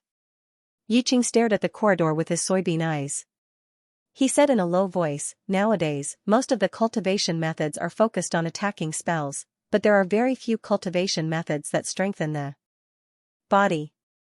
If we seize this opportunity, it may be helpful to our demon bodies." Li Jingji nodded seriously. Thinking of the body that still needed to be polished, he looked up at the corridor again, his eyes full of fighting spirit. Then he thought again. "Maybe we can put our divine sense into it and polish it in the cracks." Yiqing was stunned when he heard this, and then a look of enlightenment appeared in his eyes. "This method may work. The divine sense is the foundation of a cultivator. If the divine sense is not strong, it is very likely that it will be taken over by others." Li Jingji was slightly stunned. When he thought of the white ball of light that he turned into when he confronted Li Qianxuan earlier, he could not help but understand. He tried to take a step, and as expected, he felt 1,000 pounds of force on his body. Resisting the urge to kneel down, Li Jingji slowly moved a step. The further they walked, the greater the pressure. Their bones made a strange sound, as if they would be crushed by the huge force at any time. Li Jingji's forehead was covered in sweat, and the whites of his eyes were bloodshot, but the light in his eyes was getting brighter and brighter. His bones seemed to be withstanding the huge pressure, but only he knew that after a slight crack appeared in his bones, they quickly condensed into a river. This cycle repeated, and his bones were actually much harder than before. In the end, his body had even adapted to the strong pressure, and the more he walked, the easier it became. Finally, when the two of them took the last step, the pressure on their bodies suddenly disappeared. They looked at each other and saw the satisfaction in each other's eyes. Looking around, Li Jingji found that the two of them had already arrived at the inner hall. It was square, about 1,000 feet long, and had dragons and phoenixes carved on it. There was a faint sense of majesty, but at the moment, it was covered by thick and solid ice. There were several side rooms in the hall, but Li Jingji's eyes were glued to the innermost one. He could feel that the cold air of the entire ice palace and even the entire ice sea was pouring out from there. He looked at Yiqing, only to see that the other party was also looking at that place. The two of them walked towards that place at the same time. The deeper they went, the colder the cold air became. It was as if there were layers of ice spiritual energy that were surging up and being absorbed by the two of them. However, this spiritual energy was somewhat different from Yiqing's. By the time they reached the end of the inner hall, he was already unable to do anything. There must be an extremely cold treasure seal here. Yicheng frowned and said, "It's just right for you." Li Jingji nodded and was about to raise his hand to push the door open, but he paused halfway. He circulated his spiritual energy, and his fingers were covered by a thin layer of ice crystals, with electric arcs jumping on it. This place was strange. How stupid would it be to touch it directly with his hand? Sure enough, as soon as Li Jingji's hand touched the ice door, thick ice crystals climbed up his palm, and the cold feeling went straight to the bottom of his heart. Li Jingji's hand was only numb for a moment, and the thin layer of ice crystals on his hand began to quickly devour it. The ice layer that was previously extremely arrogant was quickly suppressed and finally disappeared. Li Jingji exerted strength with both arms. After going through the ice corridor previously, his arms were much stronger, and he could not push the door open. Yicheng commented coldly, "You're too weak." Li Jingji looked down at him and took half a step back with a strange look in his eyes. "If you're good, you do it." Yicheng did not move. He looked at Li Jingji's position and waved his hand behind him. "Move back a little." Li Jingji moved back as instructed and waited quietly. There was a hint of schadenfreude in his eyes. It was not because he was weak, but because the ice door was really strange. When he probed it with his spiritual energy, it seemed to be integrated with the entire ice palace without any flaws or gaps. It was really strange. He wanted to see how strong Yicheng was. Yicheng rose into the air, and a ball of dark red fire slowly overflowed from his tail. The fire scattered in all directions, and his spiritual energy was released. The dragon tail drew a round arc in the air, and he threw it out after accumulating strength. The sound of collision was heard, followed by the sound of cracking. The ice wall turned into countless ice crystals and suddenly cracked. They turned into dots of fluorescent light and disappeared in the air. Li Jingji was stunned. He pursed his lips and said, "But it just so happens that spiritual energy repels each other. Ice and fire are incompatible." Yicheng swung his tail and shook off the fire. A dragon's tail is already very strong. Otherwise, why do you think the ice dragon could restrain the ice phoenix just now? Li Jingji pursed his lips. He thought hard but could not refute. He lifted his leg and walked into the anteroom, not wanting to say anything more. Yicheng followed behind him, and a hint of a smile flashed across his eyes.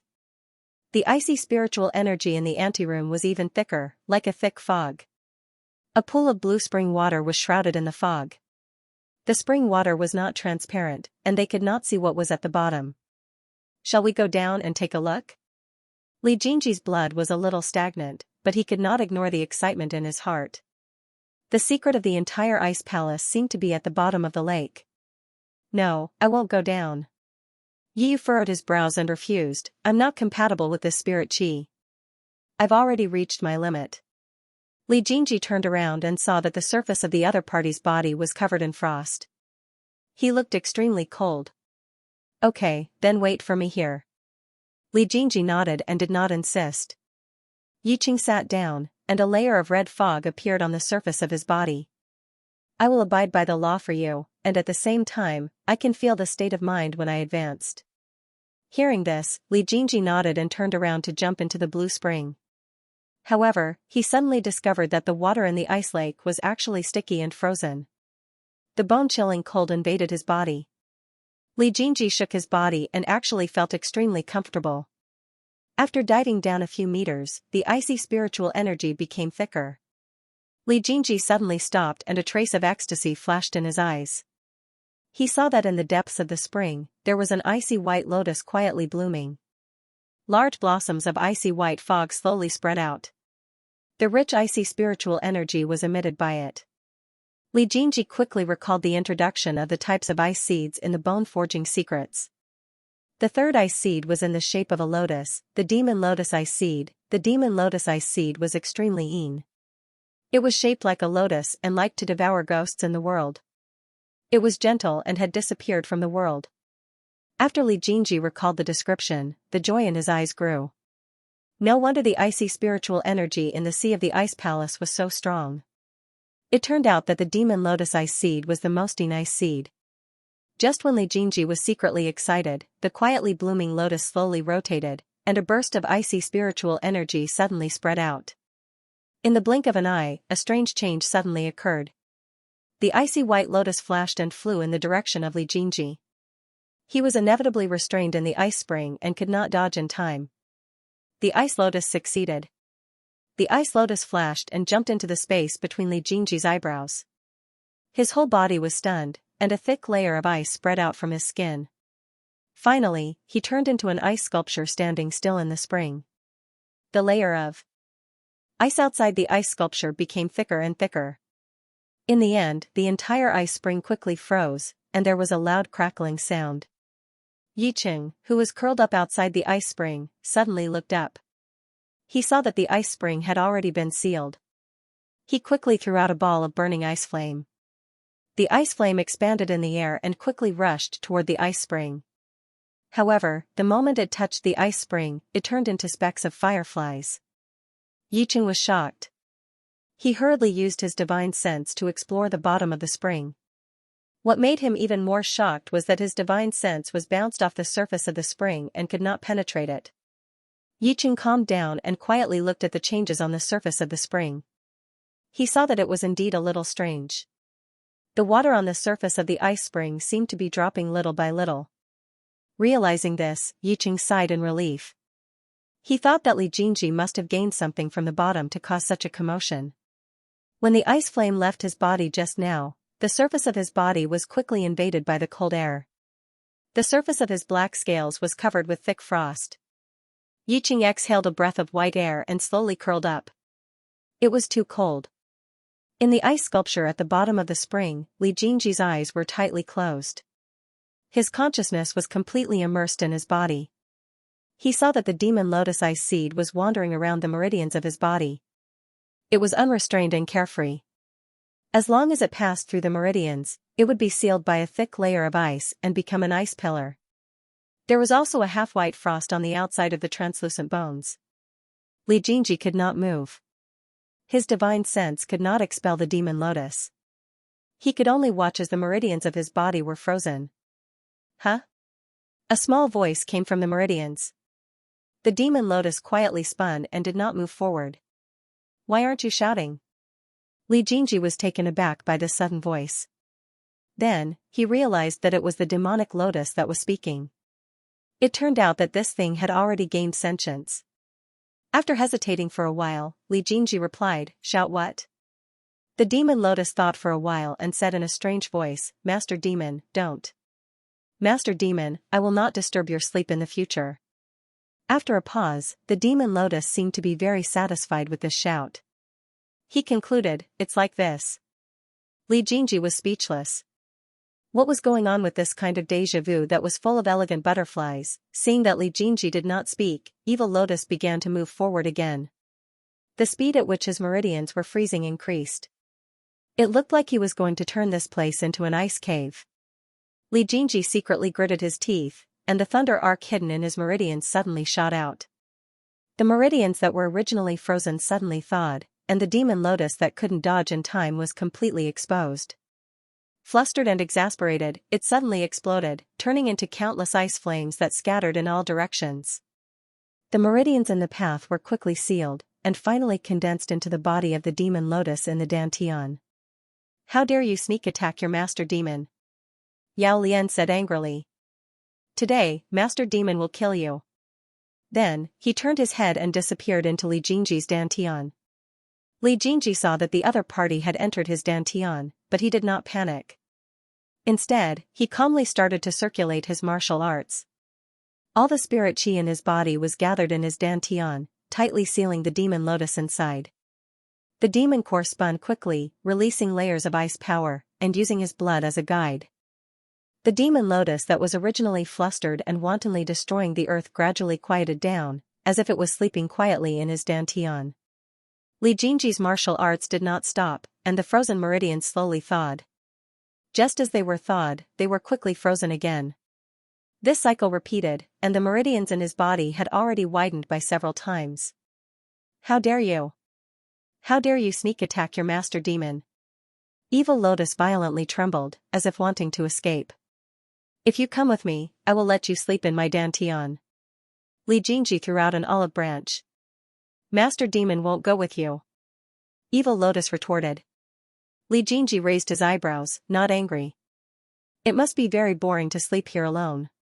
It's been a long time since someone played with you, right? Li Jingji realized that this demon lotus condensed a spirit creature that was very lively. Just now, it said that it wanted to harm him, but in fact, it did not use any powerful means. Evil Lotus twisted its body. Humph. Li Jingji did not say much and continued to use his martial arts, guiding the ice spirit chi of Evil Lotus into his bones. Now that he had the ice seed of Evil Lotus, there was hope for his jade-coiled ice bones, which was slightly lacking. Then, he felt another refreshing spirit chi enter his bones through his skin. Slightly stunned, Li Jingji realized that this spirit chi was completely blue, just like the spring water outside. Kiki said it, Evil Lotus said awkwardly. Bring Master Demon out to play. Li Jingji smiled. Humph. Evil Lotus then looked around carefully and found something strange. Why are your bones ice white, and your blood is not right? I have the Ice Phoenix bloodline in my body. Li Jingji was stunned and then asked, were you imprisoned here by someone, or were you formed in this spring? Humph, Master Demon was formed together with this spring water, but one day, someone dug out my nest and imprisoned me here. Evil Lotus was so angry that it jumped up and down in his dantian. Li Jingji could only comfort it. In any case, that person moved your old nest here. The cool spring water slowly seeped into the bones, filling up the main bones first, then countless small bones. Finally, the spring water stayed in his dantian, slowly wrapping around the broken demon core. Since Master Demon is going to go with you, I naturally have to bring my old nest with me. Li Jingji naturally would not reject an opportunity that was sent to his door. Feeling the ice spirit chi in his dantian, he felt comfortable all over, and under the rapid circulation of his martial arts, there were faint signs of a breakthrough. Li Jingji suppressed the joy in his heart and guided the fragrant spirit chi into his bone marrow, refining it into jade-coiled ice bones, the bones of a real demon body. Yiqing waited by the spring, and the coldness around him suddenly disappeared. It seemed that the ice source had disappeared, and the spirit chi in his body could also circulate freely. He breathed a sigh of relief and opened his eyes, only to see that the blue spring water that was about to overflow had disappeared. Yiqing was stunned. He grabbed the ground with his two claws and stretched his body to look down, only to see that the water level had dropped to the bottom of the lake. He saw Li Jingji sitting cross-legged, his body cold. Yiqing saw that the other party was safe and relaxed. Just as he was about to fly down, he heard a white mist surging around the person at the bottom of the lake. He sensed it and could not help but be shocked. This cold air was even more penetrating than the spring water. He heard a slight explosion, and the cold white mist suddenly rolled back into the other party's body, not revealing anything. Li Jingji slowly opened his eyes and looked up to see a black flood dragon clinging to the rocks beside the spring and looking down. He thought that the strange change just now had worried him. His heart felt warm, but his body was full of coldness. When he looked inside his body, he could see that his meridians and bones were all white. After refining the jade-coiled ice bones, he only needed to condense a demon core. Li Jingji turned into a ray of light and flew back to Yicheng's side, only to see the other party spitting out a white breath. What's wrong? Li Jingji was puzzled. You. Yicheng took half a step back, wanting to say something but hesitating. Li Jingji was puzzled. He looked at his own body and could not help but be stunned. He saw that his originally white skin had turned icy white, and at this time, there were wisps of white mist. No wonder he could freeze the other party until his mouth was white. Coincidentally, the other party also had the extreme yang ice spirit chi. Although it was also ice, it was the extreme yang spirit chi. Moreover, it had not yet transformed, so naturally, it could not tolerate the extreme cold. Yicheng saw that the other party had retracted his spirit chi, then twisted his body and moved to Li Jingji's side. He hesitated and wanted to cling to him, but in the end, he gave up. What did you encounter under the water? There was an ice seed. I've already refined it. Li Jingji reached out and condensed the demonic lotus ice seed in the palm of his hand. The moment the demonic lotus came out, he shouted, Lord Demon was not refined by you. Yes, it was reclaimed. Li Jingji nodded. Do you know what's in the other rooms here? The demonic lotus was stunned. It quietly spun in the palm of Li Jingji's hand, then a slender arm split out from it. The room at that end is the medicine field, the one at that end is the weapon storage pavilion, and the one at that end is, what is it? Yiqing looked up and asked. The Dharma Artifact Array Core. The ice-white lotus muttered, that old man placed the cold morning palace array core there. Li Jingji and Yiqing looked at each other and saw the joy in each other's eyes. They could get out of this ice palace if they controlled the array core. Without hesitation, the two of them walked straight towards the array core. Don't think about it. That ice door can only be opened by a Yuaniing cultivator. It can't be opened by just two people.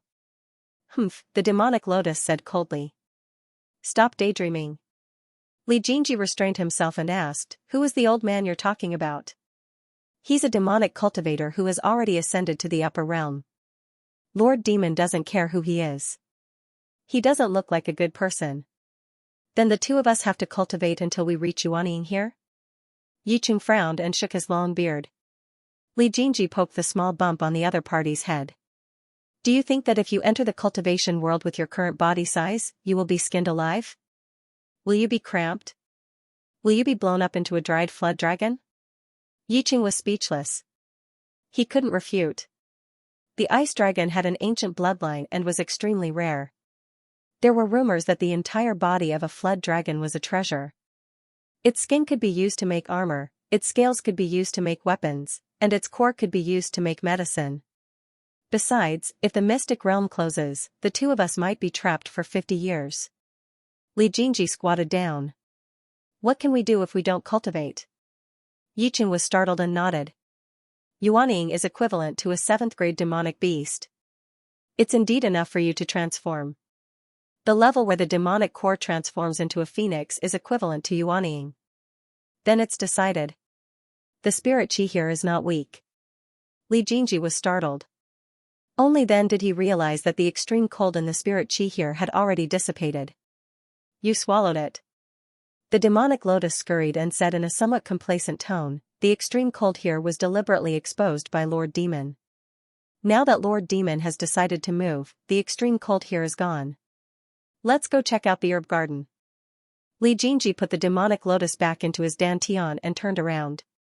Spirit herbs were the foundation of alchemy. The age of the spirit herb determined its value. This place had existed for countless years. No one knew the age of the spirit herbs left behind.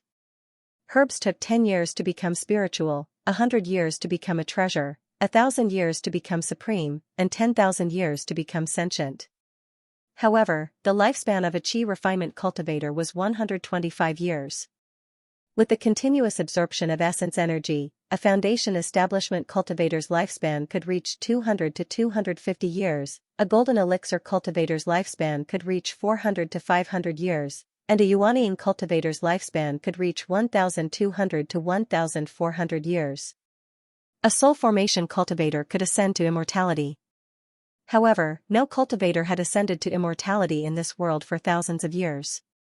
Li Jingji did not know how long a soul formation cultivator could live. However, there were not many Yuaniing cultivators in the northern polar domain. On the other hand, there were many Yuaniing cultivators in the Guanyuan desert that the protagonist had gone to. After all, the northern polar domain was the most remote place on this mainland. Cultivators from other places could not be bothered to look at the resources there. Even the nascent soul cultivator, who had the longest lifespan, was only a little over 1,000 years old. Even if a nascent soul cultivator was born with a batch of herbs, they would only be able to harvest a batch of supremacy-level spiritual herbs when they were 1,000 years old. Herbs that could become sentient were even more out of the question. Unless they encountered a fortuitous opportunity in a mystic realm, or came from a large family clan that had gone through many years of cultivation, they would only be able to obtain a 10,000-year-old spirit herb. Unless they had a mysterious bottle that could mature spirit herbs like the protagonist of the Legend of Immortal's Journey. Therefore, Li Jingji and Yiqing stared at the spirit herbs in the room for a long time in a daze. The room in front of them was divided into 4 medicine fields. Spirit herbs were neatly planted in the fields. There were candlebud grass, bone-condensing flower, vase flame ginseng, and many other spirit herbs that were priceless. Some of them had not even appeared in alchemy, so Li Jingji did not recognize them. Yiqing looked at the small animals that were squatting, crawling, or jumping around the spirit herbs. He said in shock, "Are those the spirit herbs' bodies?" "I'm afraid so." Li Jingji quickly came back to his senses, but the doubts in his mind grew stronger. This ice palace and the spirit herbs and treasures in it would cause a commotion if they were to be thrown into the streets. However, it did not make sense that the mighty cultivator had left this place behind when he ascended to immortality. Because this ice palace was a magic tool, it could shrink and shrink at will, so it would be strange not to take it away. Unless this person is a tycoon, and when the tycoon left, these things were no longer useful to him, so he discarded them. It seems that it makes sense to think like this. Li Jingji put aside the confusion in his heart and nodded. It should be. Are these all spiritual herbs that have transformed? Yu twisted his body and raised his head to look at Li Jingji. Then, will they be willing to hand their bodies over to us? Li Jingji was not worried. He recalled the description of 10,000-year-old spiritual herbs in the Tao of Pills and said, spiritual herbs have no attack power when they transform. In order to protect most of the main body, they will be willing to hand over their branches. The main body only needs to recuperate for a while and can condense new branches. He paused and said solemnly, when you go out, you have to study hard. Yiqing, who was once again despised for being uncultured, died. While the two of them were talking, the originally peaceful herb garden became chaotic. The transformed spiritual herbs calmed down after a while, and a little monkey was pushed out. As it walked, it turned into a little old man who only reached Li Jingji's knee. The little old man looked cautious. May I know who the two of you are? Li Jingji looked at the little old man who looked like a local eunuch and could not help but laugh. The two of us have just entered this place and have no evil intentions. The little old man's vigilance did not decrease. Are you the owner of this palace? No. Li Jingji denied. He thought for a while and added, I will be in the future. He could take this palace after taking the magic tool array core. This answer was not wrong. The little old man saw that there was no greed on the other party's face, and his voice and appearance did not seem to be a person with ulterior motives. He slightly relaxed his vigilance and proposed a condition. We are willing to give you the branch of the palace that you provide for us to cultivate. Li Jingji was waiting for this sentence. He agreed without hesitation. The main branch gave birth to 9 branches. As long as the main branch did not die, the branches would not die. With the guarantee of the spiritual herbs of the main branch, would there be a need to worry about the lack of spiritual herbs in the future? The medicinal properties of the branches and the main branch were much worse. Many cultivators would rather not have those branches and obtain the main branch. Therefore, this little old man was very cautious. When the little old man saw that Li Jingji agreed, he turned into the little pink monkey again. The little animals behind him also surrounded them and chattered to Li Jingji and Yiqing. My name is Baipin. My name is Bati. The more Li Jingji listened, the more shocked he became. These were spiritual herbs that had long been extinct in the world. Among them, there was the bone-growing grass that he had obtained long ago. Due to the continuous increase of cultivators, the spiritual herbs were excavated year by year. The 100-year-old wild spiritual herbs in the wild were difficult to find for thousands of miles. Many species were extinct. Therefore, when the secret realm opened, there were so many cultivators who rushed to kill and snatch the spiritual herbs. Finally, after greeting the spiritual herbs one by one, Li Jingji and Yiqing walked out of the inner hall and pushed open the door of the hall next door. It was a bedroom. The huge ice-white jade bed occupied half of the palace. It was covered with layers of gauze curtains. There was a small table beside the bed. Inside the bed, there was a bookshelf against the wall. There were countless jade slips placed on the bookshelf. In front of the ice bed, there was an exquisitely carved alchemy furnace. This room had existed for who knows how many tens of thousands of years, yet there was no trace of dust. Yi fluttered twice and walked towards the bed. Halfway there, he heard Li Jingji say from behind him, there are books here. Come and read them when you have time. Why did you mention such a depressing topic? Yiqing twisted his head and walked back. He said calmly, let's take a look at the last hidden tools pavilion. After that, the two of us will cultivate in seclusion here. Li Jingji thought for a moment and nodded in agreement. You cultivate here. I'll cultivate in seclusion at the ice spring. Why don't you cultivate in the same room with me? Yicheng was startled. He stared at Li Jingji pitifully with his beady eyes and drooped the corners of his mouth. Li Jingji looked back at him indifferently. What do you mean why? Have you ever seen cultivators cultivate in seclusion in the same room? The two of us can set a precedent. Yicheng's face was calm. Besides, the spiritual aura in this room is quite rich. It's covered by the spirit gathering array. You've already drunk the ice spring. Why do you still want to go there? I didn't drink it dry. Li Jingji looked embarrassed. He retorted weakly, but it was obvious that he lacked confidence. Yicheng followed up with another attack. He twisted his body and gestured to the size of the bed. I see that this praying mat is quite big. If you're on the left and I'm on the right, we won't interfere with each other. Li Jingji was powerless to refute. This is a bed. Yicheng concluded. Then it's decided. Didn't you say that you want to enter the yuanying stage as soon as possible?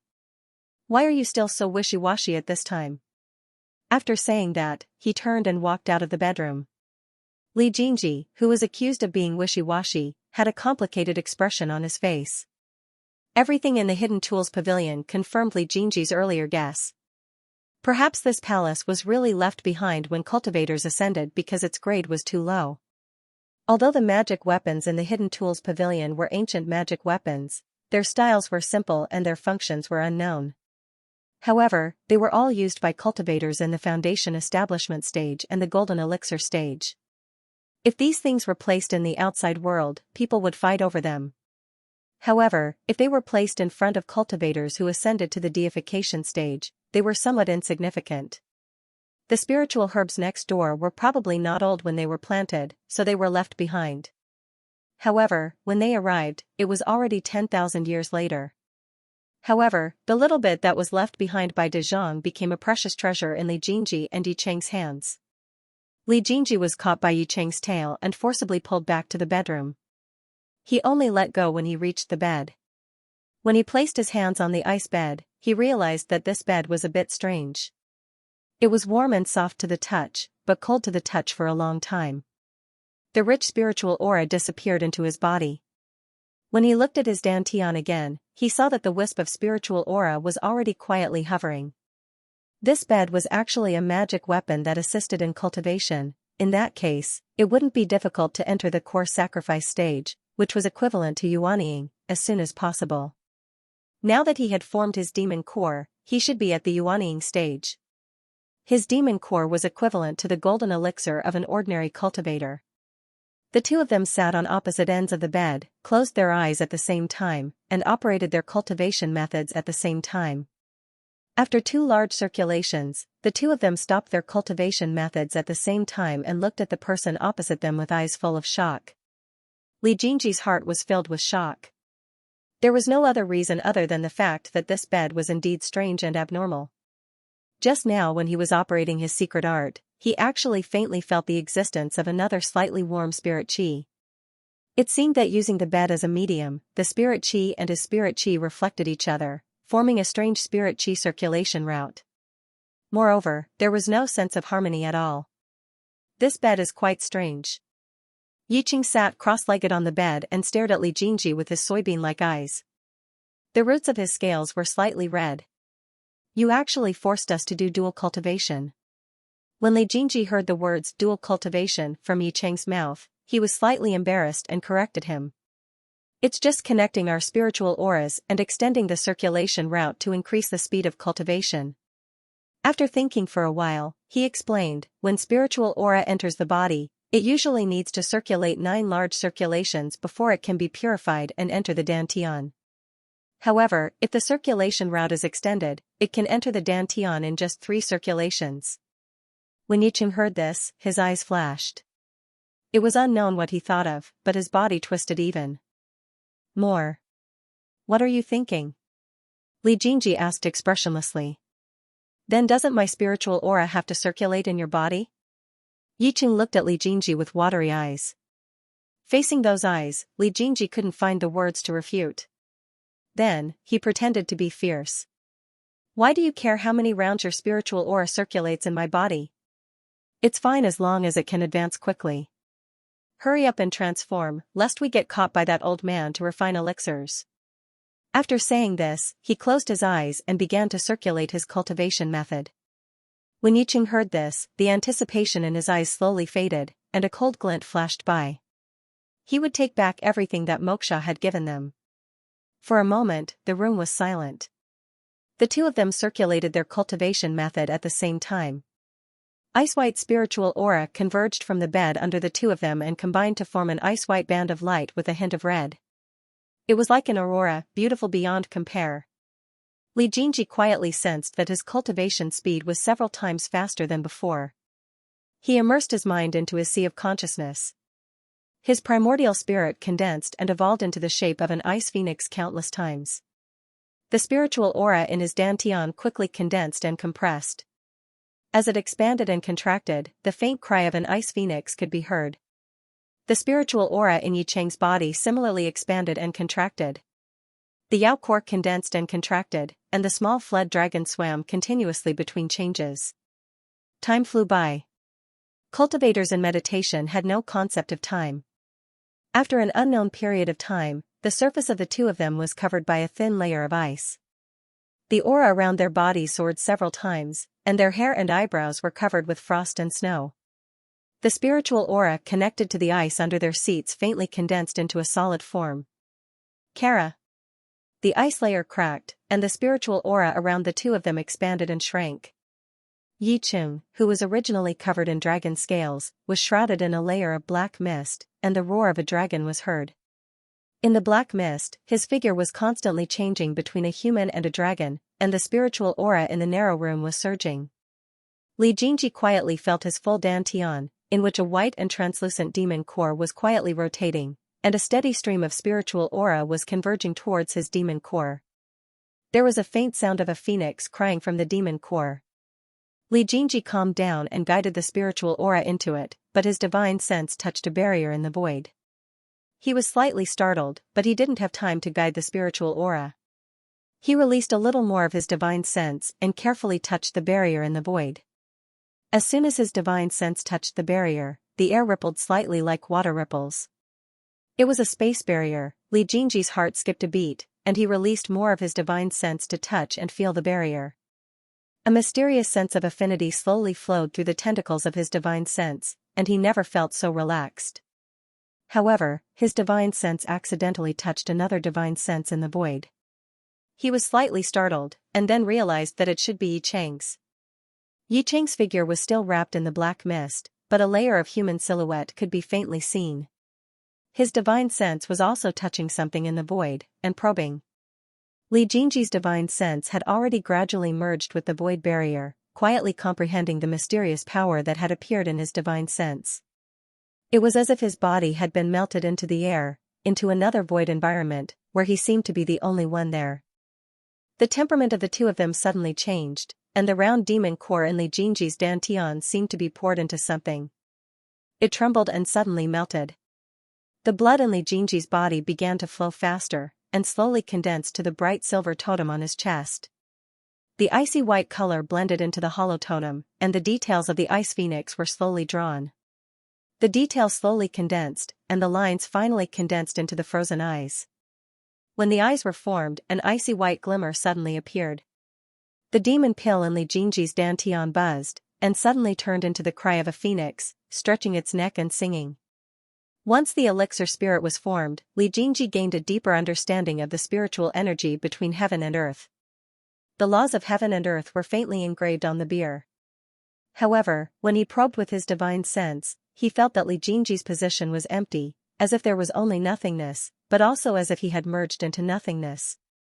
The two of them were nearing the end of their cultivation technique, but they didn't know that lightning and thunder were rumbling outside the ice palace. Countless bolts of lightning pierced through the seawater for thousands of kilometers and suddenly struck down. The lightning arcs illuminated the pitch-black depths of the sea, but they were repelled by the ice palace and were unable to penetrate it at all. As the two of them slowly opened their eyes, they were both stunned. Li Jingji stared intently at the naked man in front of him. He had black hair, red eyes, sickly skin, and handsome features that seemed to have been carved by a knife. However, there was a strange coldness between his brows, and there was also a strange devilish charm. A dark red mole condensed at the corner of his eye. Yiqing stared blankly at the silver-haired man in front of him. It seemed that every time that person came out of seclusion, he would give people a different feeling. First, it was his appearance, then his temperament, and then his feeling. Although he still had silver hair, black eyes, and a cold expression, he felt that his entire person had become more ethereal. Uncapturable ethereal. Transformed. Li Jingji opened his mouth, but his voice was hoarse. Cough, cough. Transformed. Yiqing nodded and continued, a 7th-grade demonic beast, comparable to a Yuanying. Your demon elixir also transformed? Yes. Li Jingji nodded and slowly got up.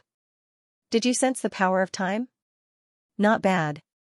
Yiqing nodded slightly, his expression indifferent, his eyes fixed on Li Jingji. Li Jingji looked at Yiqing's expression and felt a little strange. He felt that Yiqing's temperament was very inconsistent with his fled dragon body, but he also felt that this was the only way to match his image of him. He was cold-hearted and indifferent to everything. This was how Yiqing should be. Before he finished thinking, he saw Yiqing's eyes twitch. He drooped the corners of his mouth and said, Jingji, I'm so hungry. How long have we been in seclusion? Li Jingji looked at Yiqing's slightly aggrieved face and almost face-bombed. One can abstain from eating during the golden elixir period. How can you still be hungry? Growing body. Yiqing stood up slowly. The well-muscled young man had long bones and sickly pale skin, but he was not thin or weak. Li Jingji watched as Yiqing walked towards him with a bird. Yiqing was half a head taller than him. He said indifferently, go hungry. You'll be overnourished if you continue like this. Then he pursed his lips. No matter how pitiful Yiqing's gaze was, he did not move. Li Jingji remembered that there seemed to be a set of robes in the equipment storage pavilion, so he brought Yiqing to get them. There were 3 sets of robes placed separately. Yiqing picked up the black robe and put it on with a shake of his hand. There were dark patterns flowing on the surface of the black robe. He flung his hand and cast a spell, but it was easily blocked by the robe and shattered into nothingness. It was actually a high-grade defensive magic weapon. Yiqing looked at Li Jingji's ridiculously short robe and picked up a white robe. It doesn't fit. He watched as Yiqing took the robe and put it on. It was the same style as his robe, with blue patterns flowing slowly on it. Li Jingji was in a daze. His gaze was still wandering around Yiqing's crotch. Yiqing followed Yiqing's gaze and looked down. His ears were slightly red and he said awkwardly, Jingji, what are you looking at? Don't you have 2 roots when you're in the flood dragon's body? Li Jingji looked conflicted and asked vaguely, why is there only 1 root now? Although it was still huge when it was soft, there was indeed only 1 root. Only when you're in the flood dragon's body will there be a fake root that secretes love fluid. Yiqing said, this one is real. Li Jingji's face was full of realization, but his mind was full of academic questions such as the changes and reproduction of living creatures. Go open that door. Yiqing looked at the tightly shut palace door. His thin lips were tightly pursed, and there was a faint dark light in his eyes. The 2 of them each reached out a hand to push against the palace door. After looking at each other, they exerted their strength at the same time. Spiritual energy flowed out crazily, and the laws of heaven and earth that were slightly connected to the beer buzzed at this moment. Their divine senses were forcibly extracted and injected into the ice door. The 2 of them closed their eyes at the same time. Their minds were connected to the entire ice palace through the ice door. Every room, every hall, and every carving appeared before their eyes. Then, the ice door made a slight cracking sound. After separating from the ice palace doorframe, it slowly split into 2 pieces and entered their consciousness. Li Jingji and Yiqing suddenly opened their eyes in shock. When the ice door entered their bodies, the 2 of them actually formed a connection with the entire ice palace. Could it be? This ice door is the array core that controls the entire ice palace? Li Jingji was stunned. But why are there 2 of them? Yiqing did not answer. Instead, he stared at a transportation array in the room. Where does this lead to? Only then did Li Jingji have a clear view of everything in the room. He saw towering trees occupying the entire hall, and between the tree trunks, there was an array formation flowing quietly. The totem patterns were all unfamiliar to him, and it must be an ancient array formation. It takes a lot of spiritual energy to activate the array, Li Jingji said in a low voice. And there is no way to verify the age of this place, but this array is still activated. Eh? Yiqing reached out and pinched a wisp of green dust that fell from the leaves. Spirit gathering tree? Li Jingji was stunned. He looked at the tree again with a face full of astonishment. Its roots were intertwined, its leaves were clustered, and its patterns were toothed. But the spirit gathering tree has been extinct for thousands of years. It has been rare since ancient times. Rare doesn't mean it doesn't exist. Yiqing walked towards the transportation array with his back facing Li Jingji. His eyes were gloomy. The two of us have been trapped here for too long. They had also suppressed their hatred for too long. Then let's go. Li Jingji quietly felt the ice door flowing slowly in his body. He sensed the connection between him and the entire ice palace. He heaved a sigh of relief. Why did the ice palace choose two people to be the palace lords? Yiqing paused in his steps. His tone was unusually magnanimous. Because there are two doors. Li Jingji nodded as if he understood something. It seemed that there was nothing wrong with forcing an explanation like that. However, he felt that the truth was not so. The palace lord and the palace lord. One of them controls the outside, while the other controls the inside. Yiqing analyzed calmly. If the ice palace chooses the palace lords this way, it makes sense. Li Jingji was convinced. It was not a bad thing for him and Yiqing to jointly own the ice palace. After all, the two of them discovered this place together. Moreover, if the two of them accidentally separated and returned to the ice palace at the same time, it would be much more convenient. Yiqing walked in front of the transportation array. He turned back to look at Li Jingji and extended his hand. His expression was normal. If the array is activated, I'm afraid we will be separated. Why don't we hold hands? His ears were slightly red and his eyes were filled with anticipation. Li Jingji thought about it and felt that it made sense. Moreover, long-distance transportation would cause discomfort. He had severe motion sickness in the past. If he fainted because of long-distance transportation, it would be embarrassing. He covered his hand. Then let's go. After the transportation array is completed, there will be a blinding light. Because we don't know where the array leads to, we need to prepare our defenses to prevent sneak attacks. Okay. Yiqing pinched his fingers imperceptibly. His ears were slightly red, but they were covered by his black hair and could not be seen clearly. As soon as the two of them stepped into the array, they felt that the world was spinning. Their feet could not touch the ground, their hands could not touch the wall, and their bodies were not stable. After a few breaths of time, their bodies suddenly became heavy. Their feet landed on solid ground, but their heads were dizzy. The chilly air blew into their nostrils, and the icy frost poured into their collars and melted into snow water. The two of them collapsed to the ground at the same time and vomited until the sky turned dark. The words that they had said earlier about being prepared had long been thrown away. Their heads were dizzy and they were in a mess. Li Jingji's face was pale. It seemed that the transportation array was really an insurmountable test for motion sickness sufferers. Yiqing's condition was still good. He quickly released his divine sense to scan the surroundings while retching. However, the image that was transmitted to his mind made him suddenly stop. He saw that the surroundings were surrounded by cold clouds, as if the mountains were standing alone in the clouds. The other mountains were low and subdued. Ugh. Li Jingji opened his eyes weakly and looked at the surroundings again. He said in shock, Hidden Cloud Peak? Ugh. When Yu heard this, he was also stunned. Hidden Cloud Peak? Hidden Cloud Peak, the forbidden area of the Moyan sect? The Hidden Cloud Peak was known as the highest peak in the northern cold domain. It was surrounded by clouds and mist all year round. However, this was only recorded in books.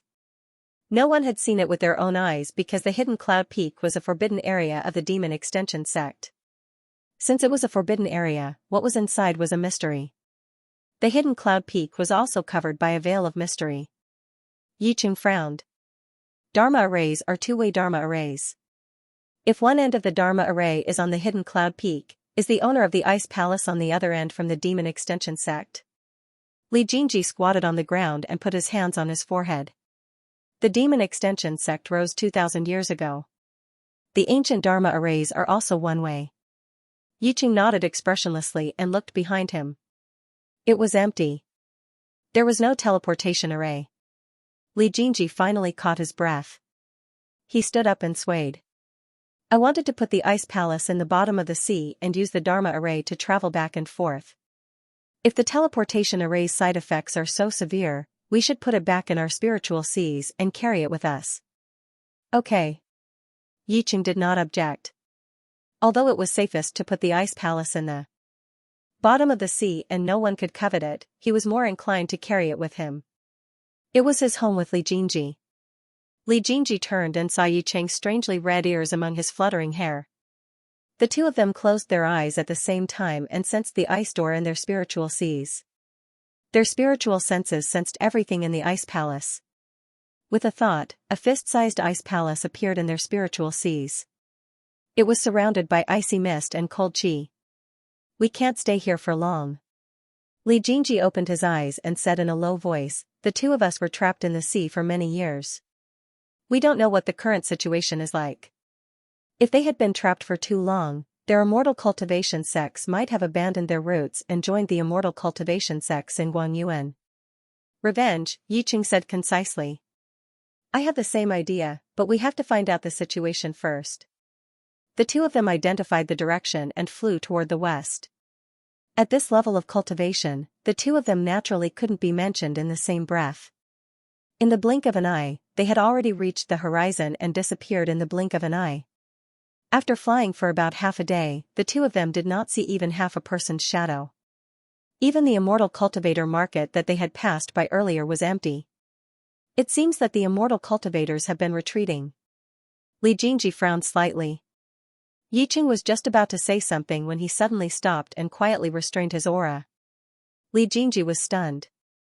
He also restrained his aura and stopped beside the other party. He used his divine sense to explore outside. Sure enough, he found two groups of cultivators confronting each other in the dense forest below. The two of them glanced at each other and quietly descended, concealing themselves within the treetops.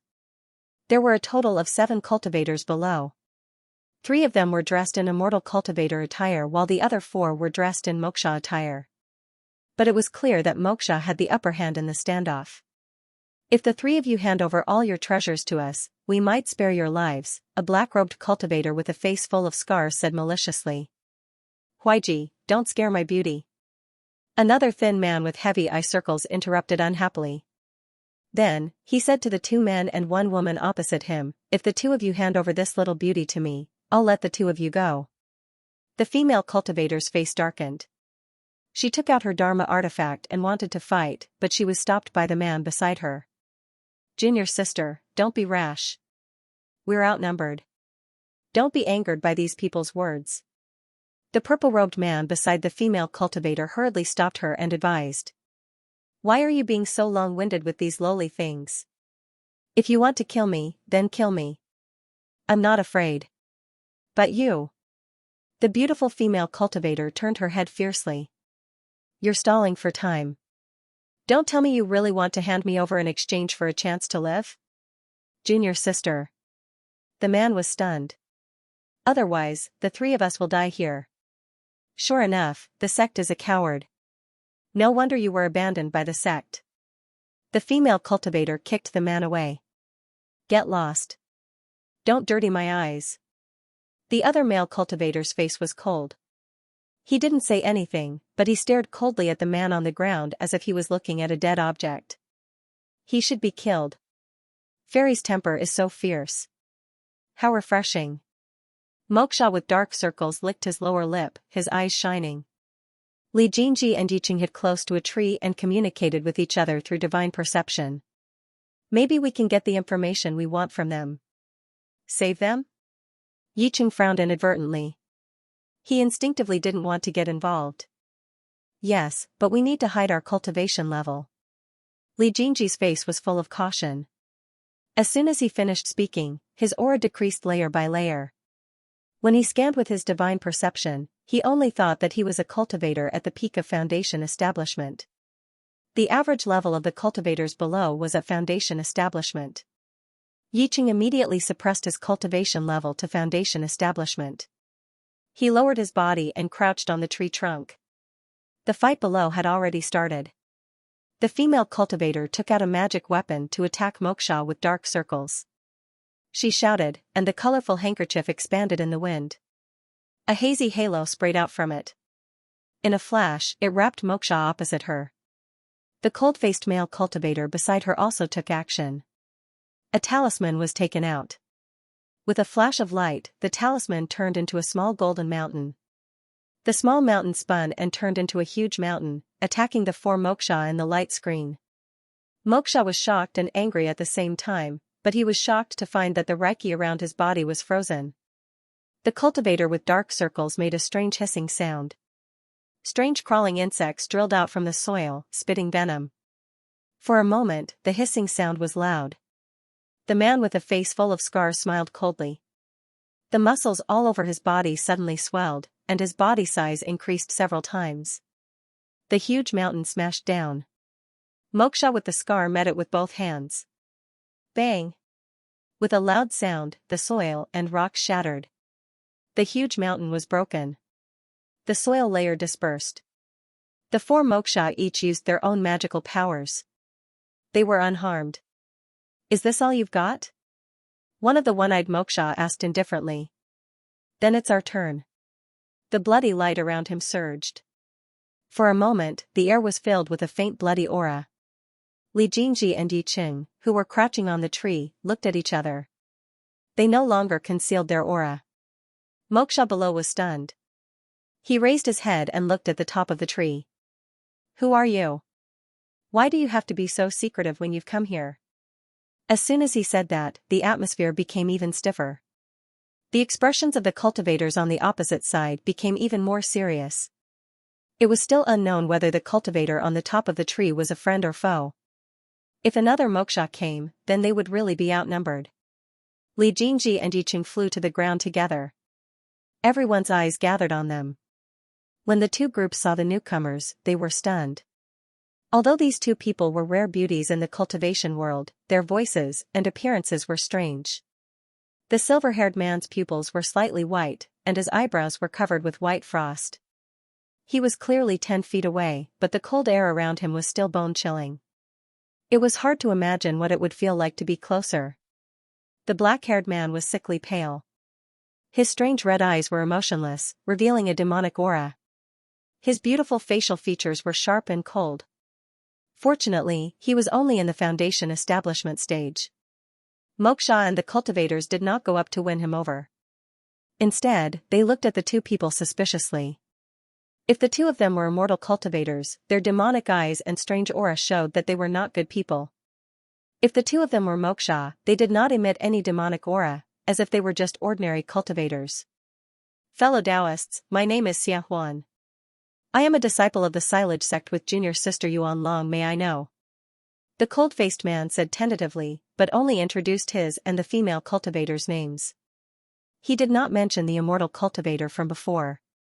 Humph, you two fellow Taoists are dressed strangely. You must be Moksha's disciples, right? Moksha with the scar said loudly, I also cultivate a body-refining demonic art. After we deal with the three people in front of us, we can discuss demonic art together. Li Jingji glanced at the crowd indifferently and walked towards the immortal cultivator's camp with Yiqing. When the three people saw the two of them coming, a trace of ecstasy flashed in their eyes. Fellow Taoist, which sect are you from? Why haven't I seen you before? The woman called Yuan Long was also very happy. However, because of the sudden drop in temperature, white steam came out as she spoke. Chaohan Palace. Yiqing quickly answered, afraid that Li Jingji would say something else. Li Jingji did not answer. Obviously, he acquiesced. He only looked at Yuan Long and Xiaohuan strangely. Since you are in a hurry to die, then don't blame us for not giving you a chance. Seeing that the two people went to the opposite side, Moksha with the scar face laughed in anger. He did not hesitate. The bones in his body swelled several times with a loud sound and turned into a stream of light to attack Xiahuan. The other moksha also quickly attacked. The number of people had changed. It was best for them to end the battle quickly. The longer it dragged on, the more disadvantageous it would be. Now that things had come to this, there was no need to waste words. Yuan Long and Xiahuan were shocked. They immediately took out defensive magic tools to protect their bodies, as if they were facing a great enemy. Li Jingji took out a small fan. It grew in the air, and with a fierce fan, countless icy spiritual energy rushed out crazily. The spell changed, and the ground was frozen. Everyone present only felt that the cold penetrated their hearts. The spiritual energy in their bodies could not circulate smoothly. Moksha was shocked. He desperately tried to circulate his spiritual energy to resist the cold, but found that it was useless. Ever since he entered the Foundation establishment stage, this feeling was very rare and absurd. Cultivators could be frozen to death? If this was not absurd, then what was? Li Jingji looked at Yi Qing, only to see a few dark red-hot bees flying out of his sleeves, quickly flying towards those people. As their wings flew, they ignored the protective spiritual energy of those people. A pitch-black barb protruded from their tails. The poisonous stingers sank into the skin of those people and disappeared. Screams and exclamations were chaotic.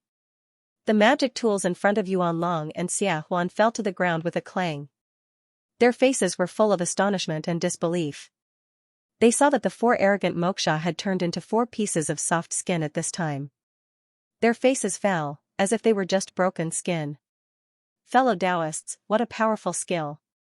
Yuan Long's face was full of sorrow.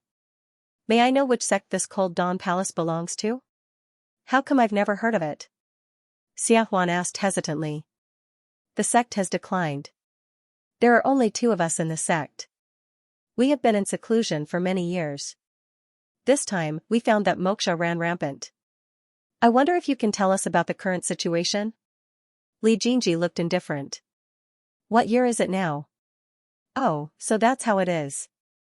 Xia Huan suddenly understood. Although most of the resources in the northern Cold Realm were occupied by the 3 major sects, there were also many sects that did not appear in the world. Therefore, he did not suspect anything. It is now the 2520 year of the cultivation calendar. Li Jingji was stunned. When he went to participate in the mystic realm, it was only 2460 years ago. The cultivation world is in turmoil now. It is not wise for the 2 of you to enter the world at this time. Yuan Long's face was full of worry. What is the current situation? Yi Qing asked with a frown. Sigh. Xia Huan sighed and looked sad. The Great War of Immortals and Demons lasted for 60 years. It started in the mystic realm. The golden elixir moksha used evil arts to suppress his cultivation and deceive the mystic realm. He killed more than 100 immortal cultivators. Speaking of this, he seemed to recall an extremely terrifying memory. He clenched his fists and couldn't continue. Yuan Long put his hand on his senior brother's shoulder and continued. After that, the moksha army began to attack and conquer the immortal cultivators' territories, mines, cities, and then the territory of the immortal sects. The immortal sects were caught off guard. After the death of the strongest immortal cultivator, the immortal sects completely collapsed. Then something even more terrible happened. The moksha hunted and killed cultivators to make ghost banners. For a time, the low-level cultivators of the Beihan region were in danger. Now, the demon sects controlled the entire Beihan region. The immortal sects were forced to give up their roots and move to the Guangyuan desert. He sighed and looked at the man who was hiding in the corner. My senior brother, this person and I are just abandoned by the immortal sects. The immortal sects of the Beihan region went to the immortal sects of the Guangyuan desert? Yi Qing raised his eyebrows and asked. The Beihan region has become a purgatory on earth. Yuan Long sighed. My senior brother and I plan to go around a few cities and go to the Guangyuan desert. The future is uncertain, but it is also an opportunity. I wonder if the 2 of you are willing to go with us. Xia Huan invited.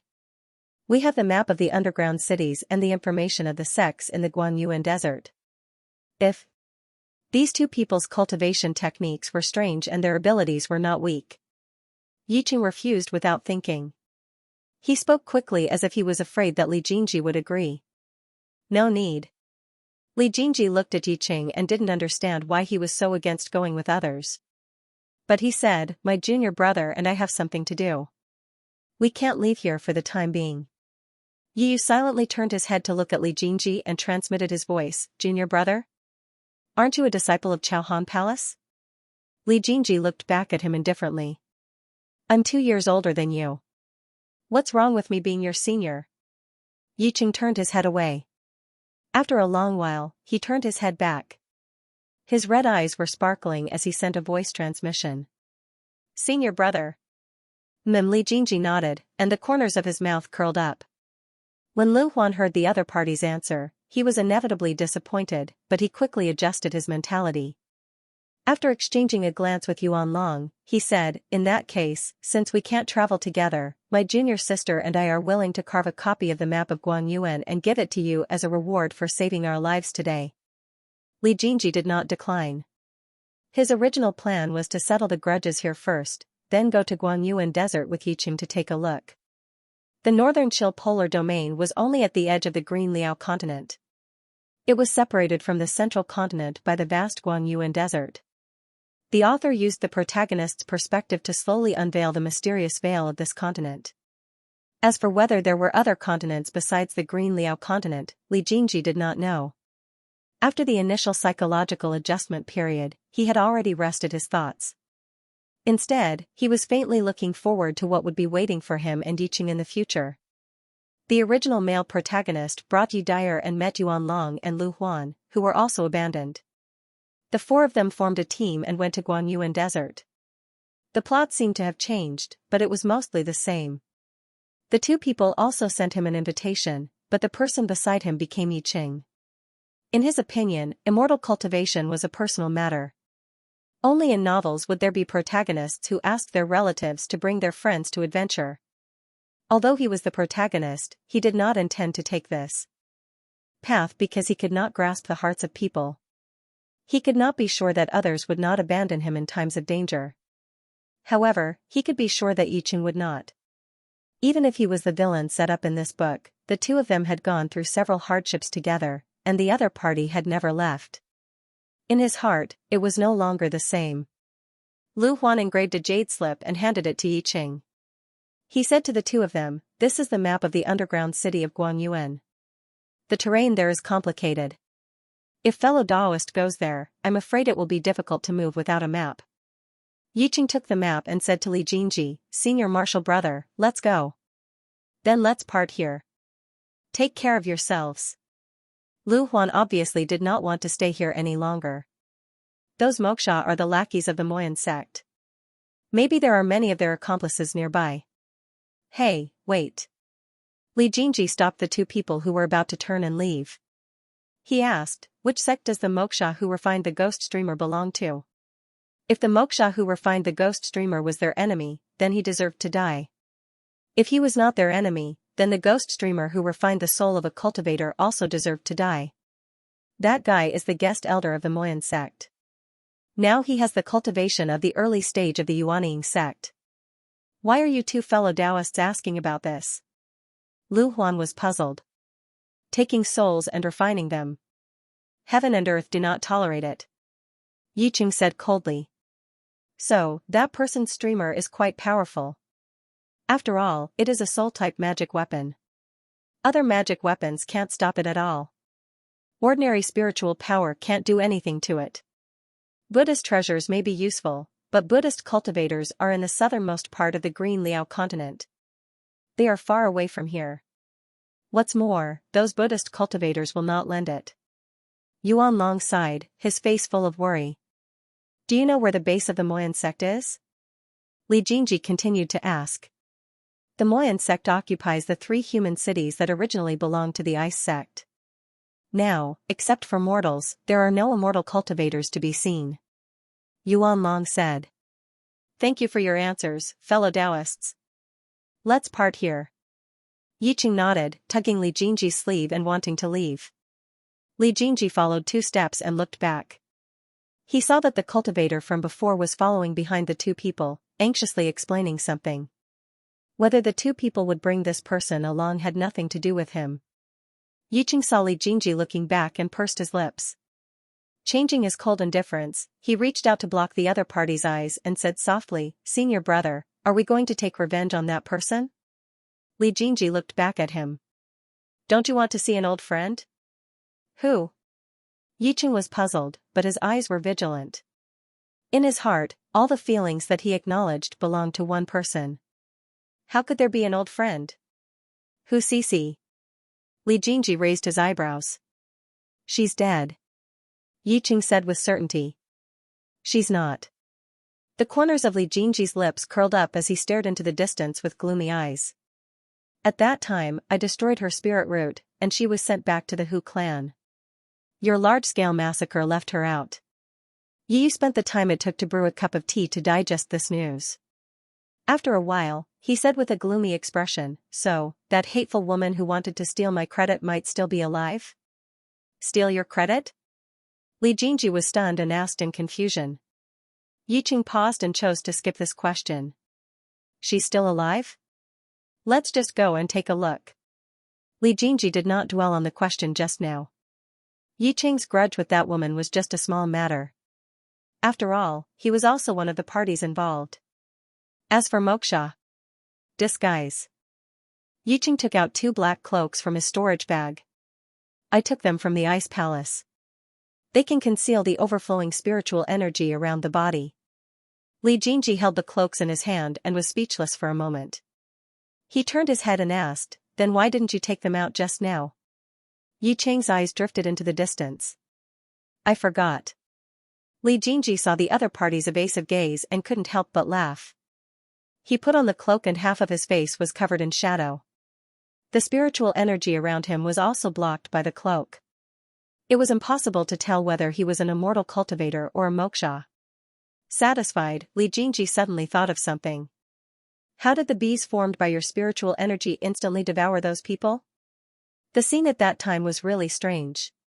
When the poisonous needles entered their bodies, their blood and bones seemed to have been eaten away. Although they looked calm on the surface, their hearts still palpitated. Yiqing's cultivation technique was inherited from the dead ice dragon. He didn't know the specifics. "Those poisonous needles only gathered my spiritual energy and heat poison.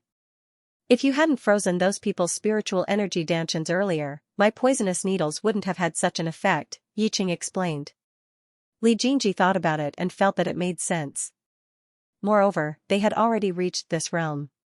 If they couldn't even deal with a few foundation establishment cultivators, it would seem too unreasonable. Since they decided to go to the polar domain city to see their old friends, the two didn't hesitate. After confirming the direction, they flew away. In less than half a day, the towering ice walls of the polar domain city appeared in the sky. This place seemed to have experienced the baptism of war. Most of the towering ice walls were damaged, but it was a different scenery. The two of them looked at each other. According to their previous arrangement, a black and a white light suddenly collided and merged into a black-red blood mist and continued flying. The light landed at the city gate. The mortal soldiers guarding the city had already been replaced by the black-robed Moksha. Moksha stopped the two of them. "You two look very unfamiliar. We just came from Shanghai." Under the cloak, Yiqing's voice became deep. It seemed to be the voice of a middle-aged man. Li Jingji took out a low-grade spirit stone from his storage bag and handed it to Moksha. Moksha, who was guarding the city, didn't say anything and waved his hand to signal the two of them to go in. Yiqing was pulled in by Li Jingji. He asked in astonishment, "Why did he let us in just because we gave him a spirit stone? Hundreds of people go in and out of this place every day. Where did he get the ability to remember so many unfamiliar faces? He just wants you to give him some benefits." Li Jingji tried to restrain himself, but in the end, he couldn't. "You're probably the only one who can explain it," Yiqing said in a muffled voice. "Fortunately, you're here." "Yes, I'm here." Li Jingji pursed his lips. Yiqing had been imprisoned in the Li family since he was born. Then, he encountered a disaster and went into seclusion with Li Jingji in the Ice Palace for 60 years. Although he was scheming and shrewd, He indeed lacked the experience of dealing with such unscrupulous people.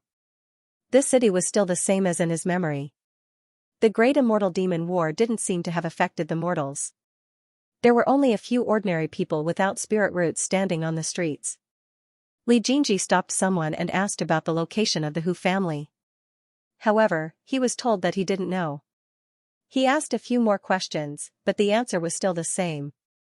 Although the Hu family couldn't be compared to the Li family in the beginning, after the Hu family's cousin, Madame Liu, married the Li family's branch family master, the Hu family had absolute status in Ji Domain City. But now, after 60 years, no one knew about this huge family? Li Jingji thought for a while, then grabbed an old man in his twilight years and asked him about the Hu family's location. The old man pondered for a long time before slowly saying, "Is it the Hu family, the Li family's in-laws from 60 years ago?" Li Jingji nodded. "Yes, it's the Hu family." The Li family was massacred by demons, and the Hu family began to covet the Li family's territory in Ji Domain City. Later, they were suppressed by the Li brothers, and now they're in decline. The old man seemed to be deep in thought. At that time, I also didn't expect that I would marry their young miss. Cough, cough, then. Li Jingji was about to ask when he saw a small crack open in the side courtyard. A thin and shriveled old woman came out. She turned around and saw the old man. She cursed in a shrill voice, "Bastard, I told you to buy rouge. What are you doing here?" The old woman rushed over with her hands on her hips. Yiqing pulled Li Jingji to the side to avoid the old woman. Li Jingji was a little stunned. The old woman in front of him was shriveled, and her face was full of wrinkles. Her cheeks were covered with thick rouge, but it still couldn't cover the 4 dark red scars on the right side of her face. Thinking about what the old man said just now, Li Jingji was bewildered. He heard the old man say again, "Cici, you're already 76 years old. Why are you still buying rouge at this age?" This time even Yiqing was stunned. "Cici?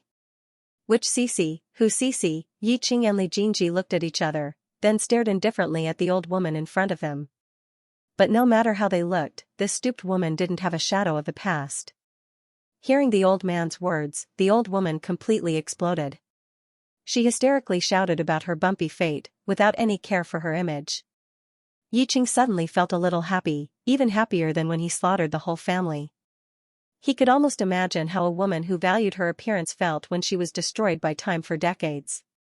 Her bright and clean skin was no longer tight, and her beautiful face became wasted. Yiqing's lips curled up as he looked at this unreasonable woman who had no image at all.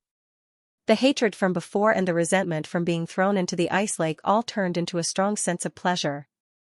So, revenge isn't as simple as killing them.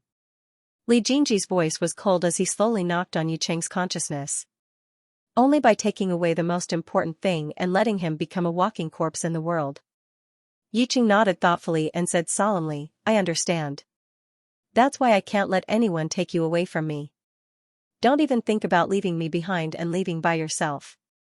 The farce continued. The old woman cried as she scolded.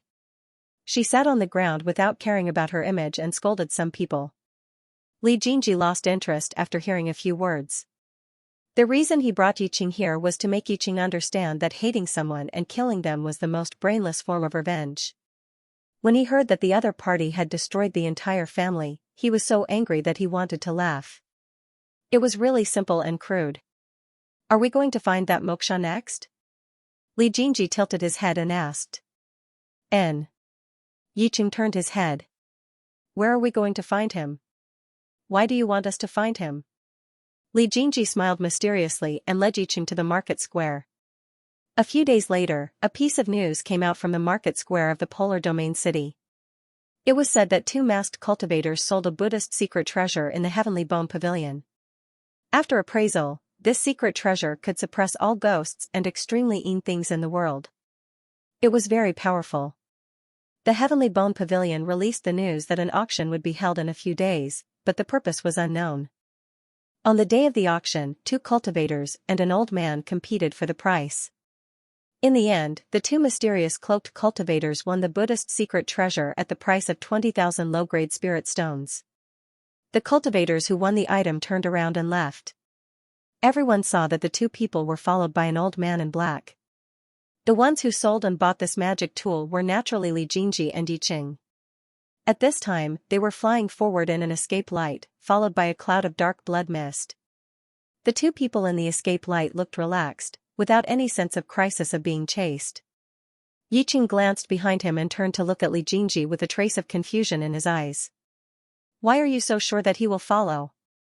Or why are you so sure that he will come to buy this magic tool?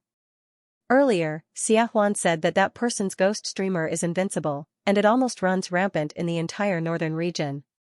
If a secret treasure that can suppress the most ghosts in the world appears, who should be the most anxious? Li Jingji tilted his head and asked. So that's the case, then why are you so sure that he will buy it? Yiqing suddenly understood. Although he was asking, he had a faint answer in his heart. If the magic tool that controls your life and death falls into someone else's hands, what will you do? Li Jingji asked. Take it back. Yiqing said the answer in his heart. It's impossible for something that controls your life to fall into someone else's hands. So, if you want to find a person, the stupidest way is to find a needle in a haystack. The best way is to use the thing that the other party cares about the most to force the other party to come out and walk into the trap that you weave yourself. Li Jingji said slowly. Yiqing nodded. At this time, Li Jingji was more like his teacher, patiently teaching him some principles of dealing with people. His serious eyes made him unable to look away. The black blood cloud behind them pressed forward, and a gloomy old man's voice came from the cloud. You two deliberately raised the price, but now you're running away happily. But don't worry, even if you go to the ends of the earth, this old man will chase after you. Li Jingji and Yiqing's escape light suddenly stopped. They lifted the hood of their cloaks, and the black cloud also came to a sudden stop. The black cloud dissipated, revealing the figure of an old man. Hee, why aren't you running? It's you. The old man's turbid eyes suddenly lit up, and then he was wild with joy. You actually came here to ask me to refine pills, and you've even entered the foundation establishment stage? Just nice, there's still one ingredient that hasn't been put in place for the return to childhood pill. Let's. Before the old man finished speaking, Li Jingji suddenly swung his hand, and a blue electric arc shot out from the palm of his hand, rushing towards the old man's face. Thunder and lightning came from the heavenly thunder, and the old man sent out a square seal in shock and anger. The seal expanded violently against the wind, and finally met the shocking electric arc in midair. Bang! There was an earth-shattering sound. The electric arc suddenly wrapped around the seal, and the power of thunder and lightning scattered and intertwined. The old man was shocked and angry. Good. I let you escape last time. Let's see how you can survive this time. As soon as he finished speaking, he saw that the aura around Yiqing and Li Jingji's bodies increased dramatically. The golden elixir early stage, the golden elixir mid stage, and the golden elixir late stage. The old man's expression became worse and worse. When he saw that their auras had stopped at the early stage of yuanying, his expression was as gloomy as water. Although his expression was gloomy, he still had a brain. He dared to follow them when there were two of them because they were only at the foundation establishment stage. If they were at the yuanying stage, it was hard to say whether. He would still fight them head-on.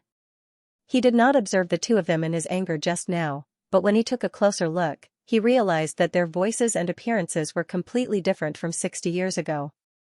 They actually had a great opportunity to break through to the yuanying stage in just 60 years. Their talent was really enviable. When he thought about how he could not find the two of them earlier, the old man easily associated it with the bottom of the mystic realm lake. The old man's eyes turned red with hatred. His thoughts turned quickly, and he remembered that the two masked cultivators who had sold the Buddhist secret treasure earlier were the two masked cultivators. At this time, the two of them had hidden their cultivation and led him here on purpose.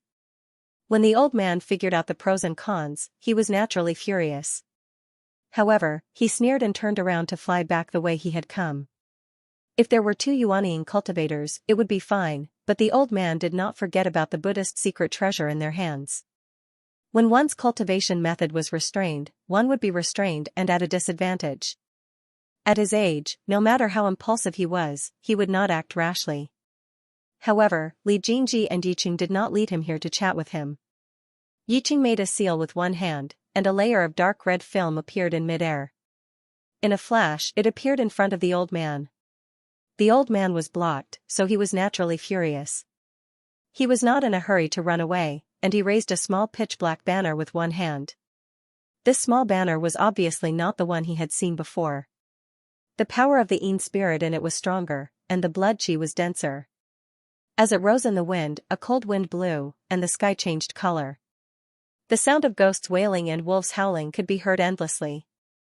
The area within 100 miles was like a ghost town in the human world. Li Jingji knew that this banner was refined with the souls of cultivators. It was naturally very different from the banners refined with the souls of mortals. This banner had imprisoned the souls of countless cultivators. This person deserved to die. The malicious spirits in the cold wind rushed toward the two of them ferociously. The aura of destruction spread in all directions, but Li Jingji did not panic at all. He opened his mouth and spat out an ice-white lotus flower. The small lotus flower was blown back and forth by the cold wind. The ice-white spirit flame bounced and shot in all directions, as if it would shatter and disappear into nothingness at any time. When the old man saw the lotus flower, a look of disdain flashed across his eyes. He sneered and launched an attack with the banner. The Yin Ghost King was refined with the soul of a golden elixir cultivator, so its lethality was naturally very different. If he could kill this Yuanying, then his soul banner could use the Yuanying as the main soul, and its lethality would increase by another level. The old man's determined gaze fell on Li Jingji. His eyes flashed with a fierce light, and he changed the spell in his mouth. The petite silver lotus suddenly expanded out of thin air, spinning and turning into a huge one. The disdain in the old man's eyes became even stronger. His ghost banner was one of the few divine tools in the world that could kill demons. There were very few things that could compete with it. He even had a way to deal with the Buddhist secret treasure from before. However, before the disdain in his eyes dissipated, the situation in the field suddenly changed. A ghost head pounced on the silver lotus, and it opened its mouth as if it was going to devour it completely. However, in just the blink of an eye, the ferocious ghost head dissipated into thin air and disappeared without a trace. The old man's eyes were full of shock and faintly visible panic. Then, he opened his mouth and spat out a mouthful of blood essence. The blood essence sank into the banner and disappeared without a trace. In the middle of the banner, a ferocious ghost head with terrifying pressure poked its head out. As soon as the Ghost King appeared, the aura of the entire space became very gloomy and resentful. The Ghost King looked very young, and its pitch-black eyes were filled with unwillingness and resentment. Negative emotions were slowly spreading in the area. Li Jingji frowned and tried his best not to notice the oppressive feeling around him. However, the gloomy aura lingered in his heart, as if his heart was being squeezed tightly by a large hand. "Quick, use that Dharma artifact." He turned his head and transmitted his voice to Yiqing. "This Ghost King's resentment is too strong. If the demonic lotus devours this Ghost King, all of its negative emotions will be transmitted to me." Yi's expression wasn't good either. Of course, he wouldn't refuse. After nodding his head, he slapped his storage bag with one hand and a sandalwood wooden fish floated in the air. It was wrapped in a bright yellow light. Yiqing struck a spell with the back of his hand. The wooden fish trembled and released a bright light. It kept spinning in the air, and the Ghost King, who was rushing over arrogantly, froze on the spot. The yellow light grew stronger and stronger, and the sound of Sanskrit could be faintly heard. As the sound of Sanskrit grew stronger, the Ghost King's resentment faded, and the oppressive negative emotions disappeared. When the old man saw the changes in the Ghost King, his expression changed greatly. He bit his finger and squeezed out a ball of blood essence. When the blood essence left his body, the old man's face turned even paler.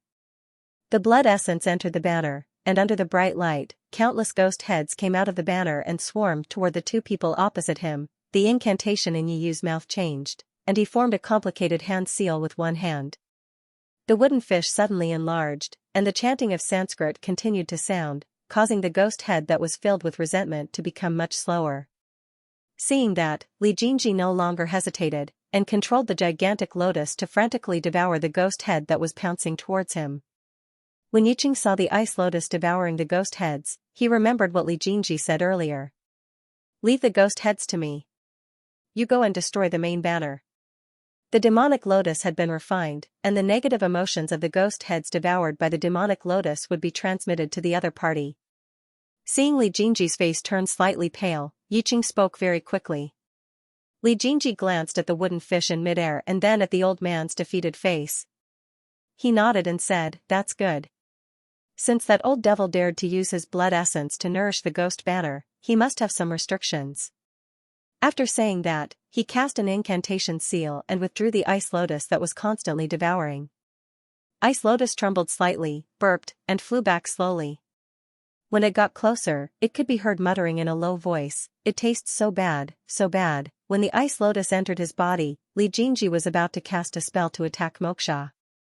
However, at this moment, his divine sense suddenly hit a layer of thin film. The power of space, Li Jingji was stunned. He quickly scanned the thin film with his divine sense. It felt different from the previous fusion of thin films. This thin film seemed to be thinner than before. It was so thin that it seemed like it could be torn apart with a single pull. Without hesitation, Li Jingji reached out and grabbed the thin film. His fingertips touched a layer of cotton-like substance. When Yiqing saw that Li Jingji had withdrawn the demonic lotus, he relaxed and turned to focus on controlling the wooden fish to control the demonic lotus. At this moment, Moksha was still controlling the ghost banner with a defeated face. After waiting for a while, Moksha was still standing opposite him with a defeated face and controlling the ghost banner. After a while, the speed of Moksha's spell was somewhat slow, as if he was stunned by something. Yiqing frowned and looked to the side. He could not help but be stunned. He saw that the place where Li Jingji was originally standing was empty. "Where is he?" Before he had time to look for it, a slender icicle suddenly appeared beside the old man on the opposite side. With a flash, it pierced into the old man's temple. Then, countless icicles appeared out of thin air from all directions. The old man was pierced into a sieve before he could even scream. When the icicle entered his body, it froze the wound. The old man's blood did not leak out. His fleshly body was destroyed, and he fell down. A dark red nascent soul poked its head out from inside, holding a small flag. Its facial features were exactly the same as the old man's. In a flash, the nascent soul had already flown thousands of miles away, and in another flash, it was about to disappear. He saw an ice flame that was faster than him. After it appeared in midair, it approached the Yuanying in the blink of an eye. In another flash, it wrapped around the Yuanying and burned him to ashes. Everything happened in a moment. Before Yiqing could come back to his senses, he saw the spiritual energy on the other side fluctuate rapidly. The air quickly shook a few times before it was suddenly torn apart. In the pitch-black crack, a handsome young man wearing a pitch-black cloak with a head full of silver hair slowly walked out. It was Li Jingji. Yiqing watched as the man withdrew the ice flame and walked towards him from midair. When he was about to take 2 steps forward to welcome him, he saw the man suddenly change direction and go down. Yiqing slowly retracted his leg. He lowered his head to see what the man was doing. However, he saw the man expressionlessly lift up the man's lapel. He rummaged through the man's clothes and found a storage bag. Then, with a cold expression, he excitedly poured out the contents of the storage bag. He dug through the scattered talisman papers and dharma weapons, leaving only the spirit stones on the ground. The man roughly counted the spirit stones and looked up at Yiqing. "Why are you in a daze? Come and collect the spirit stones." Yiqing was silent. He slowly descended to the ground and took out the storage bag to collect the spirit stones. With a sweep of his divine perception, he found that there were a total of 25,000 low-grade spirit stones and more than 100 middle-grade spirit stones. This was already more than the average wealth of the Yuanying cultivators in the northern Han region. Li Jingji stretched out his hand and flicked out an ice flame. The ice flame entered the old man's body and disappeared. The corpse turned into ashes. The ghost banner that fell to the ground buzzed and exploded. Countless living souls escaped and disappeared into the void. Selling the wooden fish earned us 10,000 spirit stones. Buying the wooden fish cost us 20,000. Killing this person earned us 20,000 low-grade spirit stones and 500 middle-grade spirit stones. Li Jingji lowered his eyes and calculated. In 2 days, we have earned 10,000 low-grade spirit stones and 500 middle-grade spirit stones. Li Jingji suddenly looked up at Yiqing and asked hesitantly, "Do you want to go home and take a look?" Yiqing took a long time to realize that Li Jingji was talking about the Yi family. He shook his head and refused. "I have my home with me." His family was also by his side. Li Jingji sensed the ice palace in his spiritual sea and laughed softly. "Then let's go to the Guangyuan desert. This Moksha is a guest of the Moyan sect Xuanying. He must have left an essence spirit lamp in the sect. It's not good to stay here for long." Yiqing naturally did not object. The two of them turned into a beam of light and disappeared in a flash. Half a day later, 2 beams of light flew in midair. After stopping at the place where the old man died, 2 young people appeared. "The ghost elder's aura disappeared here," one of them said. "Use the spying mirror." "The sect master said that we must find the murderer," the other person said. "The ghost elder's ghost cloud banner is extremely powerful." "Who killed him?" "Even the Yuanying cultivators died." "Didn't we find out that the ghost elder followed 2 masked cultivators here?" As he spoke, he took out a small bronze mirror with one hand. The young man did not hesitate. He cast a spell and an image appeared out of thin air. There were 2 cultivators standing in front of the old man. One of them had white hair and black eyes and was covered in frost. The other had black hair and red eyes and looked evil. The 2 people who were watching the small mirror looked at each other. They were slightly surprised. These 2 did not seem to be human cultivators. The 3 of them were fighting. In the end, the cultivator in white suddenly tore open the void. The 2 people who were watching were stunned. They looked at each other and saw the shock in each other's eyes. They thought that they were just ordinary pursuers, but now they saw such a scene. Space was illusory. There were no records of cultivators below the soul formation stage who could tear open the void. Those above the soul formation stage had to ascend. They did not know if they could tear open the void. This was a serious matter. They had to report it to the sect master. The 2 of them did not hesitate. After recording the contents of the mirror, they turned into beams of light and flew back the way they came. Yiqing and Li Jingji certainly did not know what was going on here. After flying for a few days and nights, the 2 of them finally arrived at the border of the ultimate North Frozen Domain. The border of the ultimate North Frozen Domain was covered by a towering ice wall that stretched for thousands of miles. Beyond this ice wall, there was a stretch of yellow sand that stretched for thousands of miles. If a cultivator who did not know about this place flew past, they would think that this vast desert was lifeless. Only cultivators who were familiar with this place would know that there were 10 large human cultivator cities and dozens of small cities under this vast desert. It is said that there are a lot of Yuanying in this place. There are rich underground resources. It is much better than the barren lands like the ultimate North Frozen Domain, Li Jingji said in a deep voice while holding a jade slip. It is just that the entrance is very difficult to find. Yiqing took the jade slip and placed it on his forehead. A huge desert appeared above his head. There was a small red dot in the southwest of the desert. After taking the jade slip, the 2 of them looked at each other and then looked at the raging desert in silence. There were no buildings and they could not recognize anything. Li Jingji could not help but press his temples. "Where is the entrance? Where is the entrance?" The 2 of them circled the desert 3 or 4 times but still could not find the center point. They stopped in midair and secretly felt frustrated. "Let me see again." Yiqing pursed his lips and stretched out his hand. Li Jingji handed over the jade slip with a cold face. "It is useless to look at it. We can't see where the entrance is in this vast desert." Yiqing closed his eyes and placed the jade slip on his forehead. After a while, he opened his eyes and flew toward the small sand slope in front of him without saying anything. Li Jingji hurriedly followed. "This map is crudely drawn. We can't see anything at all. Even if we go up that slope, it is still impossible."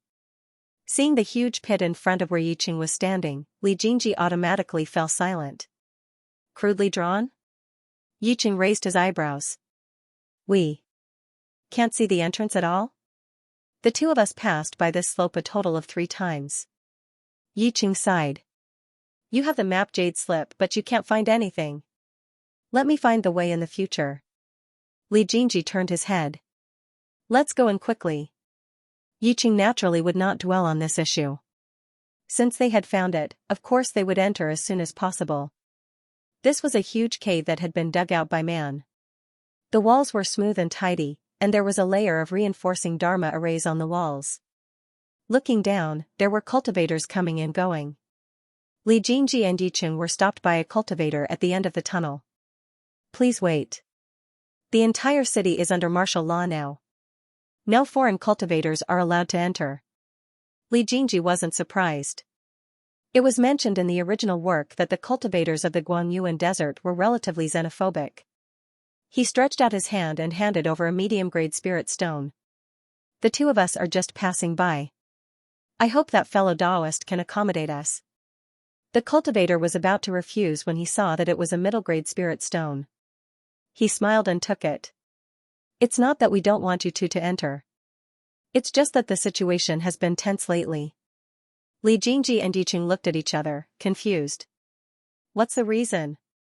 To be honest, I'm a disciple of the Seven Emotions sect. This Earth Origin city has been taken over by the Seven Emotions sect, the disciple said mysteriously. Seven Emotions sect? Li Jingji was stunned. He asked softly, is it the Seven Emotions sect of the Northern Frozen Domain? Yes, yes. Eh? You've heard of the Seven Emotions sect? The disciple was stunned. He looked at the two of them suspiciously. After a while, he asked, why are you two wearing cloaks? Li Jingji paused. I'm afraid that I'll scare you. The disciple did not believe him. He said stubbornly, if you two don't take off your cloaks, I can't let you in. Li Jingji ignored him and continued asking, why is the Seven Emotions sect occupying the entrance city of the Guangyuan desert? The entrance city was usually the most important place. Even if the immortal cultivators of the northern frozen domain sought refuge with the Guangyuan desert, they would not be assigned to such a city. Those ungrateful native cultivators rejected our offer to seek refuge. They tried peaceful means before resorting to force. The Guangyuan desert is now divided into two. The disciple smiled mysteriously and said proudly. Guangyuan is rich in resources. Why would the Friar of the North take advantage of it? Li Jingji asked with a frown. Guangyuan has 5 big sects and 6 small sects, but they are not united. The disciple only said one sentence, and the two understood. If we are not united, we will be like a plate of loose sand, which will be taken advantage of by foreign enemies. Hey, are you two going to take off your hoods or not? If you don't take it off, I won't let you in. The disciple urged. Li Jingji, on the other hand, was indifferent to the removal of the hood. However, he would not remove it for no reason. Why must you remove the hood before letting us in? Fellow Taoist, you might not know this, but right now, the sects of Beihan have decided to trap Guangyuan immortal sect inside. They have ordered that not a single Hiroyuki be allowed to enter. Hiroyuki looks different from others? Yiqing sounded a little surprised. The cultivators underground have not seen the light for many years. They are short, pale, and have slightly white pupils. The disciple looked at the two of them from head to toe and chuckled. If not for your tall stature, I wouldn't be telling you all this. Anyway, you have to remove your hoods to check if you are real or fake before I let you in. Since it was just to check if they were Hiroyuki, it seemed reasonable to take a look. Li Jingji and Yiqing removed their hoods at the same time. When the disciple saw the strange color of their eyes and hair, he was shocked. He could not help but ponder for a while. After a while, he said, since you are not Hiroyuki, you may enter. However, these two are identity tokens. You have to carry them with you at all times. If the guards find out that you do not have these tokens, you will be killed. With a flip of his hand, 2 dark red jade tokens appeared in the palm of his hand. The two of them took the jade tokens, thanked the disciple and left. The disciple who was guarding the gate watched the two of them enter the Earth Origin city. They gradually turned into black dots and disappeared. The gatekeeper disciple who stayed in place looked at them in confusion for a while, then he took out a jade slip from his storage bag and stuck it on his forehead. 2 young men's heads appeared in a sea of consciousness. One had a delicate face, and the other had a handsome face. If one looked carefully, they would find that the facial features of these two people were somewhat similar to Li Jingjiji territory who had just left. The disciple recalled the year when the wanted notice was issued. The young man should have grown up by now. He patted his storage bag and took out a small voice transmission talisman. The disciple mumbled a few words and raised his arm.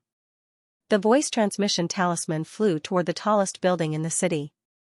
After Li Jingji and Yiqing entered the Earth Origin City, they flew straight to the market. The map that Xia Huan had given them earlier was a little rough. They did not know which city they were going to, which forces were there, and what plans they had in the future. It was better to go to the market and buy a detailed map. After entering the market, the two of them found that the people here were all human cultivators with normal faces. They were not short, pale, and white-eyed Hiroyuki. When this city was occupied by the Seven Emotions sect, the Hiroyuki had been expelled to another city. The two of them entered a jade slip store and bought a map and battle report. They then left the place and found a secluded alley to read carefully. After a while, the two of them took down the jade slips on their foreheads and said, Earth Core City. Yiqing looked at the map and Li Jingji looked at the battle report. The two of them had a tacit understanding when choosing a city. It is located in the middle of the Guangyuan Desert. It is the largest cultivator city. It is currently not controlled by any sect. It is controlled by two twin sisters. They entered the late Yuanying hundreds of years ago. They are the cultivators with the highest cultivation in the Guangyuan Desert. They don't seem to want to get involved in this war. Yiqing said slowly. Li Jingji nodded. I think so too. Since they had decided where to settle down, the two of them no longer hesitated. They immediately put away the jade slips and stood up. Just as they were about to turn into escape lights and fly away, they were blocked by a layer of yellow light shield. Bang! With a loud sound, a blade light flashed past and fiercely chopped down on Yiyu's shoulder. The yellow light paused and fiercely trembled twice before dissipating.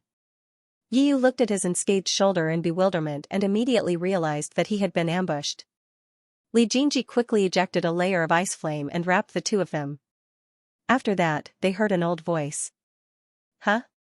At the corner of the alley, a white-haired old man turned around and walked out. His eyes were filled with astonishment as he looked at Yiyu, who had been struck by the blade light. Good, good. There's actually someone who can use his physical body to block half of this old man's attack. If it wasn't for the fact that you two have a blood feud with me, this old man would have cherished your talents. What a pity, what a pity. Li Jingji was slightly stunned. Blood feud, did this old man mistake him for someone else? But soon, the old man solved his doubts. You killed my son. Today, I will make you pay with your blood. The old man's eyes were bloodshot. He made a hand seal and a crimson saber light gathered in the air. This blood light was fiercer than the previous one. It slashed down and cut Li Jingji's ice flame. After that, it went straight for Yi Cheng's head with great momentum. I'd like to see how you two Foundation Establishment cultivators can resist the full strength attack of a Yuanying cultivator. The old man's face was gloomy, and his eyes were filled with the joy of getting his revenge. Yiqing was not a person who would sit still and wait for death. He made a hand seal and a fierce flame whip appeared out of thin air. Sparks flew everywhere and the air was distorted by the scorching heat. This was not a pressure that a Foundation Establishment cultivator could condense at all. This flame whip only paused in the air for a moment before it swung toward the old man's head with a fierce wind. It actually ignored the old man's saber light and attacked directly. The old man was surprised when he felt the long whip appear, but before he could react, he saw that the person did not block his Lingyun saber but attacked directly. He hurriedly cast a protective spell on himself and said in shock and anger, Good, good, good. How dare you? Li Jingji snorted coldly and said in a low voice, Old stutterer. Li Jingji grabbed at the void with both hands, and the void was suddenly torn apart. He leaned into the void and was shrouded in a layer of white fog. Everything around him became hazy. It was not his first time in the void. Last time, he had used a spell in the void to kill the demonic cultivator. The old man on the other side was busy with his own affairs and naturally did not notice the strange situation on Li Jingji's side. His body was covered with a layer of a huge shield. It shone brightly with golden light and blocked the flame whip. His cheeks were flushed red, and the spell he cast on himself earlier had already cracked. At this moment, he was on the verge of collapse. These two were not Foundation establishment cultivators at all. Earlier, he had received a report from the guards saying that he had seen the two enemies who had been wanted for decades. In his joy, he followed the mark on the token and found this place. He originally thought that he could take revenge in one fell swoop, but he did not expect to kick an iron plate. Biter was killed 60 years ago. It had only been 60 years, but these two people had already advanced from qi refinement to yuanying. No. Impossible. Such terrifying aptitudes could not be left behind. The old man was forced out of his blood. He made a spell with one hand and a small golden sword flew out. The small sword transformed into dozens of small swords out of thin air and attacked the two people opposite him with a strong wind. The old man looked up with bloodshot eyes, but was suddenly stunned. Why was there only one person opposite him? Where was that white-haired person? While he was still in shock, the void around the old man suddenly fluctuated. Sensing danger, the old man dodged to the left and looked at the place where he was originally standing. He saw that it had been replaced by a huge ice cone half the height of a person. Bang, bang. Li Jingji looked at the dazzling fireworks, and his eyes flashed fiercely. He formed a spell with one hand, and countless long white needles condensed in the void. The long needles buzzed, then pierced through the void and flew toward the old man. The old man dodged to the left, but not to the right. His protective spiritual light also failed to block the oncoming ice needles. Clang! The bamboo tube in the old man's hand fell to the ground, and his whole body instantly withered. The golden shield that blocked the long whip returned to the size of a palm because no one was controlling it. The long whip lashed down, and the old man was wrapped in it with a scream. In the blink of an eye, he was burned to ashes. Although the old man was dead, the spiritual energy fluctuations here were still intense. Soon, someone would come here to check, and it was too late to run. Li Jingji stretched out a hand from the void, grabbed Yi Cheng's arm, and pulled him in. He had never tried to pull others into the void, but at this time, he had no choice but to hesitate. This old man was obviously Kashiwabra's father. At that time, he took out a lot of spirit stones from the storage bag of the second-generation immortal. He wondered what this old man's status was in the Seven Emotions sect. Yicheng was pulled until he staggered. After he steadied himself, he found that his body was covered by a thin layer of fog, and the scenery around the alley became very hazy. He looked at Li Jingji next to him, and everything became clear. The void? He said with certainty. Yes. Li Jingji was just about to explain how he felt about the power of space when 3 escape lights flew in from midair. After landing, 3 adult men appeared, and one of them was the guard of the city gate. A man with a ponytail took 2 steps forward and tested the spiritual energy fluctuations. He frowned and said, "The spiritual energy fluctuations here are quite intense." The tall man behind him looked around and picked up the bamboo tube on the ground. Sect Master by signal flare. Huh? Where are those 2 people? The ponytailed man closed his eyes and felt with doubt. The spiritual energy fluctuations were obviously just now. In just a moment, those 2 people disappeared into thin air? Junior Marshal Brother, are you sure those 2 are in the Foundation establishment stage? The disciple guarding the city was clearly very uneasy. The 2 people must have a very high status in the Seven Emotions sect. Senior brothers, the 2 of them took off their hoods when they entered the city. Their cultivation level is at the peak of the Foundation establishment realm. Give me your formation plate. The tall man reached out his hand to the disciple guarding the city. The disciple guarding the city respectfully handed over the formation plate. When the 2 of them left, I made sure to pass the tracking token as an identity token to the 2 of them. Sect Master Bai used this to find the 2 of them. Yicheng and Li Jingji, who were hidden in the void, were stunned.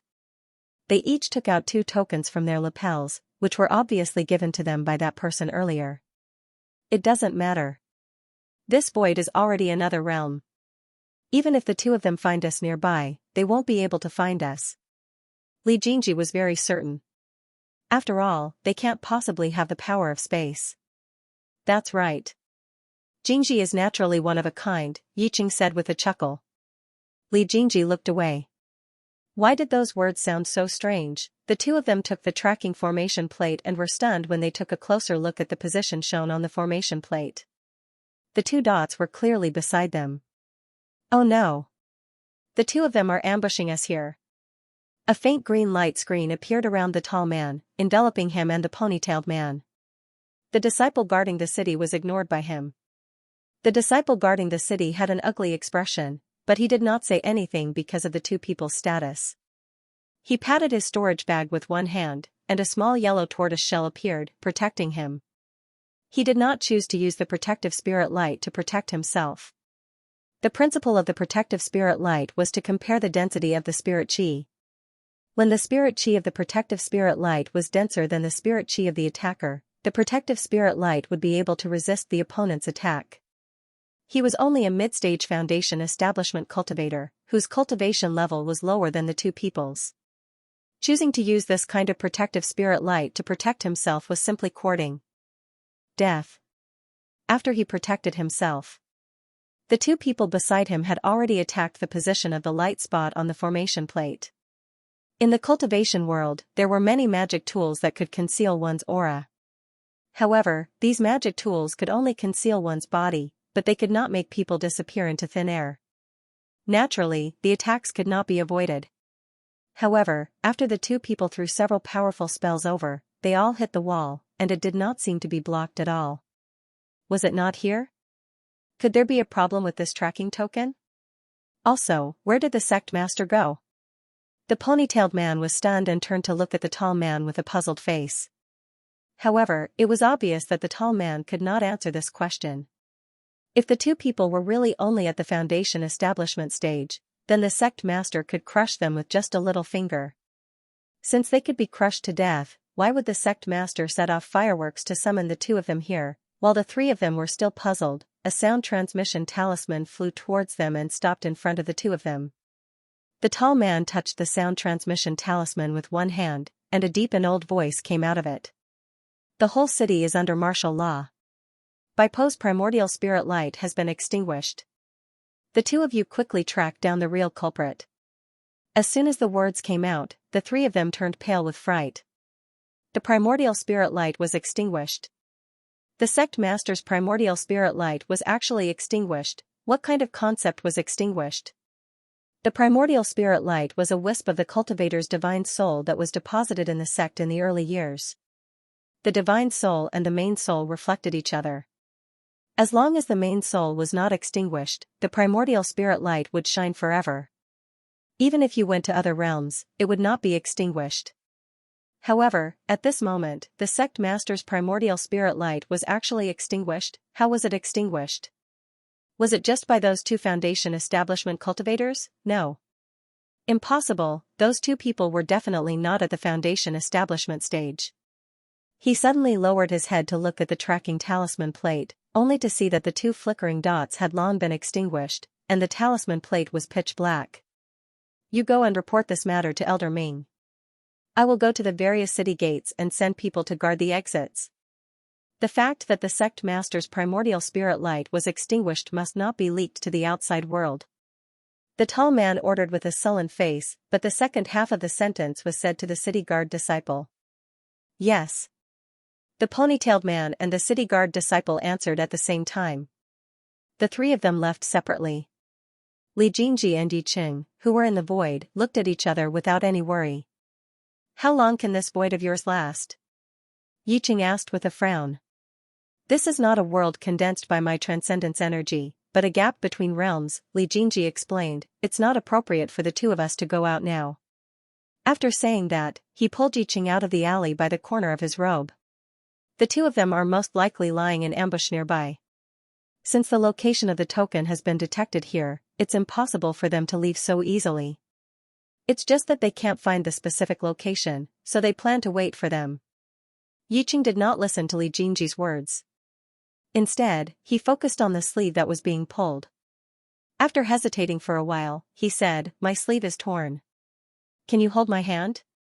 He took the initiative to stretch out a hand and pulled Yi Qing's hand, instantly freeing the sleeve that was being pulled. Because of her cultivation technique, Li Jingji's hands were cold all year round. Although Yi Yu's spirit base was also ice, his temperature was extremely high. Therefore, his palms were burning hot. Li Jingji's hand was suddenly pulled back by him. Li Jingji tried to retract her hand, but was pulled even tighter. "This is your void, isn't it?" Yi Cheng's voice sounded a little nervous and uneasy. "If you let go, will I be thrown out? After all, I don't have the power of space." Li Jingji's hand was pulled halfway and he was stunned. It seemed that what Yi Cheng said was right. It was a critical period now. If Yi Cheng was expelled from the void, then the two of them would be in a very dangerous situation. Seeing that the person was no longer struggling, Yi Cheng moved his fingers forward a few inches and clasped the other party's cold fingers. The other party's fingers looked thin, but they were very fleshy to the touch. His palm was soft and sticky. It was said that such a person was very lucky. Previously, when the person did that thing for him, it was his man. His spirit root was held in the palm of this hand. It was soft, just right, and skillful. Skillful? Did Jingji do this kind of thing often? Li Jingji turned around and saw that the tips of Yi Cheng's exposed ears were slightly red. Together with the other party's sickly white skin, they looked very conspicuous. "Are you uncomfortable in this void?" Li Jingji was worried. He had comprehended the power of space and could travel through here, but the other party did not have such a special ability. If he was forcefully pulled into the void, it was unknown whether there would be any side effects. "I'm not uncomfortable, I'm just..." Yi Cheng was flustered, but he did not show it on his face. After deliberating for a while, he said slowly, "I'm thinking wrongly." "What are you thinking about?" Li Jingji stared at him. "Can we go out of this city gate directly from the void?" Yi Cheng asked with a serious face. "Of course." Li Jingji's face was full of confidence. "What if the city gate is closed? Will the void be obstructed?" Yi Cheng frowned and asked. As if to confirm his worries, he deliberately touched the wall beside him. "I can touch it." Li Jingji was silent. The void and that world were not on the same plane. If the city gate in the outside world was closed, would they still be able to pass through the wall? Would it affect them in the void? He expressed that he did not know. There was no time to lose. If they went quickly, the city gate might not be closed yet. The two of them turned into streaks of light and flew through the void. They saw the huge city gate in the distance. It was full of cultivators waiting to leave the city. Fortunately, the city gate was not closed, but there were two gold core stage cultivators standing there. The dark and deep city gate exit was also shrouded in a layer of dark light. At the corner of the alley where the two of them left, a cultivator wearing an invisibility cloak was quietly waiting for someone to come out. However, he was destined not to be able to wait. Earth Origin City was located under the desert, so the roads connecting the cities were narrow and long. The entrances of the tunnels were sealed and the cultivators could not leave. They were surrounded at the city gate and were loudly protesting against the Seven Emotions sect's decision. Just as Li Jingji's hand reached out halfway and was about to touch that layer of pitch-black light, he was pulled back by another hand. He turned his head in confusion and saw that Yi Yu's pupils had turned pitch-black. "What's wrong?" Li Jingji stared at the other party's pupils and his heartbeat quickened quietly, as if something was passing by quickly. Yi Cheng did not speak and his pupils were still pitch-black. He let go of Li Jingji's hand and closed his eyes as he raised his hand into the void. Li Jingji realized that his heartbeat had become very slow again. Not only that, he also realized that the people outside the void, the large group of cultivators surrounding the city gate, were also moving very slowly. Yi Cheng suddenly clenched his fist. Everyone's movements were like retreating images, fast and stiff, as if they were being controlled by something. Li Jingji noticed that the layer of light curtain on the city gate had also disappeared. Yi Cheng opened his eyes and pulled Li Jingji through the city gate restriction quickly. As soon as they passed through, someone opened the city gate restriction. From now on, the entire city is under martial law and all cultivators are prohibited from leaving the city. A disciple guarding the city shouted loudly. The cultivators who were trapped inside moved their bodies and shouted in dissatisfaction. Everything was like the scene that had just happened, except that the two people in the void were already outside. Li Jingji stared blankly at the cultivators in the light curtain and then turned to look at Yi Cheng. "What's going on?" I've comprehended the power of time. Just now? Li Jingji was slightly stunned and muttered, "Is this the power of time?" Control of time. Just now, when you put your hand on the black curtain, I felt very uneasy. Although this void is another world, the walls and objects on the other side also exist here. If the black curtain vibrates, the cultivators on the other side may sense it and use some means to force you and me out. In my anxiety, I found a trace of the law of time. Li Jingji, who was thinking about the time machine, nodded and said, "How long can we travel? Can you go to the future?" Yiqing shook his head and sighed. The power of time can only affect what has just happened. If I want to travel through the past, present, and future, I'm afraid I'm unable to do so with my current ability. However, if my cultivation improves in the future, perhaps I can give it a try. Li Jingji nodded. I can only tear open the void and enter it. I can't travel through it either. Both of them were down-to-earth people. Neither of them had any unrealistic thoughts of advancing by leaps and bounds. Since they had already come out, they naturally wouldn't dwell on the pros and cons. Now that the sect leader was dead, the Seven Emotions sect would be embroiled in a power struggle. It was unknown whether the Seven Emotions sect would go out to hunt down the culprit in the near future. Moreover, with the new sect leader taking over, it was unknown whether the Seven Emotions sect would spend manpower and resources to investigate the culprit in Guanyuan Desert. After all, the Seven Emotions sect was not as powerful as it was in the Northern Frozen Realm. Its vitality had been damaged in the battle with the Moksha. Coming here to compete for resources was even more troublesome. The two of them did not leave the void. Instead, they turned into a beam of light and flew into the depths of the tunnel. The underground terrain was complicated. If they took the wrong path, they might end up in another city.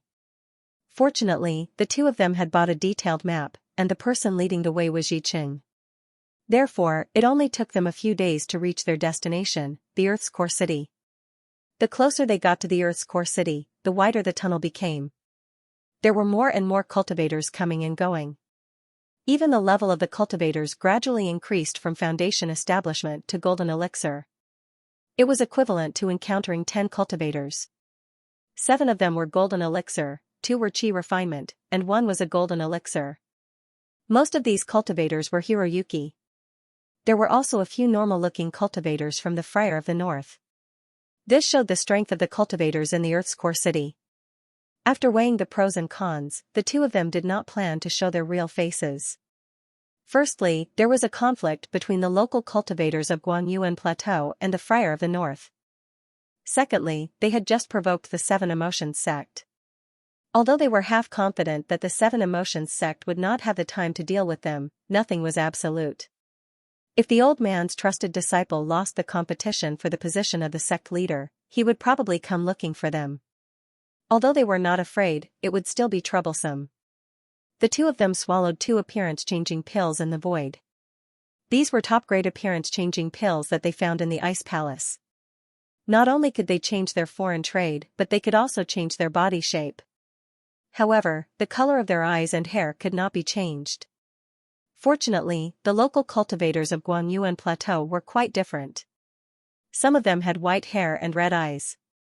A series of strange cracking sounds came from their bones. The slender leg bones were compressed, and the tall man turned into a short winter melon. The two of them looked at each other and found it funny. Pale skin and short figure. You really look like a local of the light source. Li Jingji chuckled. Silver white hair and white pupils. You look very similar too. Yiqing raised his eyebrows. Well, then we don't have to worry about the problems of our teams after the battle between the light source and the Northern Chill. If we provoke the Seven Emotions sect, we will be blocked from joining the Northern Chill. If we are cultivators of the Northern Chill, we will definitely be rejected by the light source. If we have the local appearance of the light source, it may be more convenient. Li Jingji sighed and pulled Yiqing to a hidden corner of the tunnel. After exiting the void, the two of them turned into conveyance lights and continued to move forward. This is the home ground of the Guanyuan Desert. Although the Earth Core City does not mind accepting the Friar of the North, the conflict still exists. It is impossible for the local cultivators not to reject the Friar of the North. It is indeed more convenient to use the appearance of a Hiroyuki to mingle in the desert. The two of them reached a consensus. As they gradually approached the Earth Core City, the magnificent city gate at the end of the tunnel became clearer. The cultivators waiting at the gate to enter the city were all waiting in line. In front of the two of them were two Friar of the North. They were much taller than the Hiroyuki. The man kept talking, but the woman in the hood did not say a word. The efficiency of the cultivators guarding the city was very high. After a while, it was Yiqing and Li Jinji's turn. The man in front took the token and handed it to the female cultivator beside him. When the time comes, the two of us can rent the adjacent cave residence. It is also convenient for us to communicate. The female cultivator turned her head and glanced at him, but did not say anything. Li Jinji, who was following behind them, suddenly stopped. He raised his head and looked up, as if he wanted to see the face hidden under the hood. Perhaps because his movement was too big, the female cultivator looked down at him.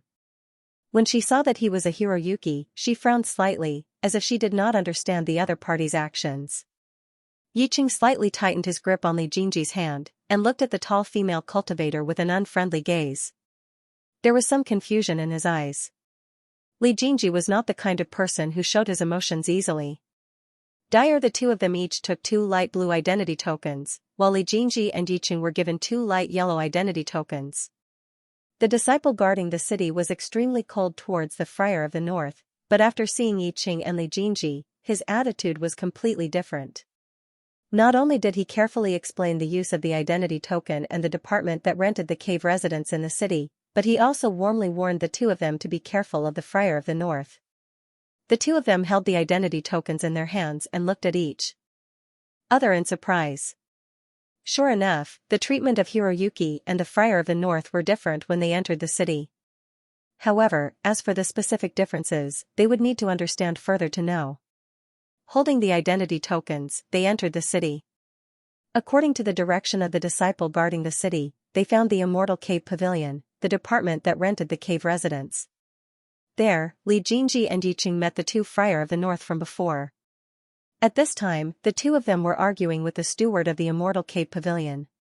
Why can the Friar of the North only rent the cave residence on the 3rd floor underground? The male cultivator's voice was filled with anger, as if he was very dissatisfied with this arrangement. When I came here earlier, I heard that the Earth Core City did not intervene in the war and received the cultivators of the Northern Han Dynasty fairly. Why did such a rule appear at this time? The rules are set by people. Who says that if you are willing to accept them, you must be treated as a guest of honor?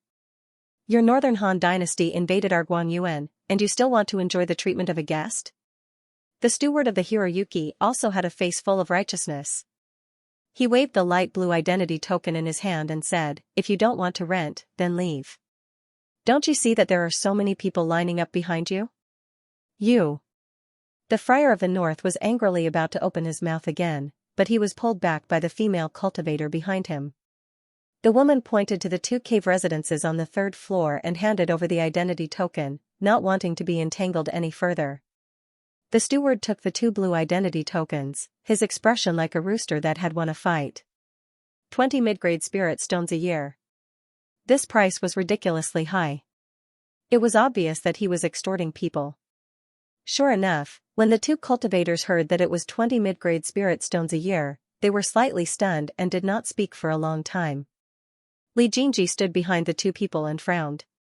Although the man was wearing a hood, the more he listened, the more familiar his voice was, as if he had heard it somewhere before. No, he often heard it.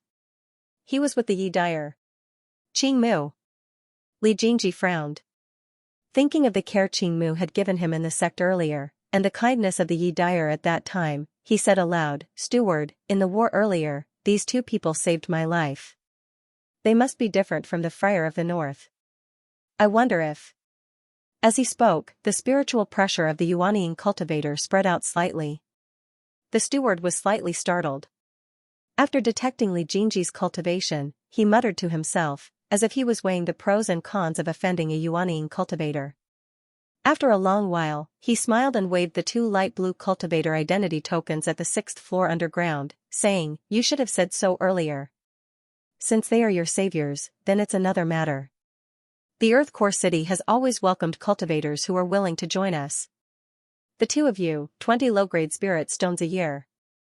This is your identity token. His attitude was completely different. The man and woman were slightly stunned. After receiving the identity token from the other party, they turned to look at Yiqing. It seemed that they could not remember when they knew this Hiroyuki, and he was a Yuaniing cultivator. If they did not know him, why would this person help them? Li Jingji looked up at the two people and transmitted his voice, "Wait for me in the cave residence at night." Yiqing stared at the two people he didn't know. A strange feeling rose in his heart. It was a feeling of powerlessness that he couldn't grasp. During the time when he was separated from Li Jingji, he didn't understand what Li Jingji had experienced, what he saw, and the people he came into contact with. Take these two for example. If Li Jingji didn't know them, he definitely wouldn't poke his nose into their business. But what exactly was their relationship? The two people in front took the cultivator tokens and walked out. Li Jingji and Yiqing stood in front of the counter and handed over the light yellow tokens. The two of us would like to rent a cave abode on a higher level. The manager enthusiastically took out 2 jade slips and handed them to the two of them. He asked, "Seniors, the higher the level of the cave abode, the more expensive the rent. May I know what level of cave abodes you intend to rent?" Li Jingji was about to put the jade slip on his forehead when he heard Yiqing say, "We can rent one." The manager was stunned for a moment, then he reacted and said in realization, "Yes, yes, yes, there are indeed large cave abodes with more stone rooms. They are suitable for cultivators who have a good relationship with each other to rent." "1 stone room is enough," Yiqing corrected. Li Jingji looked at Yiqing with a strange expression and said telepathically, "We have a lot of money. We don't have to be so thrifty." Yiqing was stunned. He turned his head and replied seriously, "The road to immortality is long. We should save as much as we can. Besides, haven't the two of us always cultivated in the same room?" After a pause, Qi Tong reflected the light of the light yellow lamp and said pitifully, "Or do you think I'm a hindrance when I cultivate next to you?" "No." Li Jingji thought about it and felt that it made sense. Anyway, they had cultivated in the same cave abode for decades and had long become a habit. In addition, the ice bed was moved out, so the two of them could cultivate faster than if they cultivated alone. Most importantly, they could also save a lot of money in rental fees. After making the final decision, Li Jingji looked up at the steward, only to see a smile on the steward's face and eyes. "Let's have one then. So this is the relationship between the two of you. Sigh, I'm so envious." The steward muttered to himself, "It's so hard to find someone in the cultivation world whom you can rest assured to cultivate within the same room." Li Jingji's heart warmed. Thinking of the kindness she had shown him since he came to this world, he sighed with emotion. It's really not easy to find someone who's willing to abandon interests and schemes. The temptation of this cultivation world is too great. I'm really lucky. The more Yiqing listened, the brighter his eyes became.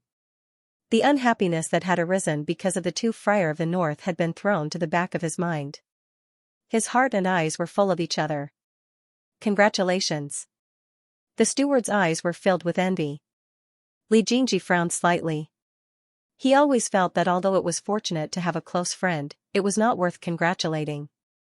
However, it was reasonable to congratulate him for having a close friend. However, he always felt that something was wrong. "The two of you should discuss which room to rent as soon as possible. There are a lot of people waiting behind you. However, in my opinion, the two of you should rent the middle and upper floors," the steward said with a smile. "Oh? Is there any way to get this position?" Li Jingji asked seriously. Although he had done his homework when he came here, the cultivators' cave of the Earth Core City were all in the triangle in the center of the city.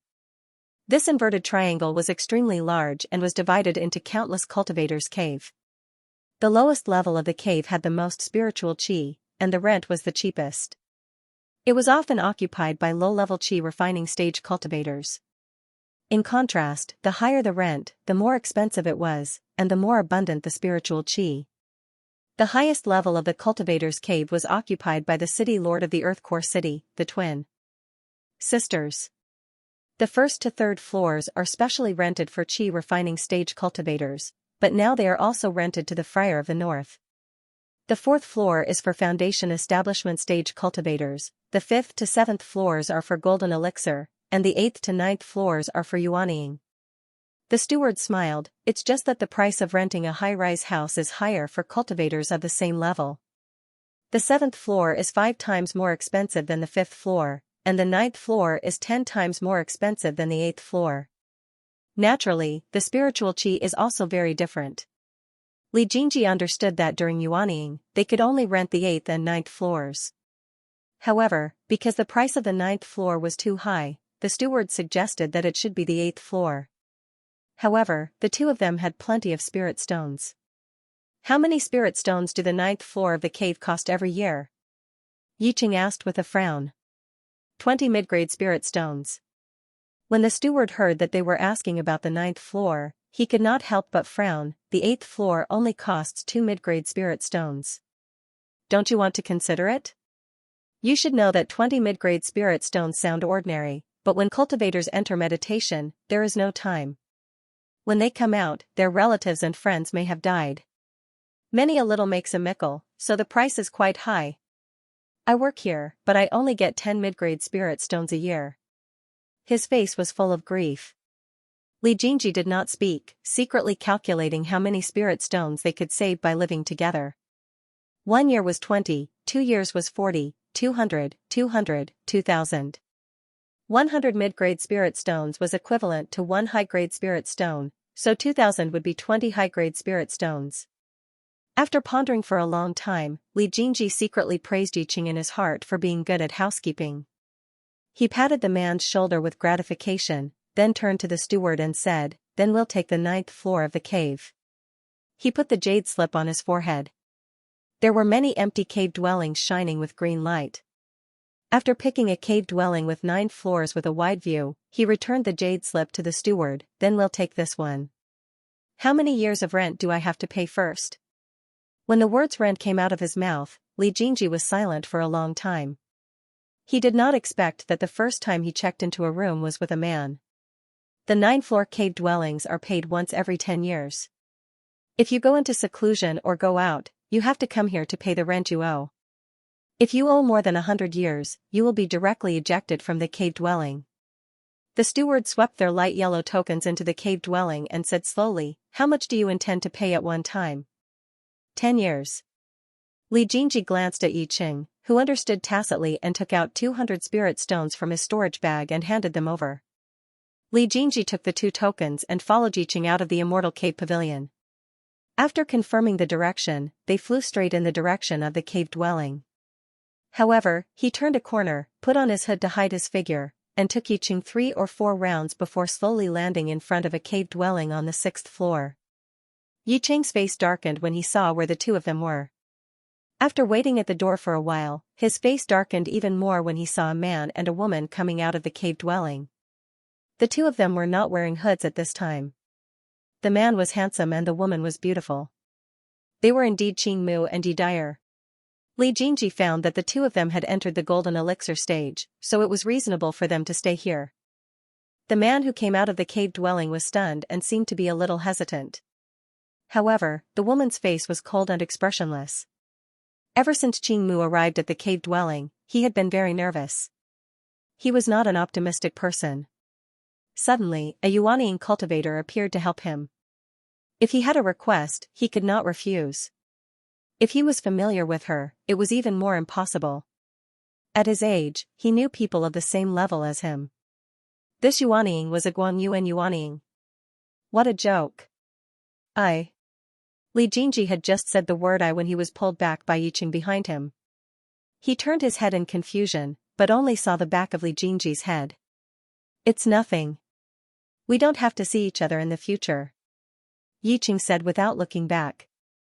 Then, he sent a voice transmission to Li Jingji. "Don't think about the past. You have me now." Li Jingji, who was being pulled back, was stunned. He turned back to look at the two people. His frown relaxed slightly. Yes, his interaction with these two people had ended 60 years ago at the Yibing Gate. Even the shackles that bound him had ended when he resolved the knot in his heart with the villain Yiqing.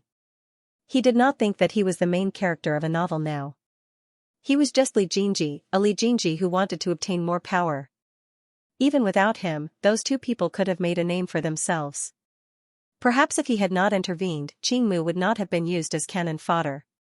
Perhaps, after a few years, he would have been able to see the light of day. Yes, don't take it to heart. The two of us were bullied in our early years and could not stand the way that person did things. Li Jingji nodded and smiled as he was pulled further and further away. Goodbye. There were some things and some people that it was better not to disturb. Qingmu and Yi Dyer watched as the two people gradually left the vicinity of the cave dwelling. They turned into rays of light and flew away. They could not help but be stunned. Was that all? Don't you think? Yi Dyer, who had not spoken for many years, suddenly spoke. That person's eyes and brows look like someone. Qingmu pondered, carefully recalling the face in her memory.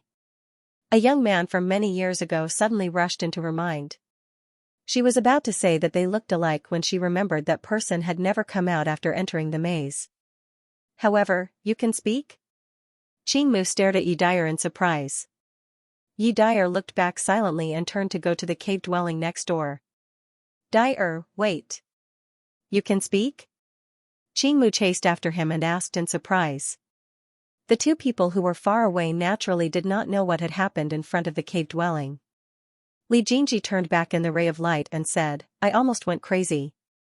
So many years have passed.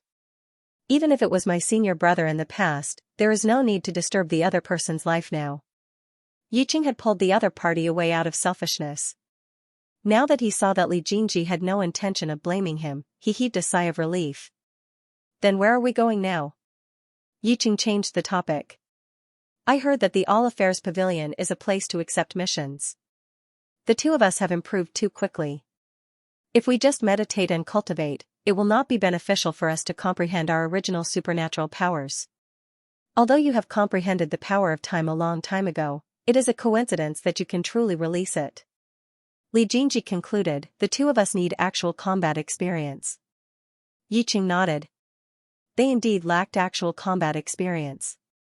If they could improve their coordination, then Li Jingji would be even more inseparable from him in the future. The two of them had made the same choice, but their goals were poles apart. Fortunately, they did not say it out loud. From afar, a tall earthen palace appeared at the end of the horizon. The tall signboard wrote All Affairs Pavilion, and there was an endless stream of cultivators coming and going. The two of them walked into the hall and found that there were 4 extremely thick pillars in the pavilion of all affairs. There were many words floating and flashing on them. Each pillar was surrounded by cultivators, and some of them were even flying in the air. Li Jingji looked at them one by one and found that the first pillar was surrounded by cultivators in the Qi refinement stage, the second pillar was surrounded by cultivators in the foundation establishment stage, and the third pillar was occupied by cultivators in the golden elixir stage. There were fewer people around the fourth pillar, but they were all in the yuanying stage. Yiqing pointed to the pillar with fewer people and said through voice transmission, that place is surrounded by cultivators in the yuanying stage. I think the missions given out must be of the yuanying stage. Li Jingji nodded. That's true. I think the missions are more difficult. The rewards were also more generous. Since they had decided to rely on missions to comprehend divine powers, the two of them naturally could not accept low-level missions. They walked straight to the fourth pillar and began to look for missions that were suitable for them. But soon, the two of them discovered something. The missions on the pillars were more or less the same. They were all about going to the netherworld cave to kill insects.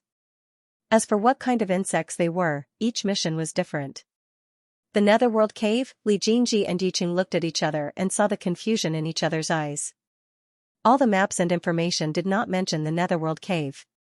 Even the steward who rented the cave abode earlier did not mention anything about the netherworld cave. Looking at the various kinds of insects mentioned in the mission, the two of them fell into deep thought. It seemed that this Earth's core city, which was separated from all forces, had a very obscure secret. Well, are the two of you also here to accept missions? A male cultivator's voice sounded behind the two of them. The two of them looked back and found that it was a tall young man with a square face. He looked simple and honest, but he was a real Beihan yuanying cultivator. Seeing that the two of them did not answer, the man repeated himself. Are the two of you planning to accept missions? We're just taking a look. Yiqing answered coldly. Then, he turned his head back and sent a voice transmission to Li Jingji. Our divine abilities are too secretive. It's not suitable for us to bring other cultivators along. Li Jingji naturally knew the pros and cons. He nodded and said to the man, the two of us are just here to see if there are any missions worth taking. We don't plan to accept them immediately. That person seemed a little disappointed, but he did not pursue the matter any further. Then I won't disturb you any further. Then, he turned and walked towards another light source cultivator. As soon as that person left, a Hiroyuki beside Li Jingji sneered, "Tisk, he's just worried that he won't be able to complete the mission on his own.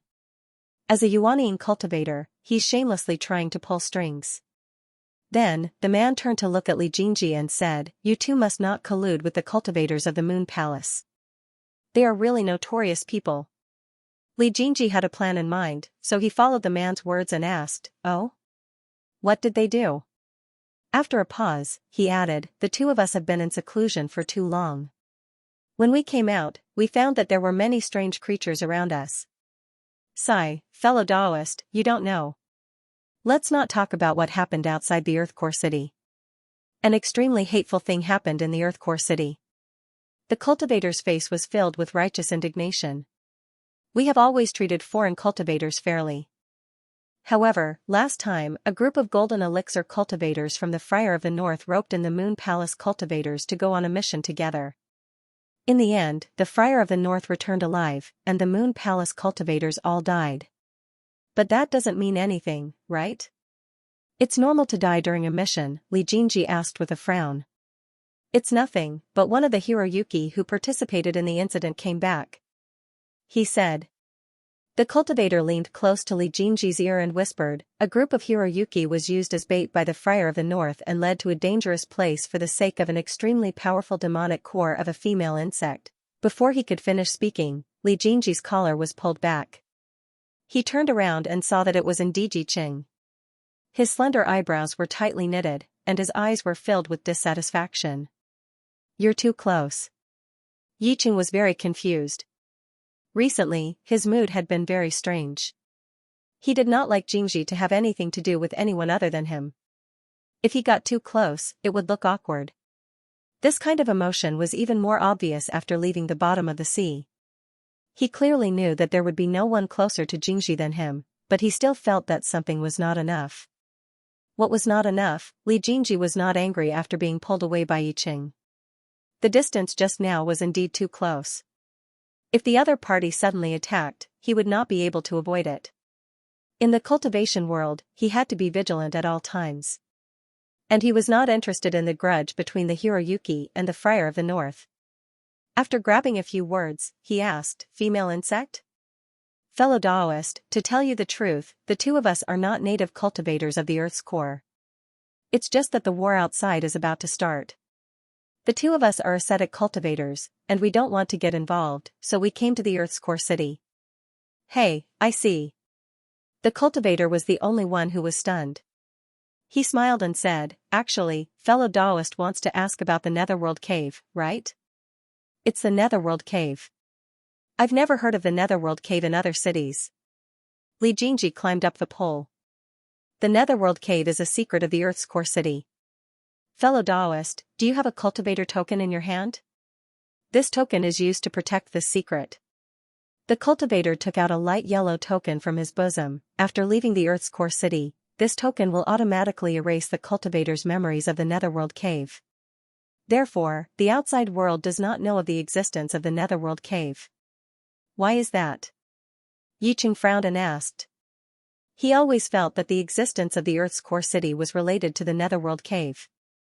The existence of the Earth's core city is to guard the Netherworld Cave. The cultivator's face was full of mystery. There are tens of thousands of Zerg with different appearances living in the Netherworld Cave. If there is no one guarding it, this Guanyuan desert will be occupied by Zerg. Tens of thousands, Li Jingji and Yiqing looked at each other in shock. They were extremely shocked. It turned out that there was such a secret hidden under the Guanyuan desert. Yiqing transmitted his voice to Li Jingji. no wonder the resources under the desert are so poor. There are no spiritual herbs, no minerals, but they can condense so much yuaning under such difficult circumstances. Li Jingji naturally understood the key point. If he could use the demon insects to train his divine ability, it would naturally be the best. Moreover, the shell of the demon insects was hard and could be used to refine weapons. The demon insect's demon cores could be used to refine medicine. If he could not consume it himself, he could sell it for money. After making up his mind, the two thanked the enthusiastic cultivator and began to carefully choose the mission. The two of them had just started to come into contact with Zerg, so they did not dare to be too rash. They chose two missions with low risk and ordinary pay before accepting the mission. The manager of the All Affairs Pavilion was a rather old Foundation establishment cultivator. He raised his eyelids and glanced at the two of them. After taking the yellow token, he swept it in the air and said lazily, "There are 2 mid-rank missions. After completing them, you can get 10 mid-rank spirit stones. Do you want to buy a map of the Netherworld cave?" He casually threw out 3 or 4 jade slips of different colors. "Are these all map jade slips?" Li Jingji picked up one and asked. "There are also Zerg types, Zerg distribution, Zerg death door. These are the experiences accumulated by cultivators in the Netherworld cave in the past years. They can greatly increase the chances of survival. Of course, you can buy them or not." The old man saw that the two of them were asking about these jade slips and finally became a little spirited. "Each one only costs 5 low-rank spirit stones." "Then give me one of each." Li Jingji took one of each jade slips and turned to leave after letting Yiqing pay. The two of them were not in a hurry to go to the Netherworld cave. Instead, they returned to the cave they rented earlier. The cave was extremely empty. There was only a table and 2 chairs. There was not even a bed. After the two of them entered, they did not set up anything or sense the surrounding spiritual energy. After sitting down on the chairs casually, Li Jingji poured the purchased jade slips on the ground. Just as he was about to pick up the jade slip with the map recorded on it, Yiqing grabbed his wrist. "I'll look at this and the Zerg distribution." "You only need to look at the Zerg types and Zerg death door." Yiqing placed the purple and blue jade slips in front of Li Jingji. Li Jingji looked at the 2 jade slips in front of him and asked, "Why?" Yiqing's hand that was holding the jade slips paused. He looked at Li Jingji strangely and asked, "Do you think that with your sense of direction, you can find the direction in the dark Netherworld cave and identify the Zerg distribution?" Li Jingji was speechless for a long time.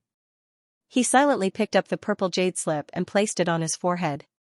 Then, he closed his eyes and did not speak. Yiqing looked at him and the corners of his mouth curled up slightly. If he mastered all the terrain of the Netherworld cave, then Li Jingji would probably not be able to leave him. After all, he would get lost. After an incense stick of time, Yiqing took off the jade slip on his forehead and could not help but fall into deep thought. Li Jingji waited for the time it took to brew a cup of tea before he took the jade slip. The two of them looked at each other and saw the seriousness in each other's eyes. The Netherworld cave is divided into 5 levels. The area of each level is incomparably vast. The lower you go, the stronger Zerg's ability. No cultivator has ever gone to the lowest level. Yiqing frowned and said, "There are really tens of thousands of Zerg types. It's not an exaggeration. Moreover, the death doors are all different. Some can spray poisonous fog, some can release parts. Some can create illusions, and some can even release large areas of corrosive objects." Li Jingji's face was also full of thoughts. Zerg's reproduction speed is extremely fast. If not for cultivators going in to kill them all year round, the consequences would be unimaginable. Although there are many of them, after so many years, Zerg and cultivators have reached a delicate balance. Hiroyuki needs monster cores, Zerg needs nutrients. Yiqing said coldly, "The heavenly Tao is fair." Yes. Li Jingji naturally understood the pros and cons. He stood up and said to Yiqing, "There are no mountains of knives or seas of fire below. Since the two of us are here, we have to go in and explore." The entrance to the Netherworld cave was located on the outskirts of the Earth Core city. It was a natural cave that was dozens of feet wide. Looking down, it was pitch black. The sides of the cave were full of vendors selling talismans, magic tools, medicinal pills, and jade slips. There were countless of them. Li Jingji and Yiqing did not stop at the entrance of the cave. Instead, they went straight into the pitch-black cave. The sides of the cave were covered with moss, and the sound of water dripping could be heard. It gave people the illusion that they were in an otherworldly paradise. If they ignored the subtle sounds of insects, after flying down for about a few hundred meters, the two of them arrived at the platform on the first floor. There were some qi refining stage cultivators standing here, as if they were trying to rope in other cultivators to enter together. In the middle of the huge platform, there was also a huge natural pit, but this pit was covered by a layer of light purple light. It was probably used to block the attacks of Zerg below, or to block low-level cultivators. The two of them did not intend to stay for long. After stopping, they looked around the environment. Then they went to the second floor, the third floor, and the lower they went, the quieter the surroundings became. There were even fewer cultivators. When they reached the fourth floor, there was no one on the platform. The pit in the middle also became very small. Just by looking at the fist-sized but powerful protective array, it seemed that no cultivators had set foot on the fifth floor below. The surroundings were pitch black. Some Zerg would follow the light source, so there were no illumination pearls on the first to fourth floors. Li Jingji released his divine sense to sense the surroundings. He found that the space on the fourth floor was much smaller than the first 3 floors. The platform on the first floor was very wide. It was not a problem for dozens of people to walk side by side. However, the fourth floor was extremely narrow. There were only 3 passages, the top, middle, and bottom. The width was barely enough for 2 people to walk side by side. If he had known this kind of terrain, he would have studied the geography jade slips. He believed that he would be able to cope with it. The terrain is winding, and there are small paths on the upper, middle, and lower floors. There are countless small passages that can be passed through sideways. Yiqing seemed to know what he was thinking and said slowly. When Li Jingji heard this, the small paths in his mind became entangled.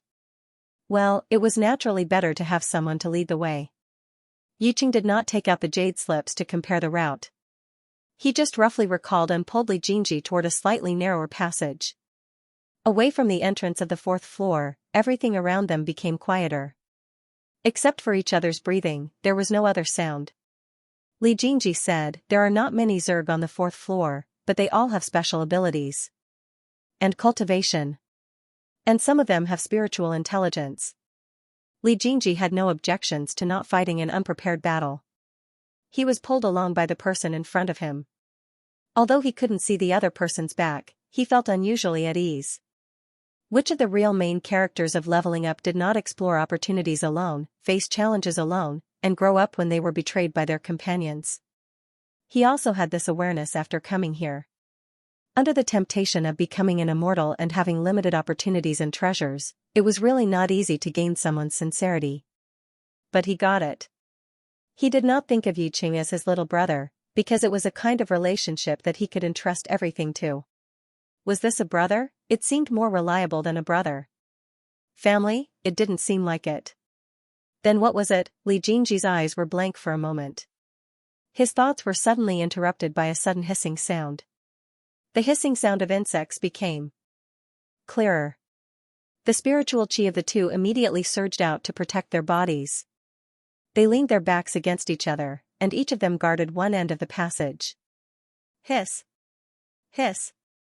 Hiss, the sound was getting louder and clearer. It seemed that a huge monster was approaching the two of them through the narrow passage. The two of them released their divine senses at the same time. They gathered into a ball above their heads and suddenly spread out, scanning inch by inch. Finally, they found the huge monster 100 meters away. It was a huge spider. Its entire body was dark green, and its back was covered in fur. Its face was delicate, and its pitch-black eyes were emitting a light blue light in the dark passage. Li Jingji muttered to himself for a while. He suddenly thought of his friend's pet spider.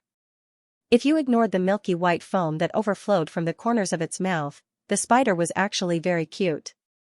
10,000 Vats spider. Its voice is long and its face is delicate. It's best at creating poisonous fog. Any cultivator who gets hit by it will have their spiritual chi stagnated and their limbs go numb. Li Jingji transmitted his voice. Although he was not very reliable when it came to identifying the path, he was still very reliable when it came to remembering other things. Where is the death gate? Yiqing asked in a low voice. He was cold and serious, and there was no longer the joy and relaxation from before. Under its chin. Li Jingji's divine senses were tightly locked onto the 10,000 vat spider. 50 meters, 20 meters, it was getting closer and closer. Yiqing understood and did not hesitate. He raised one hand and a pitch-black long sword condensed from spiritual chi appeared in midair. With a slight flash, one sword turned into 10, and then into 100. The entire passage was densely packed with swords. Li Jingji staggered from being squeezed. He said unhappily, in the future, in such a narrow place, it's better not to use this kind of technique. Yiqing, who was about to make the first move, was stunned. After a moment of silence, he compromised. I just thought of a new technique. Li Jingji was silent. When we get back, the two of us should patiently read through the jade slips in the ice palace. If there are any ancient techniques, they'll be very useful. Yiqing did not answer because the 10,000 vat spider had already crawled close to them. The countless small swords suspended in the air quietly flew out. They only carried a few gusts of air with them. In the blink of an eye, they flew under the spider's chin. However, before they could get close to the emerald green spider, the speed of the small swords suddenly decreased. By the time they reached the venomous spider, they were already in tatters. In the end, as if unable to bear the burden, the spider hummed and disappeared into nothingness. Li Jingji's divine senses sensed all this and was slightly stunned. According to the records, the level of this 10,000 vat spider was not considered high. At least, it was considered a weak existence on the 4th level. However, the poisonous gas emitted by such a spider was actually able to corrode the small sword Yiqing condensed from spiritual chi. It was really, extremely dangerous. Li Jingji frowned and raised a long needle as thin as a cow's hair with one hand. The end of the long needle was tied with a bright red string. The appearance of the long needle did not attract much attention, but Yiqing realized that this long needle was different from the ones condensed by Li Jingji in the past. It was extremely cold. As it spun, it looked as if it was going to freeze people. The long needle hummed and split in the air. 1 needle, 10, 20. As it spun, it looked as if it was going to freeze the tunnel.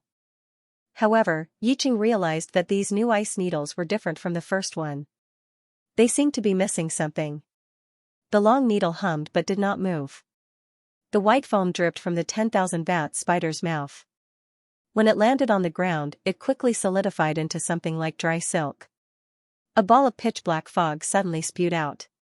When the surrounding rock layers came into contact with this black fog, they actually began to slowly corrode.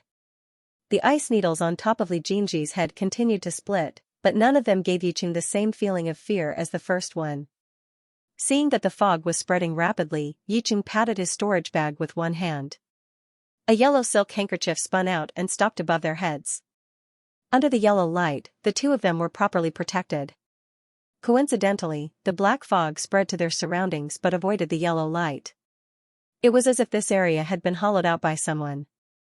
The long needle on top of Li Jingji's head finally finished condensing. The white-haired man suddenly opened his eyes and the long needle suspended above his head suddenly flew out. Yiqing noticed that Li Jingji's originally slightly white pupils had now turned completely silver white. Everything in his pupils was incomparably empty. He knew that this was because the other party was using all of his divine sense to control the long needle's spiritual chi.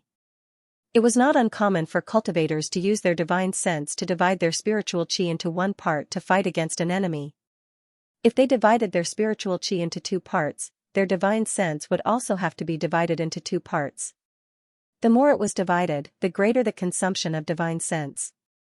Yiqing knew that Li Jingji was planning to use the long needle, which contained the real killing move, to stab the other party's chin. The long needles without much spiritual chi were only used to fool the other party. On the other hand, the consumption of divine sense and mental power was relatively large. And he only needed to take care of the other party and his own safety when the other party was unable to divert his attention. He only needed to be fully prepared. This was the trust that Li Jingji had given him, and he was willing to take over the other party's back. He also believed that when he was unable to divert his attention to his surroundings, he could wholeheartedly entrust his safety to the other party. Thinking of this, the yellow light around the two of them became even brighter. The pitch-black poisonous fog that was continuously gathering was completely blocked outside. It could not advance even an inch. The long needles gathered in midair and scattered again. Although the poisonous fog around the skywing spider was strong, it was unable to dissolve so many long needles in a short period of time. Therefore, the long needles only paused slightly around the skywing spider. Although most of the long needles were dissolved by the poisonous fog, a small portion of the long needles continued to move forward as if they did not exist. After a large number of long needles pierced the skywing spider's skin, they were blocked by its hard outer shell. However, among the countless long needles falling to the ground, there was a very faint popping sound. Once the sound of the needles piercing into the body was heard, it was closely followed by a faint explosion. The poisonous fog around them paused for a moment before quietly dissipating. Then, the sound of a huge creature falling to the ground was heard. Thump. It's kneeling. Li Jingji's pupils returned to normal. He turned to look at Yi Qing. Perhaps you should also take a look at Zerg's Door of Death. There is a very detailed way to kill it inside. Yi Qing replied in a muffled voice. But its demon core can probably be sold for a lot of money, right?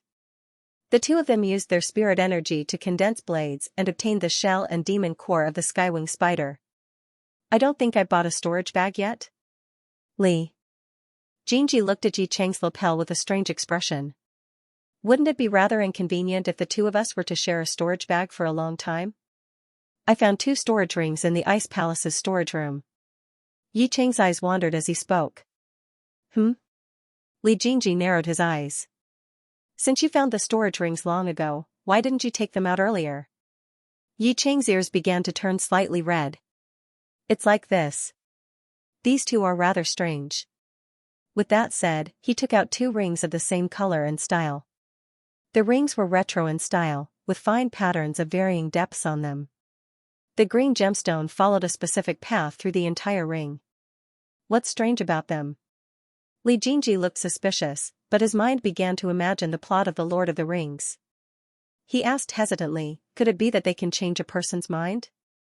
That's not the case. Yi Qing held a Dharma artifact in the palm of his hand. He gently shook one of the rings, and the Dharma artifact disappeared without a trace. Take a look inside. He handed Li Jingji another ring, not the one he had used to collect the Dharma artifact. Li Jingji's face was full of suspicion as he took the ring. However, he had a faint guess in his heart. He probed into the ring with his divine sense. The storage space was shockingly large. In the empty void, there was a magic tool floating in it. This. Li Jingji withdrew his divine sense, his face full of shock. This is actually a connected storage Dharma artifact? Yes. Yi Qing nodded. That's why I didn't take out these 2 rings. Li Jingji was also somewhat hesitant. Although his relationship with Yi Qing was very close, he wasn't sure if it was to the extent of sharing a storage artifact. Then, Yi Qing's red eyes narrowed slightly. He hurriedly said, this ring can recognize an owner, so the safety of the spirit stone is guaranteed. After saying that, he handed over the ring that he had just used. This is the ring that I have acknowledged as its owner. Li Jingji was stunned and his eyes lit up. He had already forgotten the words he wanted to say just now. He took the ring and probed it with his divine sense, but it bounced back. It really had been recognized as its master. What did it mean to be able to recognize a master? Most of the storage pouches on the market were just ordinary spatial storage magic tools. It belonged to whoever got it, and one could take things out by just using one's spiritual sense. However, things were different if it recognized an owner. Not to mention the fact that the owner was still alive, even if he had died in an accident, a storage Dharma artifact that recognized an owner could not be used by others. According to the strength of the master contract, a storage Dharma artifact that fell into the hands of others would either automatically disappear or be sealed forever. This kind of storage magic tool was priceless in the northern Han region. Li Jingji didn't know how it was in other regions of the Green Scorched continent. Yes. If others couldn't snatch it, then it wasn't a big deal to share a storage pouch with Yiqing. Between a group of people and one person, Li Jingji decisively chose the latter. In addition, he and Yiqing had everything piled up together.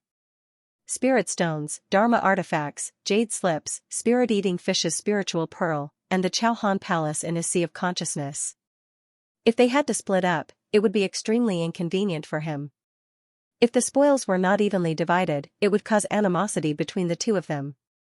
It was really not worth it. It would be more convenient to share one. Then if we were thousands of miles apart, what would the things in this storage ring be? Li Jingji asked hesitantly. Yiqing pondered for a while. He instinctively felt repulsed by the idea of being separated from Li Jingji, but he didn't show it on his face. I don't know. Maybe these two rings can be used to take things out separately, but they are just sharing one space. This time, Li Jingji was satisfied. He took the ring and raised it, intending to recognize it as its owner. Just drip a drop of essence blood into it. Yiqing reminded him. Li Jingji obeyed and forced the essence blood to his fingertip. There was no wound on the smooth skin of his fingertip, but a rice-sized blood bead slowly oozed out. The silver-white blood bead quietly floated as soon as it left his body. After a moment, it flew into the ring and disappeared. After a few breaths, the storage ring burst into a blue halo. There was a silver-white undercurrent flowing in the light sapphire. The halo faded, but the silver-white undercurrent was still flowing in the ring. It had a faint connection with Li Jingji's spiritual awareness. With a thought, he didn't even need to use his spiritual awareness. Everything in the storage ring was reflected in his sea of consciousness. Li Jingji looked up excitedly. In this way, I don't have to worry about the huge amount of spirit stones being taken away after I die. Yiqing was silent. As expected, he used the thing that the other party cared about the most to seduce him. Jingji really took the bait without even thinking. He took these two rings when he first entered the Hidden Tools Pavilion. When he found out that they were a pair of rings, he didn't dare to give them to Li Jingji immediately. He was afraid that the other party would refuse to share the storage space with him. This was different from the storage space temporarily.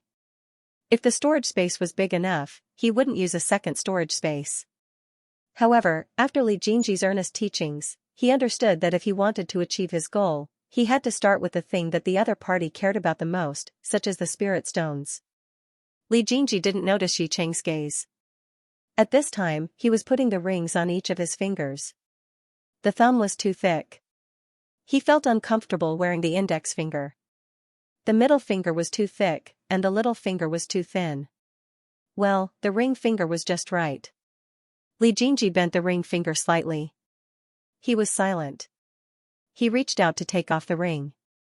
Although it was uncomfortable to wear the index finger, it didn't have any special meaning. He tried to pull it out twice but didn't succeed. What the hell? Why can't you take it off? Li Jingji looked back at Yiqing. Can't you take it off? Yiqing tilted his head. I haven't worn this ring until now.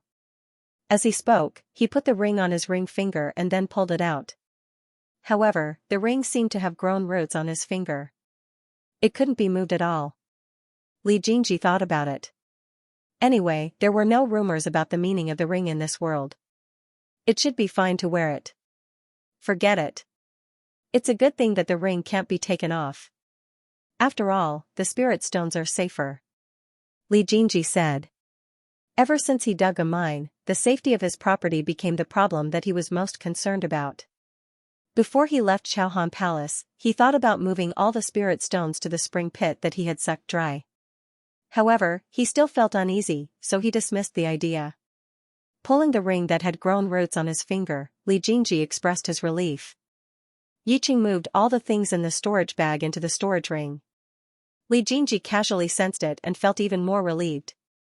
He saw a pile of spirit stones floating neatly in the void of the storage ring. The spirit stones were arranged into 4 piles according to their grades. Some magic tools of unknown use were also thrown together. There was also a pile of spirit pearls from the spirit-eating fish. The spirit energy contained in them was not much worse than that of a high-grade spirit stone. Before Li Jingji transmigrated, he didn't love money that much. However, now that he had no one To rely on, he could only rely on spirit stones to stabilize his belief in immortal cultivation. It was not an exaggeration to say that it was a form of spiritual sustenance. Without any obsession, how could one cultivate immortal cultivation? Li Jingji was counting the family property alone when the surroundings suddenly darkened.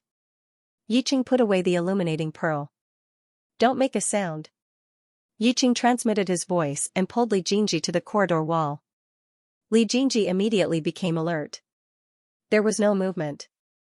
After a few breaths, there was still no movement. Did you forget that I'm already a demon? Animals are extremely sensitive to vibrations in the ground. Yiqing transmitted his voice, but he also suppressed the fluctuation of spirit energy to the lowest level. Animals? Li Jingji also suppressed the fluctuation of spirit energy and asked in a serious tone. Before Yiqing could answer, he saw that the dry soil on the ground vibrated more violently. This time even Li Jingji noticed it. As time passed, the soil vibrated more and more violently. Even the small stones on the ground began to bounce up. Just as Li Jingji was feeling suspicious, Yiqing suddenly pulled him to the side. In a flash, the two of them appeared 5 feet away from the place just now. Li Jingji's divine sense swept over the place and found a sharp barb piercing out of the cave wall. He missed his attack and was slowly pulling it back. His pupils constricted, and a sharp ice blade shot out from the air, carrying a cold gust of wind as it headed straight for the barb as fast as lightning. Crack! With a soft sound, the barb was cut diagonally. Roar! With a roar, the soil layer was violently hit. The entire corridor shook as if it would collapse in just a moment. Yiqing's speed was not slow either. A small red dragon formed from spirit energy shot out and jumped straight into the gap created by the barb. After a violent scream, the frequency of the impact increased, and the soil and stones collapsed quickly. The two of them turned into light and fled forward at the same time. As soon as they moved forward, the soil and stones behind them collapsed and buried the passage just now. The tremors around them were still continuing, and the area of collapse was getting bigger and bigger. It was not until they flew forward for nearly 100 meters that the tremors gradually weakened and finally disappeared. What kind of insect was that? Yiqing landed and turned to ask Li Jingji. Li Jingji frowned and tried to recall. He filtered out the zerg with barbs one by one. Then, he really thought of a big guy. The sky ant has long hooks. It can travel through the earth. It likes cold and is afraid of fire. No wonder it attacked you. Yiqing sighed softly. The position where the barb attacked just now was where Li Jingji was. The reason why it did not dare to come out was probably because his protective spirit energy was too hot. He accidentally released the origin dragon to fight the enemy, so the enemy caught its weakness and restrained its hands and feet. It seemed that he really had to carefully study the characteristics of all Zerg species and the weakness of the Death Gate. Li Jingji slowly extended his divine sense to the front, only to find that the path ahead was getting narrower and narrower. In the end, it suddenly opened up and a huge hole appeared at the side of the passage. However, this was only under normal circumstances. This place was the entrance to the 4th floor, and there were no forks in the road. Even if Zerg had set up his nest here, countless cultivators had come and gone in the past, and they had long been wiped out. Yiqing used his divine sense to sense the origin flood dragon that had just flown out. After a while, a small spirit flood dragon flew back. It lazily stretched its body in midair, burped with sparks, and flew into Yiqing's forehead. Li Jingji also withdrew his divine sense that was exploring the road, and said solemnly, "After this, we will encounter countless forks in the road. You must carefully identify the route when you came here." After saying that, he paused for a moment, and a thin ice belt appeared from the void. "Why don't you leave your spiritual energy on the stone wall, and find it when you return?" "No, the terrain here is mostly crisscrossed. If you leave your spiritual energy, it is very likely that you will not be able to recognize it." Yiqing narrowed his eyes and looked into Li Jingji's eyes, and said seriously, "Don't worry, I won't lose you." Li Jingji also narrowed his eyes and replied seriously, "I'm afraid that we will lose both of us. Getting lost or something like that would be a big joke. One must know that in order to prevent the high-level Zerg from attacking the Earth's core city, there were isolation restrictions left behind by the ancient supreme beings between each floor, and even between the winding passages. Even if the soil layer collapsed, this restriction would still exist. The restriction had been set up for thousands of years, or even tens of thousands of years. Anyway, since the Earth's core city, this restriction was still indestructible, and no one could break it. However, the restriction prevented Zerg, and also limited the cultivator's Earth escape technique. Naturally, it was impossible to pass through the wall. Moreover, if he bumped into Zerg, who was good at drilling, wouldn't he be throwing himself into a trap? Therefore, if he got lost, he had to find it himself. If he couldn't find it, he would just die of old age inside. Hearing this, Yiqing raised his eyebrows and said, "The two of us have been trapped at the bottom of the sea together for decades. We can't possibly be trapped for that long if we are lost, right? Besides, it doesn't seem to be a big deal if we are only together with you." Li Jingji thought about it and realized that it made sense. Moreover, they were not short of resources now. If they wanted to meditate and cultivate, they could just hide in the void. The spiritual power here was not weak either, so there was no difference between going out and staying in.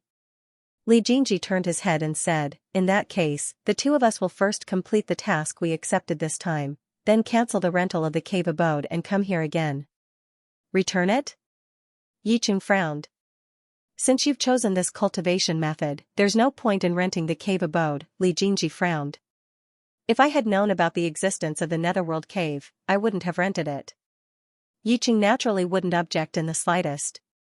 Since the decision had been made, the two of them went deeper into the tunnel that was getting narrower and narrower. When they reached the vicinity of the spacious cave, they discovered that there was a faint flickering light inside, and they could faintly see two shadows. "There's something," Li Jingji and Yu stuck close to the corridor and stopped at the same time. Their ears were pressed against the corridor walls as they listened to the sounds. However, they did not hear the sounds of the insectoids. Instead, they heard the sound of soft panting. Li Jingji listened for a while. The woman inside was babbling and panting, and the man was growling roughly. There was even a rhythmic banging sound. It was obvious that they were doing it. After being stunned for a while, he finally turned his head and sent a voice transmission to Yiqing, "Someone's doing it here? Aren't they afraid of Zerg's sneak attack?" Yiqing was here, but his thoughts drifted to 60 years ago. When he was asked by Li Jingji, he reflexively replied, "Maybe they're looking for excitement." Li Jingji pursed his lips. This was the entrance to the 4th floor. Although there were very few cultivators here, it wasn't like there weren't any. This was a little too bold. The people inside were still doing it. Li Jingji wanted to yawn as he listened.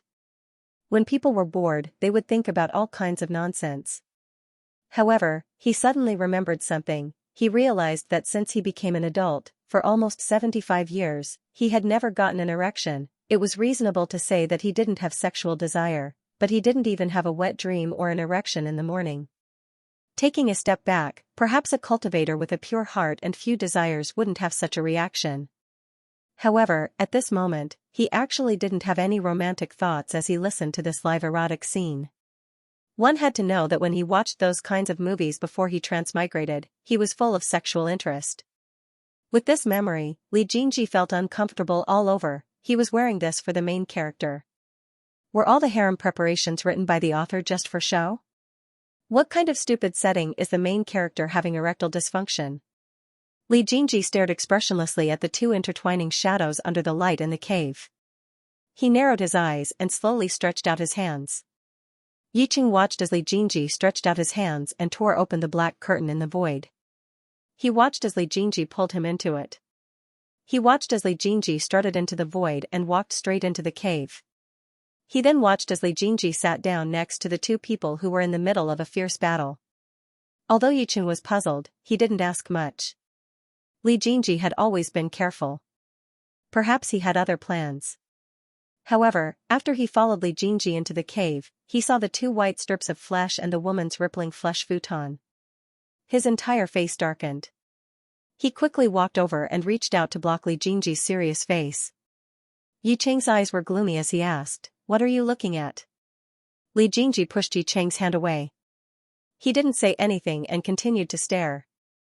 Yiqing clenched his hand tightly and used his body to block Li Jingji's view. He said coldly, "You're not allowed to look." Li Jingji's expression didn't look good either. He looked up expressionlessly and said, I just want to confirm something. As Yu listened to the battle between heaven and earth behind him, he recalled the woman's swaying body and felt waves of disgust in his heart. He then thought about how Li Jingji might also press down on some woman in the future and squeeze her flesh-preying mat into various shapes. He then looked at his uneven chest muscles and suddenly felt gloomy. He wanted to rush out and kill all the female cultivators who had come into contact with Jingji. Although the tyranny in his heart continued to intensify, Yi Cheng's expression changed subtly. The corners of his mouth drooped slightly and his eyebrows drooped slightly. He looked extremely dejected. After his expression changed, Yi Cheng turned his head to look at Li Jingji. He leaned over with his shoulders drooping and asked softly, Why are you looking at them? Li Jingji turned his head and saw Yi Cheng's extremely aggrieved expression. He immediately regretted his attitude just now. However, he also felt aggrieved because of Yi Cheng's emotions. He had been looking at them for a long time, but his little brother really didn't have any reaction. He didn't even feel the slightest bit of charm when he looked at the woman's soft breasts. He didn't even look up. It was as if all the blood in his body had frozen and couldn't cause any commotion. What the hell was this? In the original novel, it was written that the male lead's heart was restless, but why didn't he have any reaction when it came to him? But how could he have the face to tell his brother such a reason? If he said that it was erectile dysfunction, he would definitely be laughed at. Because not only could she lift it, but she also had 2 erections. Speaking of which, her initial primordial yang essence was still swimming in his meridians. Since he couldn't say it directly, he could only find an excuse. Li Jingji's gaze wandered elsewhere and he said casually, I seem to know this woman. Yi Cheng was stunned. He didn't pay attention to the woman's appearance ever since he came in. Now that Li Jingji reminded him, this flushed woman did indeed look somewhat familiar. Oh, she does look somewhat familiar. He frowned and muttered. Li Jingji was just casually making up an excuse. After coming in, he was only focused on looking at Jiu Qian and Yi Xin. He really didn't pay attention to what the 2 people looked like. When Yi Cheng said that, he also looked at the woman's face. With one look, he realized that it was indeed someone he had seen before. Chu Tong, the 7 Emotion sect disciple he met in the Ice Cave Mystic Realm. He was one of the male lead's backup harem. However, he actually escaped from the maze that Moksha ransacked and entered the Golden Elixir stage. It was really unexpected. Li Jingji turned to look at the man riding on top of her. This person was kneeling just now, so he didn't take a closer look. Now that he looked at him again, he realized that this person was extremely short. He was obviously a local cultivator of Guangyuan. His cultivation was at the early stage of yuanying.